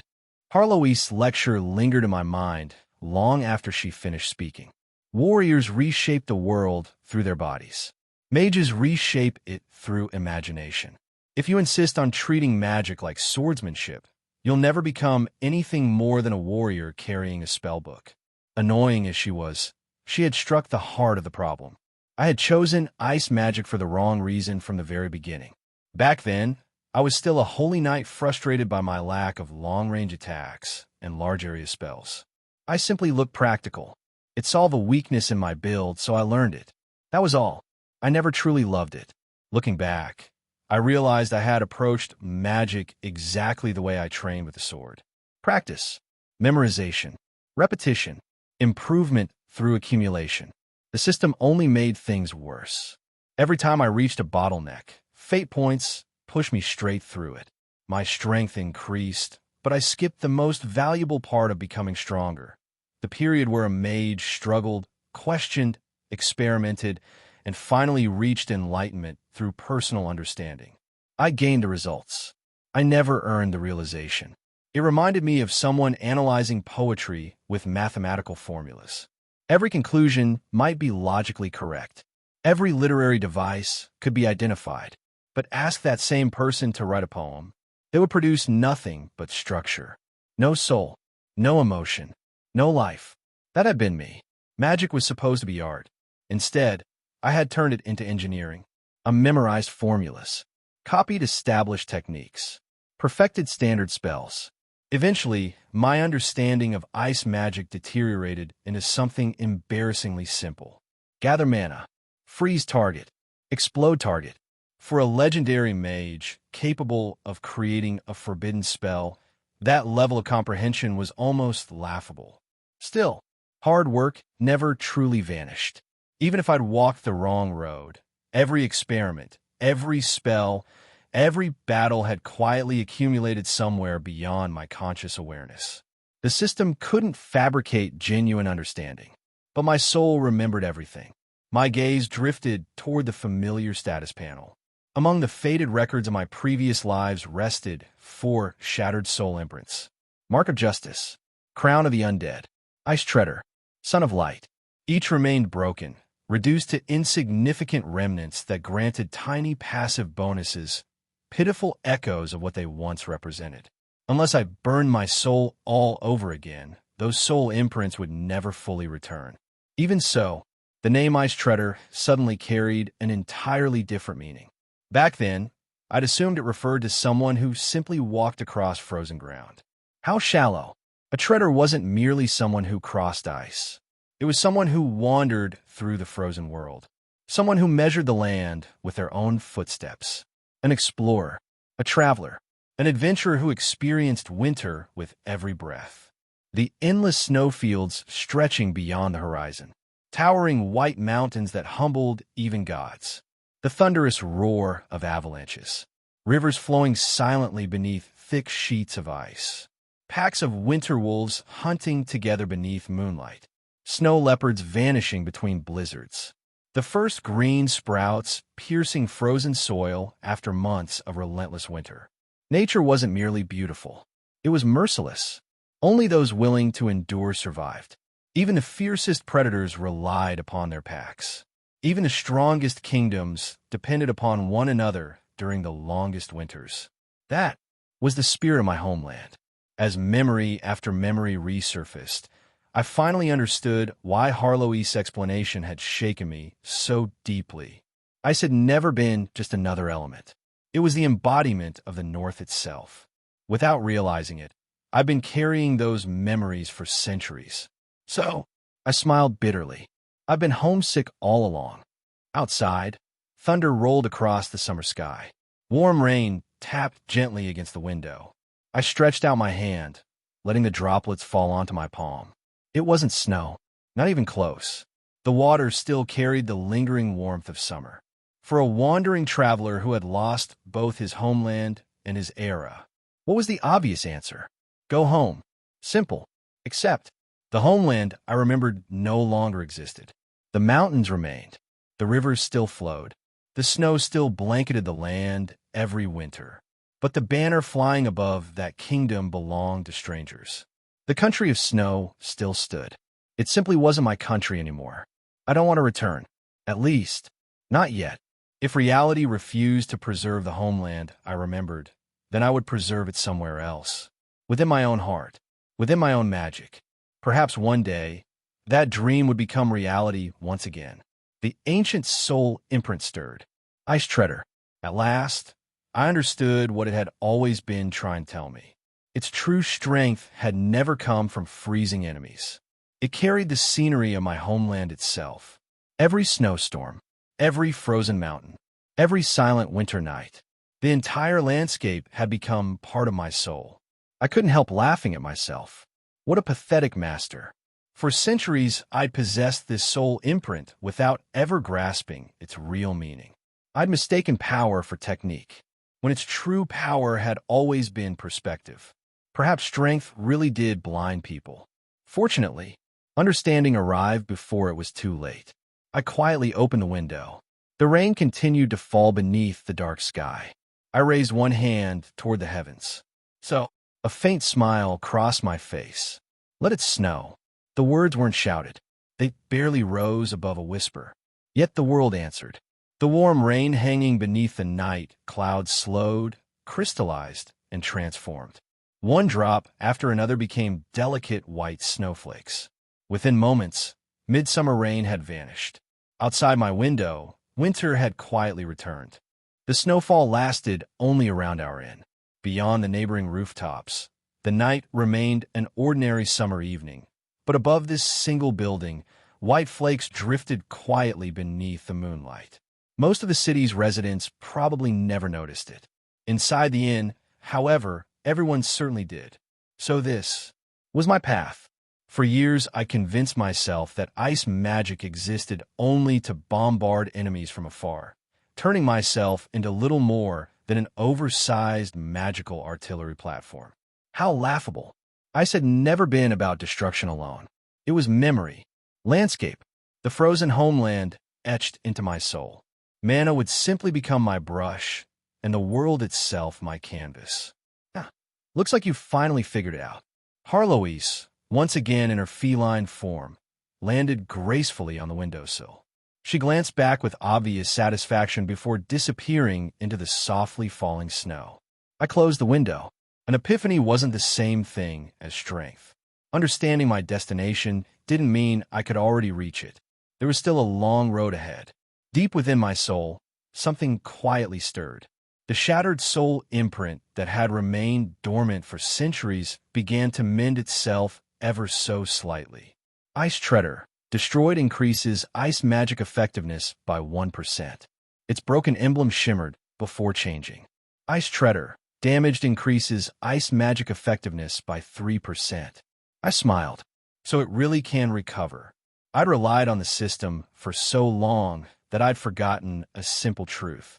My body might have changed countless times. My soul had not. Soul imprints weren't gifts from the system. They were crystallizations of my own life. If they had been forged through experience once, then naturally they could be rebuilt the same way.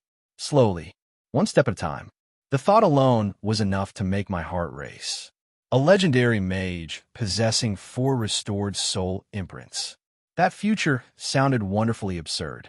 Naturally, reality had no intention of rewarding my optimism quite so quickly. If this were one of those heroic legends, I'd probably spend the next few days mastering every legendary spell I'd once known before marching into the Allend Empire, freezing armies with forbidden magic and forcing emperors to acknowledge East Mist's independence. Reality was considerably less cooperative. The moment I returned to studying actual spells, I ran headfirst into the same old wall. My talent for elemental magic is still terrible. Understanding the philosophy behind ice and actually casting advanced spells were 2 completely different things. I spent half the night poring over spell formulas before finally admitting defeat. With a sigh, I closed the spellbook. There was still one shortcut available. The system. I reluctantly opened my status window. 20 skill points. Even saying it aloud made my heart ache. Skill points were precious. Each one could instantly teach a technique or advance a spell by an entire circle. A basic ice arrow could become an ice vector with enough investment, dramatically increasing its power. At my current bronze rank, I could normally handle only up to 3rd circle magic. Pouring massive numbers of points into higher circle spells wasn't impossible. It was simply suicidal. Casting power far beyond my actual control invited mana backlash. The spell might kill its owner before reaching the enemy. Besides, wasting valuable skill points on flashy attacks contradicted everything I just learned. My current classes, level 21 Order Knight and level 21 Chaos Witch King, had granted me 20 skill points thanks to my dual class growth. Normally, I'd have saved every one of them for future breakthroughs. Holy light techniques didn't concern me. Necromancy couldn't be exposed in human territory. Elemental magic, however, that was different. If I wanted balanced growth between order and chaos, I had no choice but to strengthen my weakest field. And given my hopeless natural aptitude, the system would have to continue carrying me. At least this time, I understood where I wanted to go. Instead of randomly buying stronger offensive spells, I carefully examined the ice magic skill tree. Powerful bombardment spells filled page after page. I ignored every single one. Eventually, my eyes settled upon 3 humble entries. Perfect. The first was already familiar. Cold Armor, a simple defensive spell that wrapped the caster in an almost invisible layer of frost. Its protection was mediocre. The real value lay elsewhere. Anyone striking the armor would be slowed by the freezing chill surrounding my body. The second spell, Ice Breath, a short cone of freezing air with pitiful damage, but a remarkably reliable slowing effect. Finally, Ring of Ice, a circular wave of frost that expanded outward from the caster, dealing almost no damage while spreading chilling energy across everything it touched. 3 spells, almost no offensive power. Most mages would dismiss them as beginner techniques. I saw something entirely different. Each one manipulated movement rather than destruction. Each belonged to the same family of concepts. If my understanding of ice was correct, then these insignificant spells might become the foundation for everything that followed. I quietly activated the first. Cold armor spread across my body like an invisible second skin. The defensive capability barely mattered. What interested me was the constant flow of frigid air generated around me. Next, I slowly raised one hand. Ice Breath. A stream of icy mist gathered at my fingertips as I prepared to test the next step along my newly discovered path. I exhaled slowly, and the spell answered. A stream of icy breath rolled forward, no longer just freezing air, but a dense white mist that spread silently across the room. Everywhere it drifted, frost blossomed over wood, stone, and iron alike. The cold wasn't merely lowering the temperature anymore. It was transforming the environment itself. One spell remained, the Ring of Ice. The final incantation left my lips, and every trace of cold gathered by the previous spells erupted outward at once. A circular wave of frost swept through the room. Tables, chairs, walls, even the ceiling were instantly coated in crystalline ice. The entire chamber became a frozen landscape in seconds. The result should have satisfied me. Instead, I frowned. If all I wanted was a stronger freezing spell, I could have spent my skill points upgrading a higher tier attack. I hadn't invested 3 precious points simply to create a prettier version of the same trick. No, this isn't enough. Something was still missing. I reopened the system's skill tree and searched further upward until my eyes landed on the spell I'd been considering from the very beginning. Snowstorm, a 6-circle gold rank spell capable of summoning a localized blizzard, blanketing a battlefield in snow while steadily slowing and freezing everything caught inside. Far beyond my current ability. Even if I learned it now, I wouldn't be capable of casting it for a very long time. I hesitated. 3 more skill points. An expensive gamble. Please don't let this be a waste. The instant the system confirmed the purchase, an unexpected change occurred. The cold armor surrounding my body dissolved on its own. Every strand of icy energy lingering throughout the room suddenly flowed back toward me before compressing into something denser, purer, and infinitely more dangerous. The system chimed. Congratulations. You have created the combination skill. Frozen air. Excellent choice. It seems you finally learned how to use your resources properly. Treasure your skill points. I blinked. So this wasn't merely a stronger spell. It was an entirely new technique. Frozen air possessed no visible form, no sound, no warning. It could cling to my body, coat my weapon, or merge seamlessly with every ice spell I cast. Anyone exposed to it would gradually lose speed while suffering continuous frost damage. More importantly, the effect stacked relentlessly. A slight chill became sluggish movement. Sluggish movement became stiff limbs. Once enough layers accumulated, the victim's body, and eventually even their thoughts, would begin freezing. Push it further, and nature itself would finish the job. Heat vanished. Life followed. A silent execution. There was another requirement attached to the technique. Its true potential depended on the restoration of my soul imprint, the Ice Treader. Once I reached gold rank and mastered Snowstorm itself, frozen air would evolve into an even more terrifying form. I couldn't suppress my smile. My theory was right. The soul imprint hadn't granted me power out of nowhere. It had taken countless experiences gathered across multiple lives and refined them into something entirely new. This was exactly the kind of magic I'd been searching for. Not flashy explosions, not overwhelming bursts of destruction. Something subtle, something patient, a power that quietly spread across the battlefield until the enemy realized, far too late, that every movement had become heavier than the last. Like crops destroyed overnight by an unexpected frost. They wouldn't even understand when death had begun approaching. And this was only the first step. Frozen air wasn't my destination. It was the foundation. One day, this invisible chill would grow into a complete world of winter, a domain where every snowflake, every gust of icy wind, and every frozen breath obeyed my will. I gazed out the frost-covered window. Perhaps Harloise had been right all along. Sometimes a person had to lose everything before finally understanding the road they were meant to walk. I had abandoned kingdoms, identities, even my original body.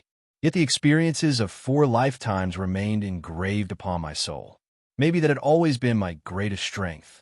If I continued rebuilding those shattered soul imprints one by one, then this new beginning might finally allow me to stand somewhere I had never reached before.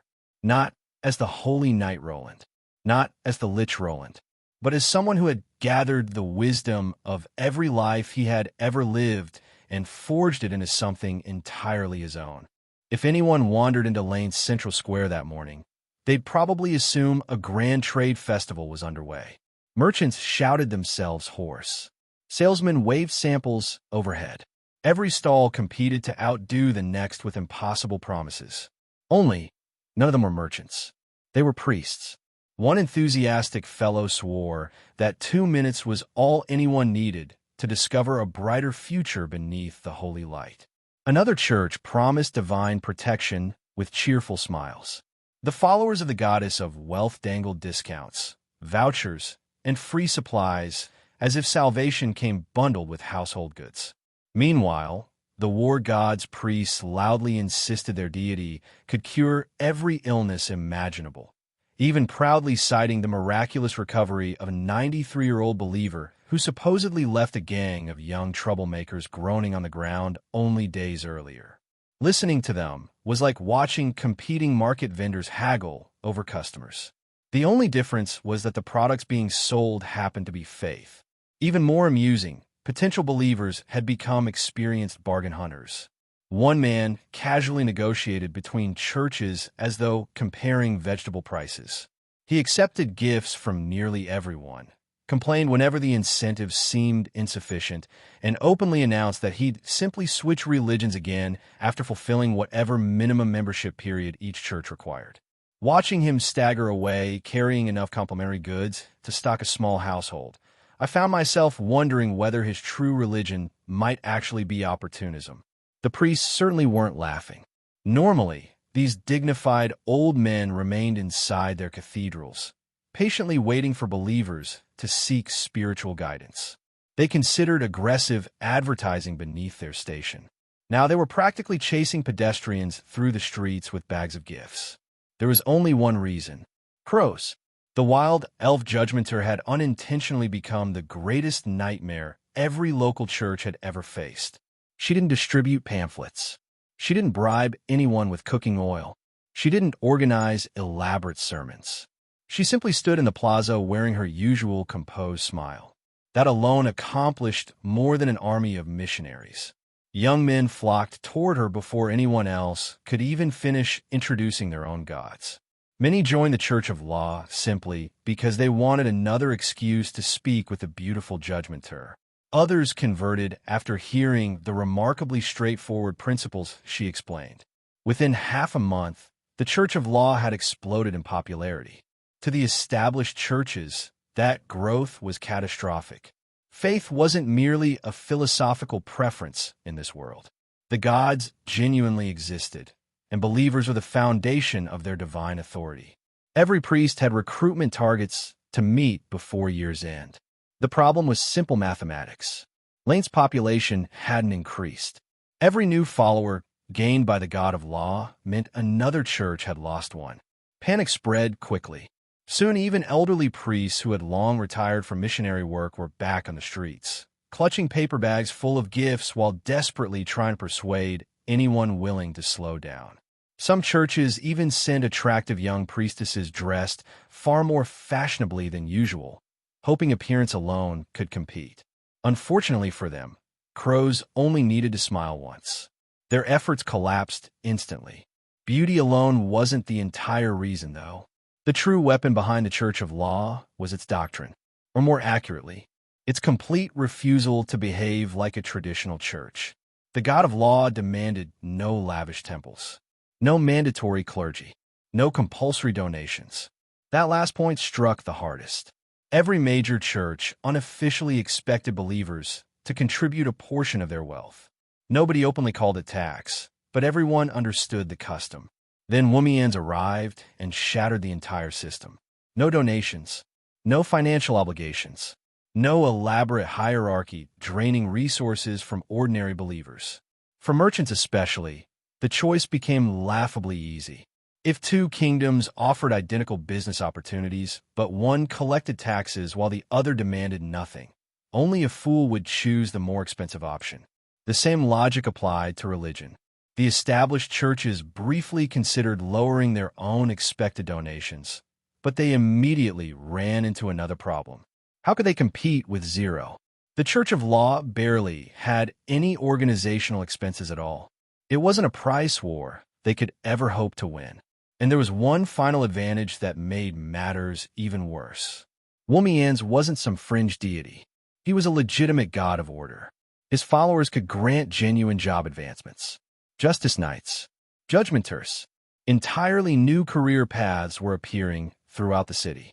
With the aid of the scattered page of the Divine Codex, nearly 100 Justice Knights and more than a dozen Judgmenters had already emerged in Lance within only a few weeks. Most religions treated those kinds of professions as advanced classes reserved for exceptional veterans. The God of Law had turned them into foundational careers instead. Many outsiders mistook that as lowering the standards. I knew better. It wasn't weakening the law. It was laying the groundwork for something far larger. An entire new generation of followers was being built from the very first step. In the past, anyone who dreamed of becoming a Justice Knight first had to spend years climbing the ranks as an ordinary Holy Knight or warrior before finally qualifying for the promotion. The result was obvious.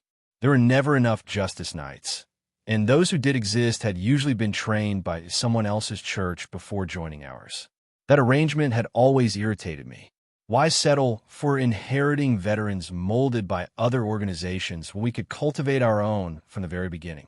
Only a handful of gods in history had ever granted basic professions directly to new believers. The Church of Holy Light dominated for precisely that reason, producing priests and holy knights from the first step of a believer's journey. Now the God of Law had joined that exclusive club. Justice Knights and Judgmenters were no longer elite promotions. They had become foundational careers. The implications were enormous. Within only a few weeks, the Church of Law had become the hottest topic throughout Lance, and crows had unintentionally become the city's newest celebrity. Unfortunately, even perfection comes with side effects. Every time Crows finished introducing the teachings of law, she'd politely ask one final question. Would you happen to know of any artifact capable of turning someone into a man?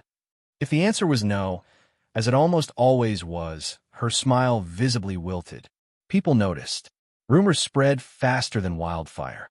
Apparently, the beautiful Judgmenter was desperately searching for such treasures because the God of Law himself had an unusual fondness for cute boys.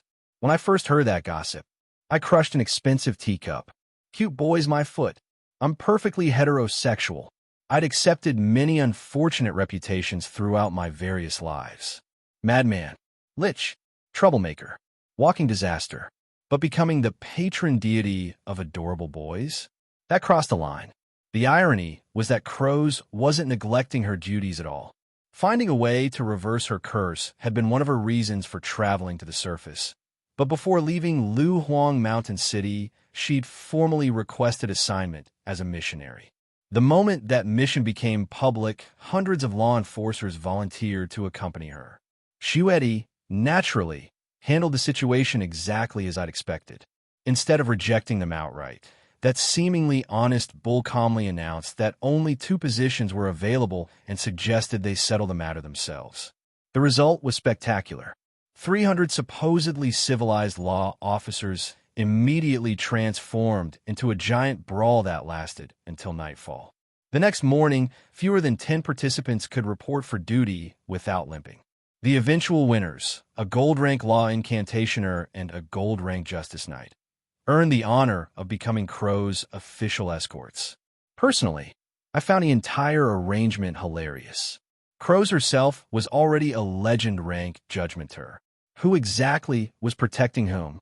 She had once been a great druid before changing careers, and 7 centuries of experience weren't something 2 enthusiastic bodyguards could surpass. More importantly, she possessed an almost painful sense of responsibility. Even while desperately searching for a method to reclaim her original body, she always placed the spread of law before her own wishes. I truly appreciated that dedication. I only wished she'd stop asking strangers about gender-changing treasures immediately after preaching. The order of priorities was unfortunate. Harlois glanced sideways at me. You're pretending to complain, but you're enjoying every minute of this. Sharp as always. She wasn't wrong. Behind all the absurd rumors and embarrassing misunderstandings, the important part remained unchanged. The God of Law was spreading exactly as I'd hoped. The divine system I'd sacrificed so much to create had finally begun functioning. Naturally, there was a price.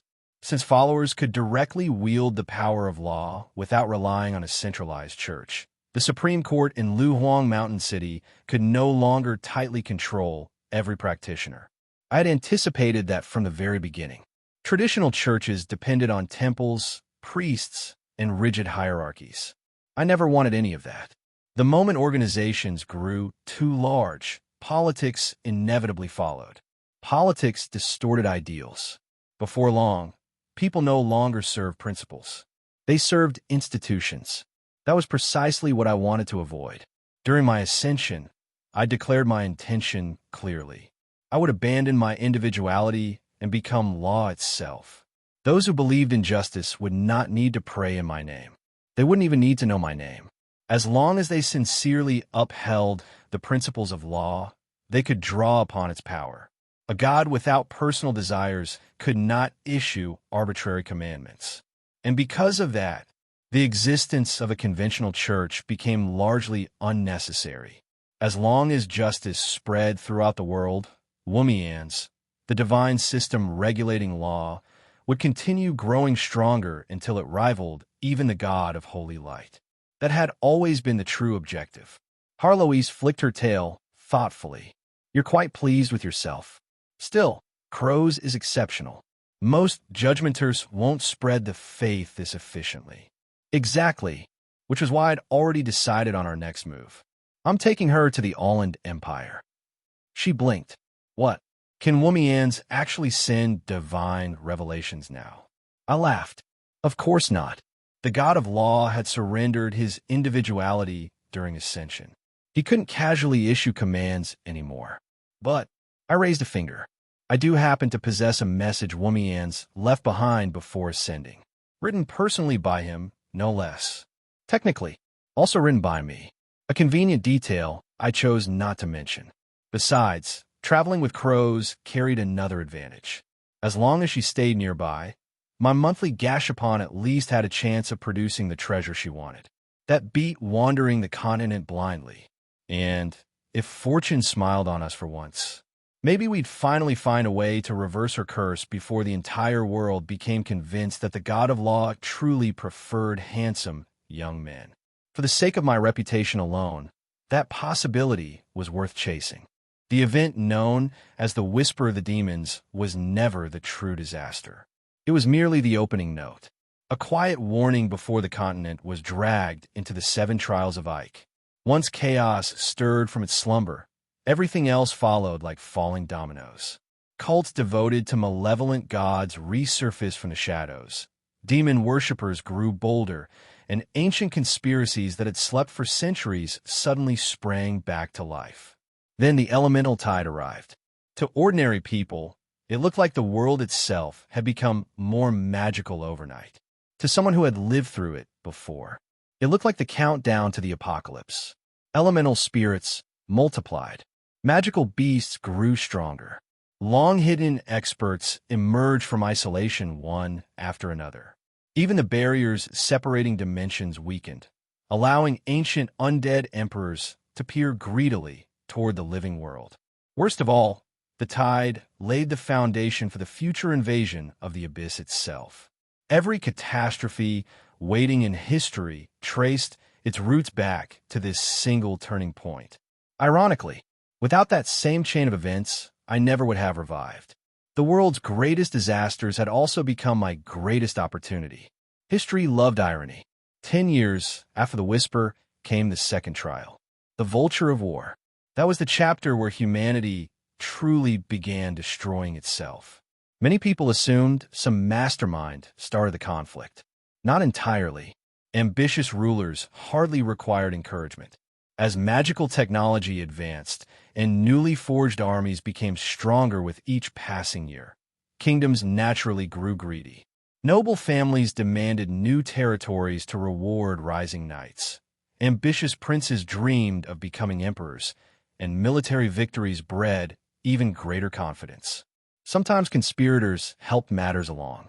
An assassination here, a forged accusation there, a conveniently murdered prince whose killers conveniently belonged to a neighboring kingdom.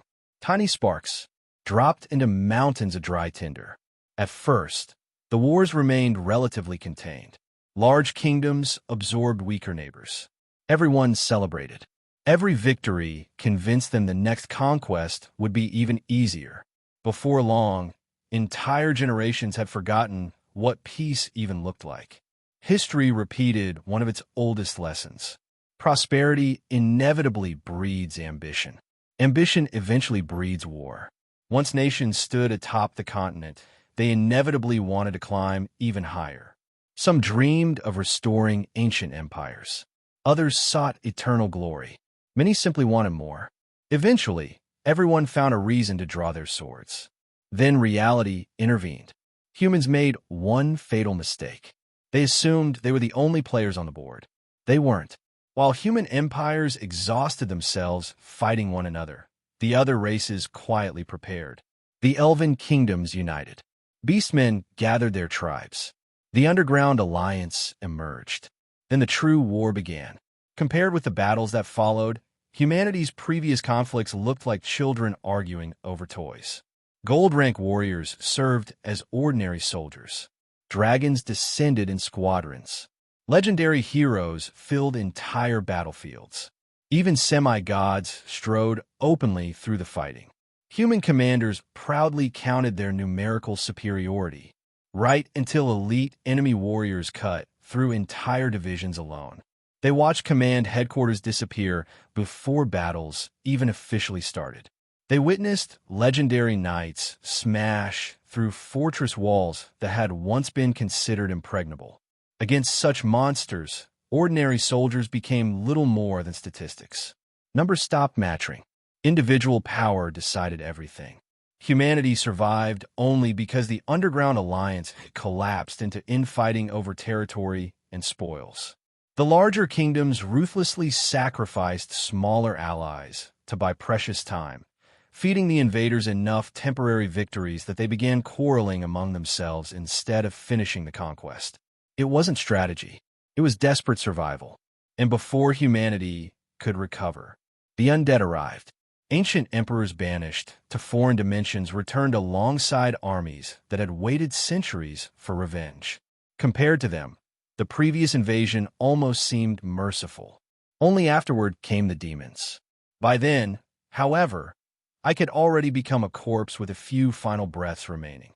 The abyss merely drove the last nails into the coffin. Eventually, even the goddesses of order and chaos personally entered the battlefield. Once gods themselves had a fight, the world had already lost. Every time I revisited that history, I felt the same crushing helplessness. Against tides like those, what difference could one individual possibly make? Prevent every war? Impossible. I wasn't arrogant enough to believe I could rewrite human nature itself. So instead, I focused on changing the pieces that actually could be moved. Lu Huang Mountain City was one of them. The underground world's invasion couldn't be prevented entirely. Too many races desired the surface, and centuries of resentment couldn't simply disappear overnight. But if my city held enough influence within the alliance, we could at least shape how that invasion unfolded. Perhaps the surface and underground might even become allies before the 7 trials reached their worst stages. That possibility alone justified everything I'd built. Another unexpected variable was the Shiluo Empire. My interference had accelerated the undead calamity by decades. Originally, the invasion should have happened roughly 70 years later. According to Decars, the timetable had now shrunk to less than 30. Oddly enough, that wasn't entirely bad news. As the elemental tide intensified, dimensional barriers naturally weakened. The undead emperors would invade, eventually regardless. If they came earlier, however, conditions favored the living. The world's great powers would still possess strength. The kingdoms wouldn't yet be completely exhausted by endless continental wars. More importantly, Forcing their way into the main dimension too soon carried enormous costs for the invaders themselves. The three undead emperors who had already ascended to true godhood couldn't descend under those unstable conditions. Without their full power leading the assault, the scale of the undead calamity would shrink dramatically. Instead of facing every nightmare at once, humanity might actually have a chance to defeat them one invasion at a time. For a strategist, that difference meant everything. To improve our odds, I'd already issued new orders to the Shiloh royal faction. Stop wasting strength fighting Phaland. Instead, cooperate with him and accelerate the invasion from the undead dimensions. It sounded insane. In reality, it was simple arithmetic. If the undead invaded before the Underground Alliance marched onto the surface, then the humans would desperately need allies. That would give us leverage. Instead of conquering territory through endless bloodshed, the Underground Alliance could claim land while fighting alongside humanity against a common enemy. Once the undead were driven back, both sides might actually possess enough strength, and perhaps enough trust, to survive the even greater disasters waiting beyond the horizon. That was the optimistic outcome. The pessimistic version? The undead crushed everyone before cooperation even became possible, or negotiations failed, forcing us to fight both humanity and the undead simultaneously. Either scenario ended with all of us becoming history. I rubbed my temples and sighed. So many disasters. When the future already looks hopeless, the only sensible option is to gamble on changing it. The Roland Empire represented everything the opposite of desperation. Barely 7 centuries old, it was the youngest among the world's great empires, yet no one dared dismiss it as inexperienced. Several generations of remarkably capable rulers had transformed it into a wealthy powerhouse, and many already believed it would soon surpass several of the older superpowers. Its capital, Kagursi, embodied that prosperity perfectly. Built along a magnificent river and divided into 8 enormous districts, the city housed nearly 10 million people. 3 million of them lived in Pearl District alone. If I had to summarize Roland in a single word: extravagance. Golden street lamps illuminated every avenue. Magic-powered searchlights swept across the night sky. Luxurious carriages rolled endlessly over polished roads. Merchant vessels from every corner of the continent crowded the river, while elegantly dressed nobles wandered along the waterfront as though wealth itself had become a form of entertainment. And with the new emperor's coronation approaching, the spectacle grew even grander. Colorful banners fluttered from every building. Trees glittered beneath ornaments of pearls and gemstones. Silk carpets covered the main avenues. Even the street lamps burned expensive mermaid oil instead of ordinary fuel. Visitors alternated between mocking the empire's excessive spending and envying the fortune that made such waste possible. Naturally, this display wasn't merely vanity. Until recently, Roland controlled 26 subordinate kingdoms. Now that number had climbed to 42. The coronation doubled as a political announcement. The empire wanted the entire world to acknowledge that it had graduated from an ambitious newcomer into a genuine superpower. Of course, not everyone wanted the ceremony to proceed peacefully. One particular troublemaker, carrying black blood in his veins, had already begun making plans. Unfortunately for him, he had just encountered several people he desperately wished not to recognize. Pearl City really is generous, Ingo exclaimed while stuffing decorative pearls into a battered sack. Imagine leaving expensive jewelry lying around for everyone to take. Stop talking and keep grabbing, Kabbalah replied without the slightest shame. I cover my face. Of all the places to meet familiar faces, the goblins from Lu Huang Mountain City had apparently interpreted public decorations as public property. Hoyle wasn't any better. The old dwarf lovingly inspected the mermaid oil fueling the ceremonial lamps while muttering that it would make excellent explosive fuel. Wonderful. My acquaintances had somehow transformed the imperial capital into their personal shopping district. It didn't take long before furious guards arrived. You thieves, You're stealing decorations in broad daylight. Kabbalah looked genuinely offended. Thieves? Nonsense. If they're beside the road, clearly they're meant for everyone. Ingo nodded solemnly. And if they're really yours, call them over. Let's see whether they answer. Despite arguing, neither of them slowed their hands. Within moments, their sacks bulged with stolen ornaments. Then they ran. Years of escaping Lu Huang Mountain City's town security had turned these shameless veterans into experts at tactical retreat. The city guards quickly found themselves falling farther behind despite sprinting with all their strength. Kabbalah even found time to boast. I'm invincible now. His declaration ended abruptly. He slipped on a discarded watermelon rind and crashed face first into the street. Hoyle immediately rushed over.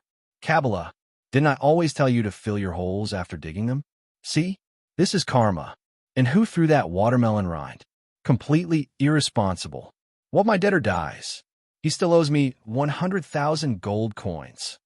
Even lying flat on the ground, Kabbalah desperately raised a single finger. 100. Just 100. Not 100,000. And after you cheated at cards yesterday, I'm not paying even that. Watching the old dwarf shamelessly inflate a tiny debt into a fortune somehow felt completely normal by this point. I pinched the bridge of my nose. Unfortunately, someone else had already reached the limit of her patience. You idiots! Even in another country, you're still causing trouble. The familiar shout froze the fleeing goblins in place. The town security's big dummy. How are you here?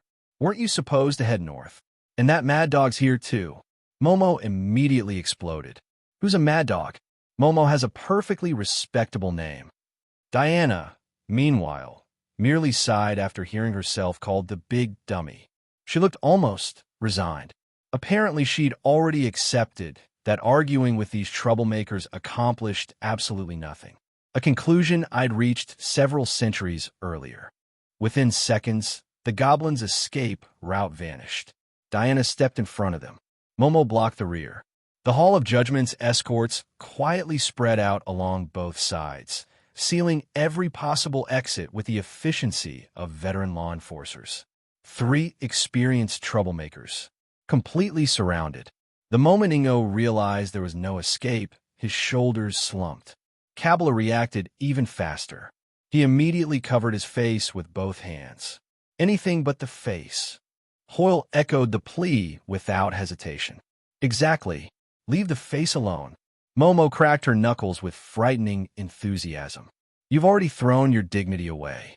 Why would I spare the only part you still care about? The answer arrived in the form of flying fists. What followed was less a battle and more an educational session on why public theft was generally discouraged. The surrounding crowd burst into laughter as the 3 notorious thieves curled into defensive balls, desperately trying to protect their precious faces while the former town security officers enthusiastically settled several months' worth of accumulated grievances. Frankly, I couldn't even blame them. Some debts simply demanded repayment. While everyone else's attention remained fixed on that thoroughly deserved beating, I quietly slipped a silver mask over my face. No sense inviting unnecessary recognition before I reach my destination. Taking advantage of the distraction, I strolled calmly toward the nearby security officers who had abandoned their posts to enjoy the spectacle. I offered them my most refined Holy Night smile. What a pleasant evening, gentlemen. I glanced briefly at the brilliantly illuminated skyline. A beautiful night for a celebration, wouldn't you agree? The guards instinctively returned the greeting. Only then did I casually ask the question that had brought me here in the first place. Would you be so kind as to point me toward the embassy of the East, Mist Communal Country?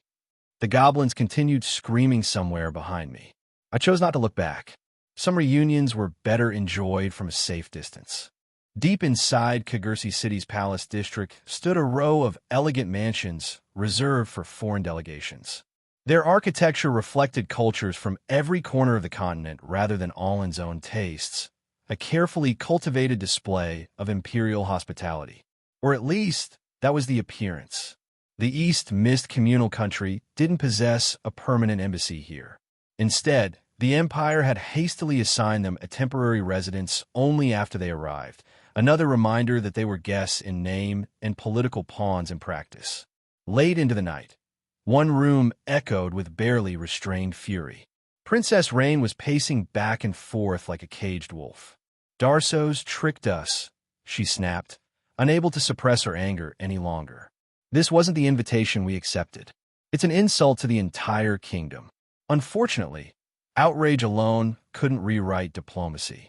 The only person listening was her longtime attendant and mentor, the wood elf Calablian, known simply as Kelly, who answered with the calm resignation of someone who had witnessed centuries of politics. She admitted the deception without hesitation. Roland had never truly wanted honorable guests. It wanted obedient subjects. The invitation had merely been bait. Once every small kingdom gathered beneath the imperial banners, refusing to acknowledge Roland's supremacy would make them appear rebellious before the entire continent. If any nation rejected the ceremony now, the Empire could easily portray it as a public insult against the newly crowned emperor, creating the perfect excuse for military retaliation. That was the trap. Every path led to the same destination. Rain clenched her fists. The East Mist communal country had survived a brutal beastman invasion only recently. Their soldiers were exhausted, their treasury strained, and their defenses far from restored. Under those circumstances, provoking a full-scale imperial war would be national suicide. Still, surrender tasted even worse. The young princess remembered the words that had guided every ruler of her bloodline. The mist never bowed. "So what do we do?" she asked bitterly. "Fight anyway?" Kelly sighed. The elderly wood elf had served the Mist royal family for nearly 5 centuries. She had educated generation after generation of kings and princes, even teaching the legendary twin princes in their youth. Few people understood both history and politics better than she did. "That's exactly why they chose us," she explained quietly. "If the Mist bloodline submits, Roland's prestige will soar. If we refuse, they'll claim we've insulted the Empire and march to war. Either way, Darso's wins." It wasn't merely diplomacy. It was psychological warfare. The Empire had already arranged the board long before the first invitation was delivered. Rain could hardly believe anyone would go this far simply because her country had defended itself successfully. Kelly corrected her immediately. It wasn't just about the recent victory. It was about the name she carried. The Mist bloodline had produced too many extraordinary figures throughout history. The legendary twin princes remained symbols powerful enough to unsettle rulers centuries after their deaths. A gifted young princess bearing that same lineage and possessing remarkable military talent was more than enough reason for neighboring powers to become cautious, perhaps even afraid. Both women instinctively turned toward the large painting hanging upon the wall. It depicted the kingdom's darkest hour. The battlefield burned beneath black smoke while endless beastmen and demons surged forward like a living tide. At the center stood 2 identical young men. One descended from the heavens wrapped in brilliant holy light, sword raised high, wearing the calm, unwavering smile that had inspired armies to follow him into impossible battles. The other advanced beside him with blade in one hand and staff in the other, crimson flames roaring around his arm, while righteous fury blazed across his face. Behind them charged the last surviving knights of the Mist.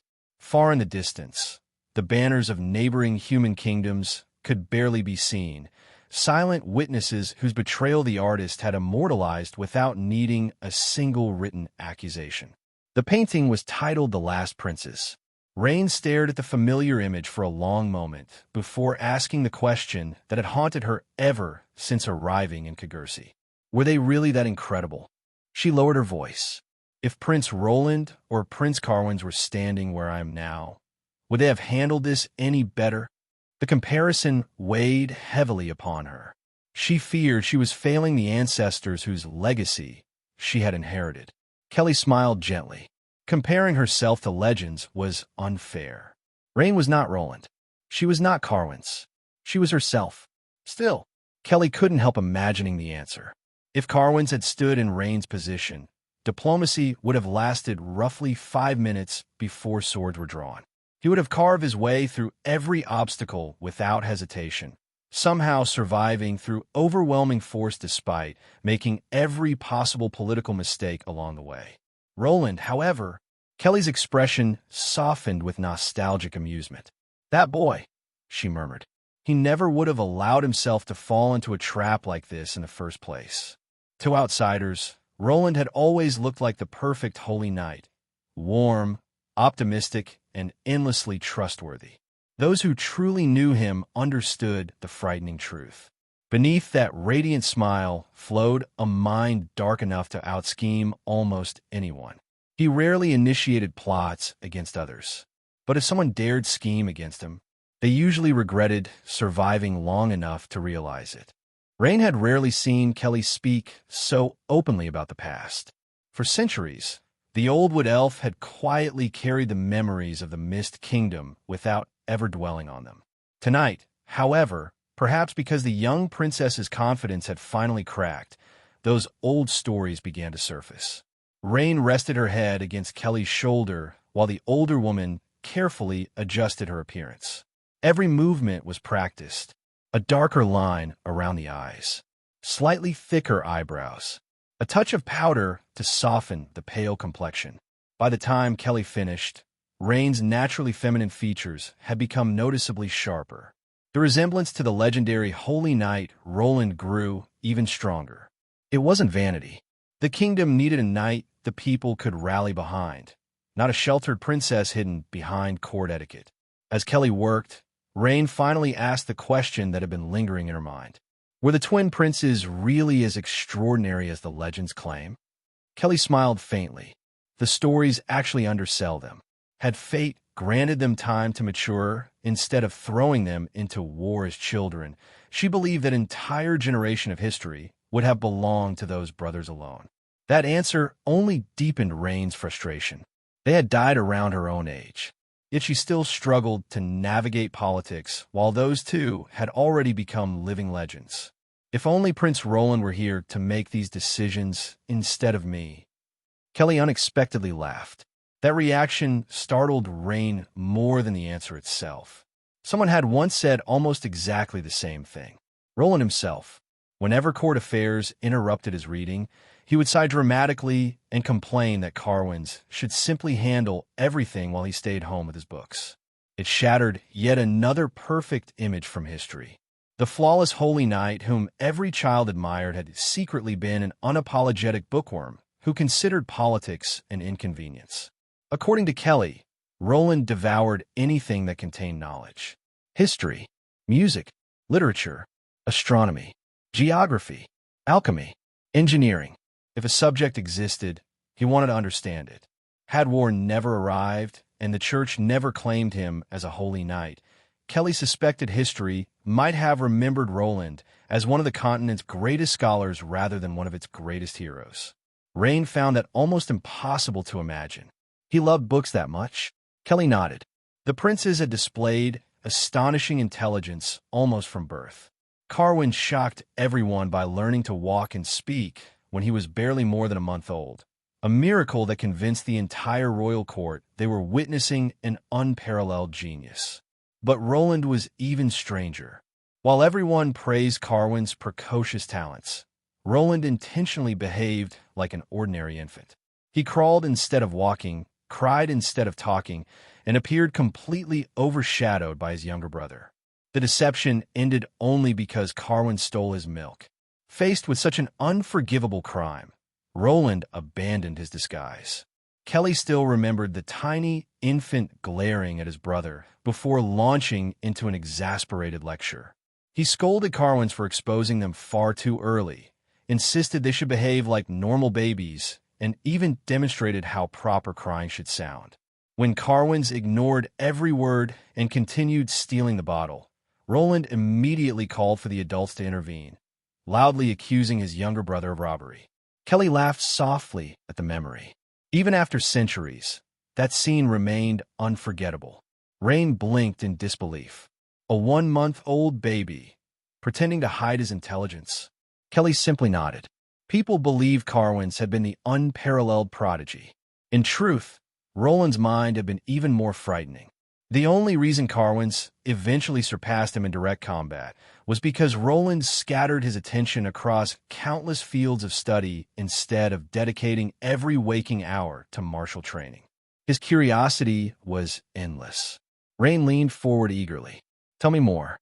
Kelly gently stroked the princess's hair before kissing her forehead like she had done since Rain was a child. "Then consider this your bedtime story." She smiled fondly. For all his brilliance, Roland wasn't nearly as dependable as history claims. One memory immediately came to mind. Roland had once rushed over in overwhelming excitement to unveil what he proudly declared would transform the kingdom's economy forever. He presented a perfectly transparent material and triumphantly announced he had invented something called glass. Kelly had quietly informed him that glass had already existed for roughly 6,000 years. His triumphant smile disappeared instantly. The following day, he confidently declared he would revolutionize civilization instead by inventing printing.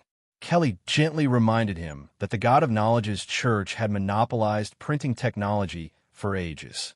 That defeat looked even more devastating. Most people would have given up. Roland simply changed targets. Within days, he had buried himself in entirely different research, muttering about astronomy, biology, and something he insisted was the evolution of living creatures. At the time, everyone dismissed it as another one of the eccentric prince's impossible theories. Yet looking back now, Kelly admitted that some of his ideas had been disturbingly insightful. He had argued that life was not fixed forever, nor individually handcrafted exactly as it would remain. Living beings changed over time. They adapted. Resources were limited, survival demanded competition, and those best suited to endure harsh environments continued onward while others gradually disappeared. Kelly had never fully understood where a child barely into his teens had found such strange ideas. Even centuries later, she still wasn't entirely sure he had been wrong. Rain frowned. Life wasn't created by the gods. Doesn't every living thing come from either the origin of order or the chaos abyss? That theory makes no sense. Kelly chuckled softly. It never discouraged Roland. Whenever one idea failed, he'd immediately chase another. Giving up simply wasn't part of who he was. That relentless curiosity had carried over to the battlefield. When war erupted, the book-loving prince transformed with terrifying speed. The inexperienced boy who had once hidden behind stacks of books became a commander capable of standing at the front of hopeless battles. Had the Mist Kingdom not been buried beneath enemies that outnumbered them 100 to 1, Kelly believed history itself might have taken a different course. By then, exhaustion had finally caught up with Rain. Her eyelids grew heavier with every story until she quietly drifted to sleep against Kelly's shoulder. The old wood elf smiled before gently laying the princess onto her bed. Without the armor and stern expression she wore before her soldiers, Rain looked exactly what she truly was. A 14-year-old girl. Kelly's gaze lingered on the silver armor resting nearby. It looked like magnificent mithril plate mail fit for a legendary knight. In reality, it was little more than lightweight armor, carefully painted to resemble something far grander. Appearance mattered more than protection. The kingdom desperately needed its people to believe they were following another heroic Mist Knight. The painful truth, however, was known only to a handful of people. Rain possessed almost no martial talent. At 14, she had only reached the lowest levels of iron rank, hardly stronger than an ordinary civilian. During the famous 1,000-kilometer campaign that had made her a national hero, she hadn't been charging into enemy lines. She had carried the royal banner. She had shouted commands. She had inspired exhausted soldiers to keep moving while trembling behind her own composed expression. Had even a single beastman broken through the defensive line to reach her, the celebrated Night Princess would likely have died within moments. Yet circumstances had never given her the luxury of remaining an ordinary princess. The kingdom needed hope, so she became that hope, whether she wished to or not. Kelly couldn't help feeling a quiet ache. Rain continued sacrificing pieces of herself to preserve the nation's morale, and there was no guarantee history would reward her for it. Perhaps, after giving everything, she would receive nothing except criticism from the very people she was trying to protect. With a weary sigh, Kelly whispered into the silent room, "Perhaps you're right. This burden is simply too heavy for you." Her fingers unconsciously brushed the dagger hanging at her waist. It wasn't an ordinary weapon. 2 dragons, one light, one dark, curled around its hilt, each embracing a luminous pearl. Those pearls were lifelights. Every royal child of the Mist bloodline underwent an ancient ritual shortly after birth. A drop of blood became permanently linked to a magical pearl. As long as its owner lived, the pearl would continue to shine. If the light vanished, so had its owner. The 2 pearls belonged to the legendary twins, Roland, Carwin's. Kelly studied them in silence. Carwin's pearl had darkened steadily over the centuries until it nearly resembled solid black crystal. Whatever path he now walked, it had carried him completely into chaos. Roland's, however, made no sense. Sometimes it shone brilliant white. Moments later it flickered black. Occasionally it vanished altogether before unexpectedly returning. A century earlier its darkness had even surpassed Carwin's. Only a few months ago it had gone completely dark, convincing Kelly he had finally disappeared forever. Then, without warning, the light returned. Bright, pure, white. If the ancient artifact truly reflected Roland's condition, then somewhere in this vast world he was still alive, somehow stumbling through the most incomprehensible existence imaginable. Kelly smiled helplessly. That child must still be causing trouble somewhere. At that exact moment, the dagger trembled faintly. Startled, Kelly instinctively turned toward the window. For the briefest instant she thought she saw a familiar figure standing beneath the moonlit trees. "Roland!" She whispered his name before blinking. Only the branches of a willow swayed in the night breeze. There was no one there. Shaking her head, she gently closed the window. "I suppose," she murmured to herself, "I'm no different from Rain after all." Even she still longed for someone reliable enough to shoulder the impossible burdens of the Mist Kingdom.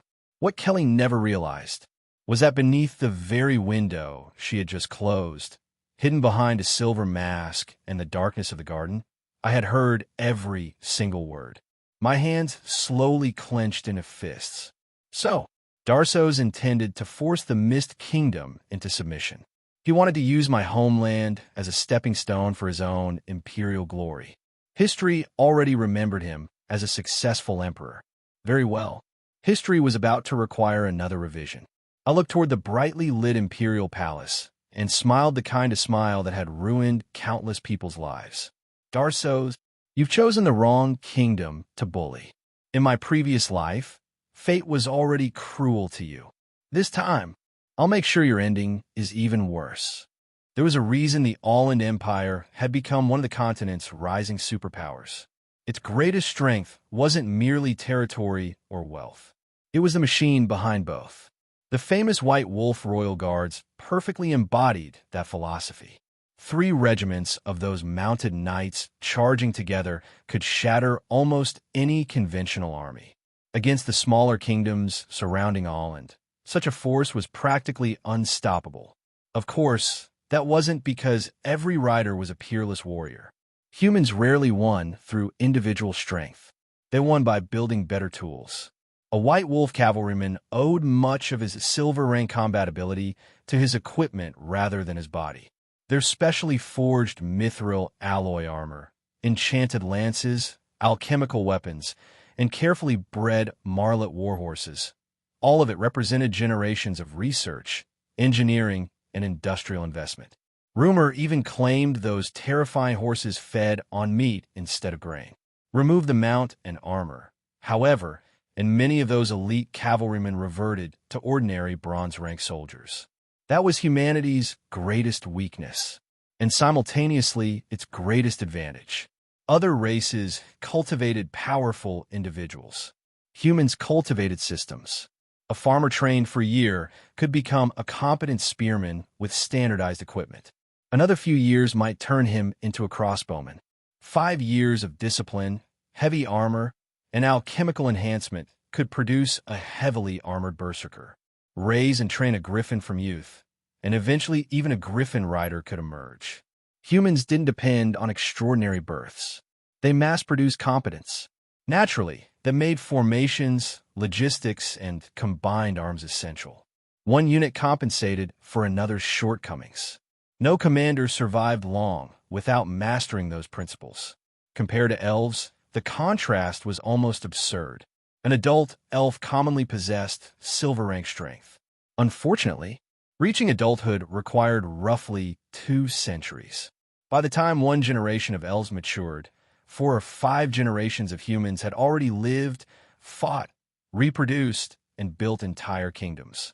The dark elves reproduced faster, but compensated by enthusiastically murdering one another whenever politics became even mildly inconvenient. In the eyes of other races, humanity possessed only one remarkable racial trait. They multiplied, yet that single advantage proved sufficient to dominate the continent. Trade 10 human soldiers for 1 elven veteran? Most human kingdoms considered that an excellent bargain. The equipment could always be forged again. The next generation of recruits would arrive within decades. Replacing a fallen elf required centuries. Population inevitably produced geniuses as well.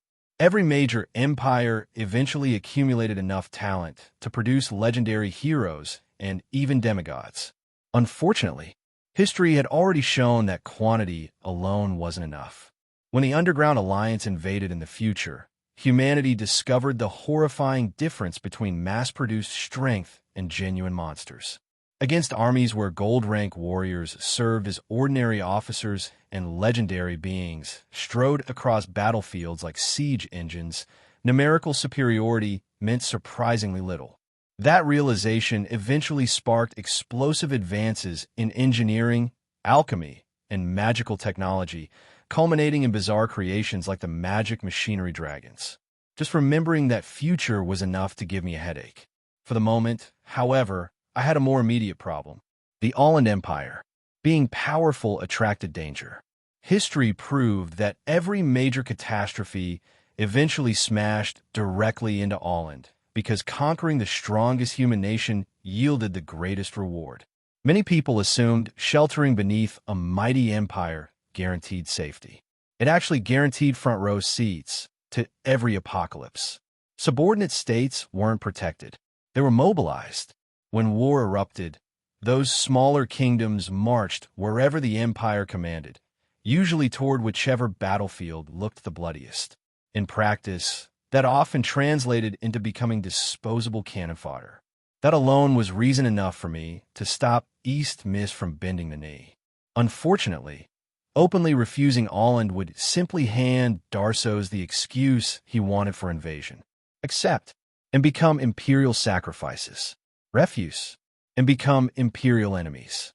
A charming pair of choices. So don't choose either. The answer slowly formed in my mind. If I couldn't win outright, I'd simply ensure the entire ceremony collapsed into political farce. Delay the alliance long enough, and history itself would begin changing around us. Preferably, while ensuring Darsos regretted provoking the Mist Kingdom in the first place. The problem, of course, was that revenge required resources. Right now, I possessed almost none. Against an empire, my current influence barely counted as half a chess piece. Which meant the first objective wasn't sabotage. It was information. 3 months remained before the imperial inauguration. 3 months to infiltrate the upper circles of Kagursi, gather intelligence, and identify every weak point hidden beneath Roland's polished exterior. That objective explained why I currently stood in perhaps the least glamorous location imaginable. The city's underground sewer system. The stench alone nearly qualified as biological warfare. Beside me, Harloise pinched her tiny nose with visible disgust. Even as a slime in cat form, she looked personally offended by the smell. I understand wanting to impress that count, she grumbled, but was accepting a mission that sends us into a sewer really necessary? Sadly, Sometimes the fastest road toward an empire's ruling class began beneath its streets. I pointed toward a sluggish mud slime wallowing happily in the foul sewage. "Look," I said, "one of your relatives." Harloise stared at the creature for half a second before her expression twisted into pure outrage. "I am the noble queen of banshees, the omniscient one. I refuse to be compared to that." The tiny black cat launched herself at me with murderous determination. Claws, teeth, tail. She unleashed what she apparently considered a devastating martial arts combination. To everyone else, it probably looked more like an overly enthusiastic kitten demanding attention. Unfortunately for her, I had recently become far more dangerous than before. Ever since recovering frozen air, every strike made by my body or my familiar carried traces of invisible killing frost. Harloise benefited from that passive ability even more than I did. Small, fast, difficult to notice, she could scratch someone dozens of times before they realized each insignificant wound was layering silent frost inside their body. Against an unsuspecting opponent, those tiny cuts would eventually become a death sentence. Against me, not so much. One sidestep, a turn, a practice grab. My fingers found the loose skin behind her neck before she even understood what had happened. The furious assault instantly transformed into a dangling, dizzy cat with spinning golden stars circling above her head. I couldn't help smiling, still too inexperienced to challenge her master. Lately, my level hadn't increased much. The system's absurd experience penalties had become almost insulting, and I stubbornly refused to waste precious skill points unless absolutely necessary. Instead, I refined the things no system could hand me. Swordsmanship, footwork, technique. Unlike ordinary warriors who had to learn every movement from the beginning, I merely needed to remember what 3 centuries of combat had already engraved into my soul. Every step became cleaner, every movement sharper. Honestly, watching myself fight was becoming increasingly satisfying. Had I demonstrated those techniques on a crowded street, I probably would have earned applause from seasoned swordsmen and admiration from every young lady nearby. Life was difficult. Remaining this handsome under pressure was even harder. My private self-congratulations ended abruptly. "Roland," Momo's irritated voice echoed through the sewer. "We're fighting monsters while you're playing with your cat." She was currently sprinting after a pack of enormous underground rats, her blade flashing so rapidly that crimson blood splattered across the damp tunnel walls. Considering those rats had apparently just attacked civilians above ground, I couldn't exactly criticize her enthusiasm. I looked toward crows, hoping at least one person might appreciate my refined combat techniques. No such luck. The wild elf continued wielding her massive wooden staff like an executioner's hammer, while bolts of lightning repeatedly illuminated the darkness. Every flash was followed by another miserable scream. Since our party contained an excessive number of law practitioners but lacked reliable offensive spellcasters, Crows had temporarily resumed part of her former role as a storm druid. Even weakened underground, her lightning magic remained frighteningly effective. Her talent truly deserved its legendary reputation. Unfortunately, her opinion of me remained equally impressive. "My lord's oracle," she said with complete seriousness, "please conduct yourself with greater dignity. Careless behavior reflects poorly upon the god of law." There was again. Somehow, after becoming Womian's oracle, I had also acquired someone determined to supervise every aspect of my behavior. According to Crows, slacking damaged the dignity of our god. Making sarcastic remarks damaged the dignity of our god. Occasionally breathing incorrectly probably damaged the dignity of our god too. I wisely kept one particular thought to myself. If anyone had spent centuries personally witnessing Womian's before his ascension, they would know dignity had never exactly been his strongest quality. Naturally, voicing such blasphemy to one of his most devoted followers would have been an efficient method of committing suicide. Judging from the collective glare, everyone suddenly directed toward me. Remaining silent seemed the wiser choice. I cleared my throat and returned to the actual reason we'd entered this sewer. "This mission still doesn't make sense," The noble who hired us possessed soldiers, influence, and enough authority to mobilize entire search parties. Yet instead of using any of those resources, he had commissioned a group of newly arrived mercenaries to recover a supposedly priceless family jade somewhere beneath the city. Either the story was incomplete, or the jade wasn't the true objective. Personally, I was betting on the second possibility. I finally understood why our employer had been so confident that the enchanted lantern would lead us straight to the missing jade. It wasn't searching for gemstones at all. It was tracking flesh. The spell woven into the lantern was unmistakably necromantic. Rather than sensing precious minerals, it followed the lingering connection between a body and something that had once belonged to it. Any competent necromancer could use such magic to locate severed limbs, or whatever unfortunate piece had been separated from its owner. Which raised one disturbing question. Exactly what kind of jade had this count misplaced?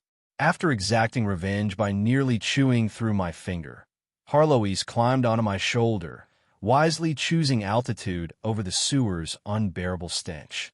"Ah," she muttered. "I think we're about to discover the truth." The lantern's glow suddenly intensified. "We're here."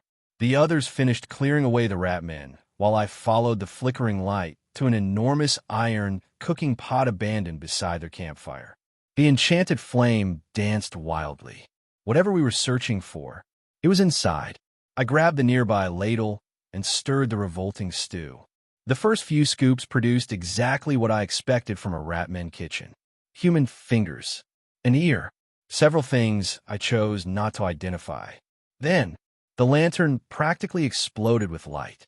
Something pale and round floated to the surface. Momo blinked. "So that's the jade?" Silence lingered for several long seconds before reality caught up with us. Unfortunately, the jade wasn't jade.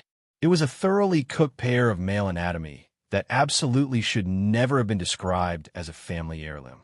I instantly regretted having eyes. Harloise, meanwhile, looked positively delighted. "My deduction is obvious," she declared. "Our dear Count must have been fooling around behind his wife's back. She discovered everything, grabbed the nearest blade, and ensured he'd never repeat the mistake before tossing the evidence into the sewers." The cat actually sounded impressed. I suddenly felt a cold shiver. Remind me never to provoke her. Crows crouched beside the pot with the calm professionalism of an investigator examining a murder scene. After a careful inspection, she shook her head. "No blade." Everyone stared. "The damage appears consistent with crushing trauma." She demonstrated with both palms. "If an overweight man accidentally trapped himself between a heavy toilet seat and the bowl." She clapped her hands together. Crack. Then, another clap. Rip. Every male member of the party instinctively covered his lower body. Sympathy could apparently transcend logic. Crows looked genuinely confused. Why is everyone reacting like that? Was my conclusion incorrect? No, I replied weakly. It's just, every man here felt that explanation in his soul. The investigation had somehow become even more exhausting than the battle itself. I sighed toward the sewer ceiling. Why can't we ever accept work from normal people? Our party is already strange enough. Did our employer really have to join the competition? The answer, naturally, was no. Momo immediately refused to touch the recovered property. The rest of us shared her opinion. Whoever carried it back would remember the experience for the rest of their life. While everyone enthusiastically volunteered everyone else, an earth-shaking explosion thundered through the tunnels. The walls trembled. Dust poured from the ceiling. "The rat men reinforcements," Clint observed with suspicious satisfaction. "Looks like my traps worked." That single sentence sent a far greater chill down my spine than the blast itself. I slowly turned toward him.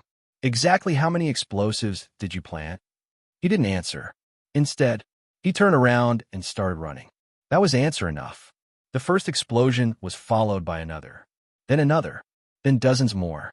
Unlike the reinforced caverns of the underground world, these city sewers have been built by ordinary humans. They were never designed to survive enough explosives to overthrow a kingdom. The ceiling began collapsing almost immediately. Chunks of stone rained around us, while entire tunnels folded inward like paper. I didn't even have time to finish cursing before sprinting after everyone else. Can any of you behave like normal people for once? As I ran, I mentally reviewed the glorious collection of lunatics I'd somehow gathered under the banner of the Absolute Gentleman Alliance. Crows, the woman whose greatest mystery remained her gender. Clint, the smiling demolitions enthusiast who solved every problem with enough explosives to rearrange geography. Bayfoam, no explanation necessary. His very existence qualified as a warning label. Cassio seemed relatively normal, but anyone voluntarily spending that much time with Bayfoam had to be deeply suspicious. Momo, the eternally overexcited dark elf. Two hopeless romantics whose entire personalities revolved around following crows everywhere. Dark elves preaching law and holy light. And Harloise. Well, Harloise had declared war on common sense centuries ago. I made a solemn promise to myself. If we survive this, I'm recruiting at least 2 completely normal teammates. You forgot yourself, Harloise said dryly. You senile monster. Thank you for reminding me. I shot back. Now be quiet, you ancient grandmother pretending to be a cute girl. I told you never to call me that. She immediately sank her teeth into my shoulder. I forbid you from stacking frozen air on me. You started it. So apologize. Not happening. Then suffer. Invisible frost spread between us as we both shamelessly layered frozen air onto each other. Anyone watching would have witnessed the most ridiculous race in history. Behind us, an entire sewer system collapsed. Ahead of us lay freedom. And right in the middle, a man and a cat were engaged in an utterly serious battle to see who could slow the other down the most. The tunnel was falling apart around us. We escaped at approximately the speed of a very determined turtle. Roland, stop fooling around with the cat and run. I'm not playing with the cat. We're settling a score. Harloise shouted back. The argument continued with complete sincerity, which somehow made it even more absurd. Before anyone could process the fact that a tiny black cat had just spoken, the weakened sewer finally surrendered to Clint's excessive enthusiasm for explosives. The ceiling gave way. Stone thundered downward. Even as the tunnel collapsed around us, our voices were still echoing through the dust. This is all your fault, you old hag. No milk for you tomorrow. Oomph. If dragging you down with me is the price, I'll gladly pay it. I'll laugh all the way to the underworld. The final explosion swallowed everything. For a long, uncomfortable moment, nobody spoke. The entire sewer entrance had become a mountain of rubble. Everyone wore the same expression. Had our leader seriously buried himself alive, just to win an argument with his cat? Then the debris shifted. I almost died. My head popped out from between 2 boulders. Harloise immediately leaped onto it. Don't flatter yourself. Disasters survive forever. A walking catastrophe like you will probably outlive the apocalypse. She punctuated every sentence with another swipe of her claws. I retaliated by trying to bite her tail. The spectators silently revised their opinion of me. Apparently, surviving a cave-in only to continue bickering with a cat wasn't considered normal behavior. Eventually, I admitted defeat. Fine. Triple milk tomorrow. A full milk bath, Harloise demanded without hesitation. The expensive kind. Deal. Peace was restored with astonishing speed. The others dug me out while wearing expressions that suggested they were reconsidering every life choice that had led them into my party. Then they noticed something else. Even after crawling out from beneath several tons of stone, I was still carrying the ladle. The same horrifying contents. Momo looked at me as though I had completely lost my mind. You're seriously taking that back? Crows and I could barely look at it before, Diana added. Now it's crushed beyond recognition. No priest is putting that back where it belongs. The Count will probably kill the messenger out of embarrassment. I shook my head. No. That answer immediately caught everyone's attention. The Count never intended for us to return safely. Silence. He has plenty of soldiers and servants, yet he hired outsiders to retrieve something this personal. That only makes sense if we're disposable. Once we've served our purpose, eliminating us also removes every witness. The pieces click together. So we'll reverse the script. I smiled. Crows, Diana, come with me to deliver the mission. The moment he tries anything, we'll remind him this unfortunate little souvenir still exists. I lifted the ladle slightly. We'll own him after that. His influence, his network, everything. Harlowe stared at the ladle. If that thing touches me, I'm haunting you for the rest of eternity. I ignored her. A familiar notification suddenly appeared before my eyes. Epic quest activated. The revival of the mist. Several minutes earlier, inside the East Mist delegation's residence, Kelly and Rain unfolded an anonymous package that had arrived without warning. The deeper they read, the more stunned they became. Blueprints, military manuals, royal engineering documents, training methods for elite knight orders, equipment designs believed to have vanished with the original Mist Kingdom 3 centuries ago. Even more astonishing, many of the blueprints had been improved. Kelly's hands trembled as she examined one heavy armor design. This isn't merely one of our old royal blueprints. She stared at the revised structure. The defensive efficiency is at least 20% higher. The improvements are new. The ink hasn't even fully dried. Only a handful of people in history had ever possessed enough knowledge to make such refinements. And all of them should have been dead for centuries. At the very bottom rested a single note. Please accept this small gift. We'll meet soon. Roland. Rain blinked. Who is Roland? Kelly slowly closed the folder. It doesn't matter. Her voice trembled with excitement. If these documents are genuine, then East Mist has hope. Give us 10 years, and our homeland could stand among the northern powers once again. Meanwhile, I stared blankly at the system interface. You've got to be kidding me. Epic quest, the revival of the mist. Objective, prevent East Mist from becoming an all-in vassal and restore the nation of the Winter Wolves to true independence. Reward, Roland's sacred sword will evolve into a divine weapon. Additional clue obtained for the legendary national relic, the Holy Thorned Crown. That reward alone was enough to tempt anyone. Then I reached the punishment. Failure penalty, permanent transformation into a female. This warning is completely serious. I rubbed my forehead. Carwins, where in the world did you throw the Holy Thorn Crown? Couldn't you have left me a map before disappearing? I complained out loud, but the smile spreading across my face refused to disappear. 300 years ago, I failed to save my homeland. This time, history had given me another chance. I wasn't going to waste it. This time, I won't fail. Name, age, class, skills, and most importantly, why do you want to join? The eager teenager standing before my recruitment table answered without a second's hesitation. Aaron, 16, Iron Rank Warrior. My swordsmanship's pretty good, and I'm going to earn enough money to become the hero who saves the world. His grin was bright enough to rival the morning sun. It also reminded me painfully of Adam. I gave him a polite nod. Next, 16 years old, only Iron Rank, and dreaming about saving the world? Admirable enthusiasm, terrible investment. We needed teammates who could survive today's battles, not someone who might become useful after several years of life-threatening training. The next applicant was considerably stranger. Caven, around 30, probably. Silver rank shaman. My dream is to earn enough money to buy back the Fire Dragon Circus. Before I could write anything down, another voice interrupted. Dishu, 40-something, proud warrior. My dream is being a good older brother. The first head immediately exploded. I'm the older brother. We were born together. How can you be 10 years older than me, right? A two-headed ogre. Apparently normal introductions were too much to ask.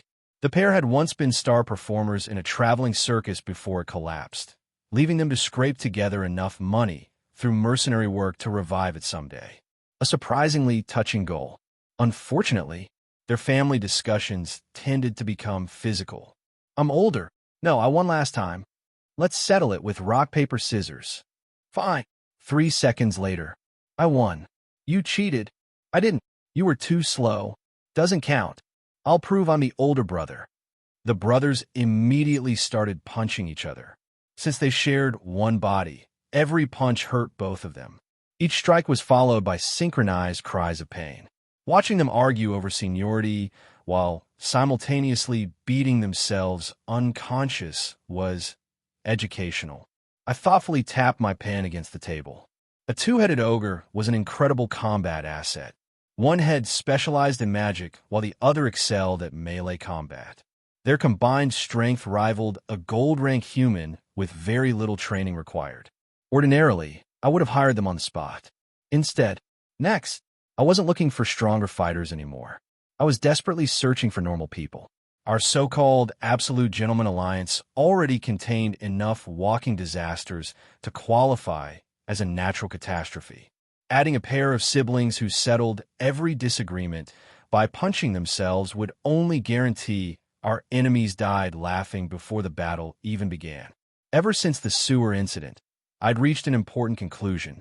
Our party needed people capable of lowering the average insanity instead of raising it. There was another practical reason as well. We were operating inside a human empire, yet our group looked like a diplomatic delegation from every non-human race imaginable. Dark elves, gray elves, slimes, cats, dwarves. Every meeting with clients inevitably turned into a staring contest. A couple of ordinary human mercenaries would make us appear considerably less suspicious. Even if they accomplished absolutely nothing, they could at least stand in front and make us look like a normal company with a few unusual members instead of the other way around. So early that morning, I rented a booth outside the Mercenary Guild and began recruiting. Thanks to generous financial support extracted from a certain unfortunate count whose family line had recently suffered a devastating biological setback, I could even offer salaries attractive enough to catch attention. Unfortunately, I lacked a reputation. Experienced mercenaries avoided joining unknown employers, especially with the Emperor's coronation approaching and the city crawling with opportunities. The only applicants I attracted were idealistic rookies, or individuals every other mercenary company had already rejected. I glanced one final time at the two-headed ogre still arguing over which twin had technically been born first. Then I sighed and packed away the recruitment signs. An entire morning wasted. As I passed the guild's commission board on my way out, one freshly posted request caught my eye. A-rank reward. Capture the individual responsible for destroying the Pearl District's northwestern sewer system. Dead or alive. Reward, 200,000 gold coins. That was a frightening amount of money. Enough for a small mercenary company to leap several guild ranks overnight. Enough to purchase an estate in Pearl District, where the land itself cost a fortune. Apparently, demolishing half the city's sewer network just before an imperial coronation had made certain officials extremely nervous. I stood there considering it. Financially, I wasn't desperate anymore. Emotionally, turning Clint over to the authorities sounded wonderfully therapeutic. The man's relationship with explosives grew more alarming every single day. Sadly, reporting him would inevitably drag me into the investigation as well. With genuine regret, I abandoned the dream of permanently ridding the world of one demolition enthusiast. Thinking back to yesterday's encounter with our client, the unfortunate Count, I had to admit my earlier suspicions had been completely accurate. He never intended for hired outsiders to leave alive. The moment he realized only 3 of us had arrived, including 2 women, he decided the cleanup could begin immediately. Unfortunately for him, his calculations hadn't included Diana. She answered the ambush with one clean swing of sin-splitting strike, sending over a dozen guards flying before anyone understood what had happened. At the same time, crows casually blasted open the roof, while dismantling everything unfortunate enough to remain standing nearby. Only then did I produce the true weapon. A devil contract. The Count's expression was unforgettable. Watching a holy knight fluently rewrite infernal contract clauses using devil language nearly shattered his understanding of reality. To him, it must have looked like an angel calmly negotiating legal terms with the devil himself. Once the contract was signed, everything became much simpler. There was no point squeezing him dry on the first day. A cornered noble with nothing left to lose could still become troublesome. Instead, I settled for a more sustainable arrangement. A substantial payment, a luxurious mansion to serve as our temporary headquarters, and most importantly, his intelligence network. After all, the beauty of devil contracts wasn't overwhelming someone immediately. The real art lay in tightening the leash one small step at a time. Hook the fish first. Only then did you start reeling it in. I couldn't complain about the mansion, at least. Compared to the cramped inns we'd been hopping between, our new headquarters in Pearl District felt positively luxurious. The building showed its age, but the gardens were well-maintained, the rooms were spacious, and after a bit of cleaning it would make an excellent temporary base. Which was precisely why I wasn't there. Naturally, as the responsible leader of the Absolute Gentleman Alliance, I had volunteered for the far more important task of recruiting new members. Absolutely not, because I wanted to avoid scrubbing floors. A righteous holy knight like me would never invent excuses just to slack off. Definitely not. Still, the morning's disappointing results forced me to rethink my strategy. Without a reputation, talented mercenaries simply weren't interested. Maybe I should stop recruiting ordinary people and aim higher instead. Why not use the greatest privilege every transmigrator dreamed of? Future heroes. I still remembered quite a few legendary names from the original timeline. If I could recruit them before they became famous. The thought alone made me grin. Unfortunately, reality had punched me in the face once before. When I'd first received information about the world's future, I imagined gathering an elite squad of destined champions beneath my banner. Then I checked the calendar. Most of them hadn't even been born yet. Some hadn't even reached the their parents have met stage. That disappointment rivaled the day I proudly reinvented glass, only to discover humanity had already invented it 6,000 years earlier. Still, not every opportunity had vanished. The future Rain Swallow sword should already be somewhere in Holland. The legendary master of magic machinery ought to be here as well. Stealing future heroes away from the Empire before history noticed them? I felt absolutely no guilt whatsoever. Satisfied with my revised plans, I nodded to myself. Tomorrow I'll squeeze a little intelligence out of our unfortunate count. After that, I'll start hunting for future legends. The recruitment booth had officially failed. Now I merely needed to find somewhere pleasant to waste the rest of the afternoon until everyone finished cleaning the mansion. That was when a familiar shadow blocked the sunlight. Big brother, you never answered us. I looked up. Two enormous faces hovered directly in front of mine. Caven and Dishu. Apparently they'd tracked me down. Their breath hit me like a siege weapon. Ghosts! My body reacted before my brain could. My fist shot forward automatically. Thud! The sensation that traveled back through my knuckles told me one important fact. I'd hit something. Hard. The surrounding square instantly erupted into chaos. He punched the ogres. That kid actually attacked them. Someone's dead. No, maybe only crippled. The Fire Dragon Circus is finished this time. Apparently everyone believed I'd just committed suicide. I finally regained enough composure to realize what had happened. Sorry. I sheepishly withdrew my fist from the ogre's abdomen. You startled me. Several veteran mercenaries immediately shouted warnings. Run, kid. Don't argue with ogres. They lose control once they're angry. Caven nearly beat a southern berserker to death just weeks ago. Unfortunately, the warnings arrived too late. All four of the ogre's eyes turned bloodshot. Bulging veins spread across both faces. Saliva dripped from their mouths as their breathing grew heavier. The crowd immediately recognized the symptoms. Complete berserk. Weapons flew from their scabbards. If we don't kill them now, everyone here dies. The veterans charged. Their judgment was perfectly reasonable.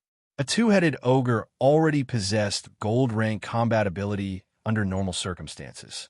Once complete, Berserk activated, the racial talent shared by ogres, berserkers, and certain beastmen. They would burn away reason in exchange for terrifying physical power. Survival became secondary. Everything nearby became prey. Except, nothing happened. The ogre's eyes rolled backward. Their massive body swayed. Then both heads tilted sideways simultaneously. Boom! 3 meters of unconscious muscle collapsed face first onto the pavement. Silence. Utter silence. Impossible. One veteran slowly lowered his weapon. I've fought beside those two. I've watched them tear apart war elephants after entering berserk. And now, someone knocked them unconscious with one punch? Nobody could explain what they just witnessed. By the time the dust settled, the young mercenary responsible had already vanished. That would be me, running away at top speed. In hindsight, accidentally using my full strength had been a mistake. An ordinary ogre possessed tremendous physical power, easily surpassing the average human. But I'd long since crossed the limits of ordinary mortals. On top of that, my fist had instinctively employed one of the advanced force release techniques I'd recently been practicing. The result? Well, sleeping ogres. Why flee instead of enjoying the admiration? Because I understood the mercenary world far too well. Reputations lasted forever. Nicknames even longer. And they were almost always born from your first famous feat. Titles like Dragon Slayer were wonderful. Titles like Professional Kobold Exterminator, Dog Launcher, or the Ogre Puncher, absolutely not. I'd rather preserve my dignity while I still could. As ridiculous as titles like the Holy Knight Stronger Than an Ogre or Ogre Holy Knight sounded with my catastrophic luck stat, I couldn't rule out either becoming permanent. The safest strategy was simple. Run first. Disappear before anyone remember my face. Of course, I didn't leave empty-handed. Since I had already wandered over to the bounty board, I might as well find something productive to do until everyone finished cleaning the mansion. One notice immediately caught my eye. Bloodhand Brotherhood, a thief organization specializing in pickpocketing, burglary, and assassination. Ordinary members carried modest rewards. Their officers were worth substantially more, and their leader, Bloodhand Jim, came with a bounty large enough to tempt even veteran mercenary companies.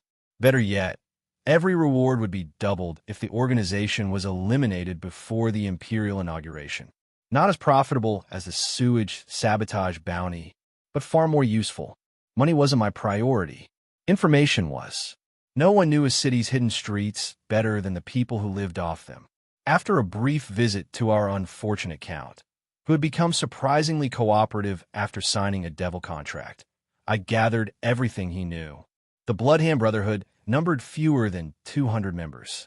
Recently, they'd stolen tribute mint for the new emperor, guaranteeing every authority in Holland wanted their heads. Their hideout supposedly sat somewhere near the harbor district. 200 criminals. That sounded manageable.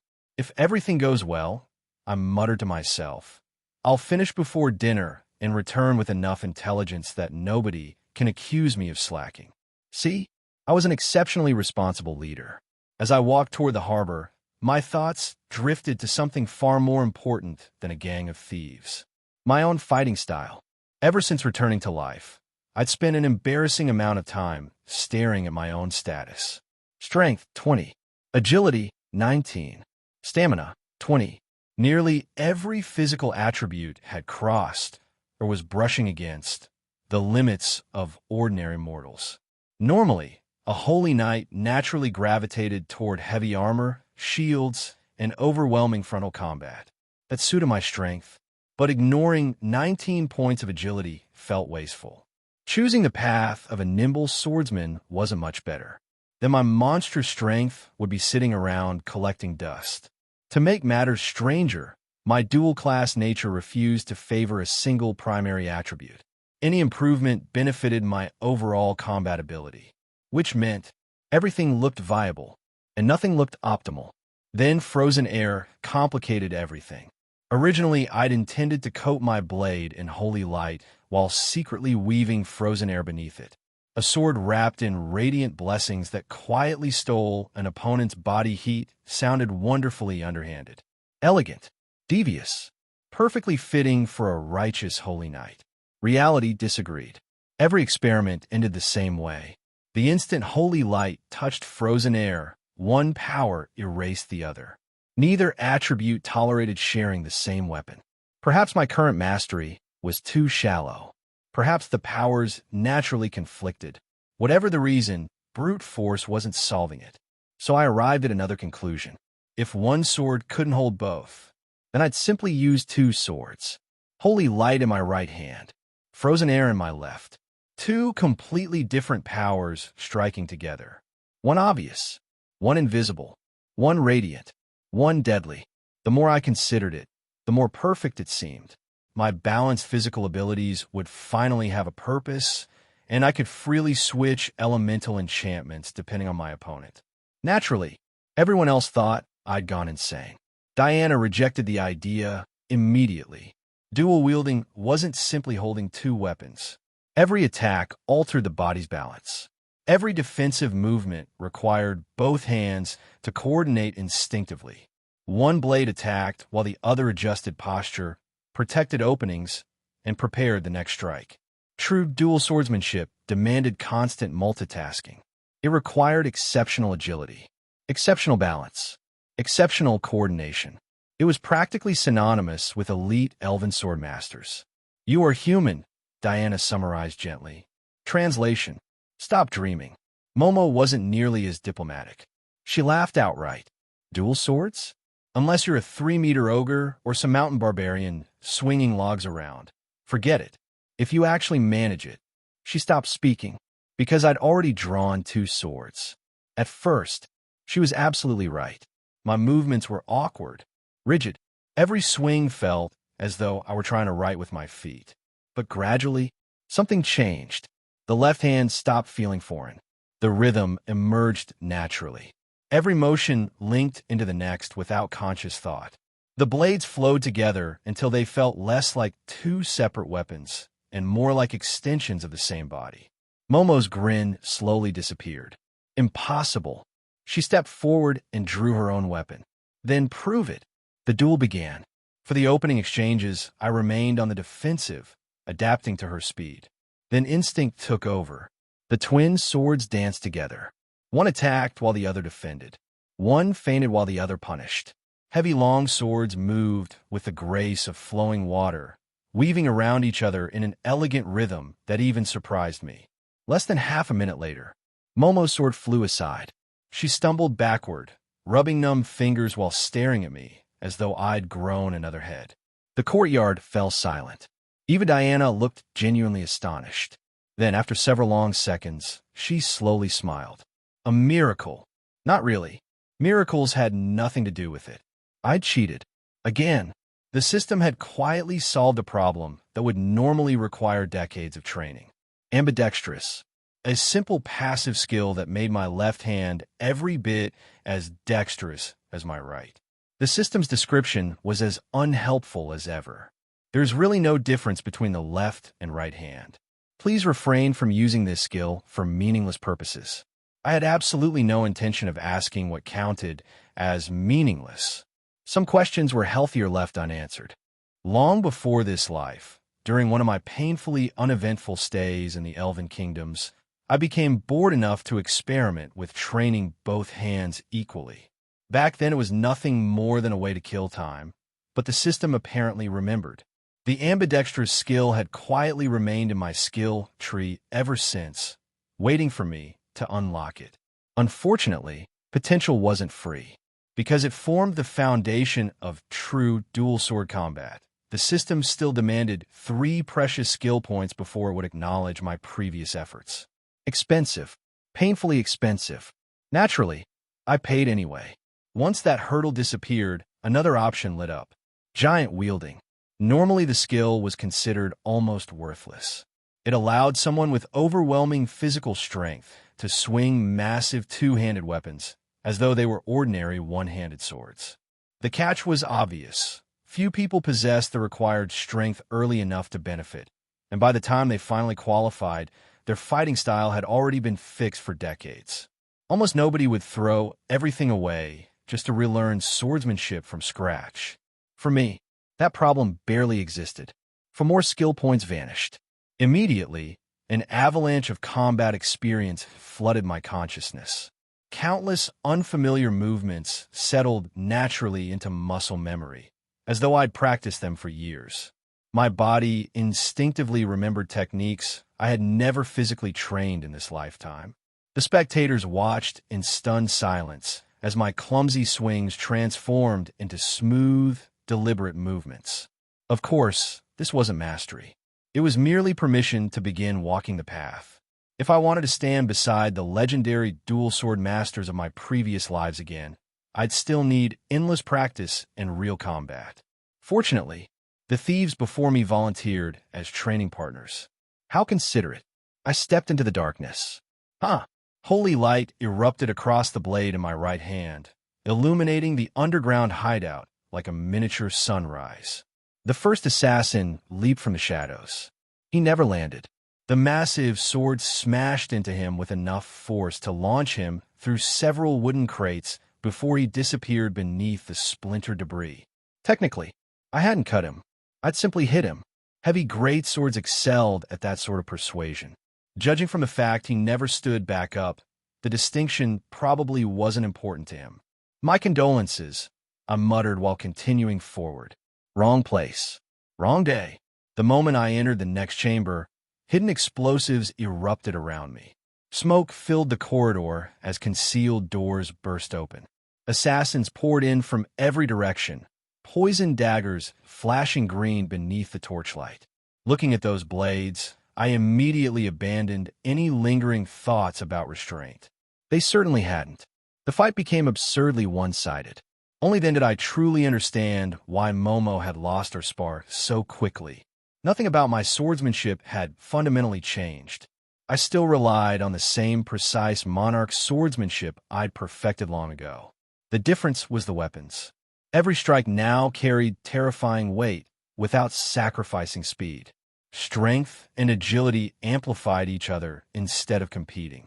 Against assassins who prided themselves on mobility, that combination was almost unfair. The underground corridors worked against them. Greatswords naturally controlled wide arcs, and swinging two of them reduced every safe angle to almost nothing. They couldn't outrun my reach. They couldn't force their way inside without risking a direct collision. My right blade battered aside defenses with brute force, holy light exploding across every impact. The left remained quieter, patiently waiting for openings before darting forward with ruthless precision. While one sword dominated the battlefield, the other hunted vital points like a patient predator. The strongest among them, a silver-rank shadow assassin, lasted exactly 3 exchanges. Frozen air never even had the chance to accumulate. My right sword split him apart before the invisible frost could finish its work. 10 seconds. That was all it took. 7 or 8 corpses already littered the chamber. When their leader collapsed, the surviving thieves finally accepted reality. They weren't fighting prey. They were facing something they couldn't overcome. Without hesitation, they scattered, each desperately trying to become someone else's problem. I made no attempt to chase them. Harloise was already shouting into my ear. If you keep showing off, our real target is getting away. My clone isn't going to follow him forever. She had every right to complain. This entire operation had depended on her. Finding the Brotherhood's headquarters hadn't required detective work. It required greed. I had intentionally allowed myself to be pickpocketed, making sure the stolen wallet contained an extraordinarily valuable tear-shaped gemstone. Hidden on that gem was one of Harlowe's tiny slime clones, almost impossible to notice. Exactly as our intelligence predicted, ordinary thieves weren't allowed to keep valuable loot. The gemstone quickly climbed the Brotherhood's hierarchy until it reached their senior leadership. We simply followed it. Elegant. Simple. Much less exhausting than searching every warehouse and harbor. Unfortunately, our quarry had vanished into a hidden passage. I could clearly sense Harlowe's clone somewhere beyond the wall, but no amount of searching revealed the mechanism that opened the secret tunnel. Locks, hidden switches, secret passages, all specialties belonging to people who actually invested points into detection or mechanisms. I was not one of those people. After several increasingly unproductive minutes, I sighed. So much for subtlety. Delicate work had never suited me anyway. I preferred solving architectural problems the traditional way. I raised a sort of order. If I can't find the door, a grin spread beneath my mask. I'll make one. The holy blade surged with radiant power as I swung directly at the wall. By the time I returned to our newly acquired mansion, the sun had already begun sinking below the rooftops. I expected to find everyone finishing the cleanup. Instead, the first thing I heard nearly convinced me I'd wandered into the wrong address. Bayphone Caring Beast Tamer Hospital. Professional care for your beloved companions. Premium treatment at affordable prices.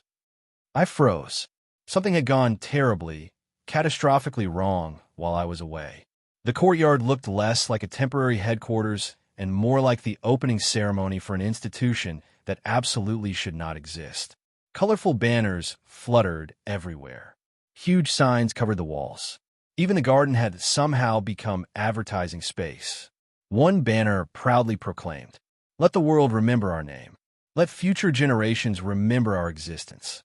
Even if history curses us forever, entrust your beloved pets to us." It ended with a wonderfully reassuring slogan. "We specialize in pregnant animals."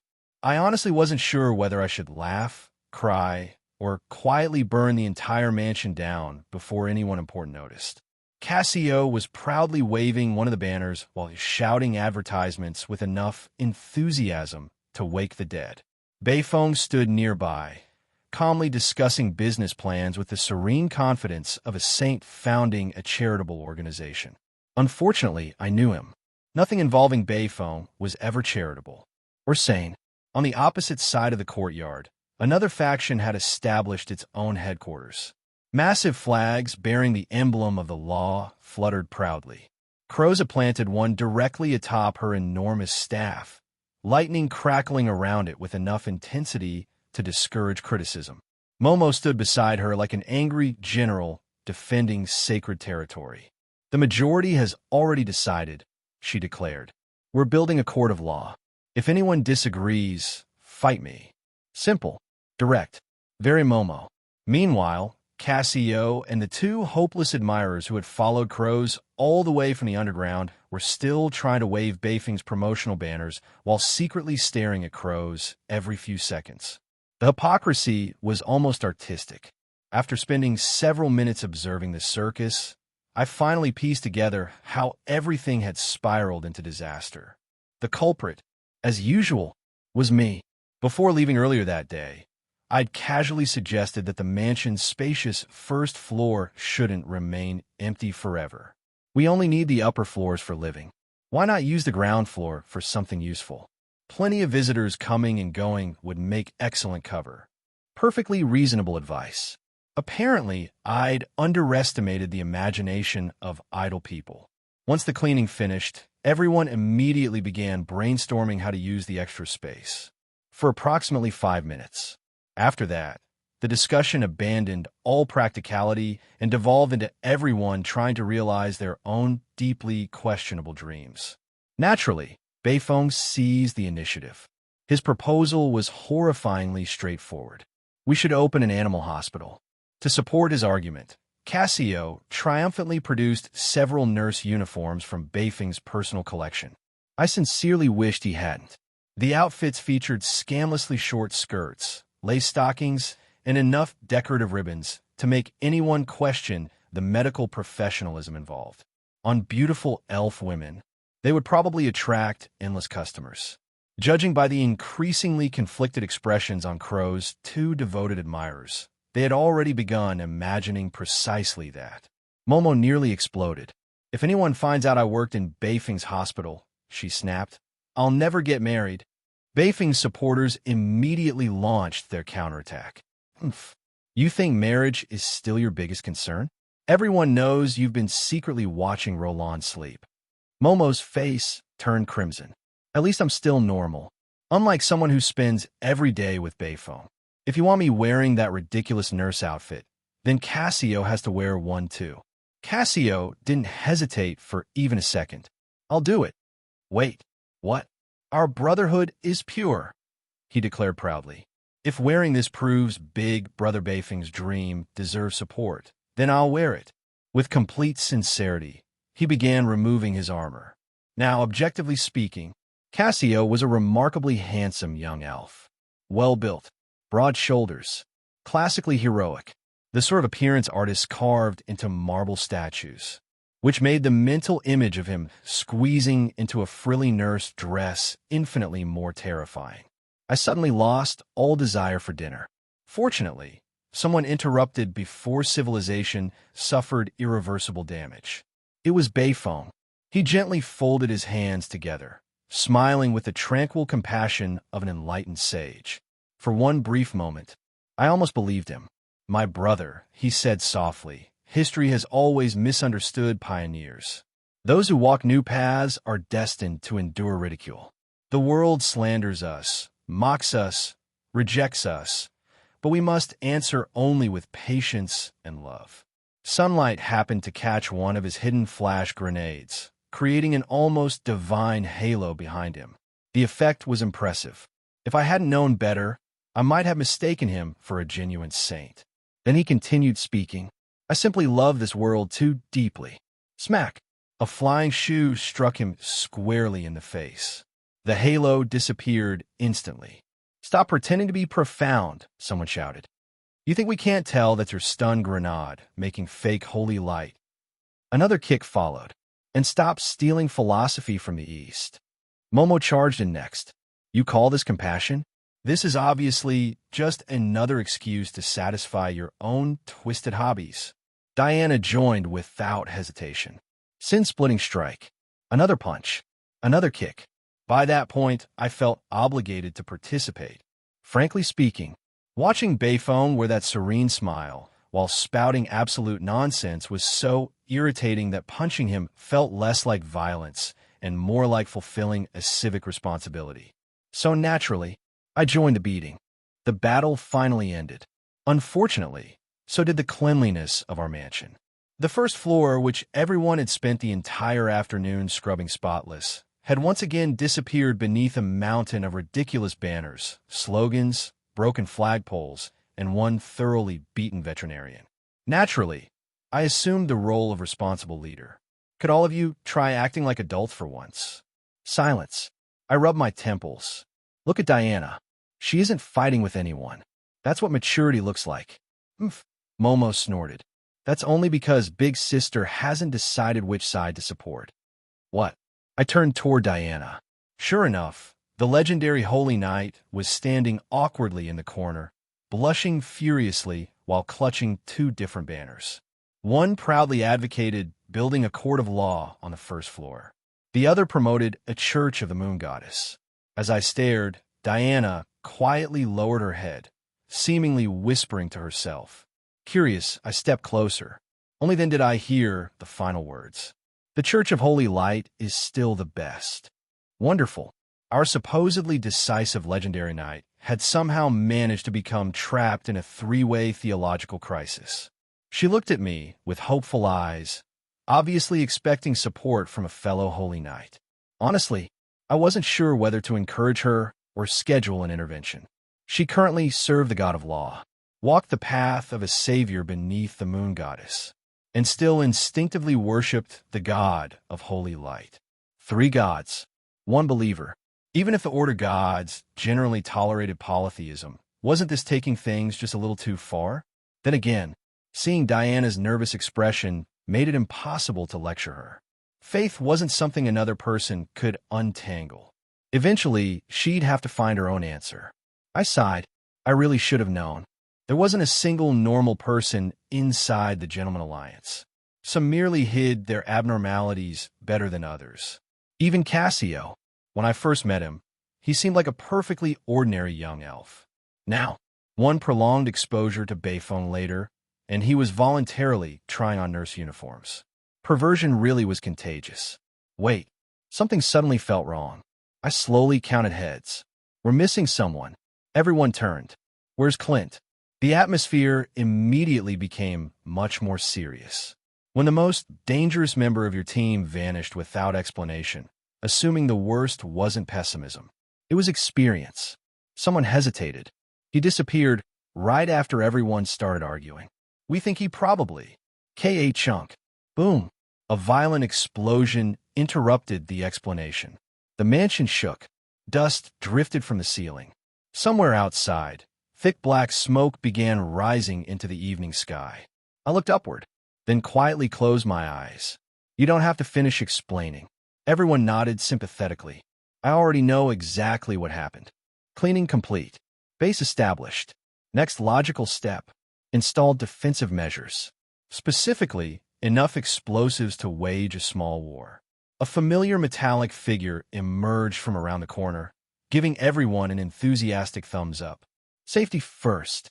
Clint sounded immensely pleased with himself. You can all thank me later. For some inexplicable reason, watching the towering suit of metal armor proudly making a thumbs-up gesture reminded me of a famous mechanical hero from another world. One day, I really wanted to know what Clint actually looked like beneath that armor. If there even was a person inside. Maybe he really was a magically animated machine. Honestly, it would explain quite a lot. I inhaled slowly, counted to 3, repeated several calming exercises. There was no point getting angry. This happened so often it barely qualified as an emergency anymore. Think positively, I muttered to myself. What's blown up is already blown up. We can rebuild. Maybe the renovations were overdue anyway. Then a horrifying realization struck me. Wait. I slowly turned toward the smoke outside. What exactly exploded? We'd only moved in today. Nobody knew where we lived. There shouldn't have been any visitors. Unless, my dinner. The words came out as little more than a whisper. My supplies. A second later. My magazines. My eyes widened in horror. My limited edition collectibles. Without another word, I sprinted outside. The delivery wagon had been blasted completely apart. The poor driver and porter sat on the roadside, pale and trembling with shock. As for my carefully purchased groceries, my daily necessities, and the rare collector's magazines I'd paid outrageous black market prices for, they had all become smoking piles of charcoal. Not even a single issue had survived intact. Some pages still drifted gently through the air like tragic snowflakes. Something inside me finally snapped. Client. I drew my sword. I've had enough. Everyone immediately scattered. Don't run. This time I'm replacing all of you. I'm recruiting normal teammates, even if it kills me. Holy light erupted around my blade as I charged after the fleeing group with murderous determination. Somewhere in heaven, my parents had probably watched the scene unfold with complicated emotions.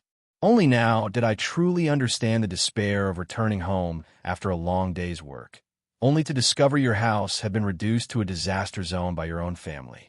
That night, I recorded one solemn conclusion in my diary. My greatest mistake wasn't founding this mercenary band. It was naming it the Gentleman Alliance. Weird people attract even weirder people. Madness spreads faster than the common cold. If this continues, I'll die from stress before reaching 20. Unfortunately, I had no idea. This was merely the beginning. Far away from the chaos of our mansion, deep within the imperial palace, silence reigned. Unlike the lavish residences of lesser nobles, the chambers of the Roland Emperor were almost austere. No extravagant murals, no luxurious carpets, hardly any expensive decorations.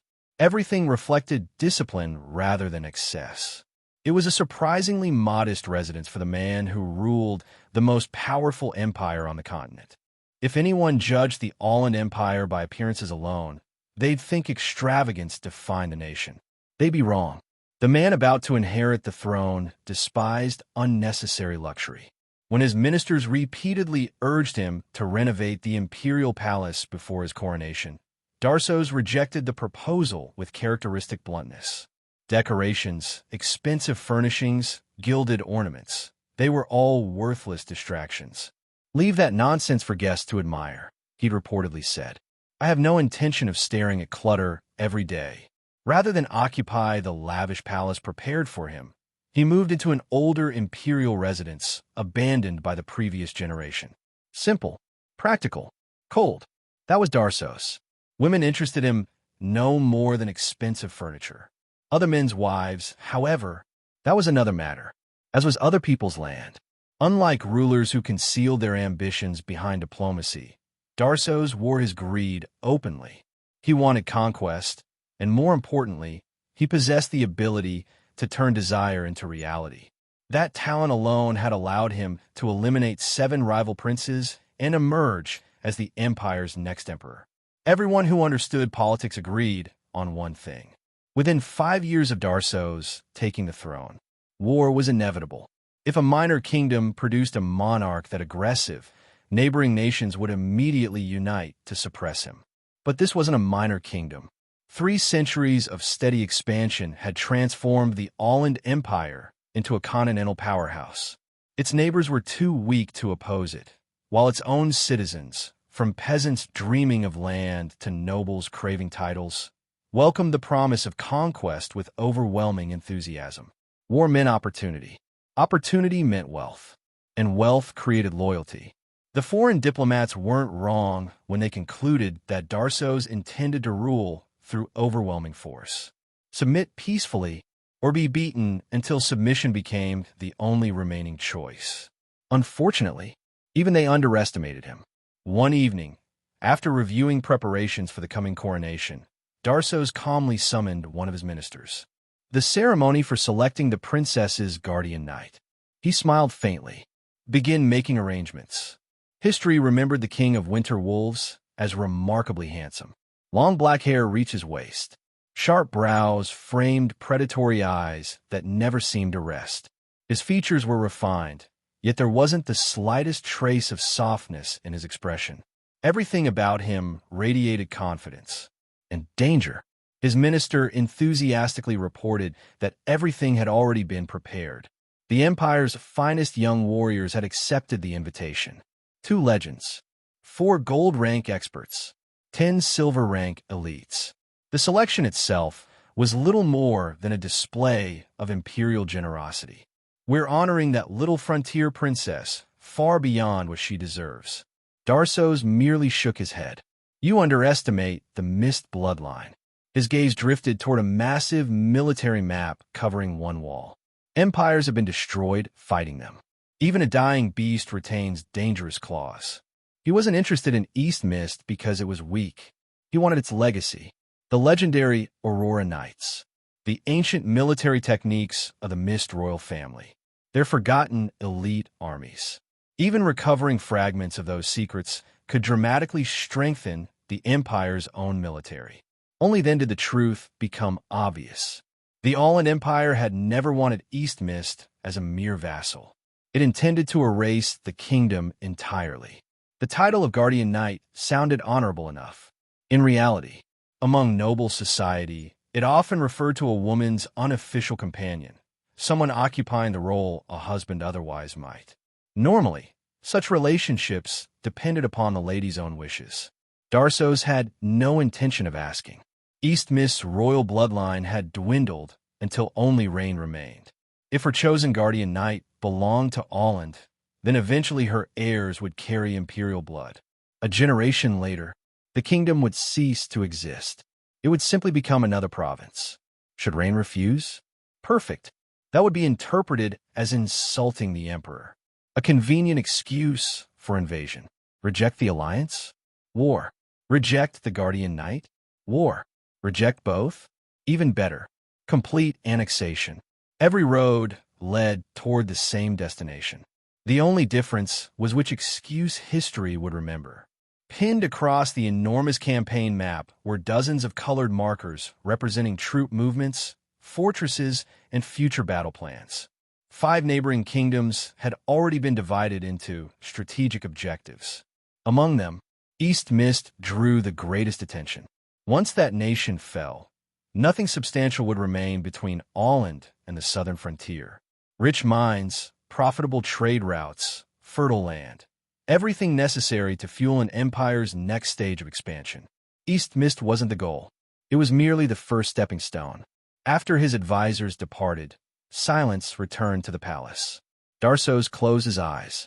A moment later, a raspy voice echoed from the darkness. Excellent work.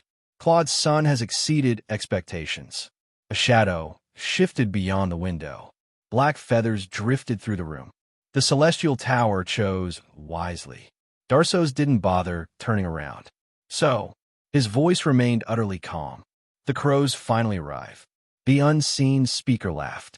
Our cooperation will reshape the continent. I don't particularly care why your organization remains obsessed with the Mist bloodline, Darso's replied. Prove your usefulness, and I'll reward you accordingly. The crow's voice grew almost reverent. Destroy the Mist royal family completely, and the Celestial Tower will gladly pledge itself to your majesty. For a brief moment, dozens of black crows gathered atop the palace roof before scattering into the darkening sky. Only after they disappeared did Darso's allow himself a cold smile. Loyalty, he almost laughed. A flock of ghosts dares speak of loyalty. His eyes drifted toward the enormous imperial bed. Beneath it, hidden behind thick stone, lay a prison cell. Inside sat an elderly man whose once commanding appearance had long since withered into exhaustion. Claude, the former emperor, Darso's own father. The old man glared upward through the iron bars, his voice raw with hatred. You unfilial monster. His fists pounded helplessly against the walls. Kill me if you wish. I'll never reveal the Empire's final secret. You will remain an incomplete emperor forever. His desperate cries echoed endlessly underground. The prison had been carefully designed. Voices from above traveled downward perfectly. Voices from below never reached the surface. Darso's heard every word. Claude, however, would never know whether anyone had listened at all. By the time dawn broke, I had already concluded one important fact. Leaving the Gentleman Alliance unattended overnight was roughly equivalent to entrusting a powder keg to Clint and asking him to keep it safe.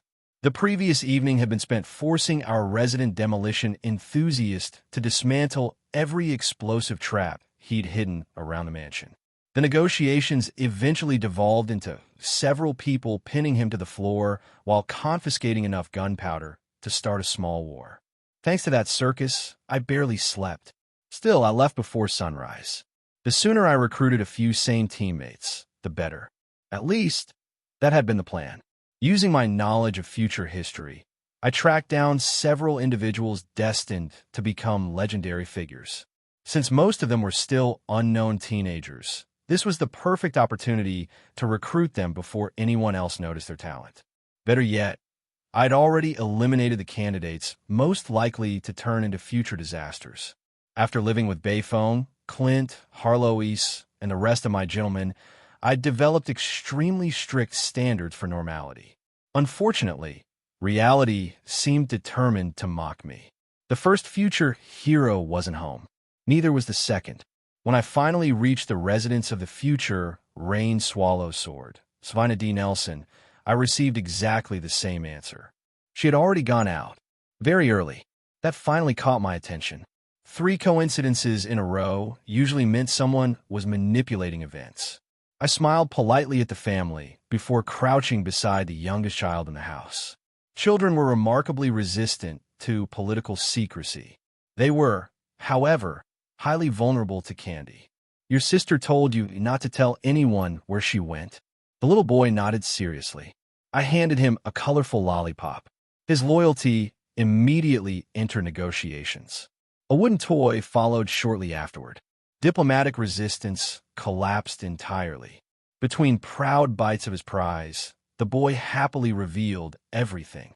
His sister had gone to participate in a selection, to become a guardian knight, for a foreign princess. I blinked. A guardian knight? That sounded absurd. Svina was a woman.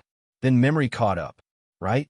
History recorded that before becoming the famed Rain Swallow Sword, she disguised herself as a man to enter military service. Restoring her fallen noble house had always been her life's obsession, and becoming a foreign princess's guardian knight would elevate her status dramatically. From her perspective, it was a perfectly logical gamble. I leaned closer. And this princess, what country is she from? The boy frowned, tried to remember. Something missed. The rest of his sentence never reached me. My blood froze, then boiled. Darso's. I clenched my fists so tightly my knuckles cracked. You actually dared. By comparison, Rain had no luxury of anger. She barely had enough strength left for breathing. The massive royal arena overflowed with spectators, banners, nobles, diplomats, and hopeful competitors, all celebrating an event she'd learned about only 2 hours earlier.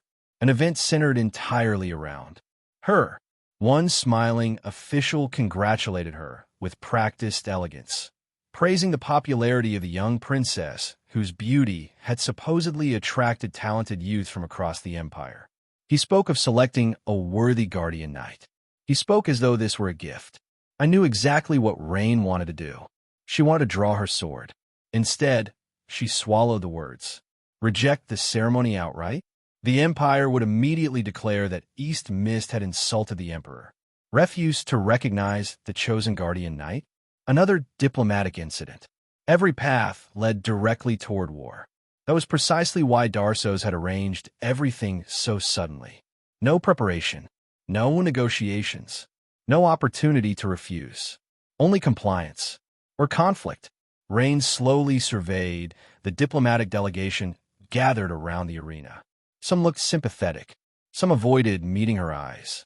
Some smiled awkwardly. One thing united them all. None appeared surprised. They had all known beforehand. Only the princess whose future was being decided had been left ignorant until the last possible moment. Whatever promises Olin had offered them, whatever pressure had been applied, yesterday's fragile alliance had already shattered. East Mist had simply become the price. She wanted to scream. She wanted to accuse every smiling face before her of betrayal. But she couldn't. A princess who lost control publicly humiliated not only herself, but her country. Tears would be interpreted as weakness. Anger would become an excuse. So she smiled. Barely. Inside, however, she engraved every face into memory. One day, every one of them would answer for this. The true king of winter wolves would return. When that day came, the debt would be collected. Across the arena, Darsos quietly studied the young princess. 14 years old. Most noble girls that age still lived carefree lives. Yet despite the humiliation, despite clearly understanding the trap surrounding her, Rain refused to break. That alone impressed him. Unfortunately for her, admiration didn't mean mercy.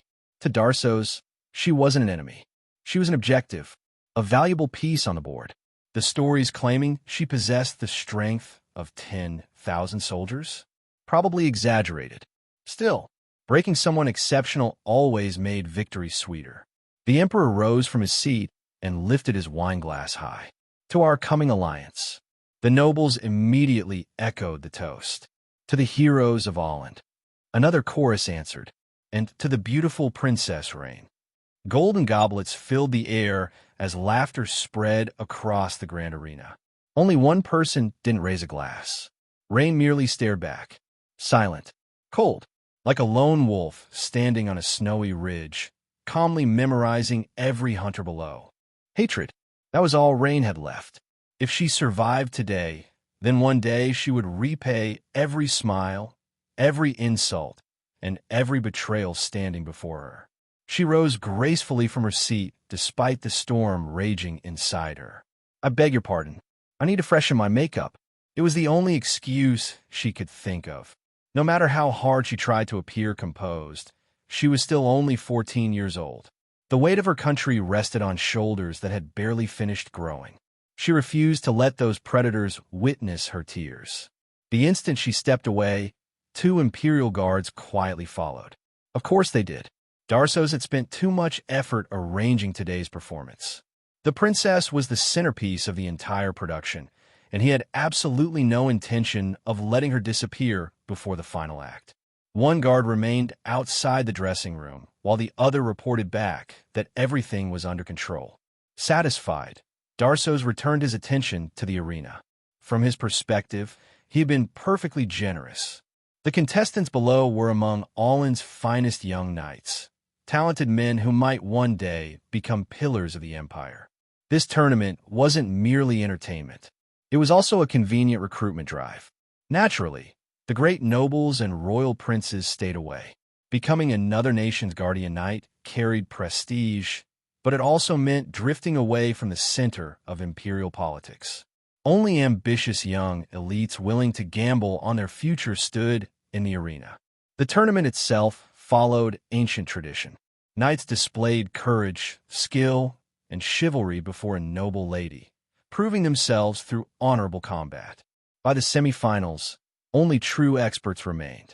Even the two legend-ranked participants intentionally withdrew after confirming there were no unexpected monsters hiding among the competitors. Watching middle-aged veterans crush a group of promising youngsters would hardly inspire the crowd. One contestant, however, continued drawing attention.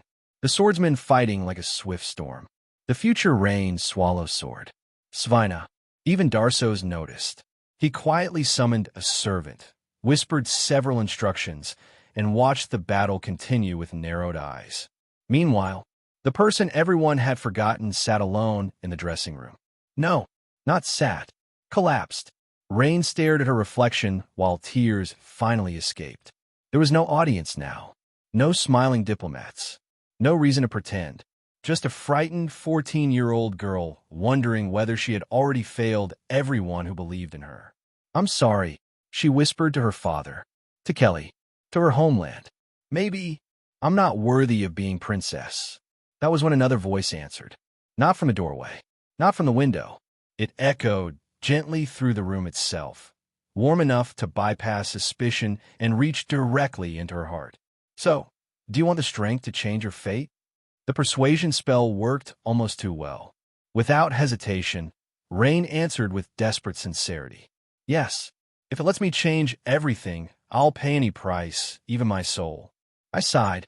Honestly, Carwin's descendants really inherited the worst possible negotiating habits. "You failed." The enchantment shattered instantly. She jerked upright, finally realizing someone else was in the room. "Who are?" She never finished. An isolation barrier swallowed every sound before it could escape outside. Standing before her was someone wearing her own face. My illusion was flawless. Before unconsciousness claimed her, I gently caught the exhausted girl. "Sleep for a while." I lowered her carefully onto the couch. "This burden isn't meant for a child to carry alone." Then I couldn't resist adding one last comment. "But your negotiation score is 0. Absolutely 0. You'll need a retest later." Back in the arena, the championship match had begun. One finalist was Carter Diaz, commander of a Flying Dragon Knight squad, despite being only 27 years old. His enormous myth-ranked war hammer had flattened every previous opponent through overwhelming force. Across from him stood the mysterious young swordsman. Or rather, Svina. Carter had originally feared facing such an agile opponent. Then Imperial servants discreetly delivered him a very interesting piece of information. His opponent was a woman. Immediately, the entire battle changed. Because if a woman actually won the title of Guardian Knight, the Empire's carefully arranged political marriage would collapse into complete farce. Two women couldn't produce the royal heir Olin desired. That possibility was unacceptable. So before the match had even begun, Svina had already received the Emperor's warning. Her disguise had been exposed. She was forbidden from winning. She possessed the skill. She possessed the confidence. But challenging the Emperor's explicit command meant challenging the Empire itself. The result became inevitable. Her sword lost its usual decisiveness. Her attacks hesitated. Every exchange became slower than the last. Then Carter's hammer struck her shoulder with crushing force. Her carefully tied hair burst free. Long strands cascaded across her back. Gasps erupted throughout the arena. The swordsman is a woman. She disguised herself. Champion Carter Diaz. The referee's announcement echoed across the stadium. At precisely that moment, Princess Rain returned. Or rather, I returned. The appearance was identical. The clothing unchanged. The face unmistakable. Yet anyone paying close attention could sense something profoundly different. The frightened girl who had left minutes earlier seemed gone. In her place walked someone whose calm confidence felt almost predatory. Every step carried effortless authority. Every smile radiated quiet certainty. It was less like watching a helpless princess and more like watching an eagle descend from the mountains to inspect the creatures below. My apologies for keeping everyone waiting.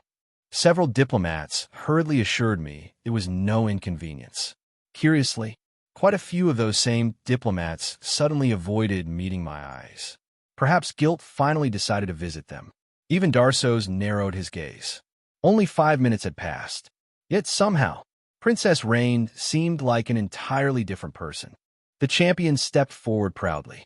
Carter's massive frame towered over everyone else as he rested his colossal warhammer across one shoulder, grinning like a victorious beast waiting to collect its prize. More than a few spectators had already begun joking about the pairing of a mighty warrior and a delicate princess. I simply smiled.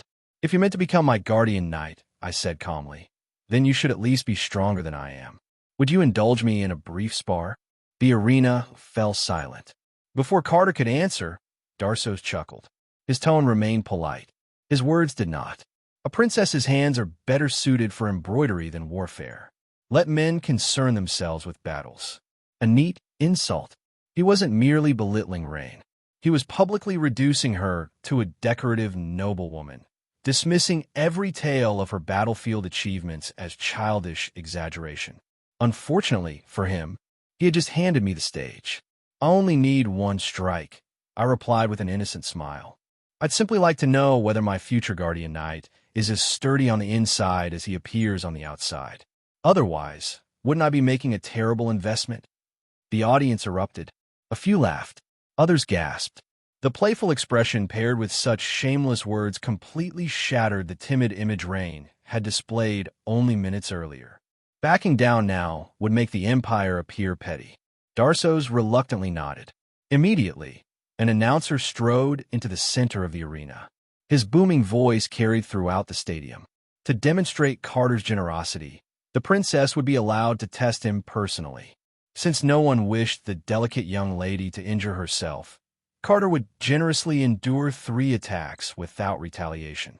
If he remained standing, he would officially become her guardian knight. A clever speech. It transformed my challenge into a childish whim while quietly declaring the result before the match had even begun. The crowd eagerly joined in. They cheered Carter. They jokingly asked me not to hit him too hard. Even Carter himself stood there smiling foolishly, looking as though our marriage had already been arranged. Poor fellow. He really had no idea what was about to happen. I glanced around theatrically. What a pity. I forgot to bring his sword. "Your Majesty, might I borrow yours?" Darso smiled. He thought he'd won. Naturally, he handed over his personal blade. The legendary demon sword, Scarlet Conqueror. Most people believed it was merely an exceptionally powerful weapon. Very few knew its true nature. That arrogant sword acknowledged only genuine conquerors. Anyone unworthy who attempted to wield it would simply become nourishment for the blade itself. Several unfortunate nobles had already learned that lesson the painful way. Many Allend officials quietly waited for me to scream as the sword devoured my blood. Instead, the moment my fingers closed around its hilt, Scarlet Conqueror trembled. Not in resistance, in excitement. The crimson aura surrounding the blade flared brilliantly before collapsing inward, becoming perfectly docile. It felt less like drawing a demon's sword, and more like patting the head of an overexcited puppy. "Good child," I murmured softly. "Behave yourself." The sword obediently settled down. The expression on Darso's face became priceless. Even he had never seen Scarlet Conqueror act with such submission. That blade respected only rulers capable of conquering the world. Apparently, its standards were rather good. By the time Darso's realized something had gone terribly wrong, it was already too late. I ignored the staircase leading toward the arena. Instead, I walked to the edge of the viewing platform. Below me stretched thousands of spectators. Above me, only the endless blue sky. How many years? My voice echoed across the silent stadium. How many generations has the mist bloodline guarded humanity's borders with nothing but blood and sacrifice? No one answered. How many betrayals have we endured? The old wounds never healed before new traitors opened them again. Every sacred oath was discarded as though honor itself had become worthless. Each sentence grew heavier. The smiles throughout the audience slowly disappeared. Those who had betrayed Mist suddenly found my gaze difficult to meet. Interesting. Consciences still existed after all. Servants hurried toward me, fearing I intended to leap from the platform. Golden radiance burst behind my back before they could reach me. Solid walls of holy light forced them backward. I slowly raised Scarlet Conqueror. You wish to know the secret of the Mist royal family? Very well. I shall show you. My bloodline carries the blessing of the gods. War angel form. The instant I stepped into empty air, the world exploded into light. Golden wings unfolded behind me, each feather forged from condensed order itself. Sacred flames crowned my head, while brilliant runic markings spread across my body like living scripture. This wasn't one of the modern angels serving the churches. Those were merely divine messengers. A true war angel belonged to the oldest era, personally crafted by the goddess of order to wage war against chaos. The original kings of angelkind, the very embodiment of divine conquest. The holy flames intertwined with Scarlet Conqueror's crimson aura until gold and scarlet danced together around the blade. One beat of my wings, and I hovered directly above Carter.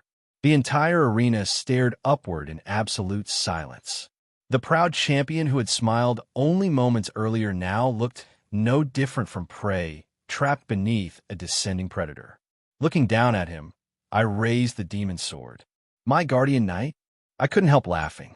What an amusing misunderstanding. Then my voice became cold enough to freeze the entire arena. Mortal, do you acknowledge your sin? Carter's confidence shattered instantly. His lips trembled. His knees weakened. For countless generations, every church on the continent had taught the same truth. Angels were the direct emissaries of the order gods. To covet one, to claim ownership over one, to compete for an angel's affection, wasn't romance. It was blasphemy. Faced with the judgment of a genuine war angel, even an accomplished gold-ranked knight discovered that courage had suddenly become a very fragile thing. Carter never even had the chance to answer. The instant my judgment fell, Scarlet Conqueror descended with it. Steel met steel. The thunderous clang echoed across the arena as Carter somehow managed to lift his massive warhammer in time. Sparks erupted where the two legendary weapons collided. For a brief, glorious moment, hope flashed across his face. He'd blocked it. He'd actually blocked the attack. His lips had already begun curling into a triumphant grin. 2 more strikes, then the princess would be his. Unfortunately for him, surviving the sword itself wasn't the difficult part. The holy flames coating Scarlet Conqueror flowed straight through his weapon like liquid sunlight. 1 heartbeat later, Carter became a living torch. He didn't even have time to scream. The sacred fire consumed him completely, reducing the proud champion to drifting ashes before the crowd's horrified eyes. Silence swallowed the entire arena. The mighty Guardian Knight candidate, destroyed by the very princess he was supposed to protect. How ironic. I looked at the empty space where he'd stood only moments earlier and snorted. A frog dreaming of swallowing a swan. The war angel form drained power at an absurd rate. After barely 10 seconds, Rain's reserves of order had already been exhausted. Golden wings dissolved into countless motes of light, and I gently descended back onto the platform in mortal form. Then, someone started applauding. Darsos. He laughed loudly, genuine delight filling his voice. Excellent. He truly didn't know his place. He walked toward me without hesitation. Then, before every noble, diplomat, and citizen present, the Emperor of Roland knelt on one knee. The entire stadium stopped breathing. Looking straight into my eyes, Darsos spoke with absolute sincerity. Princess Rain, I, Darsos Menon, Emperor of Roland, request the honor of becoming your guardian knight. I was genuinely stunned. Everything else had unfolded almost exactly as I'd planned. This absolutely had not. For a fleeting moment, even my thoughts froze. A confession from another man.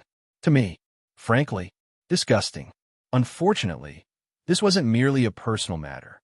An emperor's public proposal carried the dignity of of an entire empire. Accepting was impossible.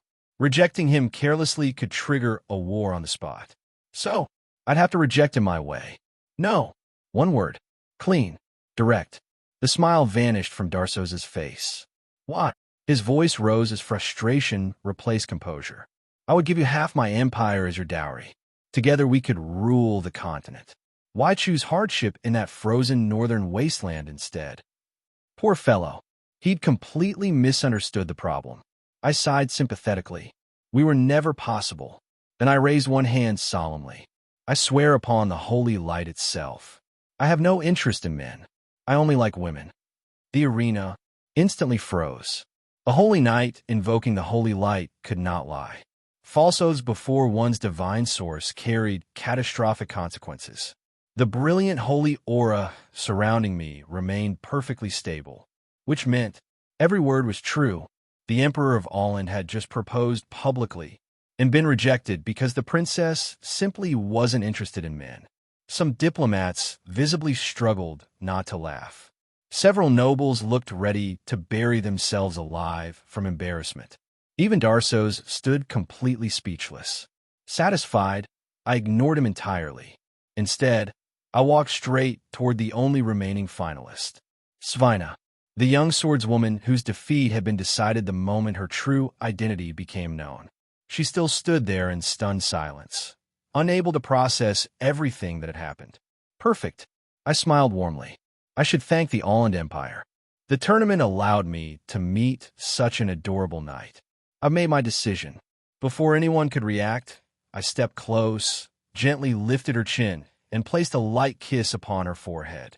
The ancient ritual completed itself. From that moment onward, Svina D. Nelson officially became Princess Rain's guardian knight. Or rather, mine. The entire arena erupted into absolute chaos. The Empire had carefully arranged a political marriage. Instead, the princess had publicly chosen another woman, a female guardian knight. There was no marriage, no heir, no annexation through bloodline, only a spectacular diplomatic disaster. Personally, I considered it one of my better performances. As for future historians, well, history has always possessed an impressive talent for exaggeration. Centuries later, countless absurd stories would claim that Princess Rain, later celebrated as the legendary Lily Princess, maintained an enormous harem of beautiful female knights, with Svina remembered as both her first guardian knight and her first beloved companion. Naturally, those stories were complete nonsense. Probably, while a certain Princess Rain confidently turned the imperial arena upside down, the real princess was having a considerably less enjoyable afternoon. The moment she regained consciousness, she discovered she had been stripped down to nothing but a cloak, and quietly hidden beneath the spectator stands like a sacrificial lamb awaiting inspection. 2 gray elf guards watched her every movement, making escape impossible.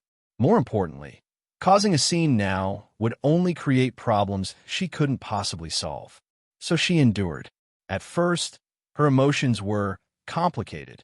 It stung to realize that an imposter wearing her face had handled the political disaster far better than she ever could. Then the golden wings appeared. Every trace of resentment vanished. Humans were suspicious of almost every foreign race.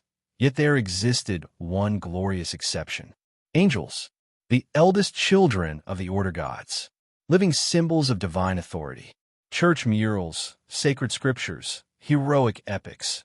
Everywhere one looked, angels stood as embodiments of justice and holiness. Even though true angels had long disappeared from the mortal world, their prestige had only grown with time. The instant the war angel descended over the arena, Rain understood. The mysterious impostor hadn't merely saved her. He had restored the dignity of the Mist bloodline. No one who witnessed a genuine war angel would dare dismiss East Mist as some insignificant little kingdom ever again. For the first time in days, hope returned. The blueprints, the forgotten military doctrines, now the divine bloodline revealed before the world. Given enough time, East Mist might truly rise again. Watching Carter disappear beneath holy flames, Rain found herself clenching her fists in satisfaction.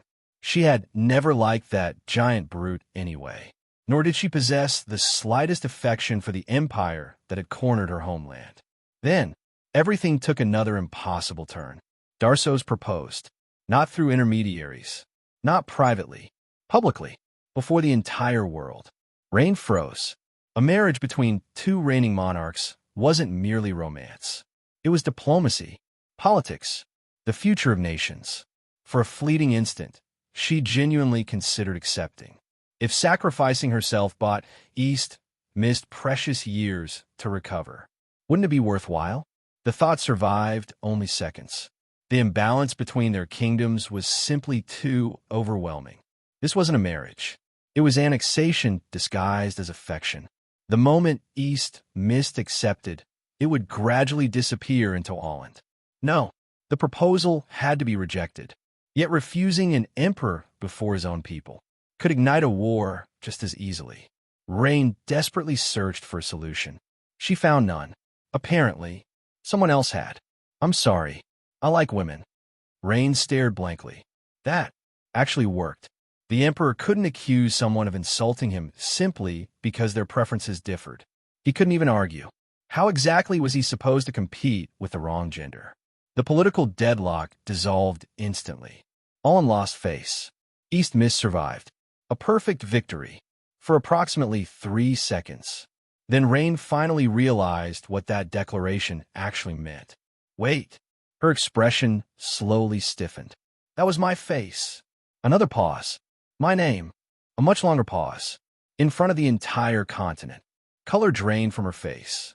Tomorrow's newspapers practically wrote themselves. Emperor rejected. Princess prefers women. Guardian Knight selection ends in unexpected romance. Princess Rain publicly chooses beautiful female knight. There will be gossip, rumors, songs, probably several plays. Worst of all, a holy knight's oath sworn before the holy light couldn't be false. Everyone would believe it, forever.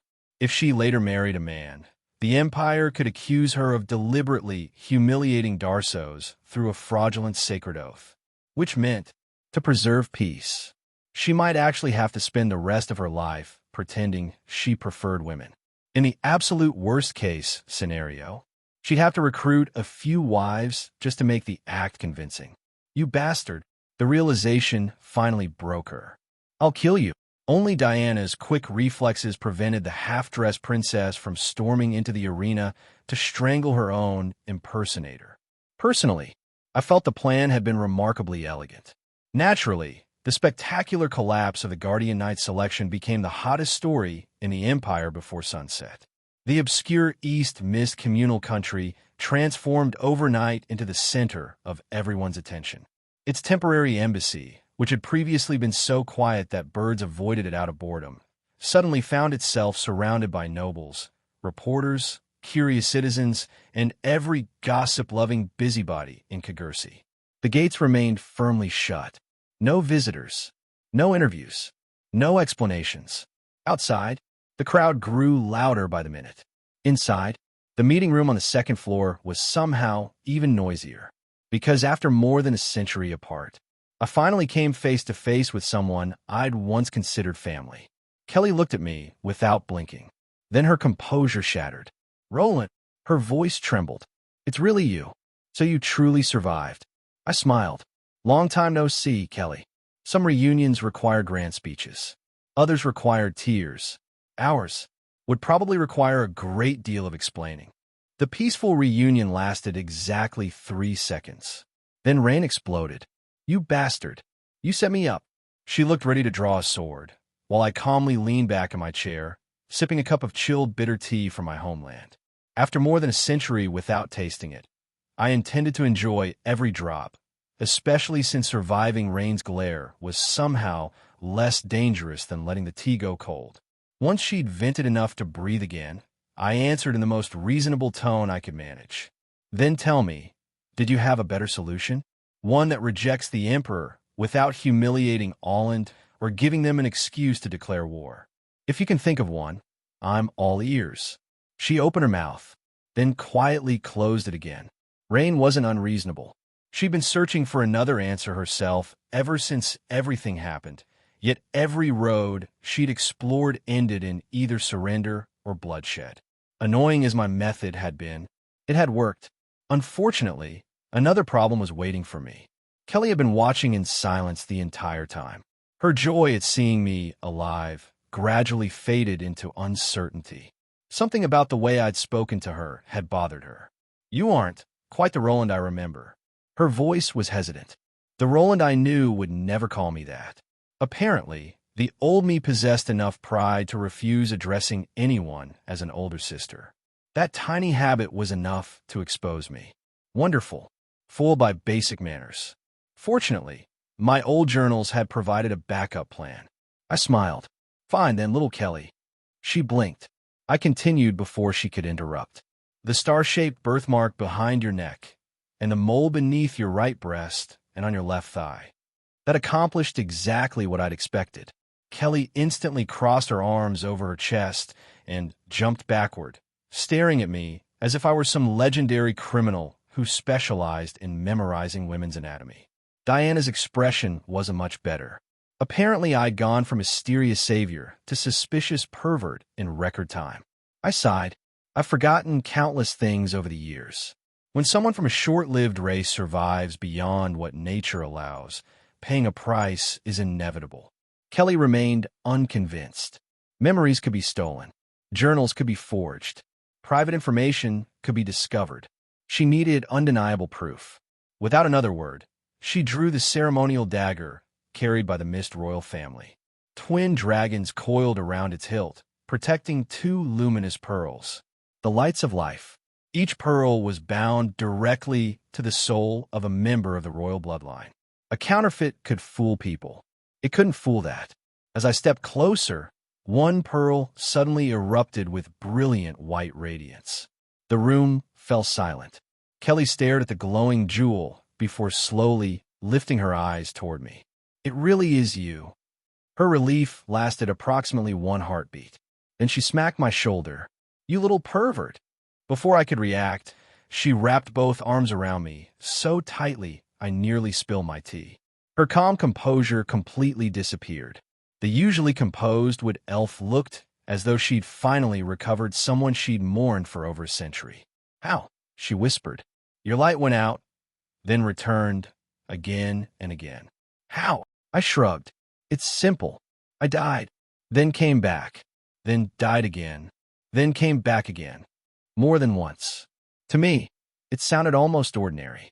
To everyone else, it sounded completely insane. Kelly froze. Anyone with even basic knowledge of souls understood how impossible those words were. Death was supposed to be final. I decided to change the subject before my own history gave everyone migraines. "So, I assume Carwin's light is completely black now." She nodded slowly, then surprised me with a question of her own. "There was a period around 130 years ago. Your light was darker than his." She looked directly into my eyes. "Were you young yet?" For a brief moment, the room became unbearably quiet. Kelly had spent decades refusing to believe the rumors that the warm-hearted prince she'd once cared for had become the nightmare known as Eternal Night. Now, she wanted the truth. There was no point lying. "Yes, I was." I exhaled softly. After Mist fell, I discovered its destruction hadn't been an accident. I hunted down everyone responsible. The guilty, the conspirators, their accomplices. I may have gone a little too far. Kelly's face lost every trace of color. That tiny sound was all she managed before her knees gave way. She collapsed. Rain immediately rushed over to support her while I stood there feeling strangely helpless. Honestly, I didn't understand her reaction. The journals I'd inherited described Kelly as someone incredibly precious to the old Roland. But they were still just journals. I remember the facts, not the feelings. Eventually, Rain helped revive her. The moment Kelly opened her eyes, she threw her arms around me again. This time, she was crying. Not quietly, not elegantly. She completely broke down. "I'm sorry. I'm so sorry. If I'd been stronger, if I hadn't failed, you and Carwins never would have suffered so much." Every word carried decades of guilt. She blamed herself for watching the gentle prince she'd cherished descend into darkness, for surviving while the brothers she cared about destroyed themselves. Warm tears soaked through my clothes. I awkwardly patted her shoulder, feeling more uncomfortable than emotional. Not because I didn't care, because I couldn't remember how. For the first time since my resurrection, I truly understood what I'd lost. Memories weren't simply records. They were emotions, connections, the invisible threads tying people together. Without them, even the embrace of someone who genuinely loved me felt strangely unfamiliar. I silently made a promise to myself. One day, I'd find a way to recover those missing pieces. Eventually, after considerable effort, I managed to calm Kelly enough for us to discuss what actually mattered. She looked at me quietly, then asked the question she'd been holding back ever since confirming my identity. "Will you come home?" I met her hopeful gaze, then slowly shook my head. Why would I return? That question sounded simple, but the answer wasn't. My people were no longer waiting for me in the old capital. They were building a new future in Lu Huang Mountain City. The nation standing today wasn't the mist kingdom I once ruled, and dragging a retired king back onto the throne would only create more problems than it solved. Besides, my ambitions had already outgrown a single country.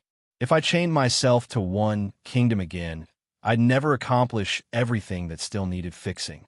"I won't return as king," I said quietly, "but I will make sure mist rises again." The stack of military blueprints I delivered earlier had only been an appetizer. Now it was time for the real gift. I drew the silver sword resting at my side. The moment its blade left the scabbard, brilliant radiance flooded the room. The Roland sacred sword, the royal symbol of the mist bloodline. An indestructible, semi-divine weapon that had accompanied me through countless wars, carrying not only overwhelming power, but the authority of the crown itself. Unlike ordinary legendary weapons, it possessed a will of its own. It acknowledged only the rightful king of mist and the knights personally recognized by that monarch. As the kingdom recovered, the sword itself would continue evolving alongside it. Ironically, the system had played one of its favorite jokes on me. I had been the one who reforged this weapon, yet I could no longer truly wield it. Using the sacred sword properly required royal recognition. That meant kneeling before the current monarch and swearing loyalty as one of their knights. I had spent my entire life wearing the crown. The idea of becoming someone else's subordinate, even if that monarch happened to be my own descendant, felt profoundly wrong. Fortunately, the sword would serve a far greater purpose in Rain's hands than it ever could in mine. A lost royal treasure returning after centuries wasn't merely the recovery of an artifact. It was proof. Proof that the royal bloodline still possessed heaven's favor. Proof that the ancient kingdom had not been abandoned. Former citizens scattered across the continent would begin looking homeward again. The surviving successor states, founded by mist refugees, would have a legitimate symbol around which they could reunite. With enough people, enough land, and enough time, mist could truly be reborn. Rain stared at the sacred sword with shining eyes. The Roland sacred sword. Unable to resist, she reached toward it. The blade answered immediately. A burst of force hurled her backward before she could even grasp the hilt. At least it hadn't burned her with the silver inferno. That meant the sword recognized her bloodline. It simply refused to acknowledge her strength. Watching her climb back to her feet with stubborn determination, I couldn't help smiling. She lacked power, not potential. There was a difference. I turned toward Kelly. Why is she this weak? Didn't anyone train her properly? Kelly sighed. Rain wasn't untalented. She simply wasn't a monster like Carwin's or me. Her swordsmanship was respectable, but merely respectable. Endless political responsibilities had stolen the years she should have spent training. Divine arts rejected her because she lacked the proper aptitude, while the path of a traditional mage demanded decades she simply didn't possess. "You two are terrible standards," Kelly said helplessly. "Comparing anyone to you or Carwin's is unfair." She wasn't wrong. We'd never been normal. I folded my arms and began reorganizing plans inside my head. There may be another route. The Justice Knight. Unlike ordinary holy knights, they serve the god of law while retaining considerable independence from a church. Their strength relied less on raw willpower and more on intelligence, judgment, and understanding of law itself. That sounded suspiciously suited to Rain. As the idea expanded, another possibility emerged. If Mist adopts the god of law as a national faith, I paused. The country's entire future changes. Legal institutions, independent knight orders, a new governing philosophy, combined with the restored military blueprints and the return of elite units like the Aurora Knights. The foundations of a reborn kingdom were already taking shape. Winter wasn't far away. There was no time to waste. Most of the conversation after that consisted of strategy. Kelly and Rain listened while I outlined military reforms, recruitment plans, religious restructuring, and preparations for rebuilding Mist's lost night orders. None of it could be implemented overnight, but at least they finally had a direction. Eventually, a far more important question occurred to me, one I'd been deliberately avoiding. I looked toward Kelly. So, whose descendant is Rain? Mine, or Carwin's? Kelly blinked. You don't know. I simply tapped my temple. Memory loss. Her expression immediately softened with pity. Then, without warning, she lowered her head and spoke in a voice trembling with tears. It's enough that you forgot me, but to forget our child too. Silence. Utter silence. The words exploded inside my head like divine punishment. Our child? Our child? My teacup slipped from my fingers and shattered across the floor. Diana's cup followed immediately afterward. Neither of us even noticed. Across the room, Rain completely lost her grip on the sacred sword. The weapon clattered loudly against the floor.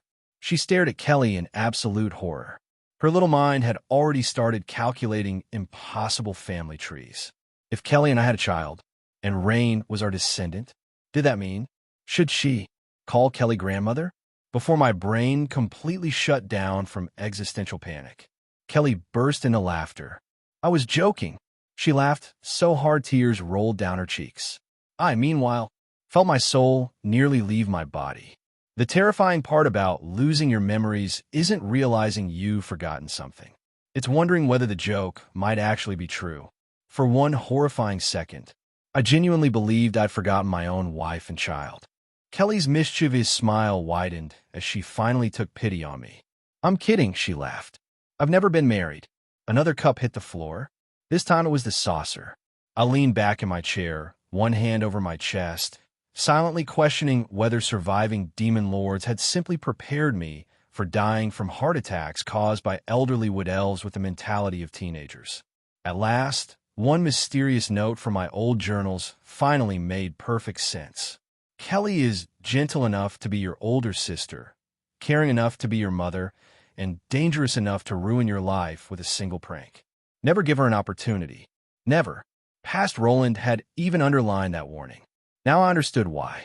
I actually believed you. You really shouldn't joke about things like that. Kelly only giggled harder before finally becoming serious. The truth is, I don't know either. Back then, while the war consumed Mist, she'd returned to the Xuanlu forest. By the time she came back, everyone she'd once known had already disappeared into history. Rain was certainly descended from either me or Carwin's. After several centuries, however, the royal bloodline had been diluted so many times that tracing the exact branch was nearly impossible. She shrugged. Does it really matter anymore? Yes, it mattered enormously. The difference determined whether I had spent 300 years remaining spectacularly single or not. Naturally, there was absolutely no way I was admitting that aloud. Kelly studied my expression for a moment before smiling knowingly. It's probably Carwin's. She didn't bother explaining further. She didn't have to. Apparently, even 700 years later, my younger brother still had the superior romantic reputation. Wonderful. Salt. Meat wound. Before I could recover, Kelly stepped forward again and wrapped me in another hug. If you've forgotten your happy memories, then we'll simply make new ones. I've always liked my little Roland the most. That made 3 hugs since we'd reunited. I finally deciphered another note hidden inside my journals. Warning, Kelly enjoys treating people as oversized body pillows. Accurate. Painfully accurate. Big sister Kelly. I'm not a child anymore. She ignored my protest entirely. Honestly, I didn't know how to react. Most beautiful women I'd met throughout my life had either tried to stab me, poison me, manipulate me, or politely smile while preparing to betray me. Being hugged out of genuine affection. That was completely outside my combat experience. Then, Kelly leaned closer, far closer than necessary, before I understood what she intended. A warm tongue lightly brushed against my ear. My entire body froze. Every hair stood upright. I nearly jumped halfway across the room. What was that? I didn't need a mirror to know my face had turned bright red. Kelly burst into delighted laughter. So your reactions haven't changed at all. She folded her arms triumphantly. You still claim you aren't a child? Apparently, that hadn't been random teasing. Wood elves possessed an extraordinary sensitivity to life itself. By touching ancient trees, they could estimate their age with incredible accuracy. The same talent worked on people. She smiled knowingly. I've examined the Saint's Time distortion ring before. Your appearance lies, but your life force doesn't. If I wanted, I could probably guess your real age. I immediately raised both hands in surrender. Retreat. Complete tactical retreat. Normally, I was the one psychologically tormenting other people. Today, I'd encountered someone completely immune to every trick I possessed. Kelly looked rather pleased with herself. I watched you grow up from infancy. Did you really think those little schemes would work on me? She wasn't stronger than me. She simply knew me too well. Everything I knew about Kelly came from journals. Everything Kelly knew about me came from actually raising me. There was no contest. Perhaps noticing my growing caution, Kelly unexpectedly hugged me again. This time, there were no pranks. Only quiet sobbing against my shoulder. You awful land. How could you forget me? I kept worrying about you all these years. And all you do after meeting me again is discuss military plans. You didn't even ask how I've been. Just let me stay like this for a little while. Her voice trembled between tears. I remained completely motionless. Some opponents couldn't be defeated.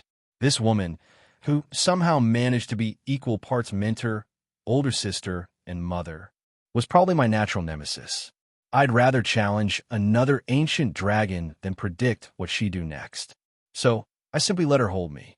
1 minute passed, then 5. Eventually, nearly 10 minutes later, she finally let go. Even then, she couldn't resist one last mischievous remark. Our little Roland is finally old enough to be considered an adult. If it's you, I wouldn't mind. She smiled so naturally that I couldn't even tell whether she was joking anymore. Honestly, I wasn't brave enough to ask. Looking at her swollen eyes, still red from crying despite the bright smile on her face, I quietly made another promise. This time, I'd protect the people who had waited for me, no matter what. Unfortunately, the world had impeccable timing. Barely 10 minutes later, flames suddenly erupted outside the East Mist Embassy. Apparently, a group of extremists furious over Princess Rain's public rejection of Emperor Darso's had decided arson was an acceptable form of political commentary. 20 minutes after that, escorted by Miss Royal Knights, Rain and Kelly officially abandoned the smoldering embassy and relocated to a much safer residence. Namely, my headquarters. Standing proudly before the Western Mansion, I spread both arms with my most professional smile. Welcome. This is the headquarters of the Absolute Gentleman Alliance. We guarantee first-class security and absolutely outstanding customer service. Consider my teammates. I silently prayed nobody asked about the fine print. Being the legendary founder of a kingdom apparently came with one unexpected responsibility. Namely, having your own great-great-great-granddaughter kick you out of bed before sunrise. I hadn't even finished closing my eyes after yesterday's endless chaos when the blanket vanished, followed immediately by an indignant princess waving something in front of my face. Explain this. I open one eye. Is the world ending? No. Then why are you waking me before dawn? She shoved the object closer. The sacred artifact you gave me. That. People often imagine sacred artifacts as magnificent treasures, divine spears, holy relics, fragments of gods, miraculous weapons capable of shaking nations. Technically, they weren't wrong. A sacred artifact was simply any object saturated with enough divine power to strengthen a believer's connection to their God.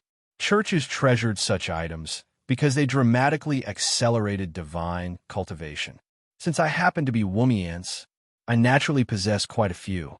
Most had already been left back in Lu Huang Mountain City to help new followers cultivate the power of law. Yesterday, I'd casually handed Rain one before going to sleep.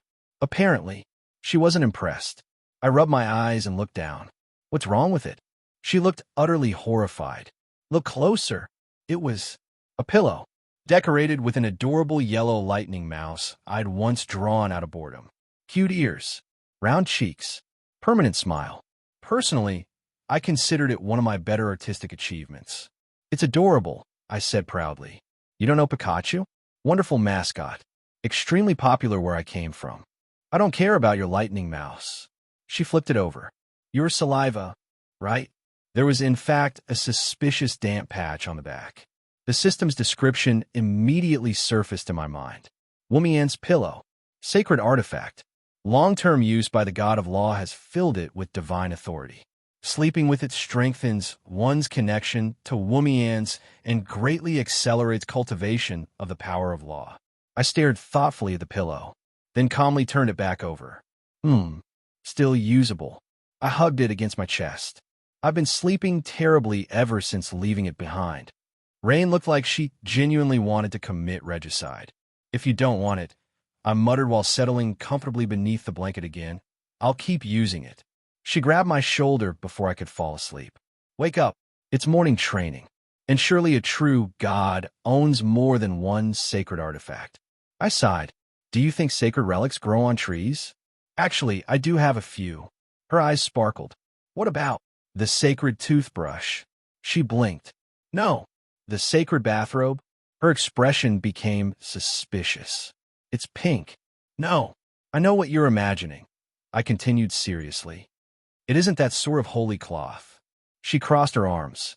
Big brother Roland. You were a legendary hero. I grew up listening to your stories. Could you please act like one? Why would I wear a man's pink bathrobe? Fair criticism. I nodded solemnly. Very well.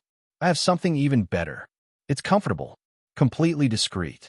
No one will notice you're wearing it. It also provides constant physical contact with Wumians. Your cultivation speed will improve tremendously. She immediately leaned forward. Where is it? I simply lifted the blanket. Take it yourself. She looked confused. I don't see anything. It's right there. My sacred underwear. You can wear it underneath your clothes. Maximum contact. Very efficient. Silence. Then, you shameless old pervert. Her Justice Night training lasted exactly 1 day before my descendant attempted to execute me with a sin-splitting strike. Unfortunately for her, technique and enthusiasm weren't the same thing. A few moments later, she'd been effortlessly subdued and dragged outside for mandatory morning practice. Another beautiful sunrise. Another educational experience. I folded my arms while watching her reluctantly grip a practice sword. Attempting to ambush your ancestor deserves punishment. 20,000 swings. No dinner if you don't finish. She glared back. What ancestor? Big sister Kelly already exposed you. You're actually younger than me. I only call you Big Brother because you used to be famous. Little Roland. Want a lollipop? Children truly required proper discipline. 30,000 swings. No dinner. No supper. She immediately panicked. Don't. Big sister Kelly might look gentle, but once lessons begin, she turns into a terrifying old witch. The terrifying old witch is standing behind you. She snorted. As if. You think I'd fall for something that's simple? If that old hag were here, I'd already hear her footsteps. She's gained weight, Reese. Who is pulling my ear? Kelly smiled warmly. Far too warmly. I see. So, I'm an old witch. And apparently overweight. I was actually worried you weren't sleeping enough. It seems remedial lessons in manners and etiquette should be added after sword practice. Rain turned toward me with tear-filled eyes. You betrayed me. I raised both hands innocently. You insulted her. I merely observed the consequences. Honestly, watching descendants accidentally provoke 700-year-old wood elves was remarkably therapeutic. Later that morning, after surviving breakfast, family drama, and Kelly's educational methods, I finally reached a truly important topic. I need a better sword. Unfortunately, that discussion somehow evolved into another argument with my cat. My raid on the thieves' hideout had been impulsive, but not reckless. I had needed real opponents.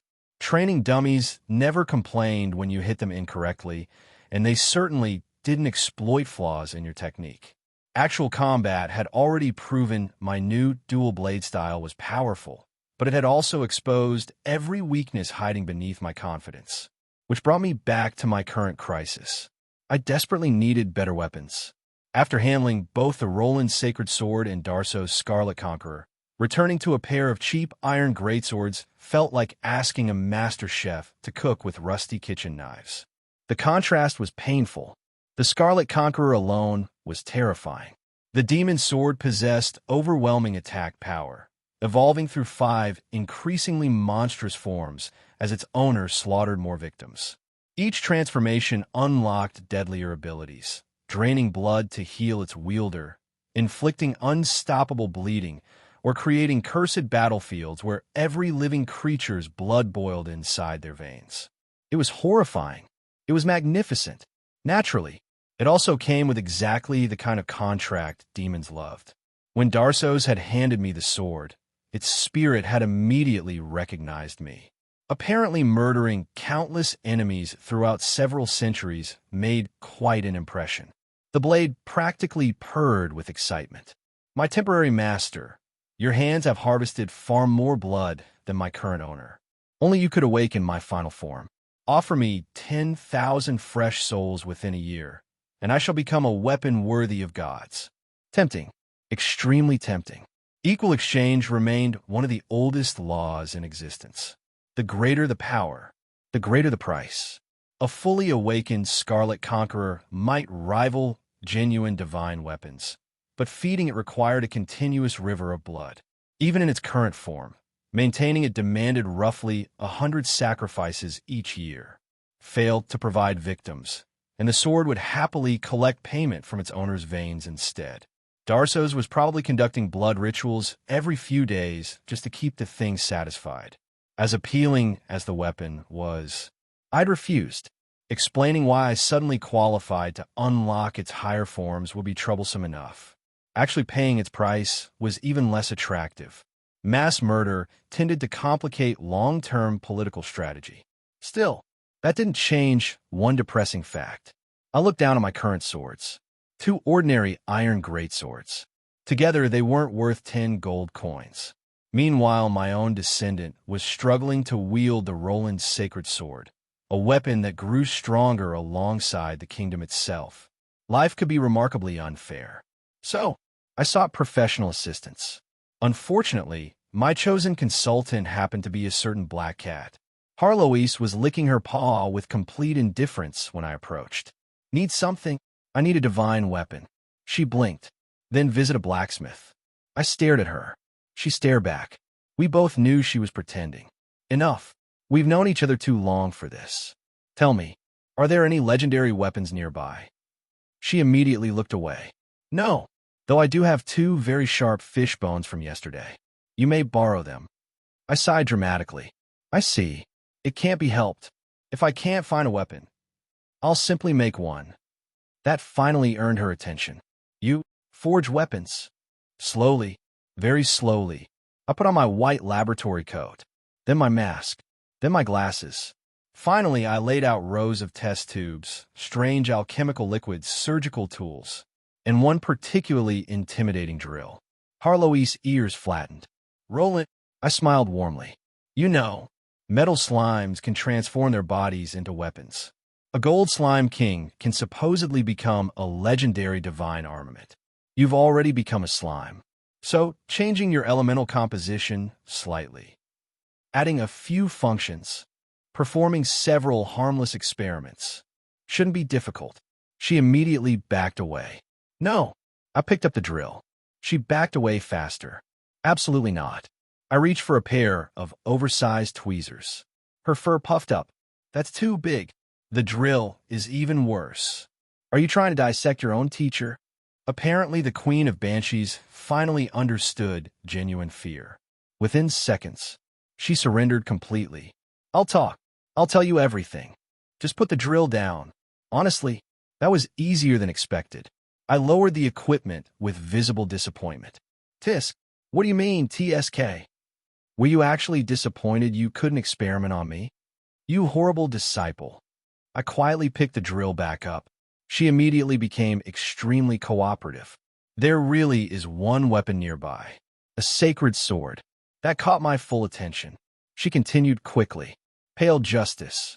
The holy blade once wielded by the legendary Holy Knight Cain. He was born in Holland. His descendants should still live in this capital. Now that was unexpected. Unlike royal relics, such as the Roland sacred sword, holy swords like Pale Justice belong to a different category altogether. Royal sacred swords symbolized kingdoms, bloodlines, or nations. True holy swords contained souls. When a holy knight died while still carrying an unfulfilled determination to eradicate chaos, the Order gods occasionally permitted a fragment of that knight's spirit to merge with their weapon. The result was neither a ghost nor an undead. It became a sacred weapon whose lingering will continue fighting alongside future generations. Only fellow holy knights could normally awaken such blades. Against creatures of chaos, however, their power was absolutely terrifying. Frankly, I'd always considered it one of the Order gods' favorite loopholes. Necromancers spent entire lifetimes trying to preserve souls after death. Holy knights simply received divine permission to place theirs inside swords instead. Sometimes, having the right patron deity really did make all the difference. The moment Harloise revealed the location of a genuine holy sword, my mood improved considerably. Her own expression, meanwhile, was one of pure relief. Unfortunately for her, I picked the drill back up. The little black cat froze. What are you doing? I already told you where the sacred sword is. You shameless fraud. I shrugged. First, I never promised to spare you. Second, upgrading you is already on today's schedule. Third, I adjusted my glasses with professional seriousness. I'm a dual-blade swordsman. One legendary sword solves only half my problem. The realization slowly dawned across her furry face. She'd been tricked. Again, for someone who claimed to be an ancient queen of banshees, she really did fall into my traps with remarkable consistency. She lowered her head in despair. Has becoming a slime actually reduced my intelligence? I answered immediately. No, you were this easy to fool centuries ago. Some things are simply natural talent. You should accept reality. I refused. Watching Harloise cycle through outrage, disbelief, bargaining, and hopeless resignation never became old. Every expression was worth preserving. Perhaps that was why teasing her had become one of my favorite hobbies. I stepped forward. She retreated. I stepped again. She backed herself against the wall. Then I smiled the kind of smile every experimental subject feared. This is my laboratory. No one is coming to rescue you. So, be a good cat and cooperate. She let out a horrified squeak. I absolutely refuse. Put that strange white liquid away. And why are there tentacles? Wait. Her eyes widened in absolute horror. Don't tell me. You actually found that legendary forbidden grimoire. The book of erotic fantasy really exists. Her imagination immediately sprinted far beyond reality. She flailed wildly, trying to crawl backward despite already having nowhere left to retreat. Help! Someone save me! There's a mad scientist abusing cats. Her desperate cries echoed through the mansion. Naturally, nobody came, mostly because everyone living here had long learned one important lesson. Whenever screams involving Roland and Harloise echoed through the building, it was usually wiser not to investigate.